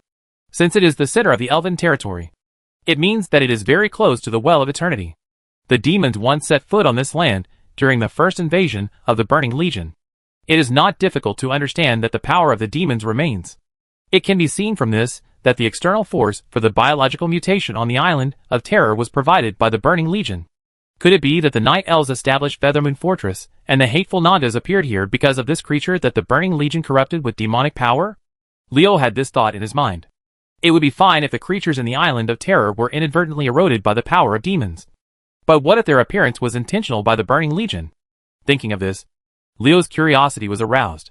Judging from the attitudes of the Night Elves and the hateful Nagas, the possibility of the latter speculation is undoubtedly much greater. Victor, find a secluded corner and descend. Leo's mount at this time has been replaced by Nefarian. Although Storm Crow is fast, it has no hidden ability. When Leo does not want to attract the attention of the hateful Naga and Feathermoon Sentinel, he naturally chooses the dragon who can cast illusions. Demons make mounts. Nefarian did not fall to the ground immediately, but chose to observe first. Although there are many secluded corners on the Island of Terror, it seems that you can just find a place at random. But in reality, it is not the case. As a subordinate, if you want to do well, you must learn to figure out your boss's intentions. Nefarian, as Leo's pet, naturally has to figure out his master's intentions. It was naturally easy to complete Leo's order to land him. But what about after he landed? Going to the island is just a step. Since Leo is interested in the creatures on the island, he will definitely observe and even come into contact with the creatures infected with the power of the devil after arriving on the island. Fighting with them is also part of the contact. After all, that kind of creature, no matter how you look at it, it cannot be related to kindness and gentleness. Since they are going to fight, there will definitely be some noise. And Leo is not willing to alert the hateful Nagas and their Feathermoon Sentinels who are paying attention to the movements of the Terror Island. So it is important to choose where to stay. In addition to unconditionally executing the owner's orders, a good pet must also be used smoothly by the owner, so that it will be favored by the owner. Nefarian is very clear about this. The Black Dragon Prince is arrogant. Even now, he still has the arrogance of a superior dragon. But arrogance also depends on the target. Nefarian can treat others with an arrogant attitude. But in front of Leo, he must show his own submissive and respectful. Even Zenitharea didn't dare to show any disrespect to Leo. So who was Nefarian? A corner that was so remote that even if a battle broke out, no one else would notice it. But there was the strange creature that Leo wanted to observe. It took Nefarian nearly a minute to find it. During this time, Leo there was no urging, because he knew Nefarian understood his intentions. When Leo stepped on the land of the Island of Terror, Nefarian had transformed into a human form. The Black Dragon Prince's body was too conspicuous, and as soon as he appeared, his whereabouts would be exposed. It was impossible not to transform into a human. A bloody energy net composed of countless thin lines suddenly appeared, covering a monster not far from Leo. The sudden attack made the monster stunned for a moment. In the monster's memory, except for himself, no one outside of his own kind has dared to attack him. And now this method of attack is obviously not among his own kind. The shock was followed by anger. The monster opened its mouth wide, and was about to roar to show its anger when Nefarian's fist arrived. Boom! Boom! The Black Dragon Prince struck out with both fists, hitting the lower jaws of the monster's two heads, with the force of two dragons coming out of the cave. The huge force pushed the monster's head upwards, and the sound of cracking bones could be clearly heard in Leo's ears. Nefarian can grab a piece of territory in Blackstone Mountain and command the powerful Black Dragon army. Naturally, he is not a weakling. Even if he cannot fully display his strength after transforming into an adult, he is still not something that this monster with only an epic level aura can resist. Not to mention that Nefarian also took advantage of the sneak attack. He used a sneak attack to smash the jaws of the two heads of the monster, and at the same time beat back the roar that the monster was about to make. However, Nefarian did not stop there. He kicked off his legs and jumped up. He was in the air, and just when the monster's head rose to the highest point due to the force of his fist, he was already above the monster. The Black Dragon Prince punched out his fists with all his strength, and there were two more muffled bangs. The monster's skull shattered under Nefarian's fists, and his head received two violent hits in a very short period of time. The impact nearly shattered the monster's brain, and its eyes began to lose focus. The host kills Chimerock through Goldfinger's tip. Leo knew the name of this monster, Chimerock. Looking at the name, Leo speculated that it should be related to Chimera. Of course, speculation is just speculation, and the real situation remains to be verified. Walking to the killed Chimerock, Leo carefully examined the creature. Nefarian killed the Chimerock in too short a time. He did not detect much information. At most, he identified the opponent. The demonic power in the body is qualitatively very high and cannot be possessed by ordinary demons. Perhaps the situation was as he thought, and the demonic power in Chimerock's body was really intentional by the Burning Legion. Thinking of this possibility, Leo became more curious about Chimerock and observed it more carefully. The Burning Legion injected demonic power into Chimerock's body, clearly intending to demonize Chimerock and turn this race into a member of the Burning Legion. In other words, the Burning Legion took a fancy to Chimerock, to be noticed by the Burning Legion and intentionally absorb it. It is conceivable that the potential of the Chimerock race must be very great. There is no doubt about this.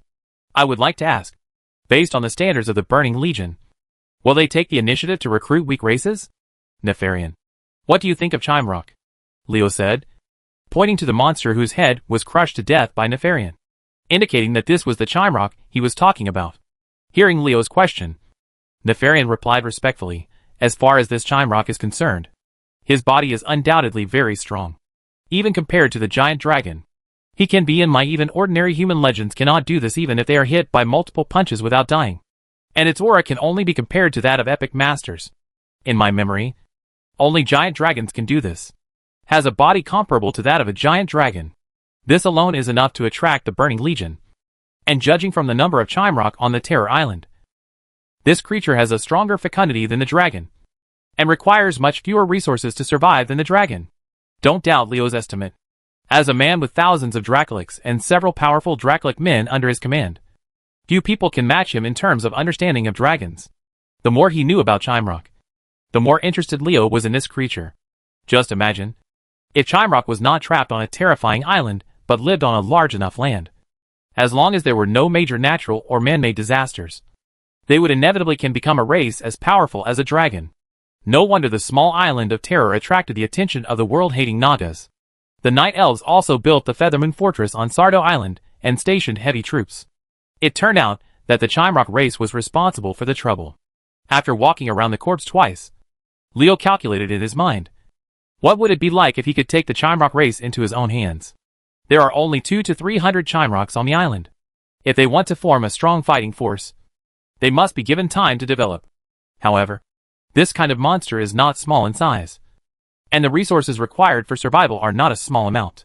Even if I master it, it's not easy for this race to reproduce and develop.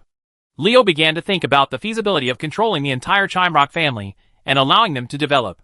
If the Chimrocks were kept in captivity, it would be overwhelming to raise 400 to 500 of them with the national power of the Arather Kingdom. It would be impossible to raise that number with the entire country. It's not worth it. But if you want to stock it, where can you find such a large land?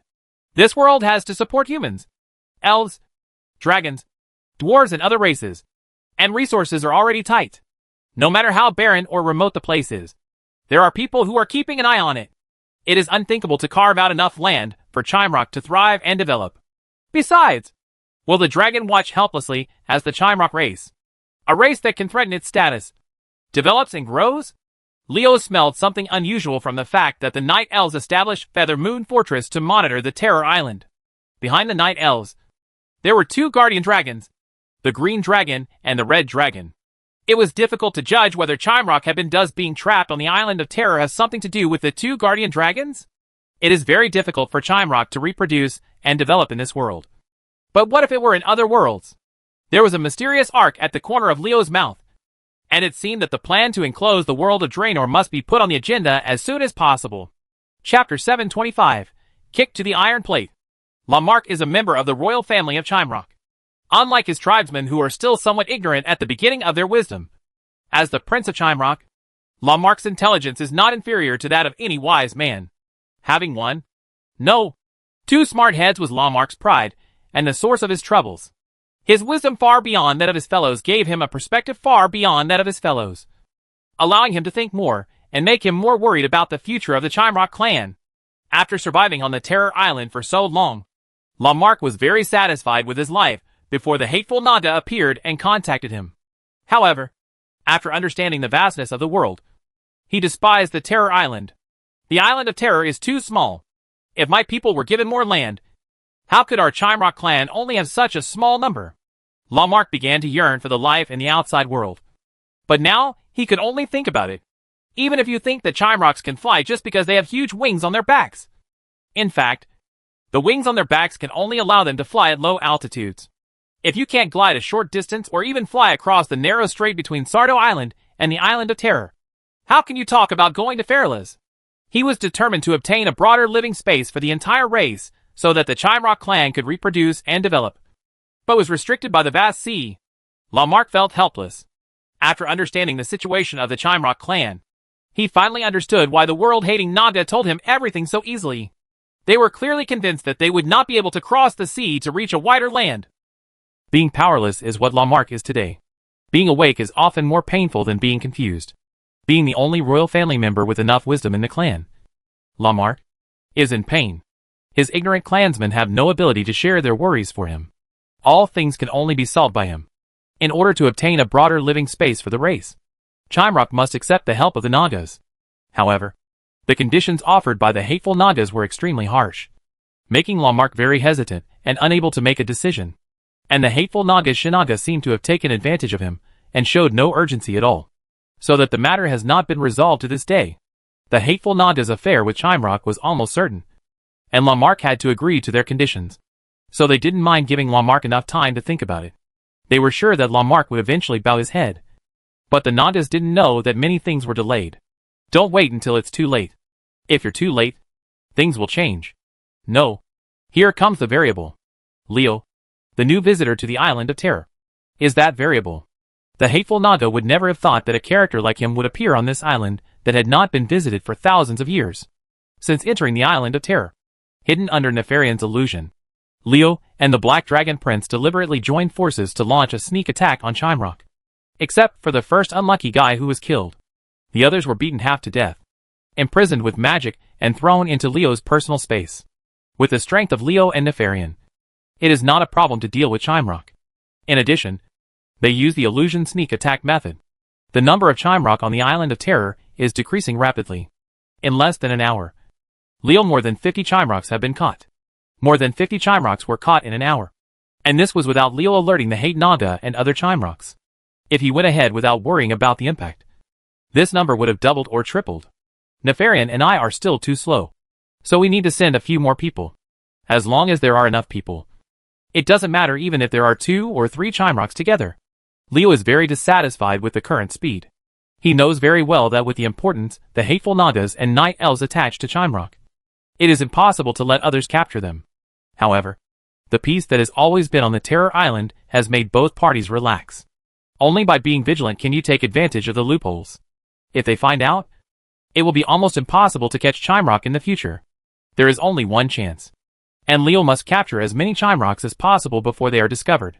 Polition, Ektaraz, Valistaz, and Filmare were all summoned. And the number of people to capture Chimrock suddenly increased several times. There is strength in numbers. And this is not a fun thing to say. With the help of Polition and the others, the efficiency of capturing Chimrock increased several times. However, the number of Chimrock captured in just 10 minutes reached 200. Many. The number of Chimrocks on the Island of Terror was suddenly reduced by half. To Chimrocks, Leo was as terrifying as locusts. And all the Chimrocks disappeared wherever he passed. I have captured so many Chimrocks. The world-hateful Nagas and Feather Moon Sentinels should soon discover the abnormality here. Let's take as many as they can capture now.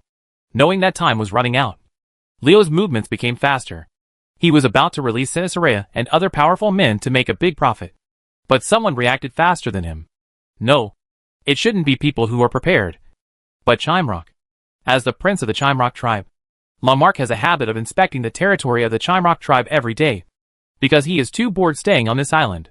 If Lamarck's intelligence is not high, he will feel nothing. But he happens to be smart enough. If he doesn't find something to do, he will eat and sleep all day long. A life of sleeping and eating will drive him crazy. I thought it would be another peaceful day that had not changed for thousands of years. But the result was far beyond Lamarck's expectation. When inspecting the territory of a certain tribe, Lamarck was surprised to find that he was not there. Originally Lamarck didn't care about this matter. It was not like he had never encountered such a situation before. But when he continued during the inspection, it was discovered that after the clan members disappeared en masse, the Chimrock prince no longer dared not to take it to heart. Problem occurs. Something must have happened. The disappearance of a large number of tribesmen made Lamarck feel nervous, especially when he discovered that there was blood of tribesmen somewhere. The bad premonition in his heart became even stronger. Someone is targeting my people. Lamarck made this judgment based on the blood stains on the ground. And this judgment made him extremely angry. Originally, the Chimrock clan was only a small number, and Lamarck valued every clan member. But now someone was killing his clan members without him noticing, and a large number of clan members were killed. This was clearly intentional. Destroy his entire Chimrock clan. Anger burned in Lamarck's chest, and the Chimrock prince vowed to find the damn guy. Just as he was about to release many of his powerful men, Leo suddenly felt a powerful aura rising from the sky, which was the place he had passed by before. Found. This was Leo's first reaction. Who is the other party? This was the second thought that came to Leo's mind. As for the third one, who is it? Get out of here. I, Lamarck, swear as Prince Chimrock that I will tear you into pieces. Lamarck's coercion enveloped the entire Island of Terror, and his angry voice echoed throughout the island. Such a loud movement naturally alerted the abhorrent Nagas near the island. The Nagas knew that something must happen on the Island of Terror. Something happened. I know that under the pressure of Lamarck, few hateful Nagas dared to go to the island. They all trembled under the pressure of Prince Chimrock. The performance of his subordinates made Sharzalu, who was in charge here, very angry. He finally found a big shot next to him, and he was just about to fawn over and show off his talents. But something like this happened. Scheherazade had a depressing feeling of vomiting blood. These useless guys actually let me down at a critical moment. Are they deliberately trying to embarrass me? General Scorsese. I didn't expect that beast called Lamarck to be. Before Scheherazade could finish his words, Naga, whom he called General Scorsese, snorted angrily and interrupted him arrogantly. There are still many things that you haven't thought of. Remember? It's okay to call the beast in private, but it must not be spread to Lamarck's ears. Otherwise, it will ruin Her Majesty's affairs. Even if you have 10 lives, you won't be able to die. General. Your lesson is that I will never call Lamarck that again. After being scolded by Scorsese, Salazar was angry, but did not dare to show it at all. It would be extremely bad if Scorsese found out that he dared to hate him. Being noticed by a superior person and not knowing how he died. Sherzala didn't want to receive an inexplicable mission and then die inexplicably.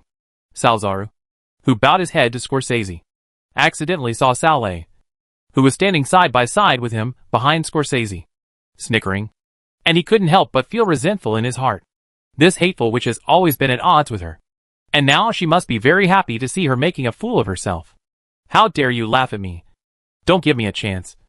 The hateful Nagas are paying attention to the situation on the island in the sea near the Terror Island. Generally speaking, they are safe. But Leo is not. Demigod. This was the third thought that came to Leo's mind after Lamarck's aura enveloped the entire island of Terror. Isn't it just an island? Isn't it just a small race with only 400 or 500 people? How come you, the Chimrock clan, have a demigod? Demigod? That's right. It's a demigod. Prince Lamarck of the Chimrock clan is a demigod. And he is not an ordinary demigod. Leo faced more than one demigod, such as the spider demigod Shadra and the three-headed sea snake demigod Gazrilla. He asked himself that he could defeat them even without the help of others. But the problem was Lamarck is not Shadra or Gazrilla. From Lamarck's aura, Leo judged that the Chimrock prince was far stronger than the spider demigod and the three-headed sea serpent demigod. And he was not even a little stronger. Coupled with the fact that Lamarck can speak, it shows that he is not a beast without intelligence, but has a deceptive intelligence. Leo knew that he had kicked an iron plate this time. Chapter 726 Lamarck. I said, can you stop looking for this kind of excitement all the time? Izur, the angel clone summoned by Leo, looked depressed. His ability to cause trouble was really unflattering. Leo glared at him fiercely and replied forcefully, if you don't talk nonsense, you are welcome to the Black Room. It was a rare time to come out. This colorful world was quite endearing. Izur decided not to offend Leo in order to avoid being locked up in the dark room in advance. So he began to change the topic. A good man doesn't suffer the immediate consequences. From your memory, I know that Prince Chimrock named Lamarck is an 87th level silver hero leader. He is not an ordinary demigod.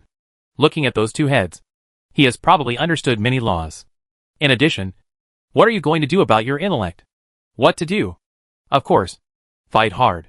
What else can be done? Do you think Lamarck, who is so angry that his eyes are about to burst out with fire, can sit down with me and negotiate calmly? Leo ignored Yizur, but summons Inisareya, Sindragosa, Dragonakos and Manaroth as quickly as possible, as well as Firmer, Polition and other dragons. The strong Lich was taken back by Leo. The Lamarck they were about to face was a powerful demigod. Joining the battle with Polition's strength would not be able to help Leo, and it could easily be damaged. Among the strong Dracolic men, only Nefarian and Valistaz are qualified to participate in the battle against Lamarck. However, with their strength, they can only play side drums and assist, and they are not of much help to Leo. However, Leo had a question in his mind. Why did Yizur know Lamarck's level? Or did he know it from his memory? Even Leo himself couldn't remember Lamarck's information. How could he know it? It's just that now is not the time to pursue this issue. With Lamarck's demigod strength, even if Nefari casts an illusion safely, he still can't hide it from his perception. Just when Leo summoned several strong men under him, Lamarck the mental power has locked them. Damn intruders! You can't escape! Lamarck, who discovered the enemy, roared angrily and flew towards Leo's direction with murderous intent. Ordinary Chimrock can only glide a short distance at a low altitude of 40 to 50 meters. This distance will not exceed 500 meters. But Lamarck is different. He has become a demigod and can fly at an altitude of 200 meters above the ground. And the flight distance reaches 10,000 meters. Of course, considering Lamarck's size, flying at such a small height and distance is actually not much different from gliding. Leo, who was standing there and watching intently, saw Lamarck. Unlike the Chimroke who had seen many colors before, Lamarck's body was snow white. without a trace of variegated snow-white color. He looked very beautiful. Of course, provided that his two heads full of sharp teeth are ignored. With its wings spread. Its body is 200 meters wide. And its body, including head and tail, is over 100 meters long. It is considered a large creature on land. But compared to the giant dragon, this Chimrock named Lamarck is quite petite. Fortunately, being big does not mean being strong. With the strength of the demigod Lamarck, there are really not many giant dragons that can defeat him. At the same time that Leo saw Lamarck, Prince Chimrock also saw Leo. Without even thinking about it, the head on the left opened its mouth and spit out a lightning arrow. Use magic. Sindragosa snorted to herself. Wouldn't using magic in front of her be asking for trouble? Determined to give Lamarck a blow, the Blue Dragon Queen cast a curse and secret spell, and then collided with the lightning arrow spitted out by Lamarck. It would have been too late for someone else to dodge the magic attack. But Sindragosa, who had been cursed with a mad curse, was different. The Blue Dragon Queen's title of Mage Killer was no joke.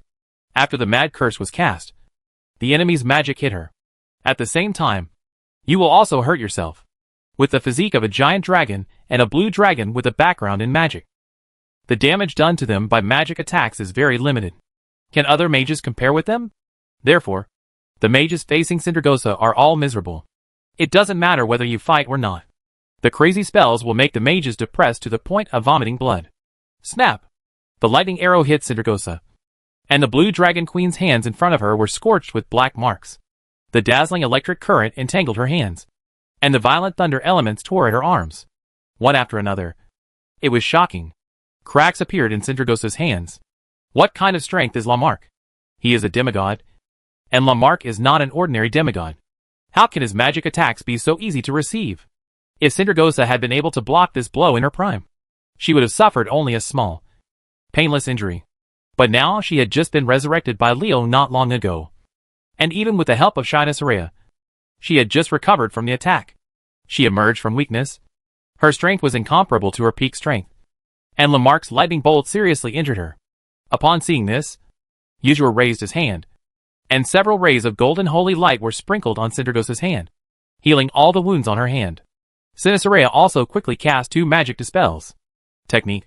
The thunder element in Sindragosa's hand dissipated without a trace after the Black Dragon Queen took action. It's good to have someone to help. There is indeed greater power when there are more people.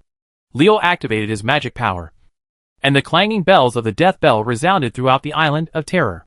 A series of curses such as the Curse of Weakness, Increased Damage, Debility, Curse of Doom, etc., all hit Lamarck head-on under the cover of the bells. In order to weaken the combat power of this Chimrock demigod, Lamarck screamed in pain, due to the effect of the mad curse. When Sindragosa was hit by the lightning arrow, Lamarck, as the caster, also received a blow. He tasted the lightning arrow he cast, because he was unprepared and struck out in anger again. The shock made him scream in pain. Lamarck, who had suffered a loss, seemed even more angry. But he did not immediately rush to fight Leo and the others.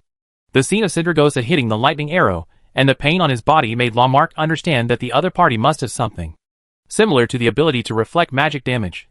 Lamarck decided to impose a protective measure on himself in order to prevent himself from suffering losses twice in the same place. A translucent white magic shield covered Lamarck. After casting this spell, Prince Chimrock roared and rushed forward. His target was Sindragosa, who suffered a small loss. The lightning bolt hit Sindragosa just now, leaving her hands raw and bruised. But Lamarck, who was unprepared, could only hit him painfully. The gap in strength between the two sides was not ordinary. Use electrical magic in front of me? Leo, who was holding the Fury of Thunder, raised his sword and swung his sword. Dozens of thunderbolts as thick as a person fell from Lamarck's head. Amidst the muffled thunder, Lamarck's body was drowned by the thunder. You idiot! Yuzur's expression was quite speechless. The shield used by Lamarck had a single function, which was magic reflection. The sound of electric current rang out, and the dozens of thunderbolts that fell towards Lamarck turned around after encountering the white shield on Prince Chimrock's body. Their target changed from Lamarck to Leo. Is there any mistake? Leo was shocked. When Leo turned around, he also knew what type of shield Lamarck had applied to him. However, he realized that it was too late at this time. He could not dodge at the speed of Leo. Dark shield. Energy shield. Fortunately, Leo had the habit of maintaining a magic shield for himself, and all the reflected thunder was blocked. But the price was the shattering of the dark shield and energy shield. Handan, why didn't you tell me earlier? Leo broke out in a cold sweat. The lightning strikes triggered by the fury of thunder were no joke. If he was hit by dozens of thunderbolts, even if he was stronger than Leo, he would not be easy. After all, he was a human being. In terms of physical fitness, it is incomparable to creatures like Chimrock and the giant dragon. Yuzhur rolled his eyes and started fighting as soon as they met. Even if I wanted to say it, it would be too late. Right? Lamarck has a magic reflection shield on his body, so purely elemental magic attacks temporarily lose the threat to him, unless such attacks have physical damage properties. Manaroth laughed loudly. In terms of physical damage, who else could he do here? It's my turn to perform. The double-headed war spear suddenly grew in size, and the blood-red spearhead pointed directly at the charging Lamarck. Glancing at Manilos, Lamarck showed a hint of contempt in his eyes. From the aura emanating from Manilos, Lamarck judged that the bald man was not very strong. Even if he ignored him, it would be extremely difficult for him to hurt himself. Ignored.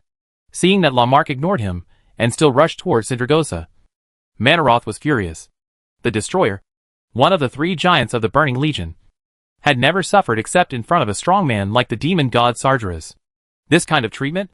How dare a demigod dare to be so arrogant? It makes me angry.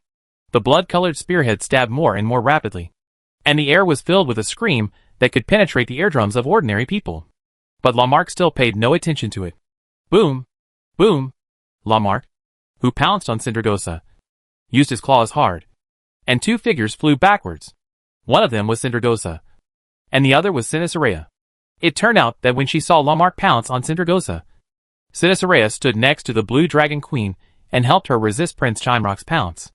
Thanks to Sinisaraya's help in sharing half of the pressure, Sindragosa was not injured even though she was knocked backwards by Lamarck's huge force.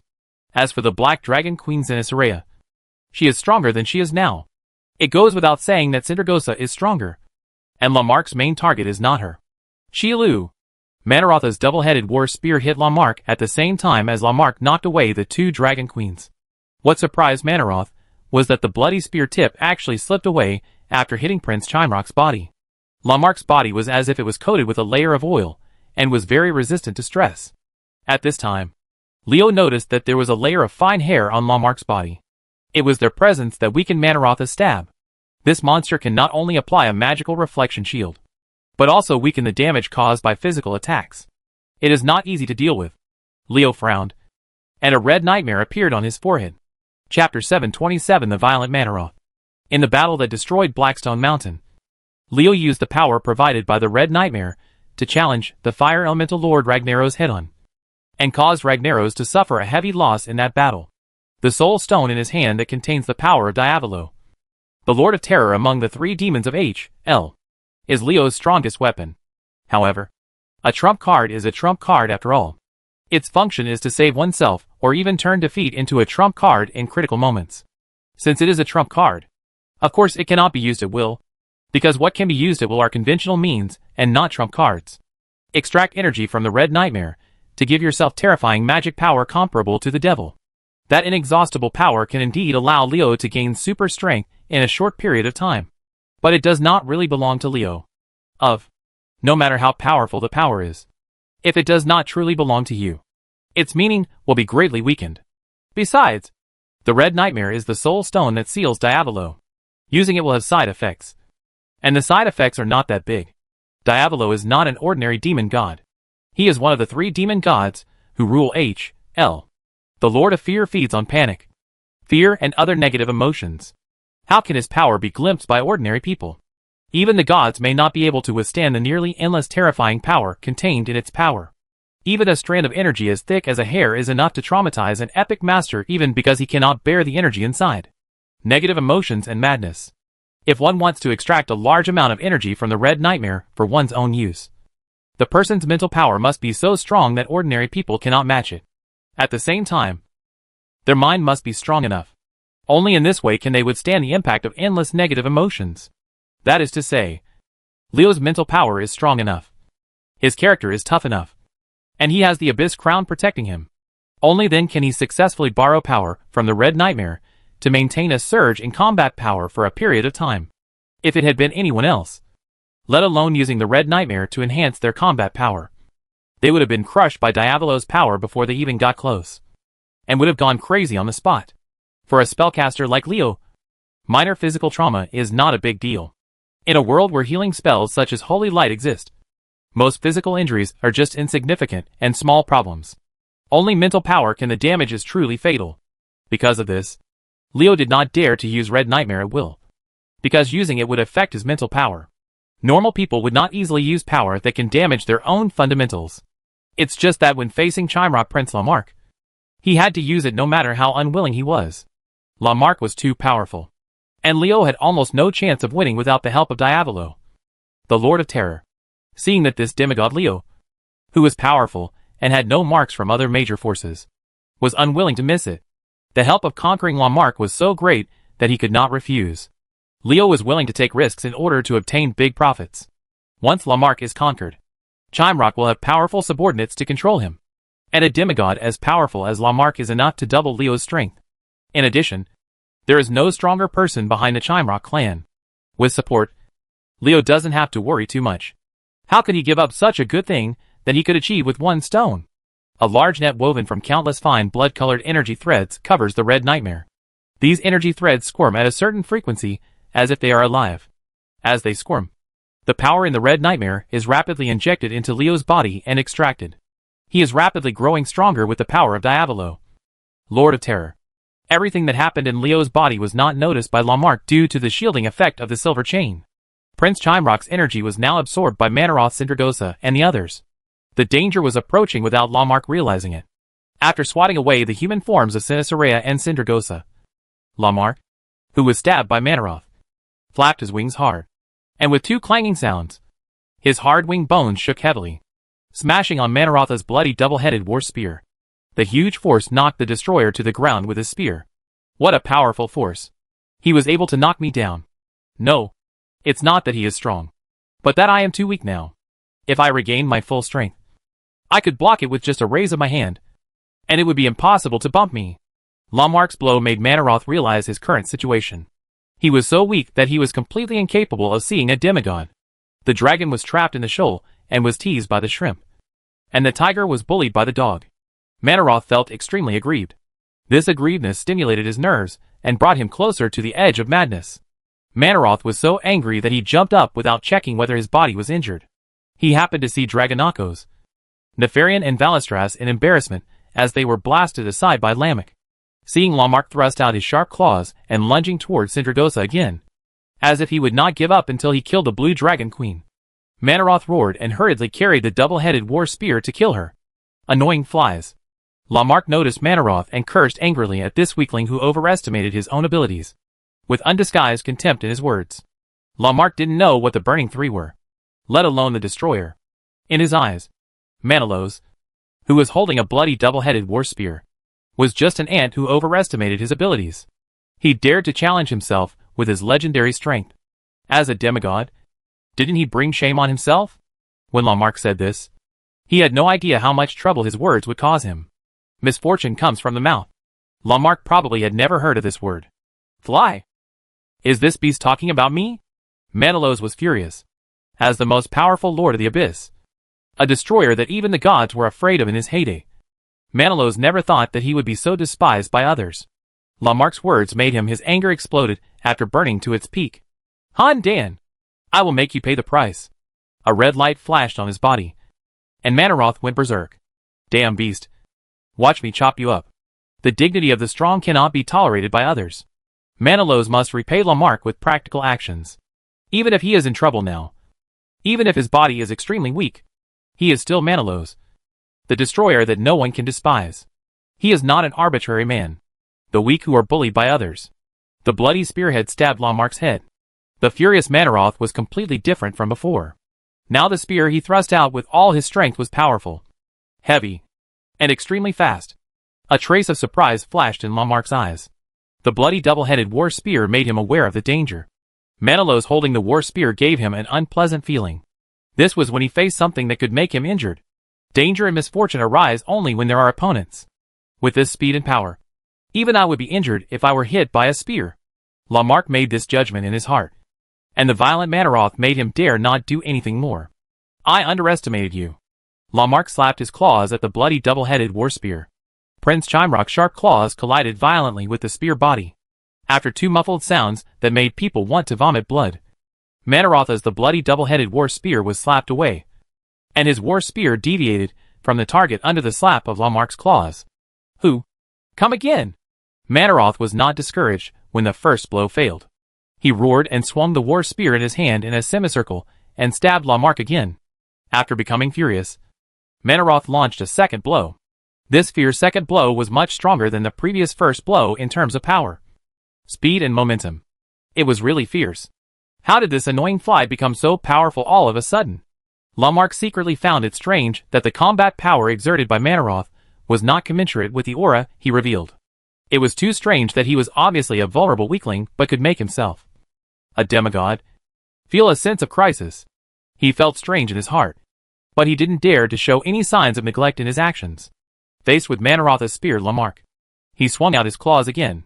Originally, Lamarck's best choice now was to avoid Manaroth's sharp edge, although the violent rage greatly increased the latter's strength. This increase in strength was obtained in exchange for his subsequent weakness. Regardless of Manaroth's current state of bravery, it won't be long before his strength will decline. This is the saying that he will not last long. But Lamarck was a demigod after all, and he was unwilling to accept being forced to escape by Manaroth, whom he regarded as a weakling. The arrogance of the demigod made Lamarck choose to resist. There were two more muffled sounds, and Manaroth's war spear was once again photographed aside. Even if he used his rage to increase his strength, Manaroth was still lagging behind Lamarck. And the saboteur became even more angry when he saw this. Weakness. Disgusting weakness. If I could regain my strength, I would crush this beast to death. Manaroth gritted his teeth and refused to admit defeat. He picked up his war spear and launched another attack. If he fights alone, Manaroth will definitely lose. The weak destroyer is no match for Lamarck. But is he fighting alone now? Taking advantage of Manaroth's opportunity to hold back his opponent, Sinisarea and Sindragosa mobilized their magic power. The two dragon queens jointly cast a magic to dispel the white streak on Lamarck, who was entangled with Manaroth. The shield shattered after a flash. Lamarck's magical reflection shield was broken by Zenitharea and Sindragosa. Seeing this scene, Leo's eyes flashed. Opportunity! The roar of muffled thunder resounded throughout the island of terror, and the blinding light of lightning once again drowned Lamarck. Leo was unable to hurt Lamarck last time because of the magic reflection shield. But this time it was different. All the lightning struck Lamarck. Roar! Roar! Lamarck was struck by lightning and screamed in pain again and again. Leo, who had borrowed the power of the Red Nightmare, used the fury of thunder to hit the lightning that was more than 10 times more powerful than the previous one. Prince Chimrock was only a demigod no matter how powerful he was. Dozens of thunderbolts as thick as a person struck him to pieces, leaving burnt black scars on his originally white body, like rice paper that a naughty boy had ravaged with an ink pen. How could he still be as white and handsome as when he appeared on the scene? Lamarck, who had suffered a big loss, stared at Leo with his eyes fixed on Leo. Prince Chimrock was surprised to find that there was such a powerful enemy beside him. Chapter 728 Angry Lamarck. Leo was the first one among the enemies to attack him. Of course Lamarck had paid attention to him, but he only relied on the magic reflection shield. And Leo's aura was not even comparable to that of Zenitharea. Lamarck didn't care too much about this human warlock, carelessly underestimating the enemy. This was a very serious mistake Lamarck made when facing the enemy. If the magic reflection shield had not been dispelled by Zenitharea and Sindragosa, Lamarck did despise Leo's ability. But there was no such thing as reality. When he realized that Leo was the real threat to his life among the enemies, it was too late. Leo, who drew power from the Red Nightmare, had the power to defeat Ragna, the fire demon in the battle that destroyed Blackstone Mountain. Rose's strength. In this state, Leo would not be able to defeat Prince Chimrock even if he were to challenge Lamarck in a duel. What's more, how could Leo possibly do something as inefficient as a duel? On both sides of the war, Leo's advantage lies in the strength of numbers, while Lamarck's advantage lies in his individual strength. Choosing to challenge Leo in a one-on-one battle is to use his shortcomings to attack Lamarck's strengths. This is something only a fool would do. Group fighting is the way to go. What's the point of just glaring at me? Leo curled his lips and turned a blind eye to Lamarck's angry gaze. Most of Prince Chimerock's demigod-level mental pressure fell on him. Leo, who only borrowed the power of Diavolo, the Lord of Terror, was so powerful. How could he be restrained by the coercion of a mere demigod? Leo couldn't be killed by just looking at him. After figuring out who was the greatest threat to him among this group of enemies, Lamarck immediately changed his target. He stopped attacking Sindragosa and turned to Leo. Would Manaroth allow Lamarck to approach Leo so easily? Of course it's impossible. Will Shina Soraya and the others watch Lamarck approach Leo and remain indifferent? Not possible either. Having tasted the contempt he had never experienced before in Lamarck, Manaroth was so stimulated that he thought about nothing now. He only knew how to attack. Attack. And attack again. Manaroth would not be able to get rid of his hatred until Lamarck was killed. Manaroth's life-threatening attack greatly hindered Lamarck's movement towards Leo. Seeing Leo gathering magic power again, Lamarck was so anxious that even as a demigod, he couldn't bear the continuous bombardment from the thunder swarm just now. How many times to stay? This fly is so annoying. Looking at Manaroth's desperate posture, Lamarck knew that he would not be able to get close to Leo smoothly unless he dealt with him. But how could Shina Soraya, Sindragosa and others beside Manalo sit idly by and ignore him? Strength in numbers is not a word that sounds good in words. But Lamarck, who was under siege, now has personal experience. Manaroth took the lead. Sindragosa, Shina Soraya, and Dragonakos took turns to fight. Standing firmly between him and Leo, he repelled one of them, and another one took over, with Nefarian and Valistaz harassing him from the side. Lamarck had to spend a lot of effort every time he got closer to Leo. Here it is! Here it is! The unique sound of electric current sounded when a large number of electric elements gathered together. Leo held the staff of disintegration in one hand, and the wrath of thunder in the other. The thunder god's sword obtained from the Prince of Wind Sunderland was so rich that it had already formed a substance. The electric current is flashing continuously, which is frightening to see. No, we can't let him complete the attack easily. The elemental power gathered on the wrath of thunder was so strong that Lamarck, a demigod, felt his scalp numb. Prince Chimerock did not dare to let Leo raise his power to its peak. The left side of his head roared at Leo and cast a spell. Counterattack. Leo, who was using Thunder Fury to gather thunder magic power, felt his breath suffocated. An invisible force hindered his connection with the magic elements. Dispersed slowly. Leo was not depressed when his spellcasting was hindered. Instead, his gaze towards Lamarck became even hotter. With strong physical strength, he has an advantage against warrior-type professions. He can cast magic reflection shield and spell counterattack, allowing the caster to throw red weapons. A demigod like Lamarck is far from comparable to someone like Gazrilla. The stronger the ability of Prince Chimerock, the more interested Leo became in him, and the more he wanted to take him for his own use. With the Night Elves coordinating the two major camps of the Alliance and the Horde, the battle for Encourage will definitely happen. And Thun will definitely make his presence known in that battle. Facing this extremely powerful ancient god, no one would think that he has too many powerful subordinates. A counterspell interrupts my attack. Are you sure of your ability? Leo snorted softly, and the bloody energy line covering the red nightmare sped up. The power belonging to the Lord of Terror was extracted in large quantities in an instant. Leo used this power to break through the spell counterattack in an extremely violent way. Limitations and regained contact with the magical elements. This human is so difficult to deal with. He originally thought that using counterspell would interrupt the opponent's magic. Unexpectedly, the opponent's magic power gathered from the thunder element was only blocked for a moment and then returned to normal. Lamarck was shocked when he saw this. You forced me. Seeing that the current on the Thunder Fury sword was getting stronger and stronger, and the power of the thunder element contained in it became more and more astonishing, Lamarck had to turn over his trump card. Prince Chimerock ignored the attacks from Manilos and others. He opened his mouth wide and sprayed out streams of green venom, instantly covering an area of 100 meters. At the same time, a flash of lightning flashed, with Lamarck as the leader. In the center, a radius of several hundred meters turned into a world of thunder and lightning.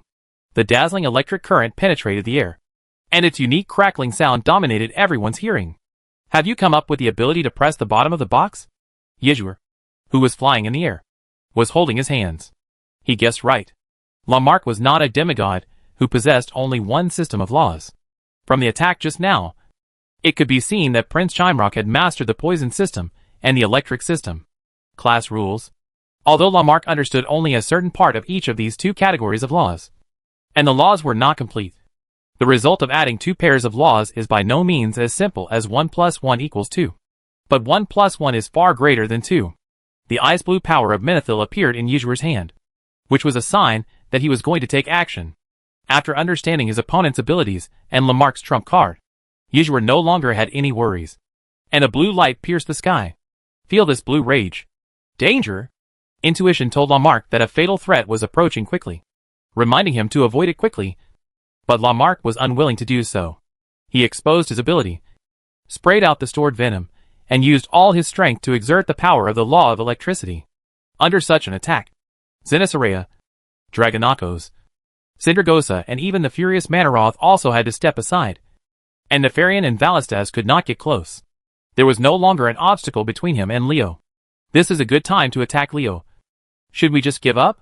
Seeing more and more thunder elements gathering on the Wrath of Thunder, feeling the huge magic power that made his heart beat with fear, Lamarck really couldn't bear to let go of such a good opportunity.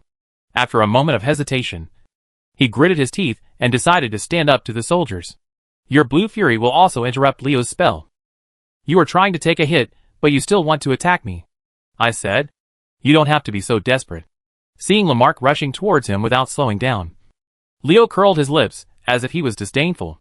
Prince Chimerock would rather be hit by Yuzuer's blue fury than interrupt his spell. Leo was quite speechless about this. Didn't I just strike you with lightning? As for you, do we have such a big hatred? Valio secretly complained about Lamarck's desperate attack. But he did not move. He wanted to make him give up casting spells. But Lamarck did not do enough. Another rack, Leo shouted loudly, and a purple figure burst out of the ground. A pair of unbelievably thick hands hit Lamarck's horrified eyes with two uppercuts, one left and one right hitting Prince Chimerock's chin, with a purple SHL, a body the size of a train car, sharp mouthparts, weird arms, and a layer of frost hanging on his body. Who is he but the Crypt Lord Anubarak? Ambush! They actually ambushed someone underground. Lamarck was horrified. He knew that he had been tricked by the enemy. But so what if he knew it? He had already stepped into the trap set by the opponent, and Anyabara hit him before he could respond. Click! Click! In the crackling sound of bones that could not be covered up by the sound of electric current, Lamarck's mandible was shattered. Prince Chimerock opened his mouth and shouted. And just as he was about to howl out, the blue light that cut through the sky arrived. Yuzuer's blue fury struck at this moment. There was no sound, no dazzling burst of light, just an ice blue sledgehammer that broke open the body. The broken body belonged to Lamarck, and the ice blue sledgehammer was the power of Minithil. Lamarck's strong body failed to block the blue fury, and the power of Minithil penetrated his body, opening a big hole in him. Ouch! A painful scream came from Lamarck's mouth. His jaw was shattered by a Nubarak's sneak attack, and a big hole was opened in his body by the power of Minithil. Prince Chimerock, whose blood surged like a fountain, was severely injured. What's so great about a demigod? He looks very arrogant. But he was seriously injured by me. Leo increased the magic output of Thunder Fury, and the lightning on the Thunder God's sword became more and more dazzling. Lamarck was angry. The demigod was actually hurt by a group of legends. What a shame and humiliation. A big hole was opened in his body by the power of Minithil, and his mandible was shattered by a Nubarak. At the same time, there was a force in his body that eroded his internal organs. Others would have died long ago. But his body was comparable to Lamarck. A dragon of the same level managed to hold on. And Prince Chimerock's strong physical fitness was clearly revealed at this time. You are all going to die, Lamarck roared angrily. His anger had burned out his sanity. He no longer cared about whether his full force would have an irreversible impact on the land on which his people depended for survival. He was seriously injured and had only one thought to kill. Death to all living creatures that are enemies of oneself. Chapter 729 Using Poison. In the fight on the Island of Terror, it stands to reason that Lamarck, as the owner here, should have a home field advantage. But the fact is exactly the opposite. It is not Prince Chimerock, but Leo who gains the advantage because of the venue. The Island of Terror is the only land that the Chimerock clan relies on to survive and reproduce. It is strange that Lamarck can be free to fight on this land. Demigods are powerful and destructive. If Lamarck really lets it go, he can even directly destroy this Island of Terror. If it were on a vast continent, if a piece of land was destroyed, the ethnic groups would have to migrate and find another piece of land. But on the Island of Terror, the land area is only a tiny bit. surrounded by the vast sea. And there is no way to cross the beauty of the sea. Where will the Locke family migrate? Therefore, Lamarck had never dared to let go of the fight before. And he reserved the most lethal and destructive moves until he was severely wounded by the enemy. The battle has been fought so far that he can no longer hold anything back. Lamarck knows that the enemy is far more powerful than he expected. If he is still timid, let alone killing the enemy, he will not even be able to save himself. And if he dies, how can the other tribesmen survive? Can you still resist these people? If we use our full strength, the Terror Island will be destroyed to a great extent. And the future of the entire Chimrock family will be worrying. But that is a matter of the future after all. And besides, there is still the option of compromising with the hateful Naga, if we do not use our full strength. Not to mention that he would die at the hands of the enemy. And his tribe would also be in danger. A simple choice between two. Lamarck's choice was easy. The venom that originally covered a radius of 100 meters turned into green mist, and spread around at an extremely fast speed. However, in just 1 or 2 breaths, the green mist formed after the venom was sprayed expanded to a radius of 1 kilometer. Lamarck is a demigod who has understood the laws of poison. The poison he sprays is so intense that it can even hurt a demigod. But is it something that mortal beings can withstand? Wherever the green mist passed, all the plants died, and the ground was corroded into pits. In the words of the Cenarian Circle Druid, nature was eroded, and the ground was extremely seriously damaged. If there are druids who are proficient in the power of nature, the situation will be fine. If the earth is allowed to heal itself for hundreds of years, don't think about restoring the old outlook. Will the druids come to help Chimrock? Don't even think about it. With such great damage, it's no wonder that Lamarck didn't dare to do it with all his strength before. The poison law he understood caused too much damage to the environment, and the impact was too long-lasting. Ah! Valestres screamed. Sindragosa and Zinasarea were working together to use magic to help him resist the erosion of the poison. But unfortunately it had no effect. When Lamech roared, Manaroth, Sinasarea and others, who realized that the situation was not good, had already stepped aside. Only Valestres was greedy, and wanted to cause a little more damage to Lamech. When he retreated, he took a step slowly. As a result, he failed to get to a safe place in time when the poisonous mist spread. Valestres has his pride. It was because of his pride that he single-handedly entered the Blackwing lair and became a prisoner of the Black Dragon Prince. But now his proud character has harmed him again. In this battle, Valestres failed to play any role, which made him very uncomfortable. He wanted to show more. But reality once again showed his cruel side. Sometimes it's not just that you are willing to do something and do more, and you will be rewarded.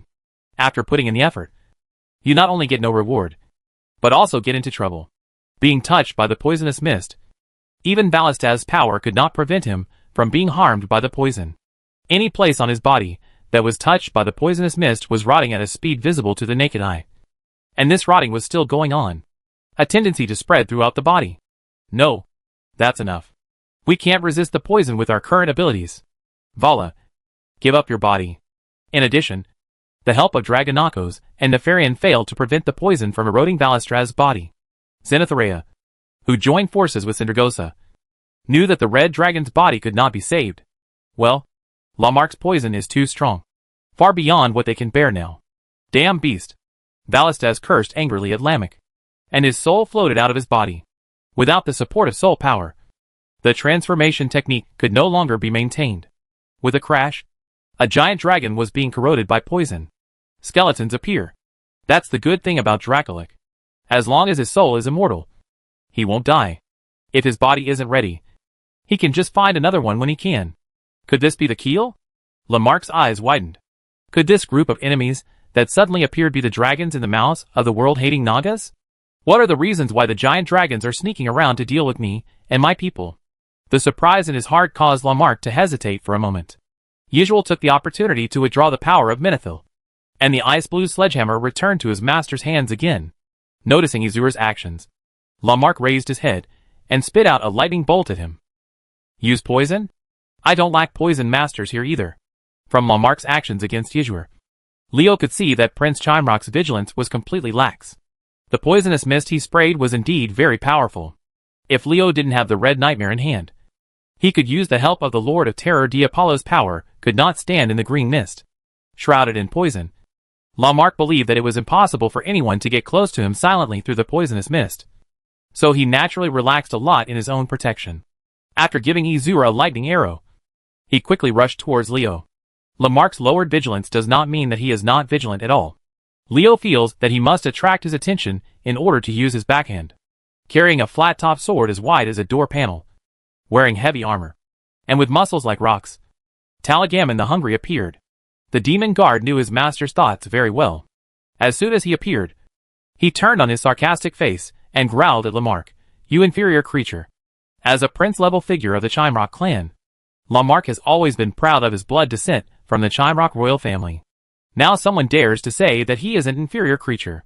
These words touch his scales.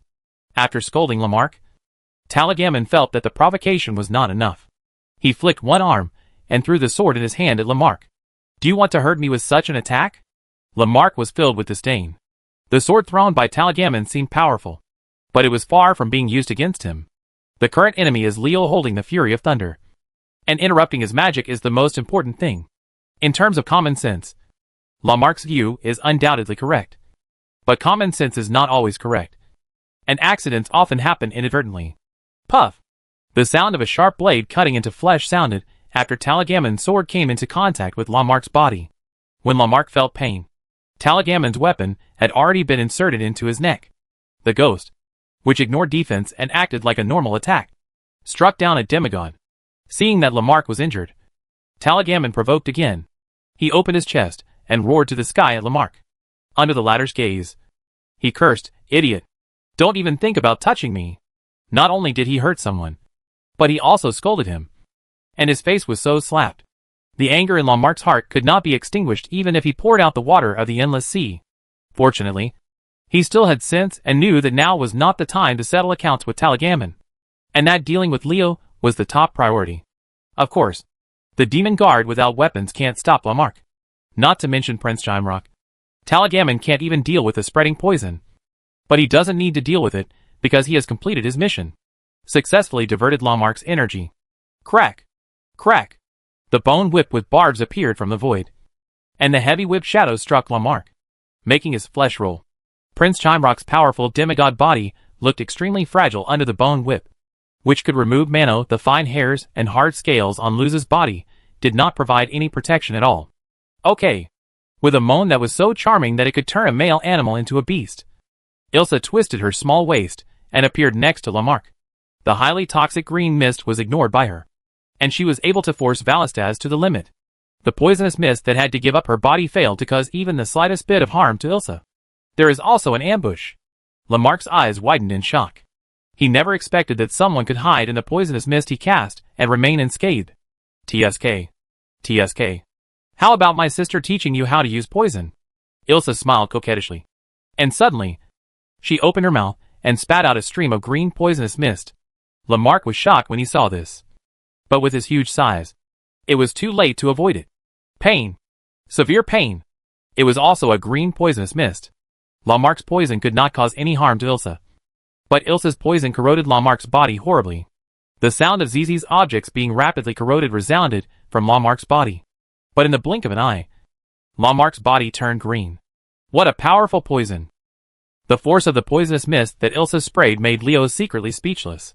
This succubus who inherited the legacy of Anariel, Queen of Depression and Torment, seemed to have truly made the message in the Hell Demon King's legacy her own. It is conceivable that Ilsa, who has understood the Demon King's inheritance, will become stronger by leaps and bounds soon. Ilsa's changes made Leo look forward to it. He wanted to see how far the succubus could grow. The poisoned man will be poisoned, which is what Lamarck is now. When he met Ilsa, who inherited Andariel's heritage, Lamarck deserved his misfortune. The toxins raging in his body were destroying his body crazily, causing Lamarck to suffer a lot. Mark was in agony. She has such a strong ability to use poison in the legendary realm.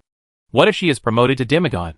Lamarck, who was in severe pain, swung his tail fiercely and wanted to fight back. But Ilsa was extremely cunning. She knew that she was weak and could hardly block the opponent's counterattack. She ran away as soon as she succeeded in the attack. Lamarck's swing the tail only hit the air. The defense of Lamarck, who was hit by Ilsa's poisonous poison, should be reduced a lot. His body will also become sluggish, as the poison is raging in his body. The time is right to kill him. Chapter 730 The Ferocious Killing Move. A huge arm suddenly appeared, and the open palm pressed towards Lamarck like lightning. After Prince Chimrock was poisoned and his strength weakened, Leo used the hand of the demigod to restrain his opponent in one fell swoop. The appearance of the demigod's hand made Lamarck scream that something was wrong.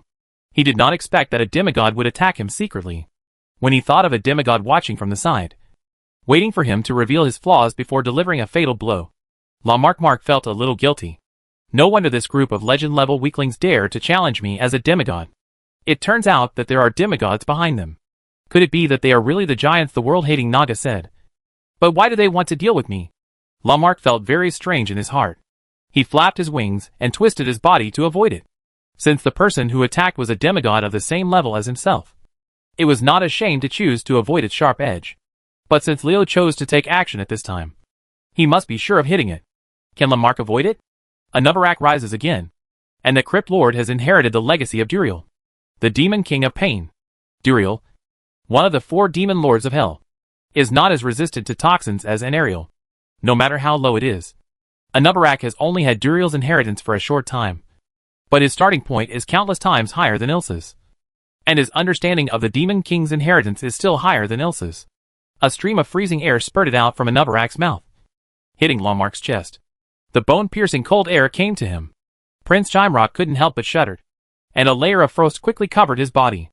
As the cold air approached, Lamarck found that his body had become stiff, and the frost condensing on his body slowed down his movements a lot. Oops.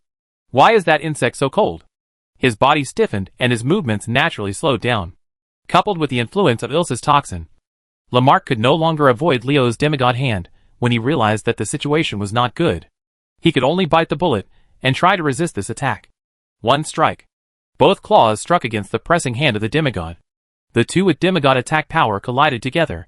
The invisible air wave was like a tsunami, blowing away Talagamon, who had not yet left the core of the battlefield. Standing up, the green mist cast by Lamarck also spread rapidly with this force, forcing Zenithsoraya and the others to retreat quickly. Since they could not resist the erosion of Lamarck's toxin, they had already intervened in the battle at this time. Not getting started. Paying attention to the beginning, and not the end is what Lamarck is today. He blocked Leo's demigod hand, but Anabarak's attack did not.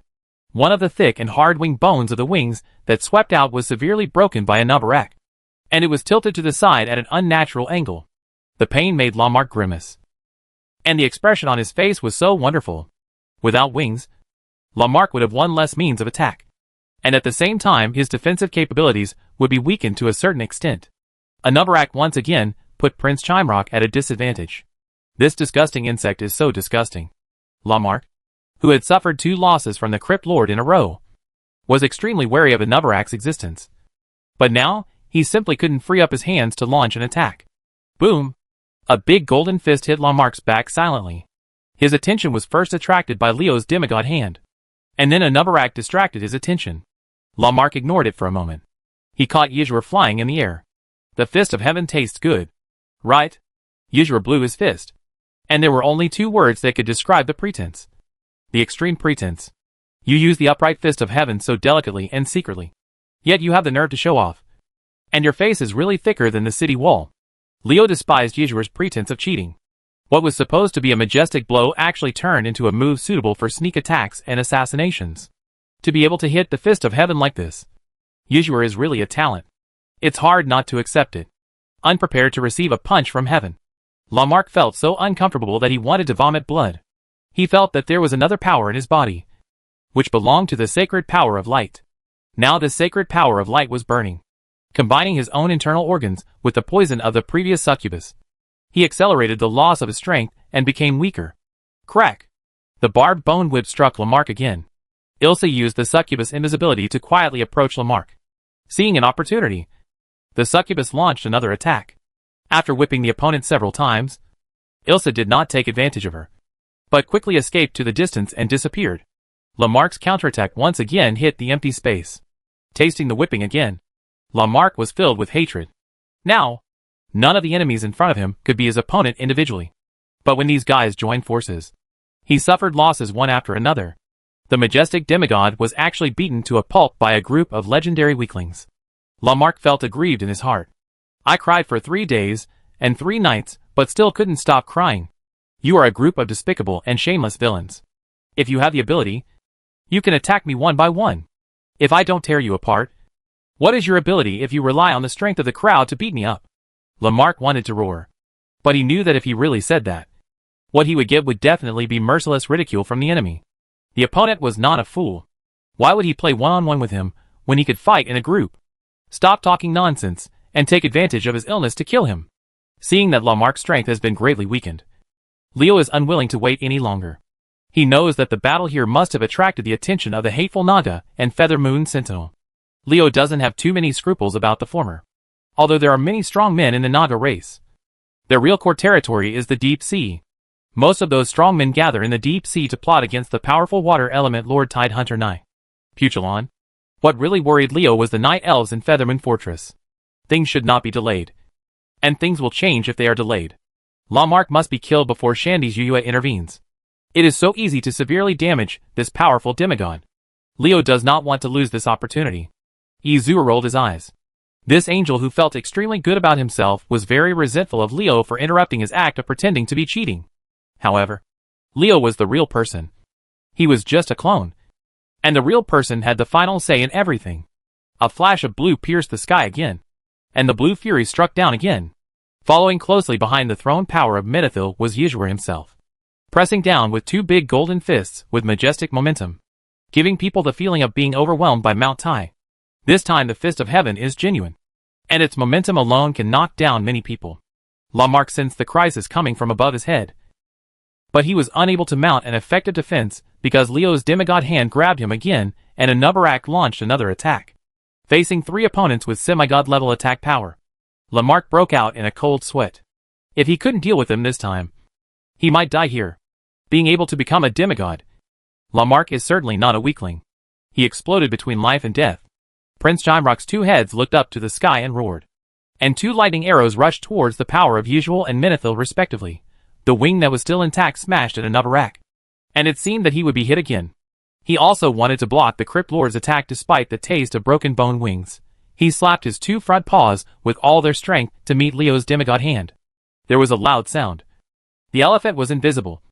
Lamarck's counterattack collided with the attacks of Leo and the others. Standing outside the circle, Shina Soraya and others felt that there was darkness between heaven and earth. And the world seemed to be in this moment entering a state of silence. You could only see circles of substantial sound waves rippling like water waves. Your vision told yourself that what you saw should be a violent collision that shocked the world. But you heard nothing in your ears. The difference between vision and hearing made your head dizzy and uncomfortable, making you want to vomit blood. Click! The crisp sound of bone cracking broke the silence of heaven and earth. Lamarck's bone wing that slapped Anubarak was interrupted as expected. Fortunately, his sacrifice was valuable. The Crypt Lord's attack after breaking the bone wing without the back force. Lamarck's body was not injured by Anubarak. Puff! The power of Menethil once again opened a big hole in Lamech's body. It turned out that Yuzhur saw Lamech spitting out 2 lightning arrows. In order to maximize the damage effect, he accelerated his fall and took the initiative to use the heaven's power. The fist broke Lamech's counterattack. And the power of Menethil hit Lamech with the complete power of blue anger. Compared with the first 2, Leo's demigod hands did not achieve any results. Lamarck's claws withstood his attack. But this was the beginning of the real danger for Lamarck. Ziz! In the harsh current, the long simmering fury of thunder finally revealed its ferocious side. A lightning ball the size of a truck entered Lamarck's sight. Only then did Prince Chimrock realize that Leo's demigod hand was just a cover.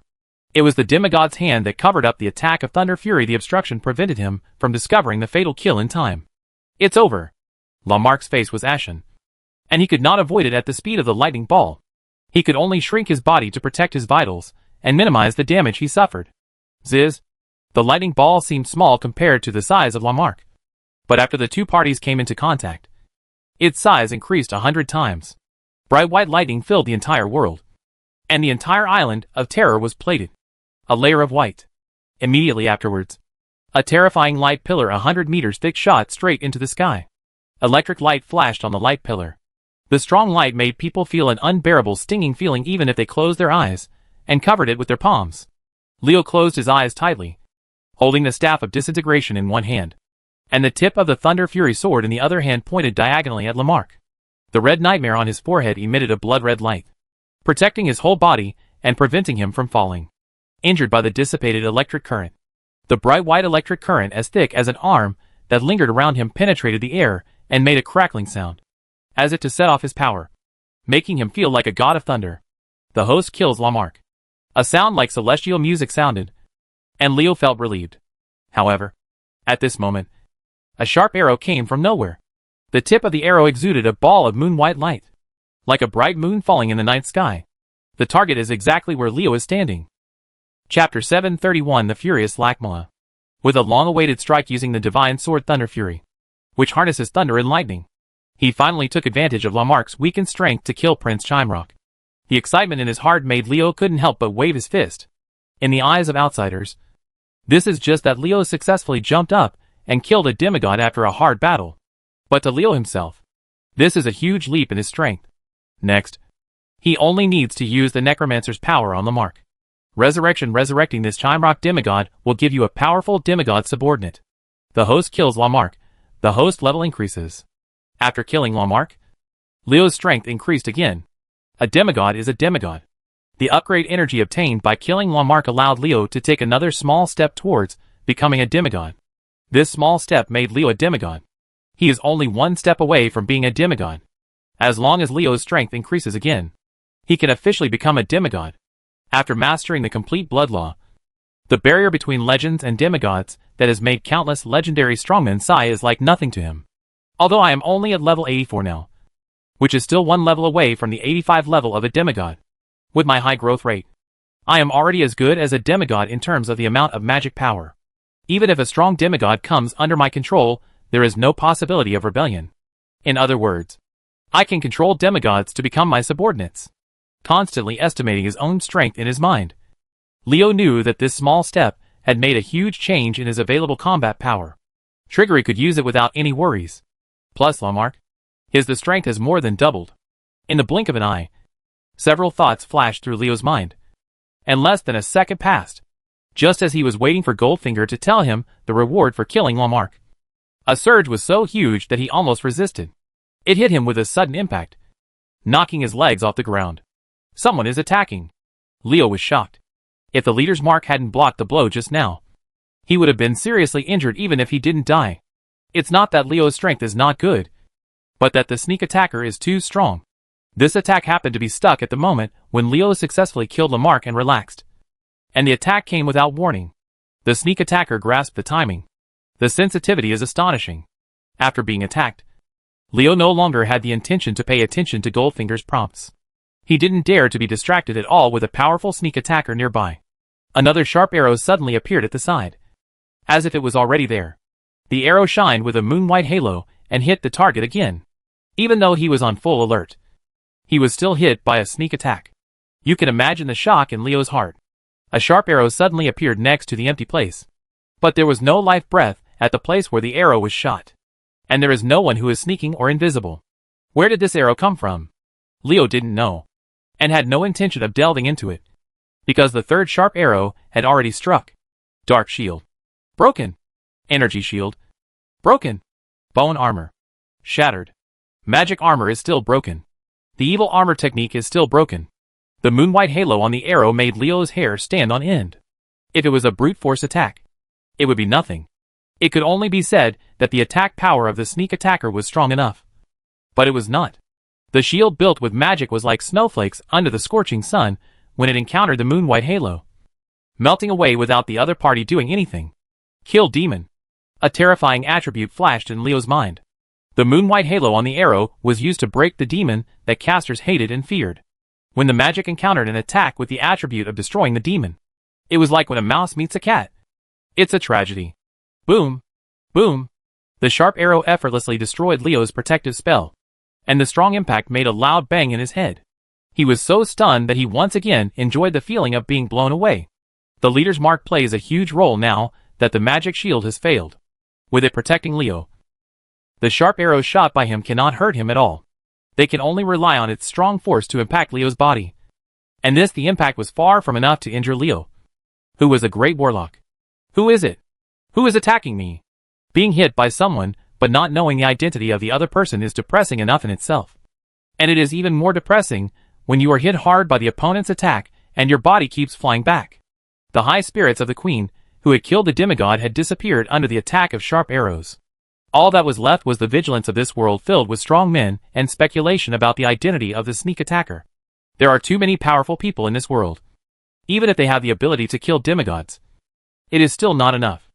After 3 arrows, the opponent seemed to know that the leader's mark could not hurt Leo. So the sneak attacker wisely gave up and continued to attack. This attack gave Leo a wake-up call, extinguishing the pride he had in his heart after killing the demigod, and nipping in the bud this mentality that would cause him danger in the future. The world he is in now is not a place where low-level martial arts and low-level magicians can make a mess, but a world of high-level skills and high-level magicians that can swallow up countless geniuses to the bone. In such a world, he can get a piece of it is extremely difficult to gain a foothold.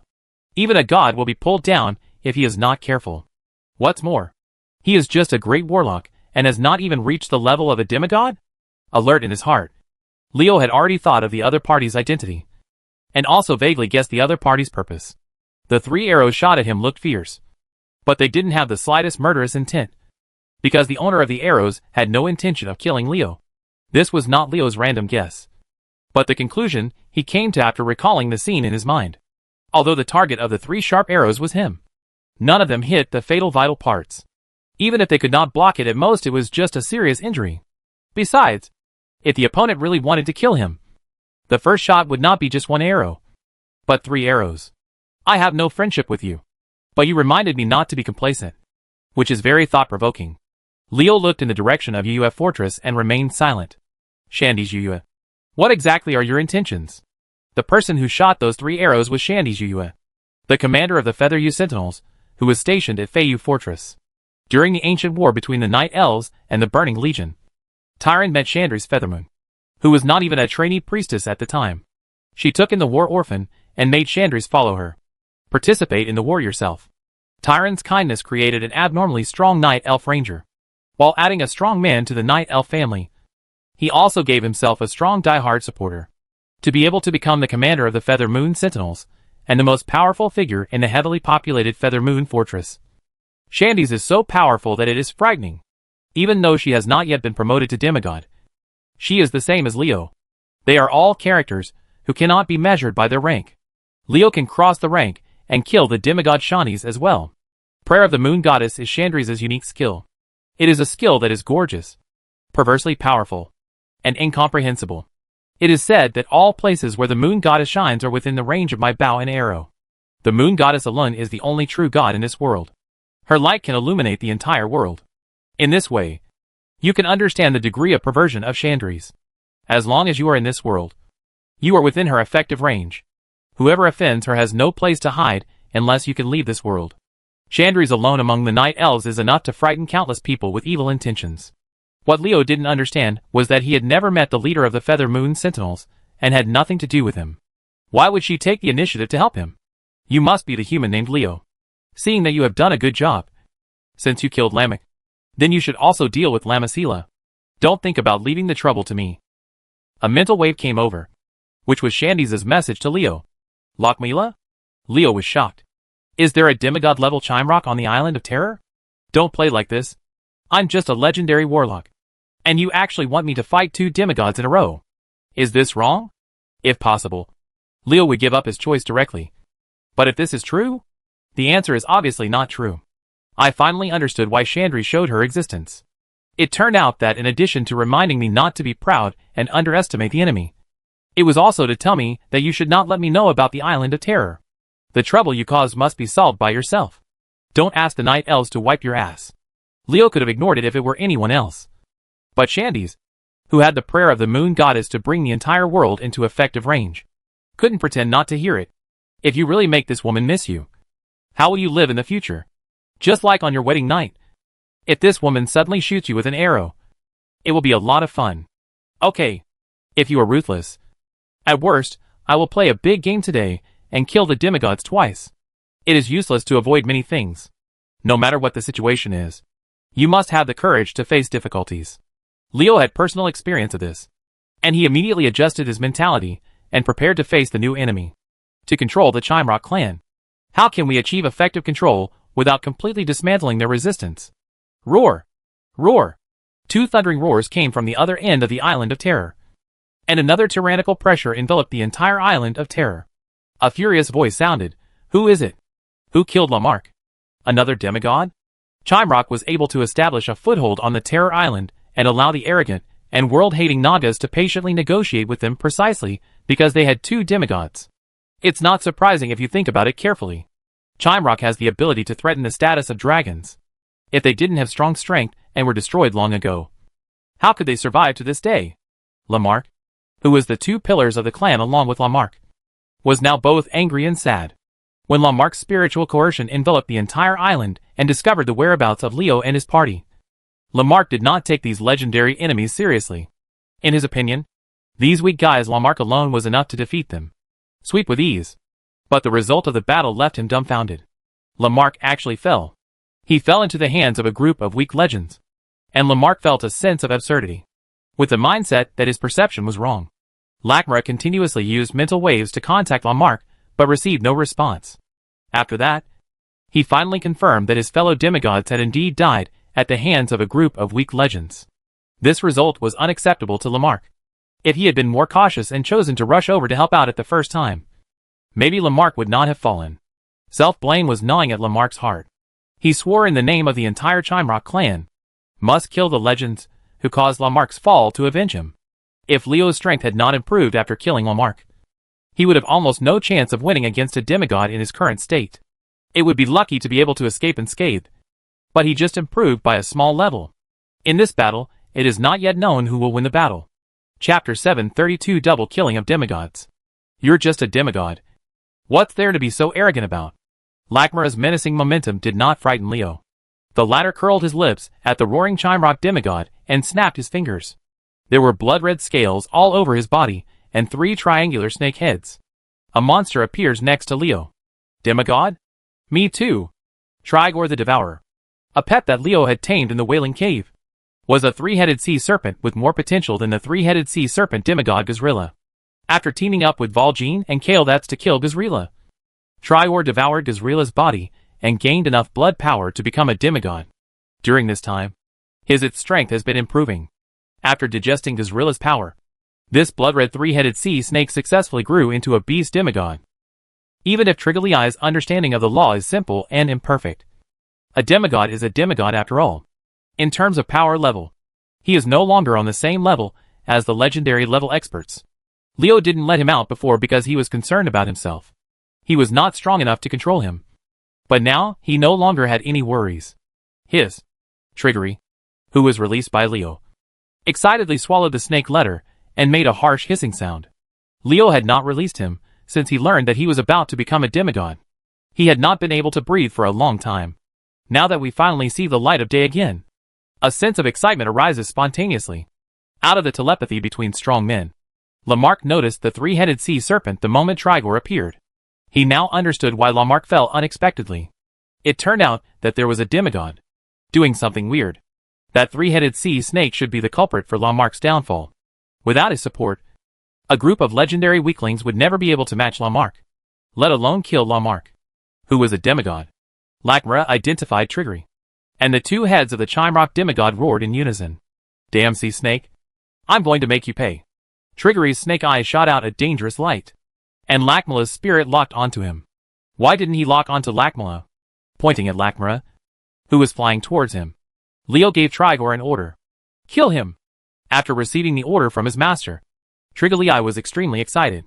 He had not had a single battle since becoming a demigod, and he was looking for an opponent to practice his skills with. A demigod opponent like Lackmala was undoubtedly the best touchstone. 3 green venom arrows shot out, and the target was Lackmala.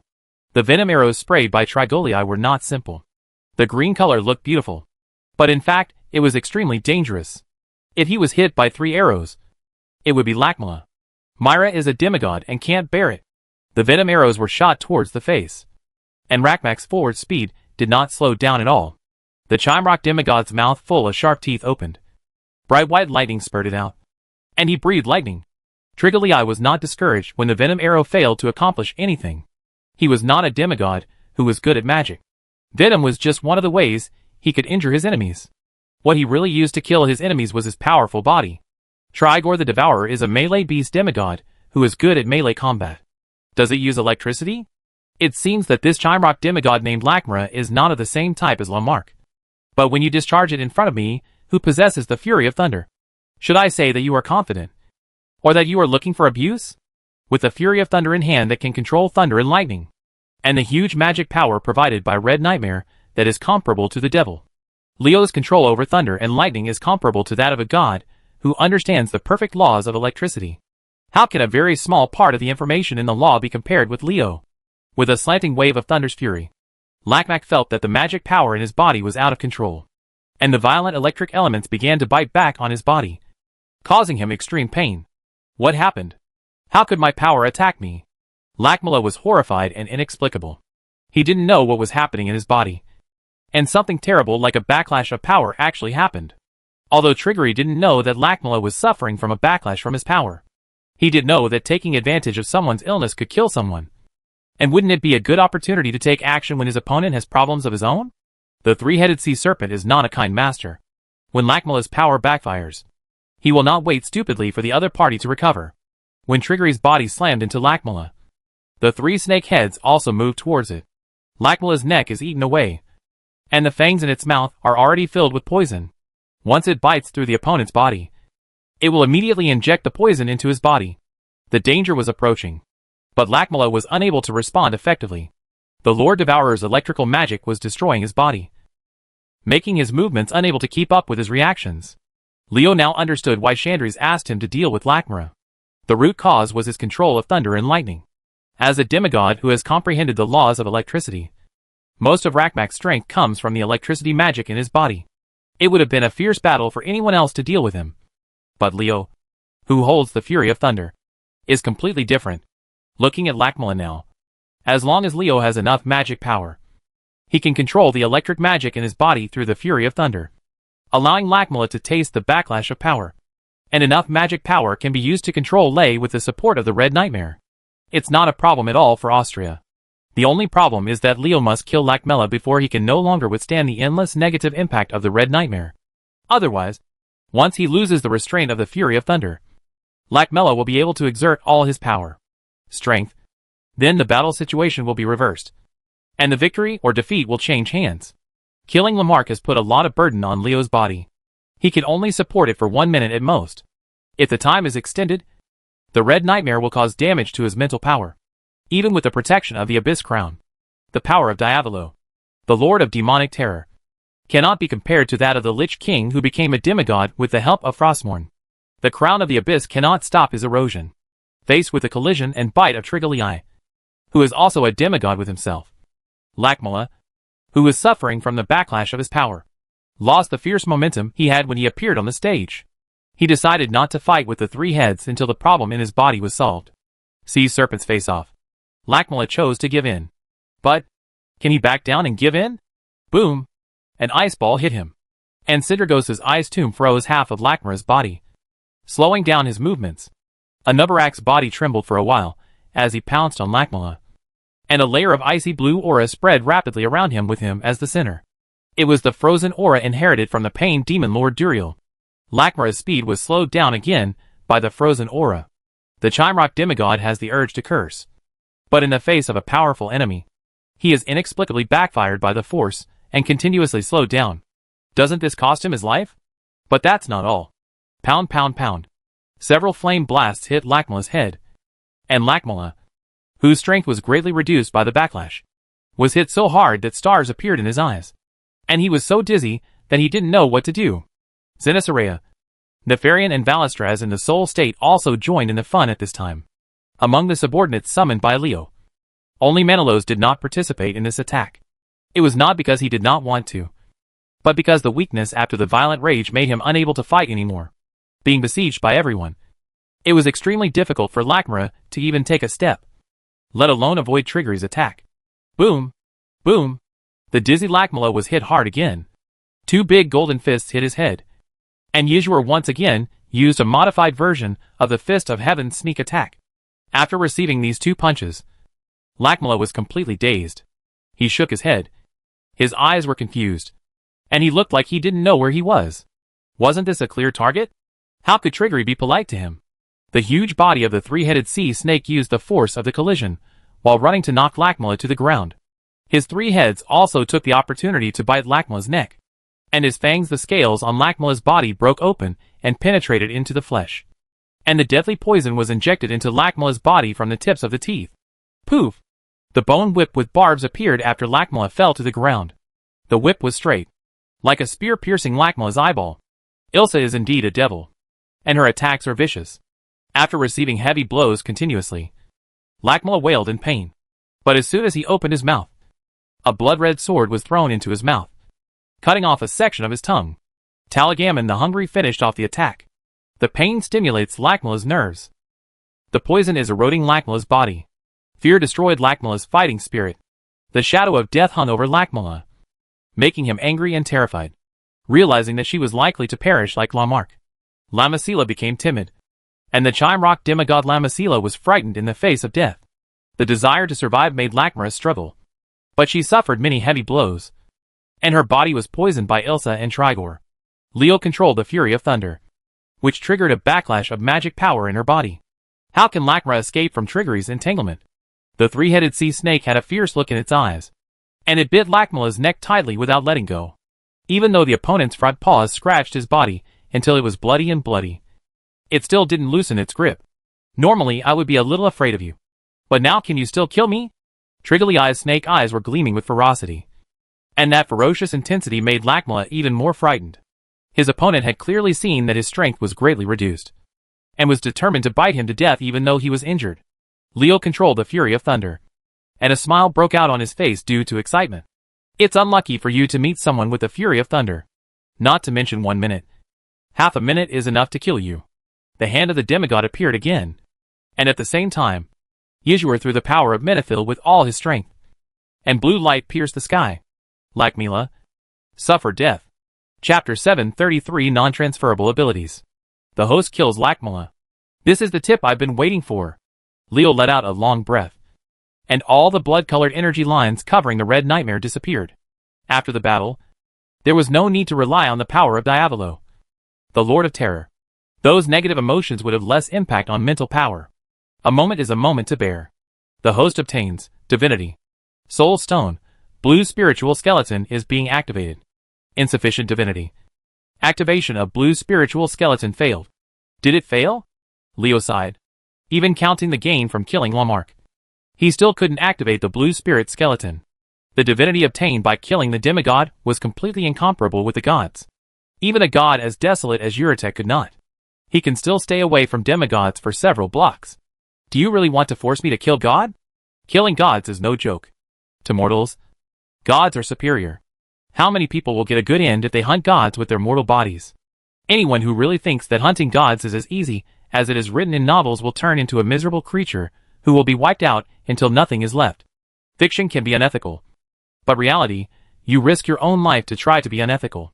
Failed to absorb magic equipment. The ability to extract was successful, and the host gained a transferable ability, Electrostatic Spray. Do you want to extract it? Static Spray is a good ability, but it is of little use to Leo, who holds the Fury of Thunder.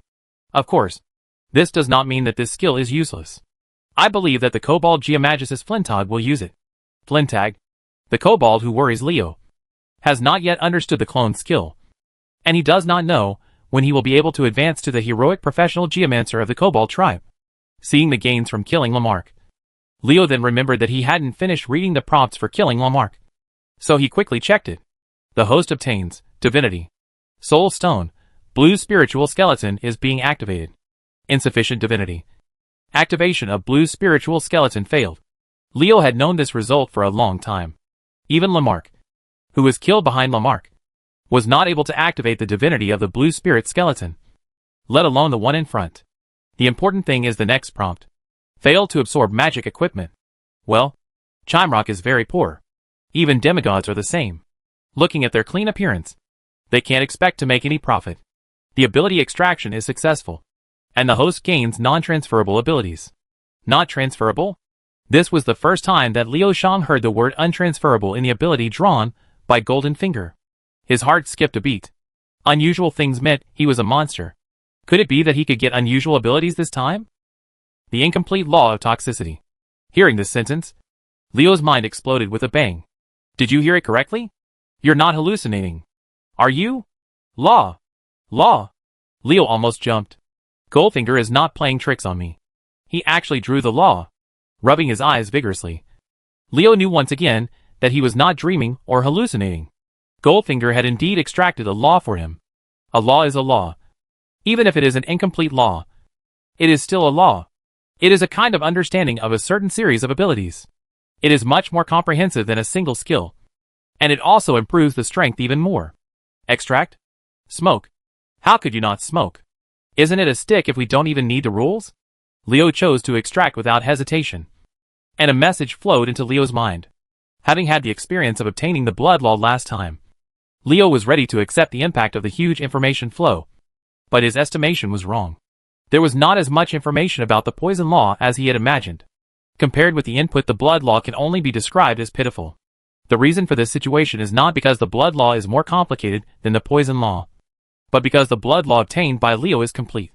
And the poison law extracted this time is not complete. It is just Lamarck, the very small part of the law that I have realized is still far from being complete. Although he obtained little information about the poison laws, Leo's excitement has not diminished at all. He believes that as long as he understands this information, the Necromancer's poison skills can reach a great level and will no longer be of little use. It's useless magic, thanks to the improvement in the ability to use poison, the power of the poisonous flames that combine the poison and fire systems, and the evil flames that combine the poison, dark and fire systems, will also increase a lot. More importantly, incomplete laws can be perfected through enlightenment, as long as you are lucky enough, smart enough, and perseverant enough. The incomplete poison laws you have now can be upgraded to complete. For Leo, this is great news. To understand the power of laws, the most difficult thing is not to complete the laws, but to obtain the laws, even to get a glimmer of information.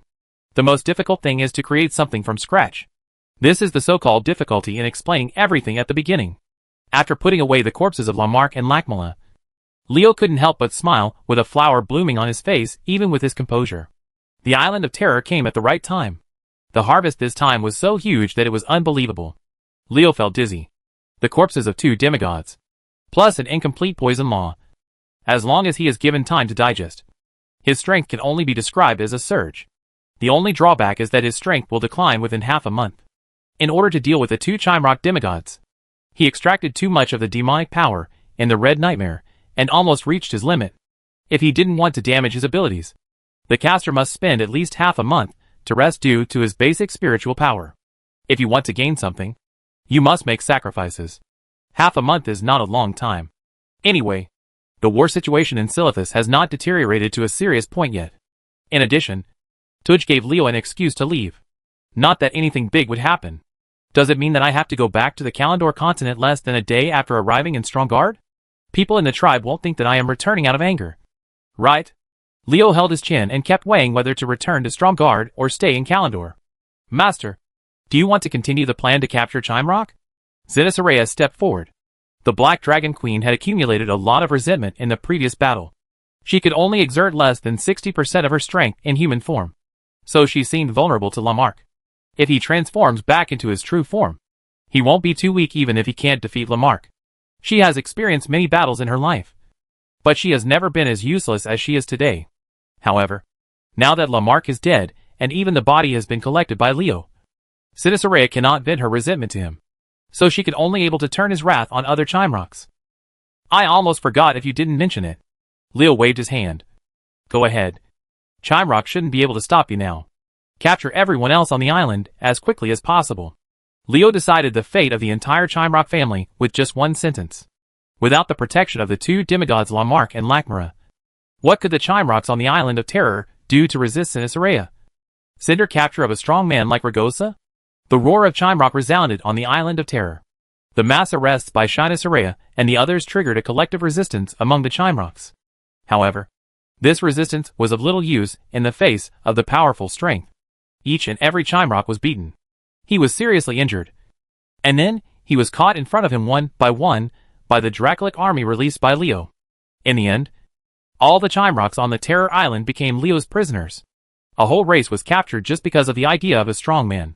The US Sentinels who were so close had no intention of stopping them at all. And no one would come out to fight against the injustice of the Chimrocks.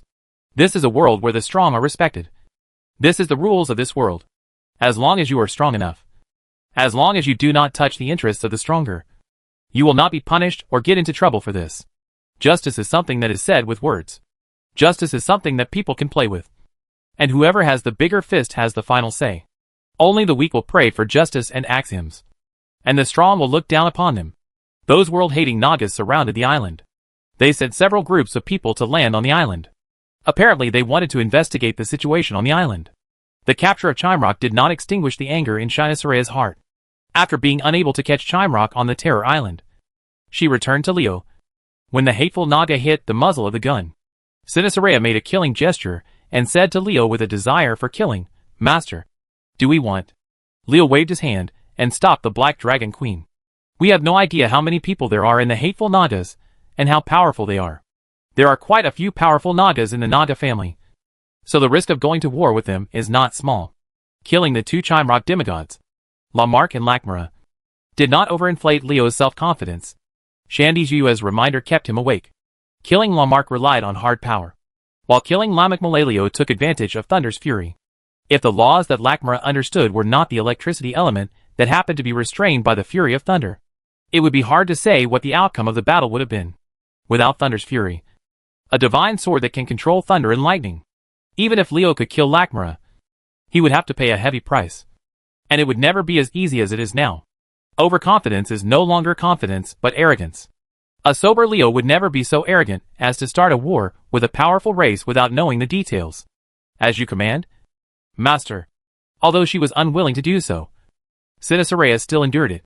Leo's orders could not be disobeyed. "Good luck to you." Sinasarea snorted secretly. The hateful Nagas who were sent to the Island of Terror to investigate the situation did not know that they had already made a big circle at the gate of H.L. Now that Feraliz is here. And thanks to your reminder, it doesn't seem right if I don't pay a visit. Syndra, Sinestra, come with me to Feathermoon Fortress. Chapter 730 for the excuse that comes to your doorstep. Feathermoon Fortress, where the Night Elves Feathermoon Sentinel troops are stationed, was built in the north of Sardo Island, close to the ruins of Saranthal. From a geographical point of view, the south here can guard against Silithus and keep an eye on the movements of the Karaji Beetle men. The east can monitor Dire Maul and prevent the upper elves there from doing something dangerous, and the north can guard the Dream Tree at Lake Mere, as well as keeping the road open to Neil Outpost and Desolace. Ensures the Night Elves' influence over Desolace and the Stone Edelin Mountains. It is natural for the Night Elves to station heavy troops in such an important hub. It is not difficult to understand why Tyron sent her trusted Chandris to come to Feathermoon Fortress to take charge. However, it is the tribe that suffers. Feraliz is already a sensitive place because of the existence of the Tree of Dreams. And there are many ruins of Night Elf cities. Unless Thrall wants to stir up the nerves of the Night Elves and open up another battlefield outside of Shinville. Otherwise the large-scale migration of the tribe into Feraliz must be stopped. Look at the Moshicher camp, where the tribe's stronghold in Feraliz is now in the hands of the Tauren. If the tribe wants to use the resources on this land, they have to let the Tauren come forward. It is Thrall's approach that angered the orcs. The militants were extremely dissatisfied.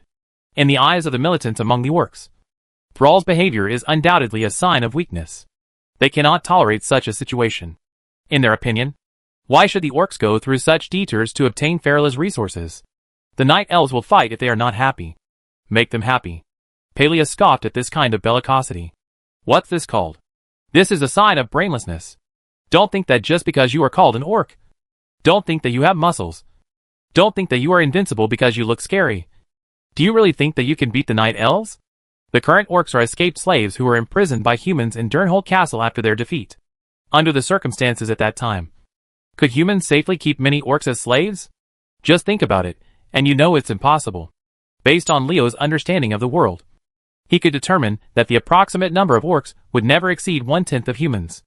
Under normal circumstances, it should be several dozen or even 1% of the total human population. Even if the orcs, led by Thrall, crossed the Endless Sea and took root on the continent of Kalimdor, and the population increased after years of development, how many people could they support if the land they occupied was so barren? When it comes to population, let's not mention the Night Elves. humans, dwarves, and even the dwarves, who have completely destroyed the orcs on several streets. Although the proportion of available soldiers for orcs is greater than that of humans in the total population, you are 2 or 3 times as many as humans. It seems that you have an advantage over humans. But this is only the proportion of soldiers in the total population. The problem is that your total population is only 1/10 or less of humans. And your military strength is still inferior to humans. Don't say that the quality of the soldiers and the individual combat power of the orc soldiers are better than those of humans. This is unrealistic. Can the army formed by the extremely meager resources of the orcs compare with the heavily armed alliance soldiers? Even if your physical strength is superior, the alliance can close the gap in terms of equipment. And it can also allow the individual combat power of the soldiers to surpass you. Therefore, there is a gap in strength between the horde and the alliance. Even if they only compete with humans, the outcome is still 50-50. Let alone with the night elves. Only a stupid young man will give up farming development and silently improve the strength of the race. Strategy, but instead provoked enemies at will and started wars indiscriminately. This kind of person only wants to have a good time for himself, without considering the survival and reproduction of the entire tribe. It is really not a blessing for the tribe to have such a leader. General Chandris asked me to tell you to handle Chimerock with caution. At the entrance of Feathermoon Fortress, Leo, who wanted to see Chandis, got this answer. Chandris's words were conveyed by a Feathermoon sentinel. Leo was not able to see her in person, and he was not even able to take a step forward into the Feathermoon Fortress, which made him very surprised. You actually got a rejection from me. What a nerd. The general also asked me to tell you that if there is nothing important, please leave this place. The Longyan Temple is already aware of what happened on the Island of Terror. This is an eviction order for me. Leo rubbed his chin and shrugged speechlessly. Chandis was so rude. She even kicked me out without letting me in. It seemed like she was determined not to have any contact with me. Could it be that she was worried about the dragon? Chimerock's life on the Island of Terror is like a prison, and there is probably the shadow of the dragon behind it. It is impossible for them not to restrict such a group of creatures that can challenge the dragon's top position in the food chain, especially when Chimerock is still the Burning Legion. During the invasion, it was spawned by the power of demons through unnatural evolution. It was considered a mercy that the dragon did not destroy the entire Chimerock clan. Thinking of this, Leo realized that Chandis was not deliberately letting him feel rejected, but was reminding him that Chimerock was a hot potato and needed to be dealt with as soon as possible. Chandris had good intentions, but her actions were hard for others to accept. Someone else who was not quick-thinking or broad-minded would probably hate her for it. The idea is good, but the approach is wrong. Could it be that she is just so reclusive that she naturally stays in the dark? Those who have stayed at UUF Fortress for months and months without leaving the front door have probably been dead for thousands of years. Perhaps only her personality can get along with the hermit-type Jared. Anyone who is a little more active will not be able to last long with the handsome Garrett. Rolling his eyes, Leo left Feathermoon Fortress with Zenitharea and Syndragosa. Since you can't see the person you want to see, there's no point staying in Feathermoon Fortress. Not to mention that Chandis is right to remind him that Chimerock, a hot potato, needs to be dealt with as soon as possible. Otherwise he will be burned. I have to go to Draenor. Anyway, the teleportation array in and out of the 2 worlds is in Naxxramas. It is not troublesome for me to enter the world of Draenor. Leo felt that he could take advantage of this time to pay attention to the progress of the kingdom of Arather in the world of Draenor. Staying in Naxxramas to rest and wait for mental recovery was a very good choice. Naxxramas is alone outside.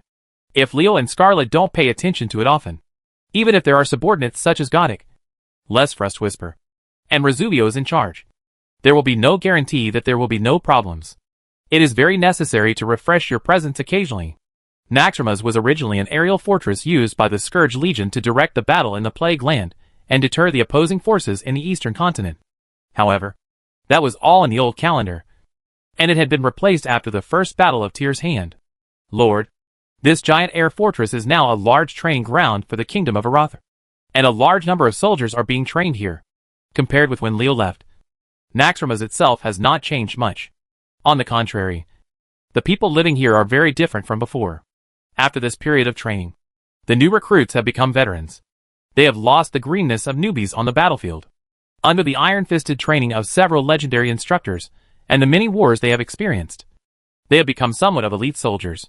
The evil spirits, various indigenous creatures in the world of Draenor, and the burning demons that raged on this land used their lives to to help the kingdom of Arather cultivate a group of elite warriors. After learning that Leo had arrived in Naxxramas, Godok and Korok immediately put down what they were doing and hurried over, waiting for Leo's instructions. Leo stayed in Naxxramas. Legend has it that the powerful ones include Rezuvios, Korok, Godok, and Les First Whispers. The first two are responsible for the training of warriors and knights, and the latter two are responsible for summoning the army of warriors and the kingdom of Arather's own magic army. In addition to the four of them, there were Lyrissa and Thessarion. Leo, the idler in Thessarion, does not have much restraint on him, but Leo can influence him through Lyrissa. The sister-controlled Death Knight does not work for Leo in name, but in fact, she has been working for Leo. Dear Master, Rezuvios and Les First Whisper are leading the army to attack Thesco. Thessarion and Lyrissa also participated in this battle in order to let the newly formed archery troops accumulate war experience, and they fought with them. Also of the same gender are Commander Donas and several senior figures from the Sons of Lothar. Godok was responsible for explaining the situation to Leo. It seemed that the evil orcs were responsible for the outing of Les Frost Whispers and Rezuvios. Sethgau was originally an orc city, but it was damaged in previous wars. Recently, an orc named Mork led his tribe members to occupy it, trying to recreate its former glory in the ruins. You said you took over Sesco and just developed honestly. Why did you come to attack the mines of Glory Castle? Do you really think that humans are easy to mess with? The Sons of Lothar, from officers to soldiers, all have a hostile attitude towards the orcs, who allowed the orcs to invade their homeland back then. And they happened to be sent to the world of Draenor to counterattack when the war between the Alliance and the orcs was in full swing. What about the troops? Originally, Mork had already violated the taboo of the Sons of Lothar when he led his people to Sesco. Even people without any military experience could see the orcs' purpose at a glance. Sesco is located southeast of Glory Castle, and Hellfire Fortress is in Glory, to the northwest of the fort. Once the orcs gain a foothold in Sescao, the Fort of Glory will be trapped in the middle by the two major strongholds of the orcs. It will need to withstand pressure from two directions, becoming a situation where it is attacked from both sides. If you include the numbing army of demons entrenched near the Dark Portal, the Glory Castle is relatively safe in the southwest. But there are enemies in other directions. How can they not take the initiative to attack? Attacking the Hellfire Citadel, where the Fell Orcs had a large army stationed, strong walls, and a large number of fortifications, was obviously a thankless act. The only way to defeat Mok and his men was to take advantage of the fact that Mork's foothold in Sesco was not yet stable. Can the crisis in Glory Castle be relieved? Did the evil orcs attack the Glory Castle first? Leo is not very interested in Sescao's battle. How strong can Sescao's evil orcs be? Without fortifications, can they withstand the human army led by several legendary strongmen? What really interested him was that this battle was started by the evil orcs. It was Sescao's evil orc army that first attacked the mines of Glory Castle. Good people. The Fell Orcs of Thesco are really good people. What they did just gave me a reason to launch a war against the orcs in the world of Draenor. They gave me pillows when I felt sleepy. If not, what are they? Chapter 735, Take the Lead. As the saying goes, if the name is not correct, the words will not be correct. When doing things, it is important to follow the example of the teacher. In other words, no matter what your purpose is, you must hold up a big banner and write the word justice in big letters on it to give yourself wear a sacred halo. Of course, the standards of justice vary, but everyone has the same purpose and needs a name. A fig leaf. Leo originally wanted to attack the orcs in the world of Draenor, but he was worried about what excuse he would use to start a war. The evil orcs of Thesco gave him a surprise, saving him the effort of consuming brain cells. Godok, remember? Even if we capture Thesco, the war between us and the evil orcs cannot stop. Even if it is just a verbal crusade, we still have to continue the atmosphere of war. Evil orcs? Humph. Do you really think we can't suppress these local snakes? I'll let them understand what a dragon crossing the river is. Mok led his tribe members to attack the mines of Fort Glory, with this excuse coming to his door.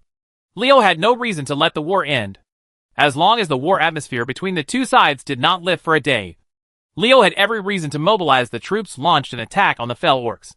Part of the human forces in the world of Draenor are now composed of soldiers from the kingdom of Arather. These soldiers are absolutely and unconditionally obedient to the orders of Leo and Scarlet. The other part is made up of the Sons of Lothar, and Scarlet can mobilize them. But they may not listen to Leo's words. There is no reasonable reason why Leo can't command Donas. Master, Is this paving the way for a subsequent war? From Leo's words, Godok and Korok seemed to see a new storm coming from humans in the world of Draenor. The impulsive fell orcs, the stupid Mork, would not know what his actions would bring to the orcs in the world of Draenor. No one has mentioned the war in Seskeo, whether it is Korok or Godok. They all know that the little Seskeo is not noticed by Leo, and their master's vision will not be limited. That small abandoned city won't just be placed in Hellfire Peninsula. What he wants to do is let the entire Draenor world know how powerful humans are. By the way, the war started because the orcs attacked the mines of Glory Castle. Didn't they find the mineral vein? Leo discovered a problem. That is, the cause of the war. What does it mean that the evil orcs led by Mach attacked the mines of Glory Castle? Doesn't this mean that they are short of ore? Yes, Master. The orcs have not discovered a mine vein. They have no stable source of ore. The reason why Lothar's son established the Glory Castle here is because there is a mine vein here. Although the evil orcs are the natives of the world of Draenor, the terrain of many places has changed during the big explosion that shattered the entire world, such as the Hellfire Peninsula. Changes in the terrain caused changes in resources. The evil orcs could not find new mineral veins for a while, and they wanted to expand their strength. So they had no choice but to turn to the Glory Castle. In the eyes of the evil orcs, this world originally belongs to them. Humans are outsiders. Why should they enjoy the resources of Draenor? With this idea, plus the fact that the evil orcs themselves are hostile to the sons of Lothar, they go to rob humans when they have no minds. Such an approach is natural to the evil orcs. As natural as the sun rising and the moon setting. Orcs don't have mineral veins? Didn't they discover the mineral deposits near Salma? Leo rubbed his chin. This possibility was not small. After all, Hellfire Fortress had just been rebuilt not long ago. The evil orcs had focused their energy on repairing the fortress before. How could there be so many manpower in the H.L. where demons were raging, exploring ore veins in the Fire Peninsula? What's more, the mineral vein near Salma is very close to the demon army's camp, almost right under their noses. So the chance of discovering it is even lower. Who would wander around in front of the demonic army of the Burning Legion? Do you really think that the evil cannon set up by the demon army on the high mountain in the Legion camp is just a decoration? And it can't kill you? Godok, bring me the map of Hellfire Peninsula. The door to darkness has not yet been opened. And Salma is also a borderless land. The mineral veins there have not yet been discovered. In this case, why not occupy it before everyone else? Leo roughly circled a range on the map, which was roughly where Salma was established in the name of the war chief after the tribe invaded the world of Draenor. Send people to this place to explore the mineral veins. Be careful not to let the evil orcs and the Burning Legion discover our purpose. Godok and Korok's eyes lit up. Leo was so sure that there was a mineral vein in that place. And there would be 100% there. Unexpectedly, there was a mine near the demon army's legion. No wonder the evil orcs didn't discover it. Fortunately, they didn't find it. Otherwise they would definitely mine it. With their own mineral veins, they would have stable equipment raw materials. In this way, the strength of the evil orcs would soon reach a higher level, and the humans who were enemies of them would be sad. Master, do you want to send only thieves with stealth capabilities? It will be difficult to establish a stronghold there with our current military strength. Godok expressed his worries.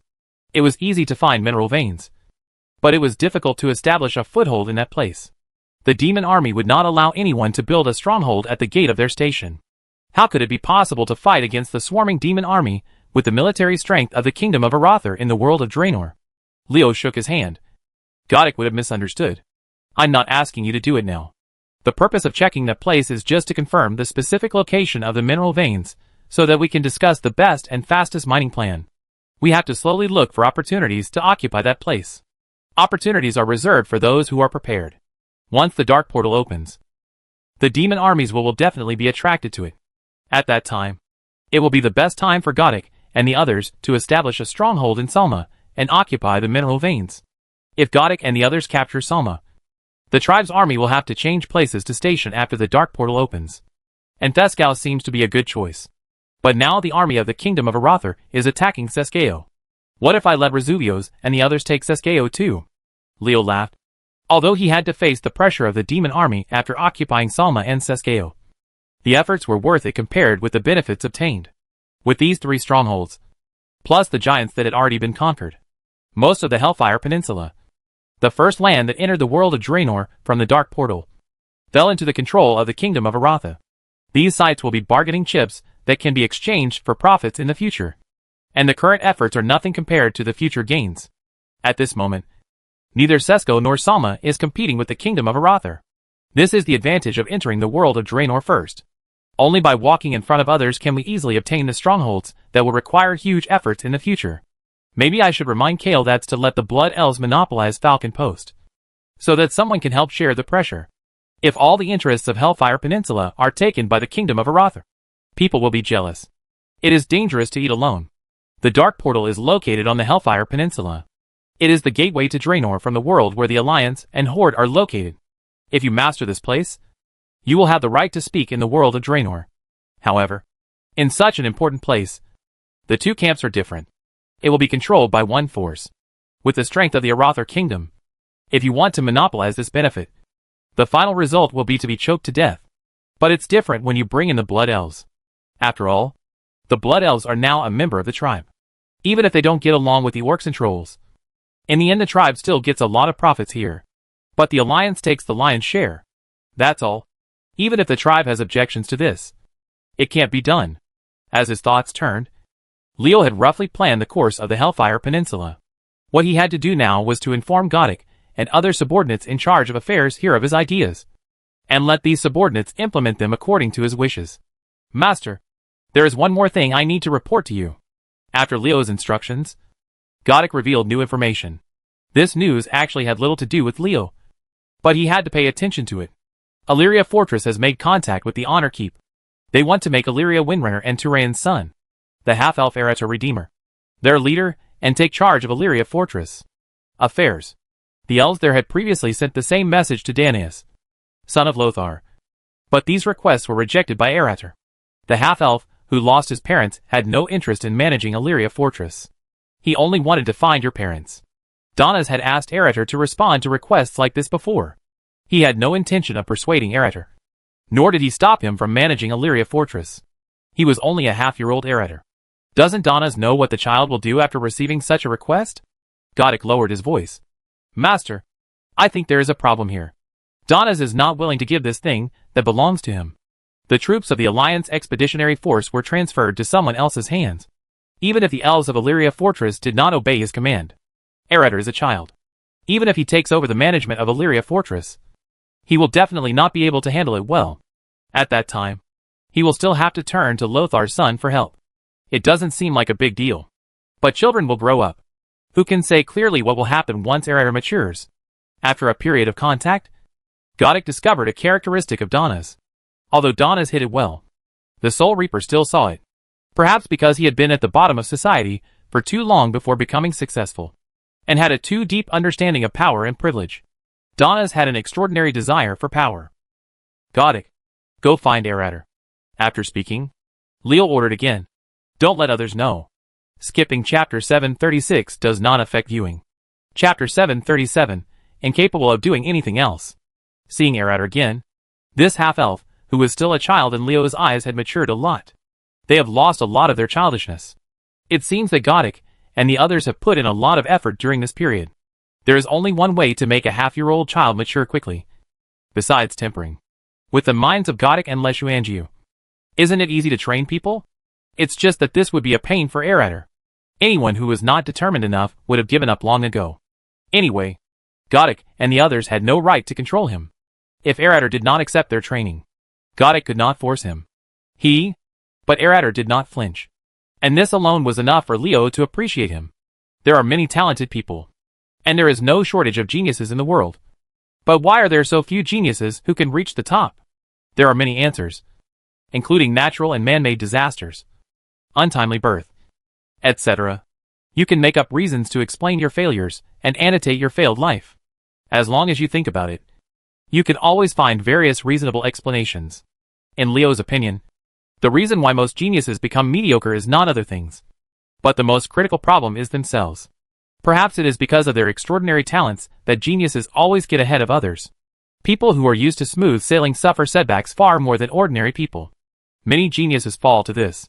They fall in the face of setbacks. After that, he began to give up on himself and was no longer able to stand up. Eretor is talented and determined. It is no wonder that he can become a paladin at such an early age. Marshal Leo, standing in front of Leo. Erater seemed a little restrained. During his contact with Godic and the others, Erater learned a lot about Leo. From helping Scarlet recapture Stromgarde to the rise of the Arather kingdom, Leo defeated the demigods and killed the legendary strongmen. The brilliant achievements made Erater almost unbelievable. In the eyes of Erater, the man standing in front of him was not a man who was a few years older than him, but a living legend. His current achievements would be impossible for most people to achieve in their lifetime. Erater felt that this people can only look up to themselves now. Waved to Erater and motioned for him to come to him. Leo said to the somewhat reserved half-elf, Erater, the High Elves of Illyria Fortress has sent a request, hoping that you can lead them. This, what do you think? Come again? These guys are so annoying. Erater began to resist out of habit. But now, he has matured a lot under the training of Godic and others. His resistance did not last long before he entered into rational thinking, instead of just thinking without thinking as before. Reject? Leo looked at Erater with a smile on his face, and did not disturb him. He just hoped in his heart that Erater's choice would not disappoint him. Maybe. Erater's voice hesitated, revealing his hesitant state of mind. I mean, maybe I can try to manage it. This is right. Although Erater hesitated, his choice made Leo very satisfied. Godic and the others' training during this period was very effective. Patting Erater on the shoulder, Leo looked at the half-elf with encouraging eyes. Erater, I'm very happy that you can make such a choice. You can bravely take on the burden of Illyria Fortress. This proves that you have grown up. Being praised by Leo, Erater smiled shyly. He just wanted to give it a try. But he had no idea at all. He never thought that Leo would appreciate his choice so much. But I have no experience. What if I make a mess? Worried about disappointing Leo and the elves who supported him in Illyria Fortress, Erater expressed his concerns. The latter reason was also one of the important reasons why he had refused to take over Illyria Fortress before. 1. To put it bluntly, Erater was still a half-grown child, and he was panicking when he was asked to take over a fortress. Oh, you? Leo shook his head in a funny way. Just after he praised him, he showed his weakness. It was still a matter of self-confidence. Remember? You are the son of Illyria and Turayan. Why? Maybe you can't manage Illyria Fortress well? There are people there who support you. As long as you work hard enough. It doesn't matter if you make mistakes. No one can do everything from birth. Yes, I can't embarrass my parents. Erater thought so, and the idea in his heart gradually became firmer. He wanted to take over the affairs of Illyria Fortress and must do the best possible job. If you don't have experience, you can find someone to learn from. I will select a skilled administrative officer to assist you. If you have any questions, you can ask him, but he will only give you suggestions. It is you who really makes the decision. I want to remind you, don't make a habit of relying on others, because I will transfer him after a while.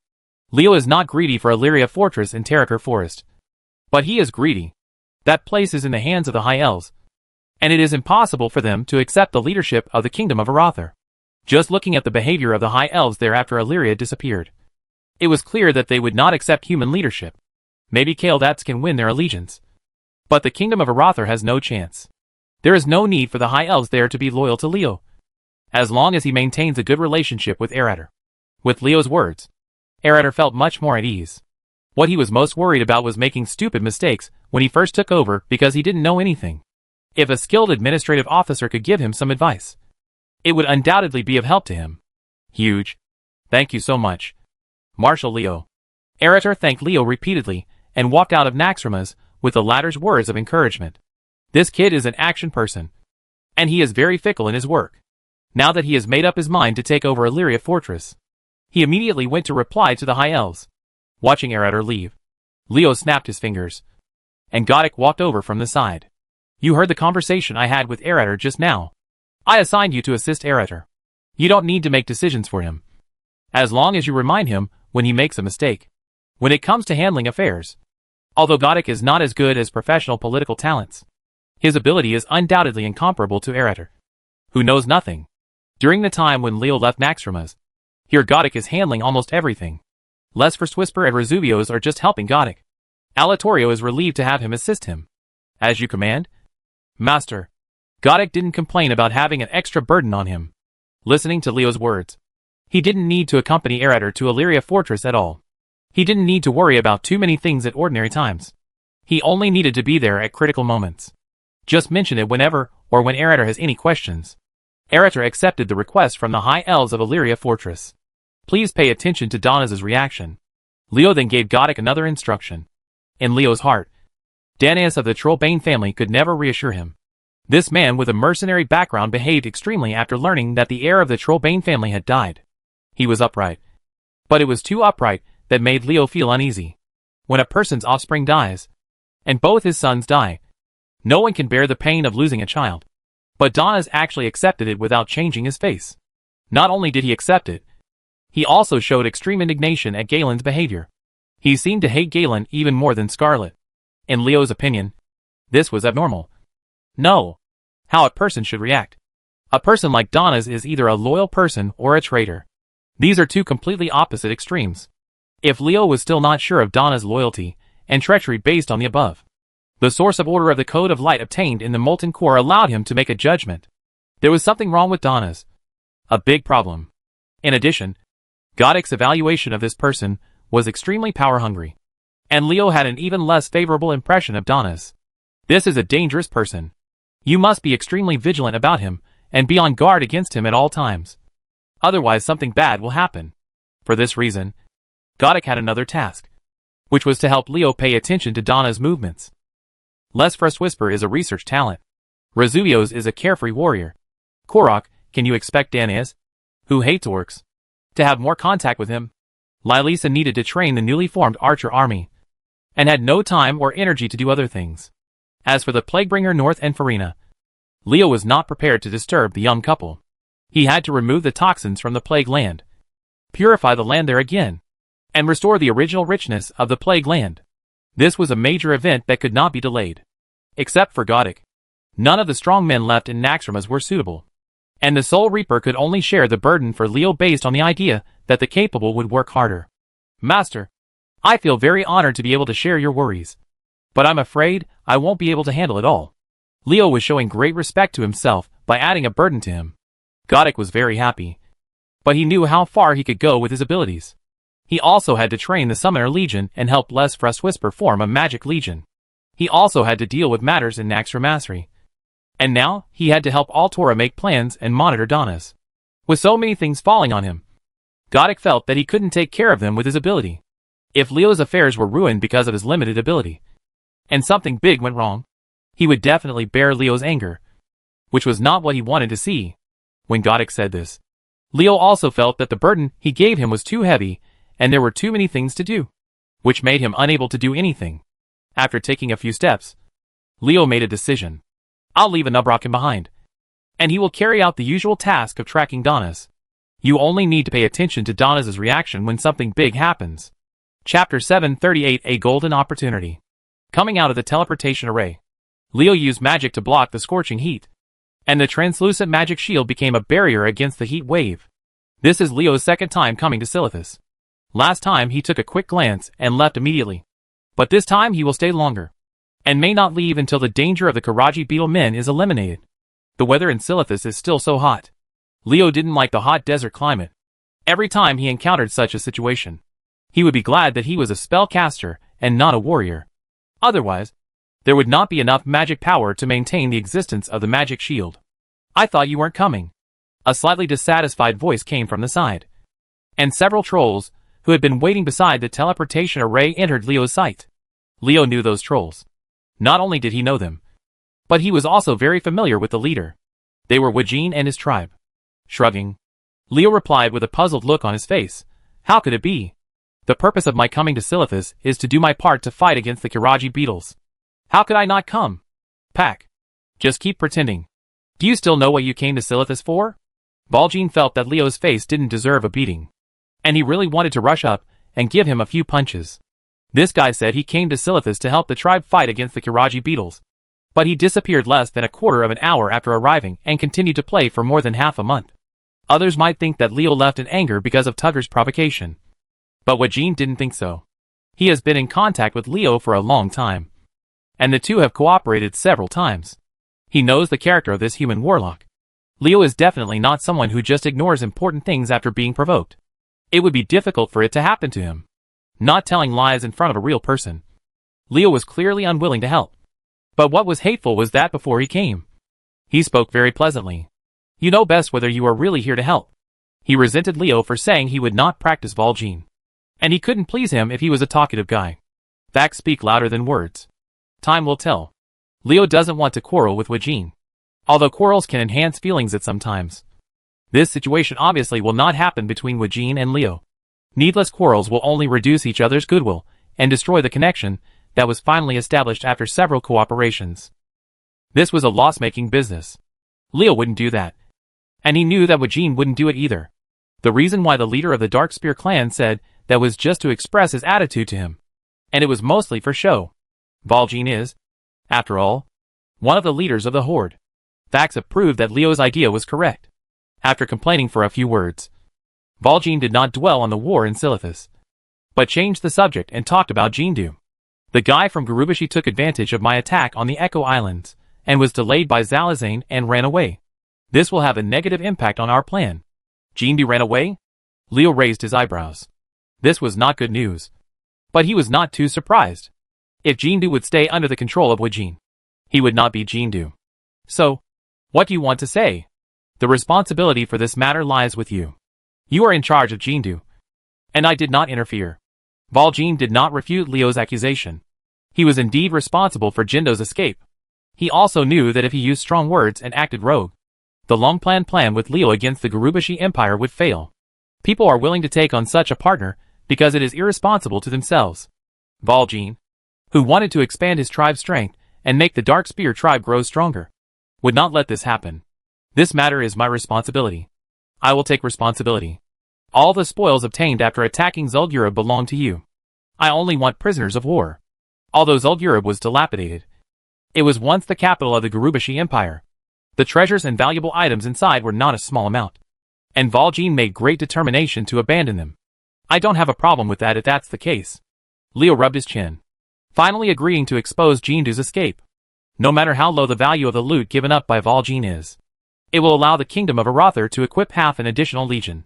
If the items recorded in the loot that contain voodoo magic and troll culture are included in the loot, the value will increase several times. Fan. The Dark Spear tribe is one of the jungle trolls.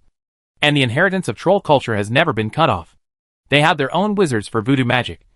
And they are not uncommon. Those trophies are nothing more than valuable objects in the eyes of Valjean. But for Leo, the meaning was completely different. Perhaps, what Leo was talking about was that maybe, through those magic items unique to trolls, humans could get a glimpse of voodoo magic and thus master a new ability. Of course, there is little chance of success in this matter. After all, if the troll's voodoo magic was really that easy to master, someone would have succeeded long ago. But you have to actually do everything to know whether it will succeed. Although it may not work if you try. It will definitely not work if you don't try. Seeing that Leo was not entangled in this matter, Valjean felt relieved. He was really afraid that Leo would take this opportunity to make some embarrassing demands for him. Fortunately, what he worried about did not come true, which proved that Leo was a kind person. Is this really the case? The next moment Valjean overturned his idea. Seeing Leo take out a slate filled with ancient troll language and hand it to him, Valjean felt something bad in his heart. When you interrupted me, I didn't even have the chance to say, "This is the 5th Mozaru slate. I got it by accident." Leo's expression was innocent, and Valjean felt so uncomfortable that he wanted to vomit blood. I was tricked by this kid. Who said this guy is kind? Can the word kind be applied to him? Whoever said that Leo was kind, Valjean would have to jump up and fight him desperately. This kid had clearly obtained the unknown 5th Mozaru slate a long time ago. He clearly knew that Jindu, who only knew the contents of the first 4 Mozaru slates, would not be able to cause much trouble even if he ran away. But he didn't say anything before this. Not only did he not say anything, but he also took the opportunity to accuse himself so that he would take the initiative to give up the interests of attacking Zul'Gurub. Is this called kindness? I think the word treacherous and cunning is suitable for him. But the word kind has nothing to do with him. Haha. The 5th Mozaru slate. I got it by accident. What a good luck. Valjean gnashed his teeth with hatred and spoke incessantly. He had the intention not to accept it. But he had to accept it. He could think with his toes that this unknown 5th stone tablet must contain extremely important content. Otherwise, why would it be mentioned here? Before he appeared in this world, even he, as a troll, didn't know it existed? This is obviously to hide the real secrets. It seems that the core secrets about the Gurubashi Empire and the secrets of the Blood God hacker lie on it. Turning a blind eye to Wajin's expression, Leo sighed with a smile on his face. I can encounter surprises whenever I go out. I'm not very lucky. Pretend to be cheating. Han Guoguo's cheating. He said that a battle like the attack on Blackstone Mountain was like just going out for a casual stroll. Isn't Leo pretending to be cheating? What else is he doing? Why am I not so lucky? This guy is so cunning. Splitting his hands and grabbing the Mozala slate handed over by Leo, Wajin's depressed expression made someone snicker for a while. It is really not an ordinary vulgar thing to base one's own happiness on other people's depression. Having gained more benefits for the kingdom of Arather. And a little depressed Wajin, Leo only felt that he was in a good mood. And everything he saw was pleasing to the eye when he was in a good mood. The endless desert of Silithus also seemed to him become cute, rather than looking at the scenery. What you need to care about now is the war with the beetle men. After suffering a frustrating loss regarding Jindu, Valjean didn't want to continue the topic that made him depressed. When he saw Leo looking around with an expression that was very novel about the desert of Silithus, he immediately changed the subject. Return. It's better to get to the point earlier, so as not to get sidetracked by this kid again unknowingly. The topic returned to the beetle people of the Yaqui Empire. Leo put away his so-called attitude. His expression became serious, and his eyes became as sharp as a sword. You are one of the leaders of the tribe, and you know the situation in Silithus better than I do. Can you introduce it to me? Silithus is now full of battlefields. Karaji beetle hives have opened one after another. The seemingly endless number of insects has made the horde and Cenarian circle overwhelmed. I don't know the battle situation in Silithus. How does O decide where to help? Wajin glanced at Leo, as if to confirm whether he really intended to take action this time. Now the whole of Silithus is full of bugs. The Karaji beetles sent these bugs out for nothing more than to weaken our combat power. When they break the seal of the beetle wall, they will only face a group of tired enemies. Anyone who is not a fool can see the purpose of the Karaji beetle men. They open insect nests everywhere and create countless insects, so that the tribal army cannot get enough rest. The purpose is not to weaken the war of the tribal army that is against them. Can we gain an advantage in a real war? Insectide tactics? Isn't this the same as the Necromancer skeleton sea? They all use numbers to win. Leo rubbed his chin and muttered to himself. As he thought about it, his eyes gradually lit up, and the hot light frightened even Wajin. The leader of the Dark Spear clan, who was about to continue speaking, felt his heart skip a beat. Leo showed that expression. What else did he think of? The Karaji beetle men used insect swarm tactics to try to overwhelm the horde's army. They used a multifaceted flowering method to build insect nests one after another in Silithus. Although these nests were large and small, and the types of insects were different, but they all have one thing in common. That is, there are tons of bugs inside. Well, this is not the point. The point is that after killing these bugs, they turn into bug corpses. That is, the corpses of bugs. Excuse me, are the corpses of bugs not corpses? Even if the quality of the insects sent by the Karaji beetles as cannon fodder is not high, and the proportion of corpses converted into corpses after being absorbed by Goldfinger is very low. How low can they be? Is 100 to 1 enough? Not enough? That's 1,000 to 1. Even at this ratio, the corpses transformed after destroying the insect nests are an astonishing number. If you move faster and destroy a few more insect nests, the harvest in Silithus will never be compared to what happened in Tyre. The Han's second natural disaster defense battle came less quickly.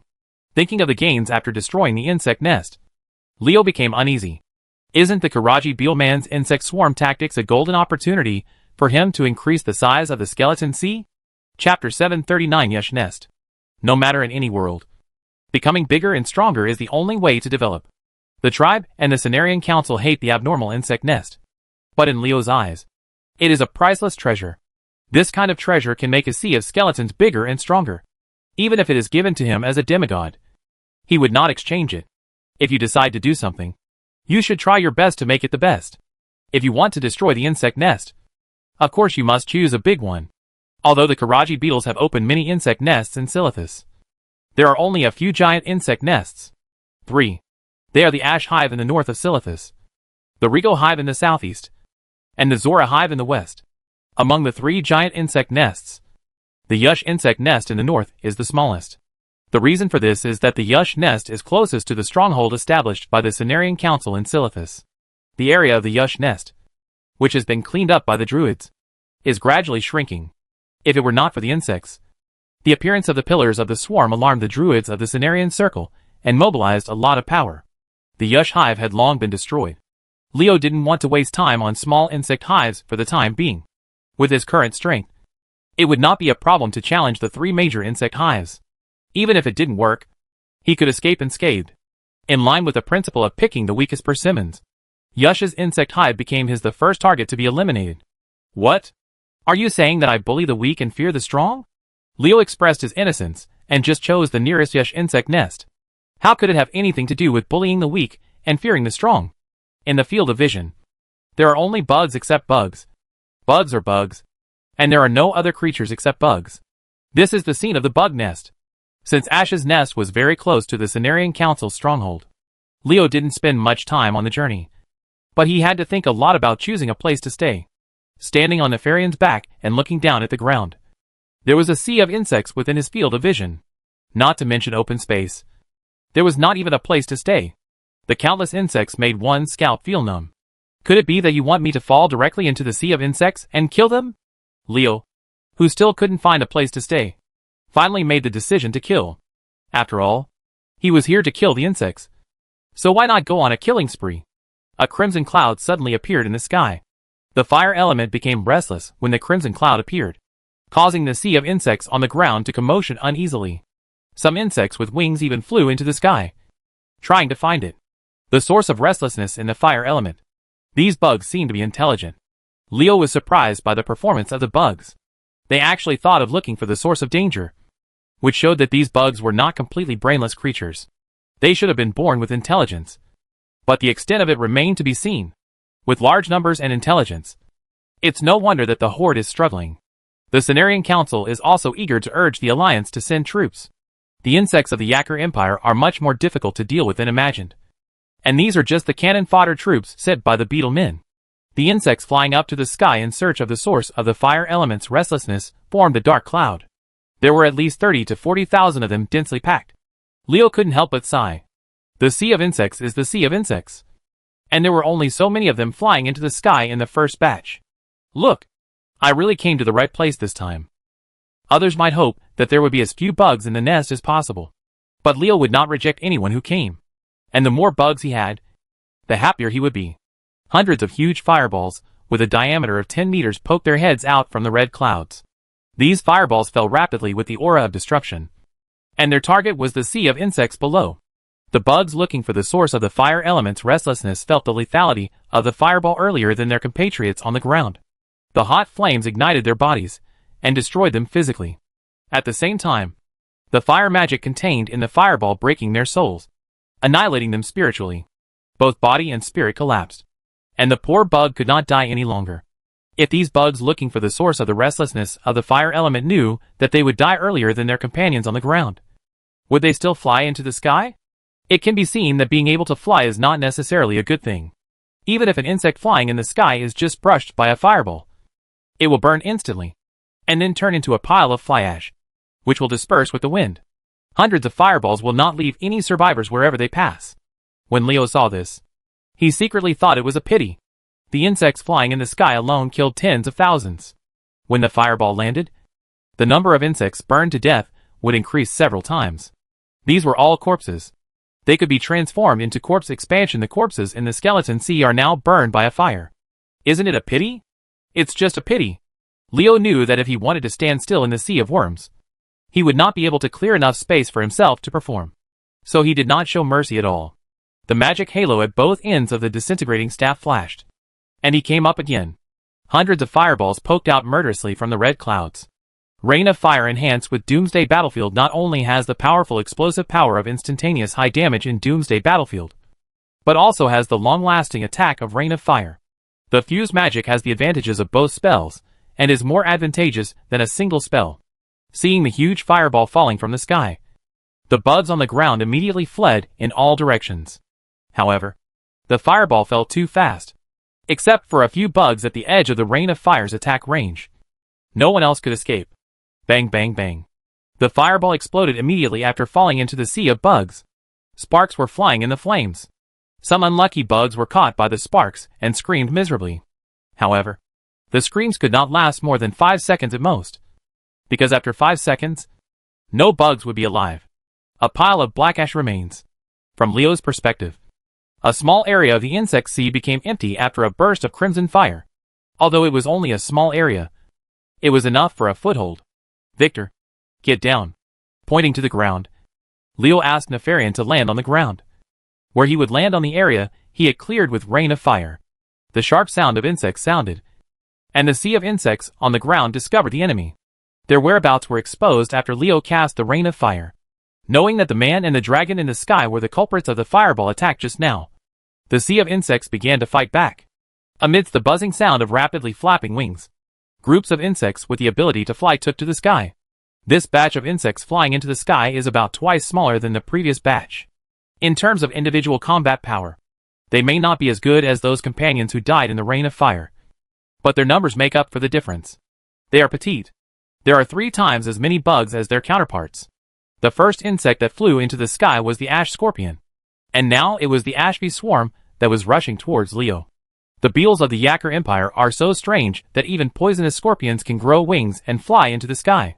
Glancing at the flying swarm of yash bees, Leo was not afraid at all. Nor was he nervous at all.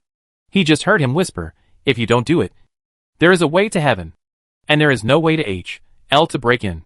Want to deal with me? You guys? This is asking for death."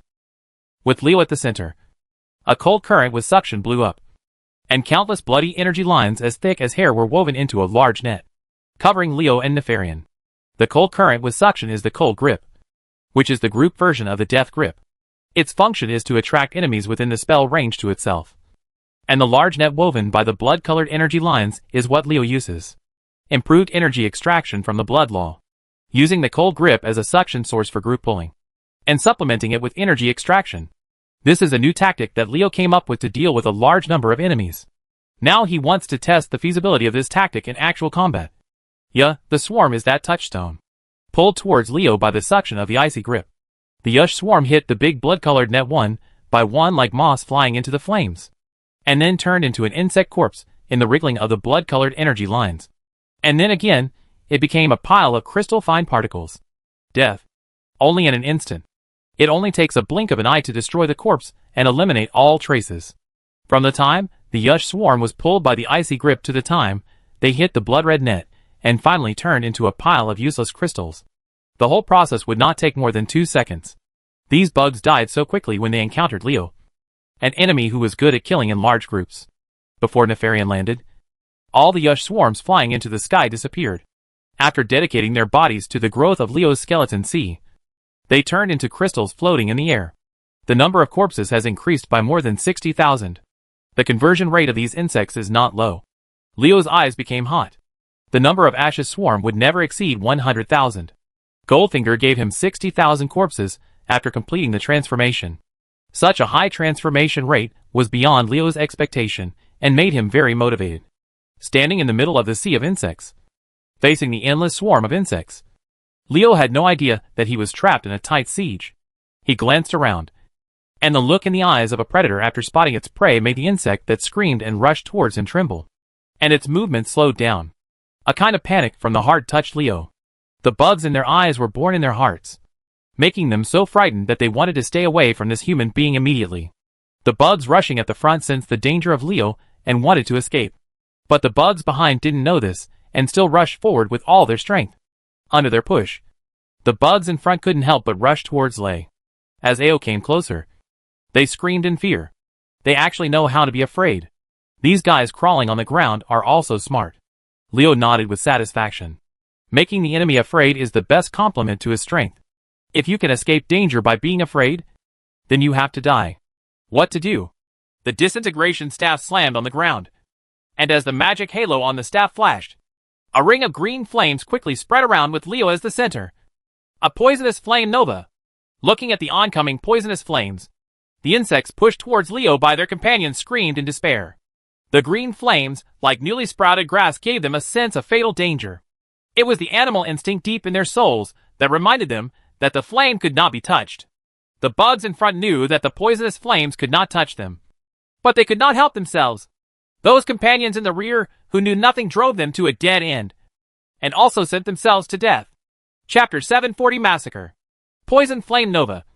This skill has not been used by Leo for a long time. Before Lakmra obtained the Law of Poison, the skill Poison Flame Nova was useless to Leo. Those who could be dealt with by Poison Flame Nova could be killed by other spells. And those that Poison Flame Nova could not be dealt with would be killed by other spells. The skills of the system can still cope with it. It's not lethal enough. Which is why Leo has kept it on the shelf. Now everything is different. After killing Chimrock demigod Lakmra on the Island of Terror, Leo obtained the Law of Poison. Although it was only an incomplete law, it gave Leo a better understanding of poison spells. The power has risen to a completely different level, as he continues to understand the laws of the poison system. The lethality of his poison magic is also rapidly becoming stronger. At this time, the Poison Flame Nova is no longer a tasteless piece of food, but a truly despicable waste. A useful spell. The bugs in Ash's nest became the first ones to feel the lethality of the Poisonous Flame Nova after Leo understood the laws of the poison system. I don't know if I should say that they are unlucky or that they are lucky enough. The poisonous flame spread rapidly in all directions. The first ones to encounter it were the unlucky ones, who were being pushed and screamed by their companions. Almost as soon as the poisonous flame touched them, the insects who were full of fear of Leo stopped suffering. They screamed. Their whole bodies turned green. And the extremely violent toxicity in the poisonous flames killed them in an instant. After poisoning the bugs in the front row, the poisonous flame did not disappear. The ring-shaped emerald green continued to spread further, and no bug could survive wherever it passed. Although the bugs are the cannon fodder troops of the Karaji beetles, cannon fodder is a relative term, and their strength is actually not weak, if other factors such as equipment are not taken into account.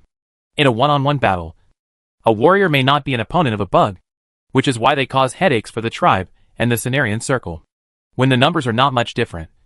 If a regular army wants to annihilate a group of bugs, it is impossible to do so without a fierce battle for most of a day or even a whole day. However, the bugs in Yush's nest encountered the evil star Leo. They were like lambs to be slaughtered in the face of absolute strength. Leo could easily kill a group of bugs with a single spell. 10,000. Leo, who was always paying attention to the number of corpses, raised his eyebrows. From the moment the poisonous flame Nova was cast to the end, Golden Finger transformed a total of 10,000 corpses for him. This number is far inferior to the damage of Rain of Fire, but it is worse than the ease. The mana consumed to cast Poison Flame Nova is only 1/20th of that of Rain of Fire. In terms of cost performance, Poison Flame is even better.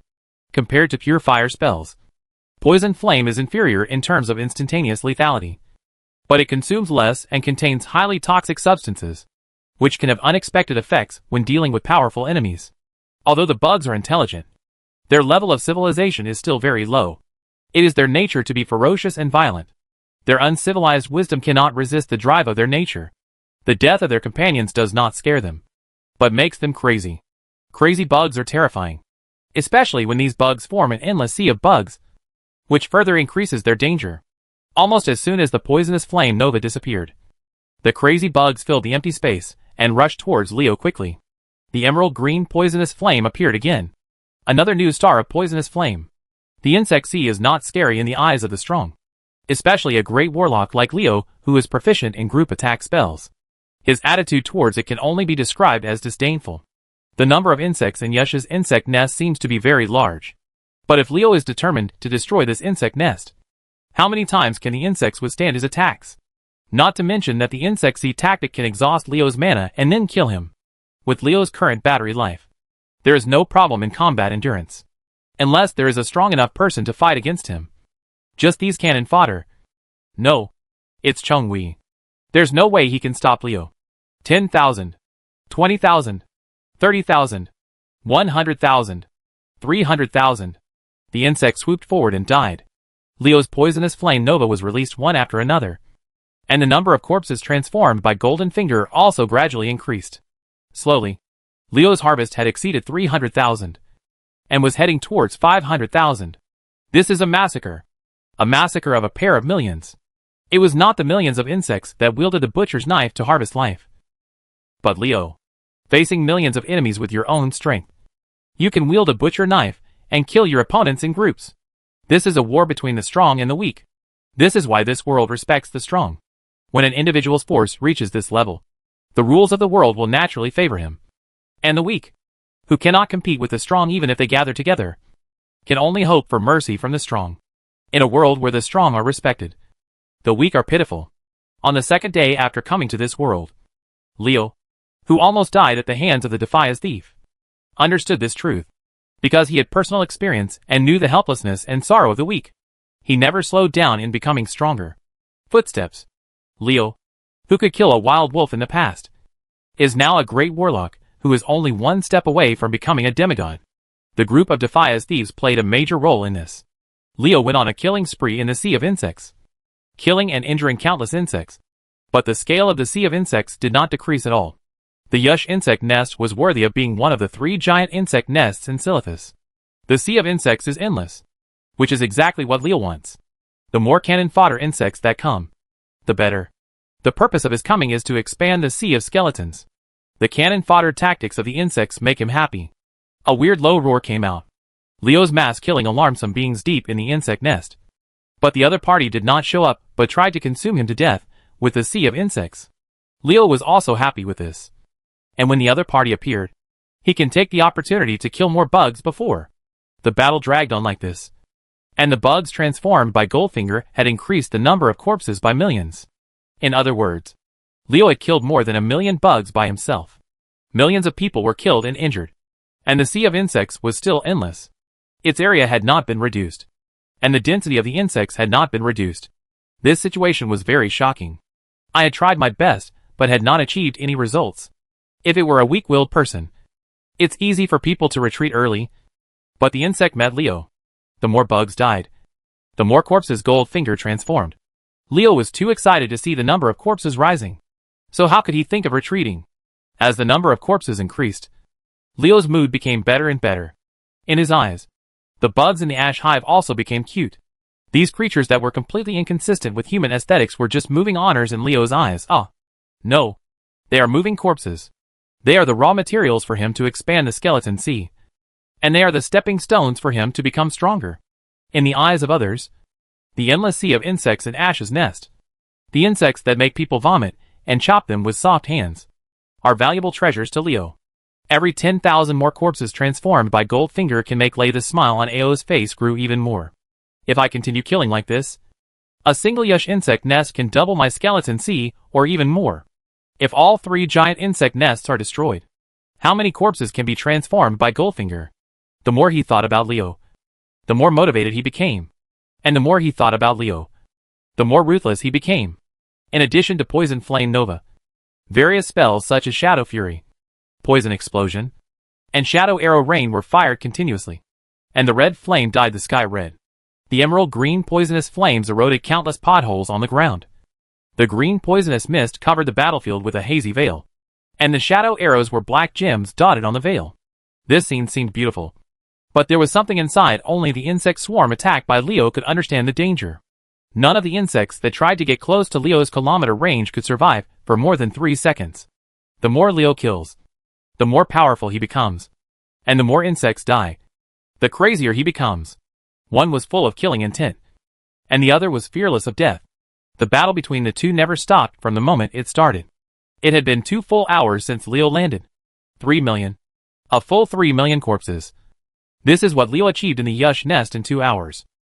Countless insects died at his hands. And the endless sea of insects finally began to shrink. A strange low roar came from the Yush insect nest. As if he knew how powerful Leo was. And as if he saw that the insect sea tactics were completely useless against Leo. The insect leader in the insect nest issued an order to retreat. Hearing the leader's roar signaling a retreat, the sea of insects, which had been charging at Leo without fear of death one moment, made a 180-degree turn the next moment. And they retreated. Just like when they attacked Leo. They retreated frantically and desperately. Even though Leo cast several range attack spells and killed many of their companions, their footsteps did not slow down at all. Although bugs have low intelligence, they can give consistent orders. All bugs will immediately execute the orders given by the superior without hesitation. When attacking, they are not afraid of death. They attack forward and follow up. And when they retreat, they do not hesitate and leave as soon as they want. How different is this sea of insects from an army? For the first time, Leo felt the difficulty of fighting against the sea of insects. When the army of the kingdom of Aratha arrived in Silithus, how would they deal with it? The endless sea of insects was like a wave of anger that had broken through the dam and found an outlet. It was gathering somewhere at an alarming speed. It was only then that Leo discovered that somewhere covered by the sea of insects, there was actually a large hole hundreds of meters wide. Think about it. This is the core entrance to the Yush nest. Before the sea of insects completely retreated into the ground, Leo killed tens of thousands more bugs, allowing the scale of the sea of skeletons to expand again. Seeing that the bugs had all retreated into their underground lairs, Lei stood at the entrance of the cave. Ao hesitated. Fighting against the insect sea on the ground and going deep underground are completely different concepts. Although Leo can easily kill millions of bugs on the ground, it may not be as easy for him underground. Besides, the underground hole obviously leads to the depths of Ash's insect nest. There must be the leader of the bugs and the leader's guards inside. These bugs cannot be treated as cannon fodder. In an environment like the bug nest, they have the ability to cause great trouble to Leo. Chase? Not chasing? This is a question worth considering.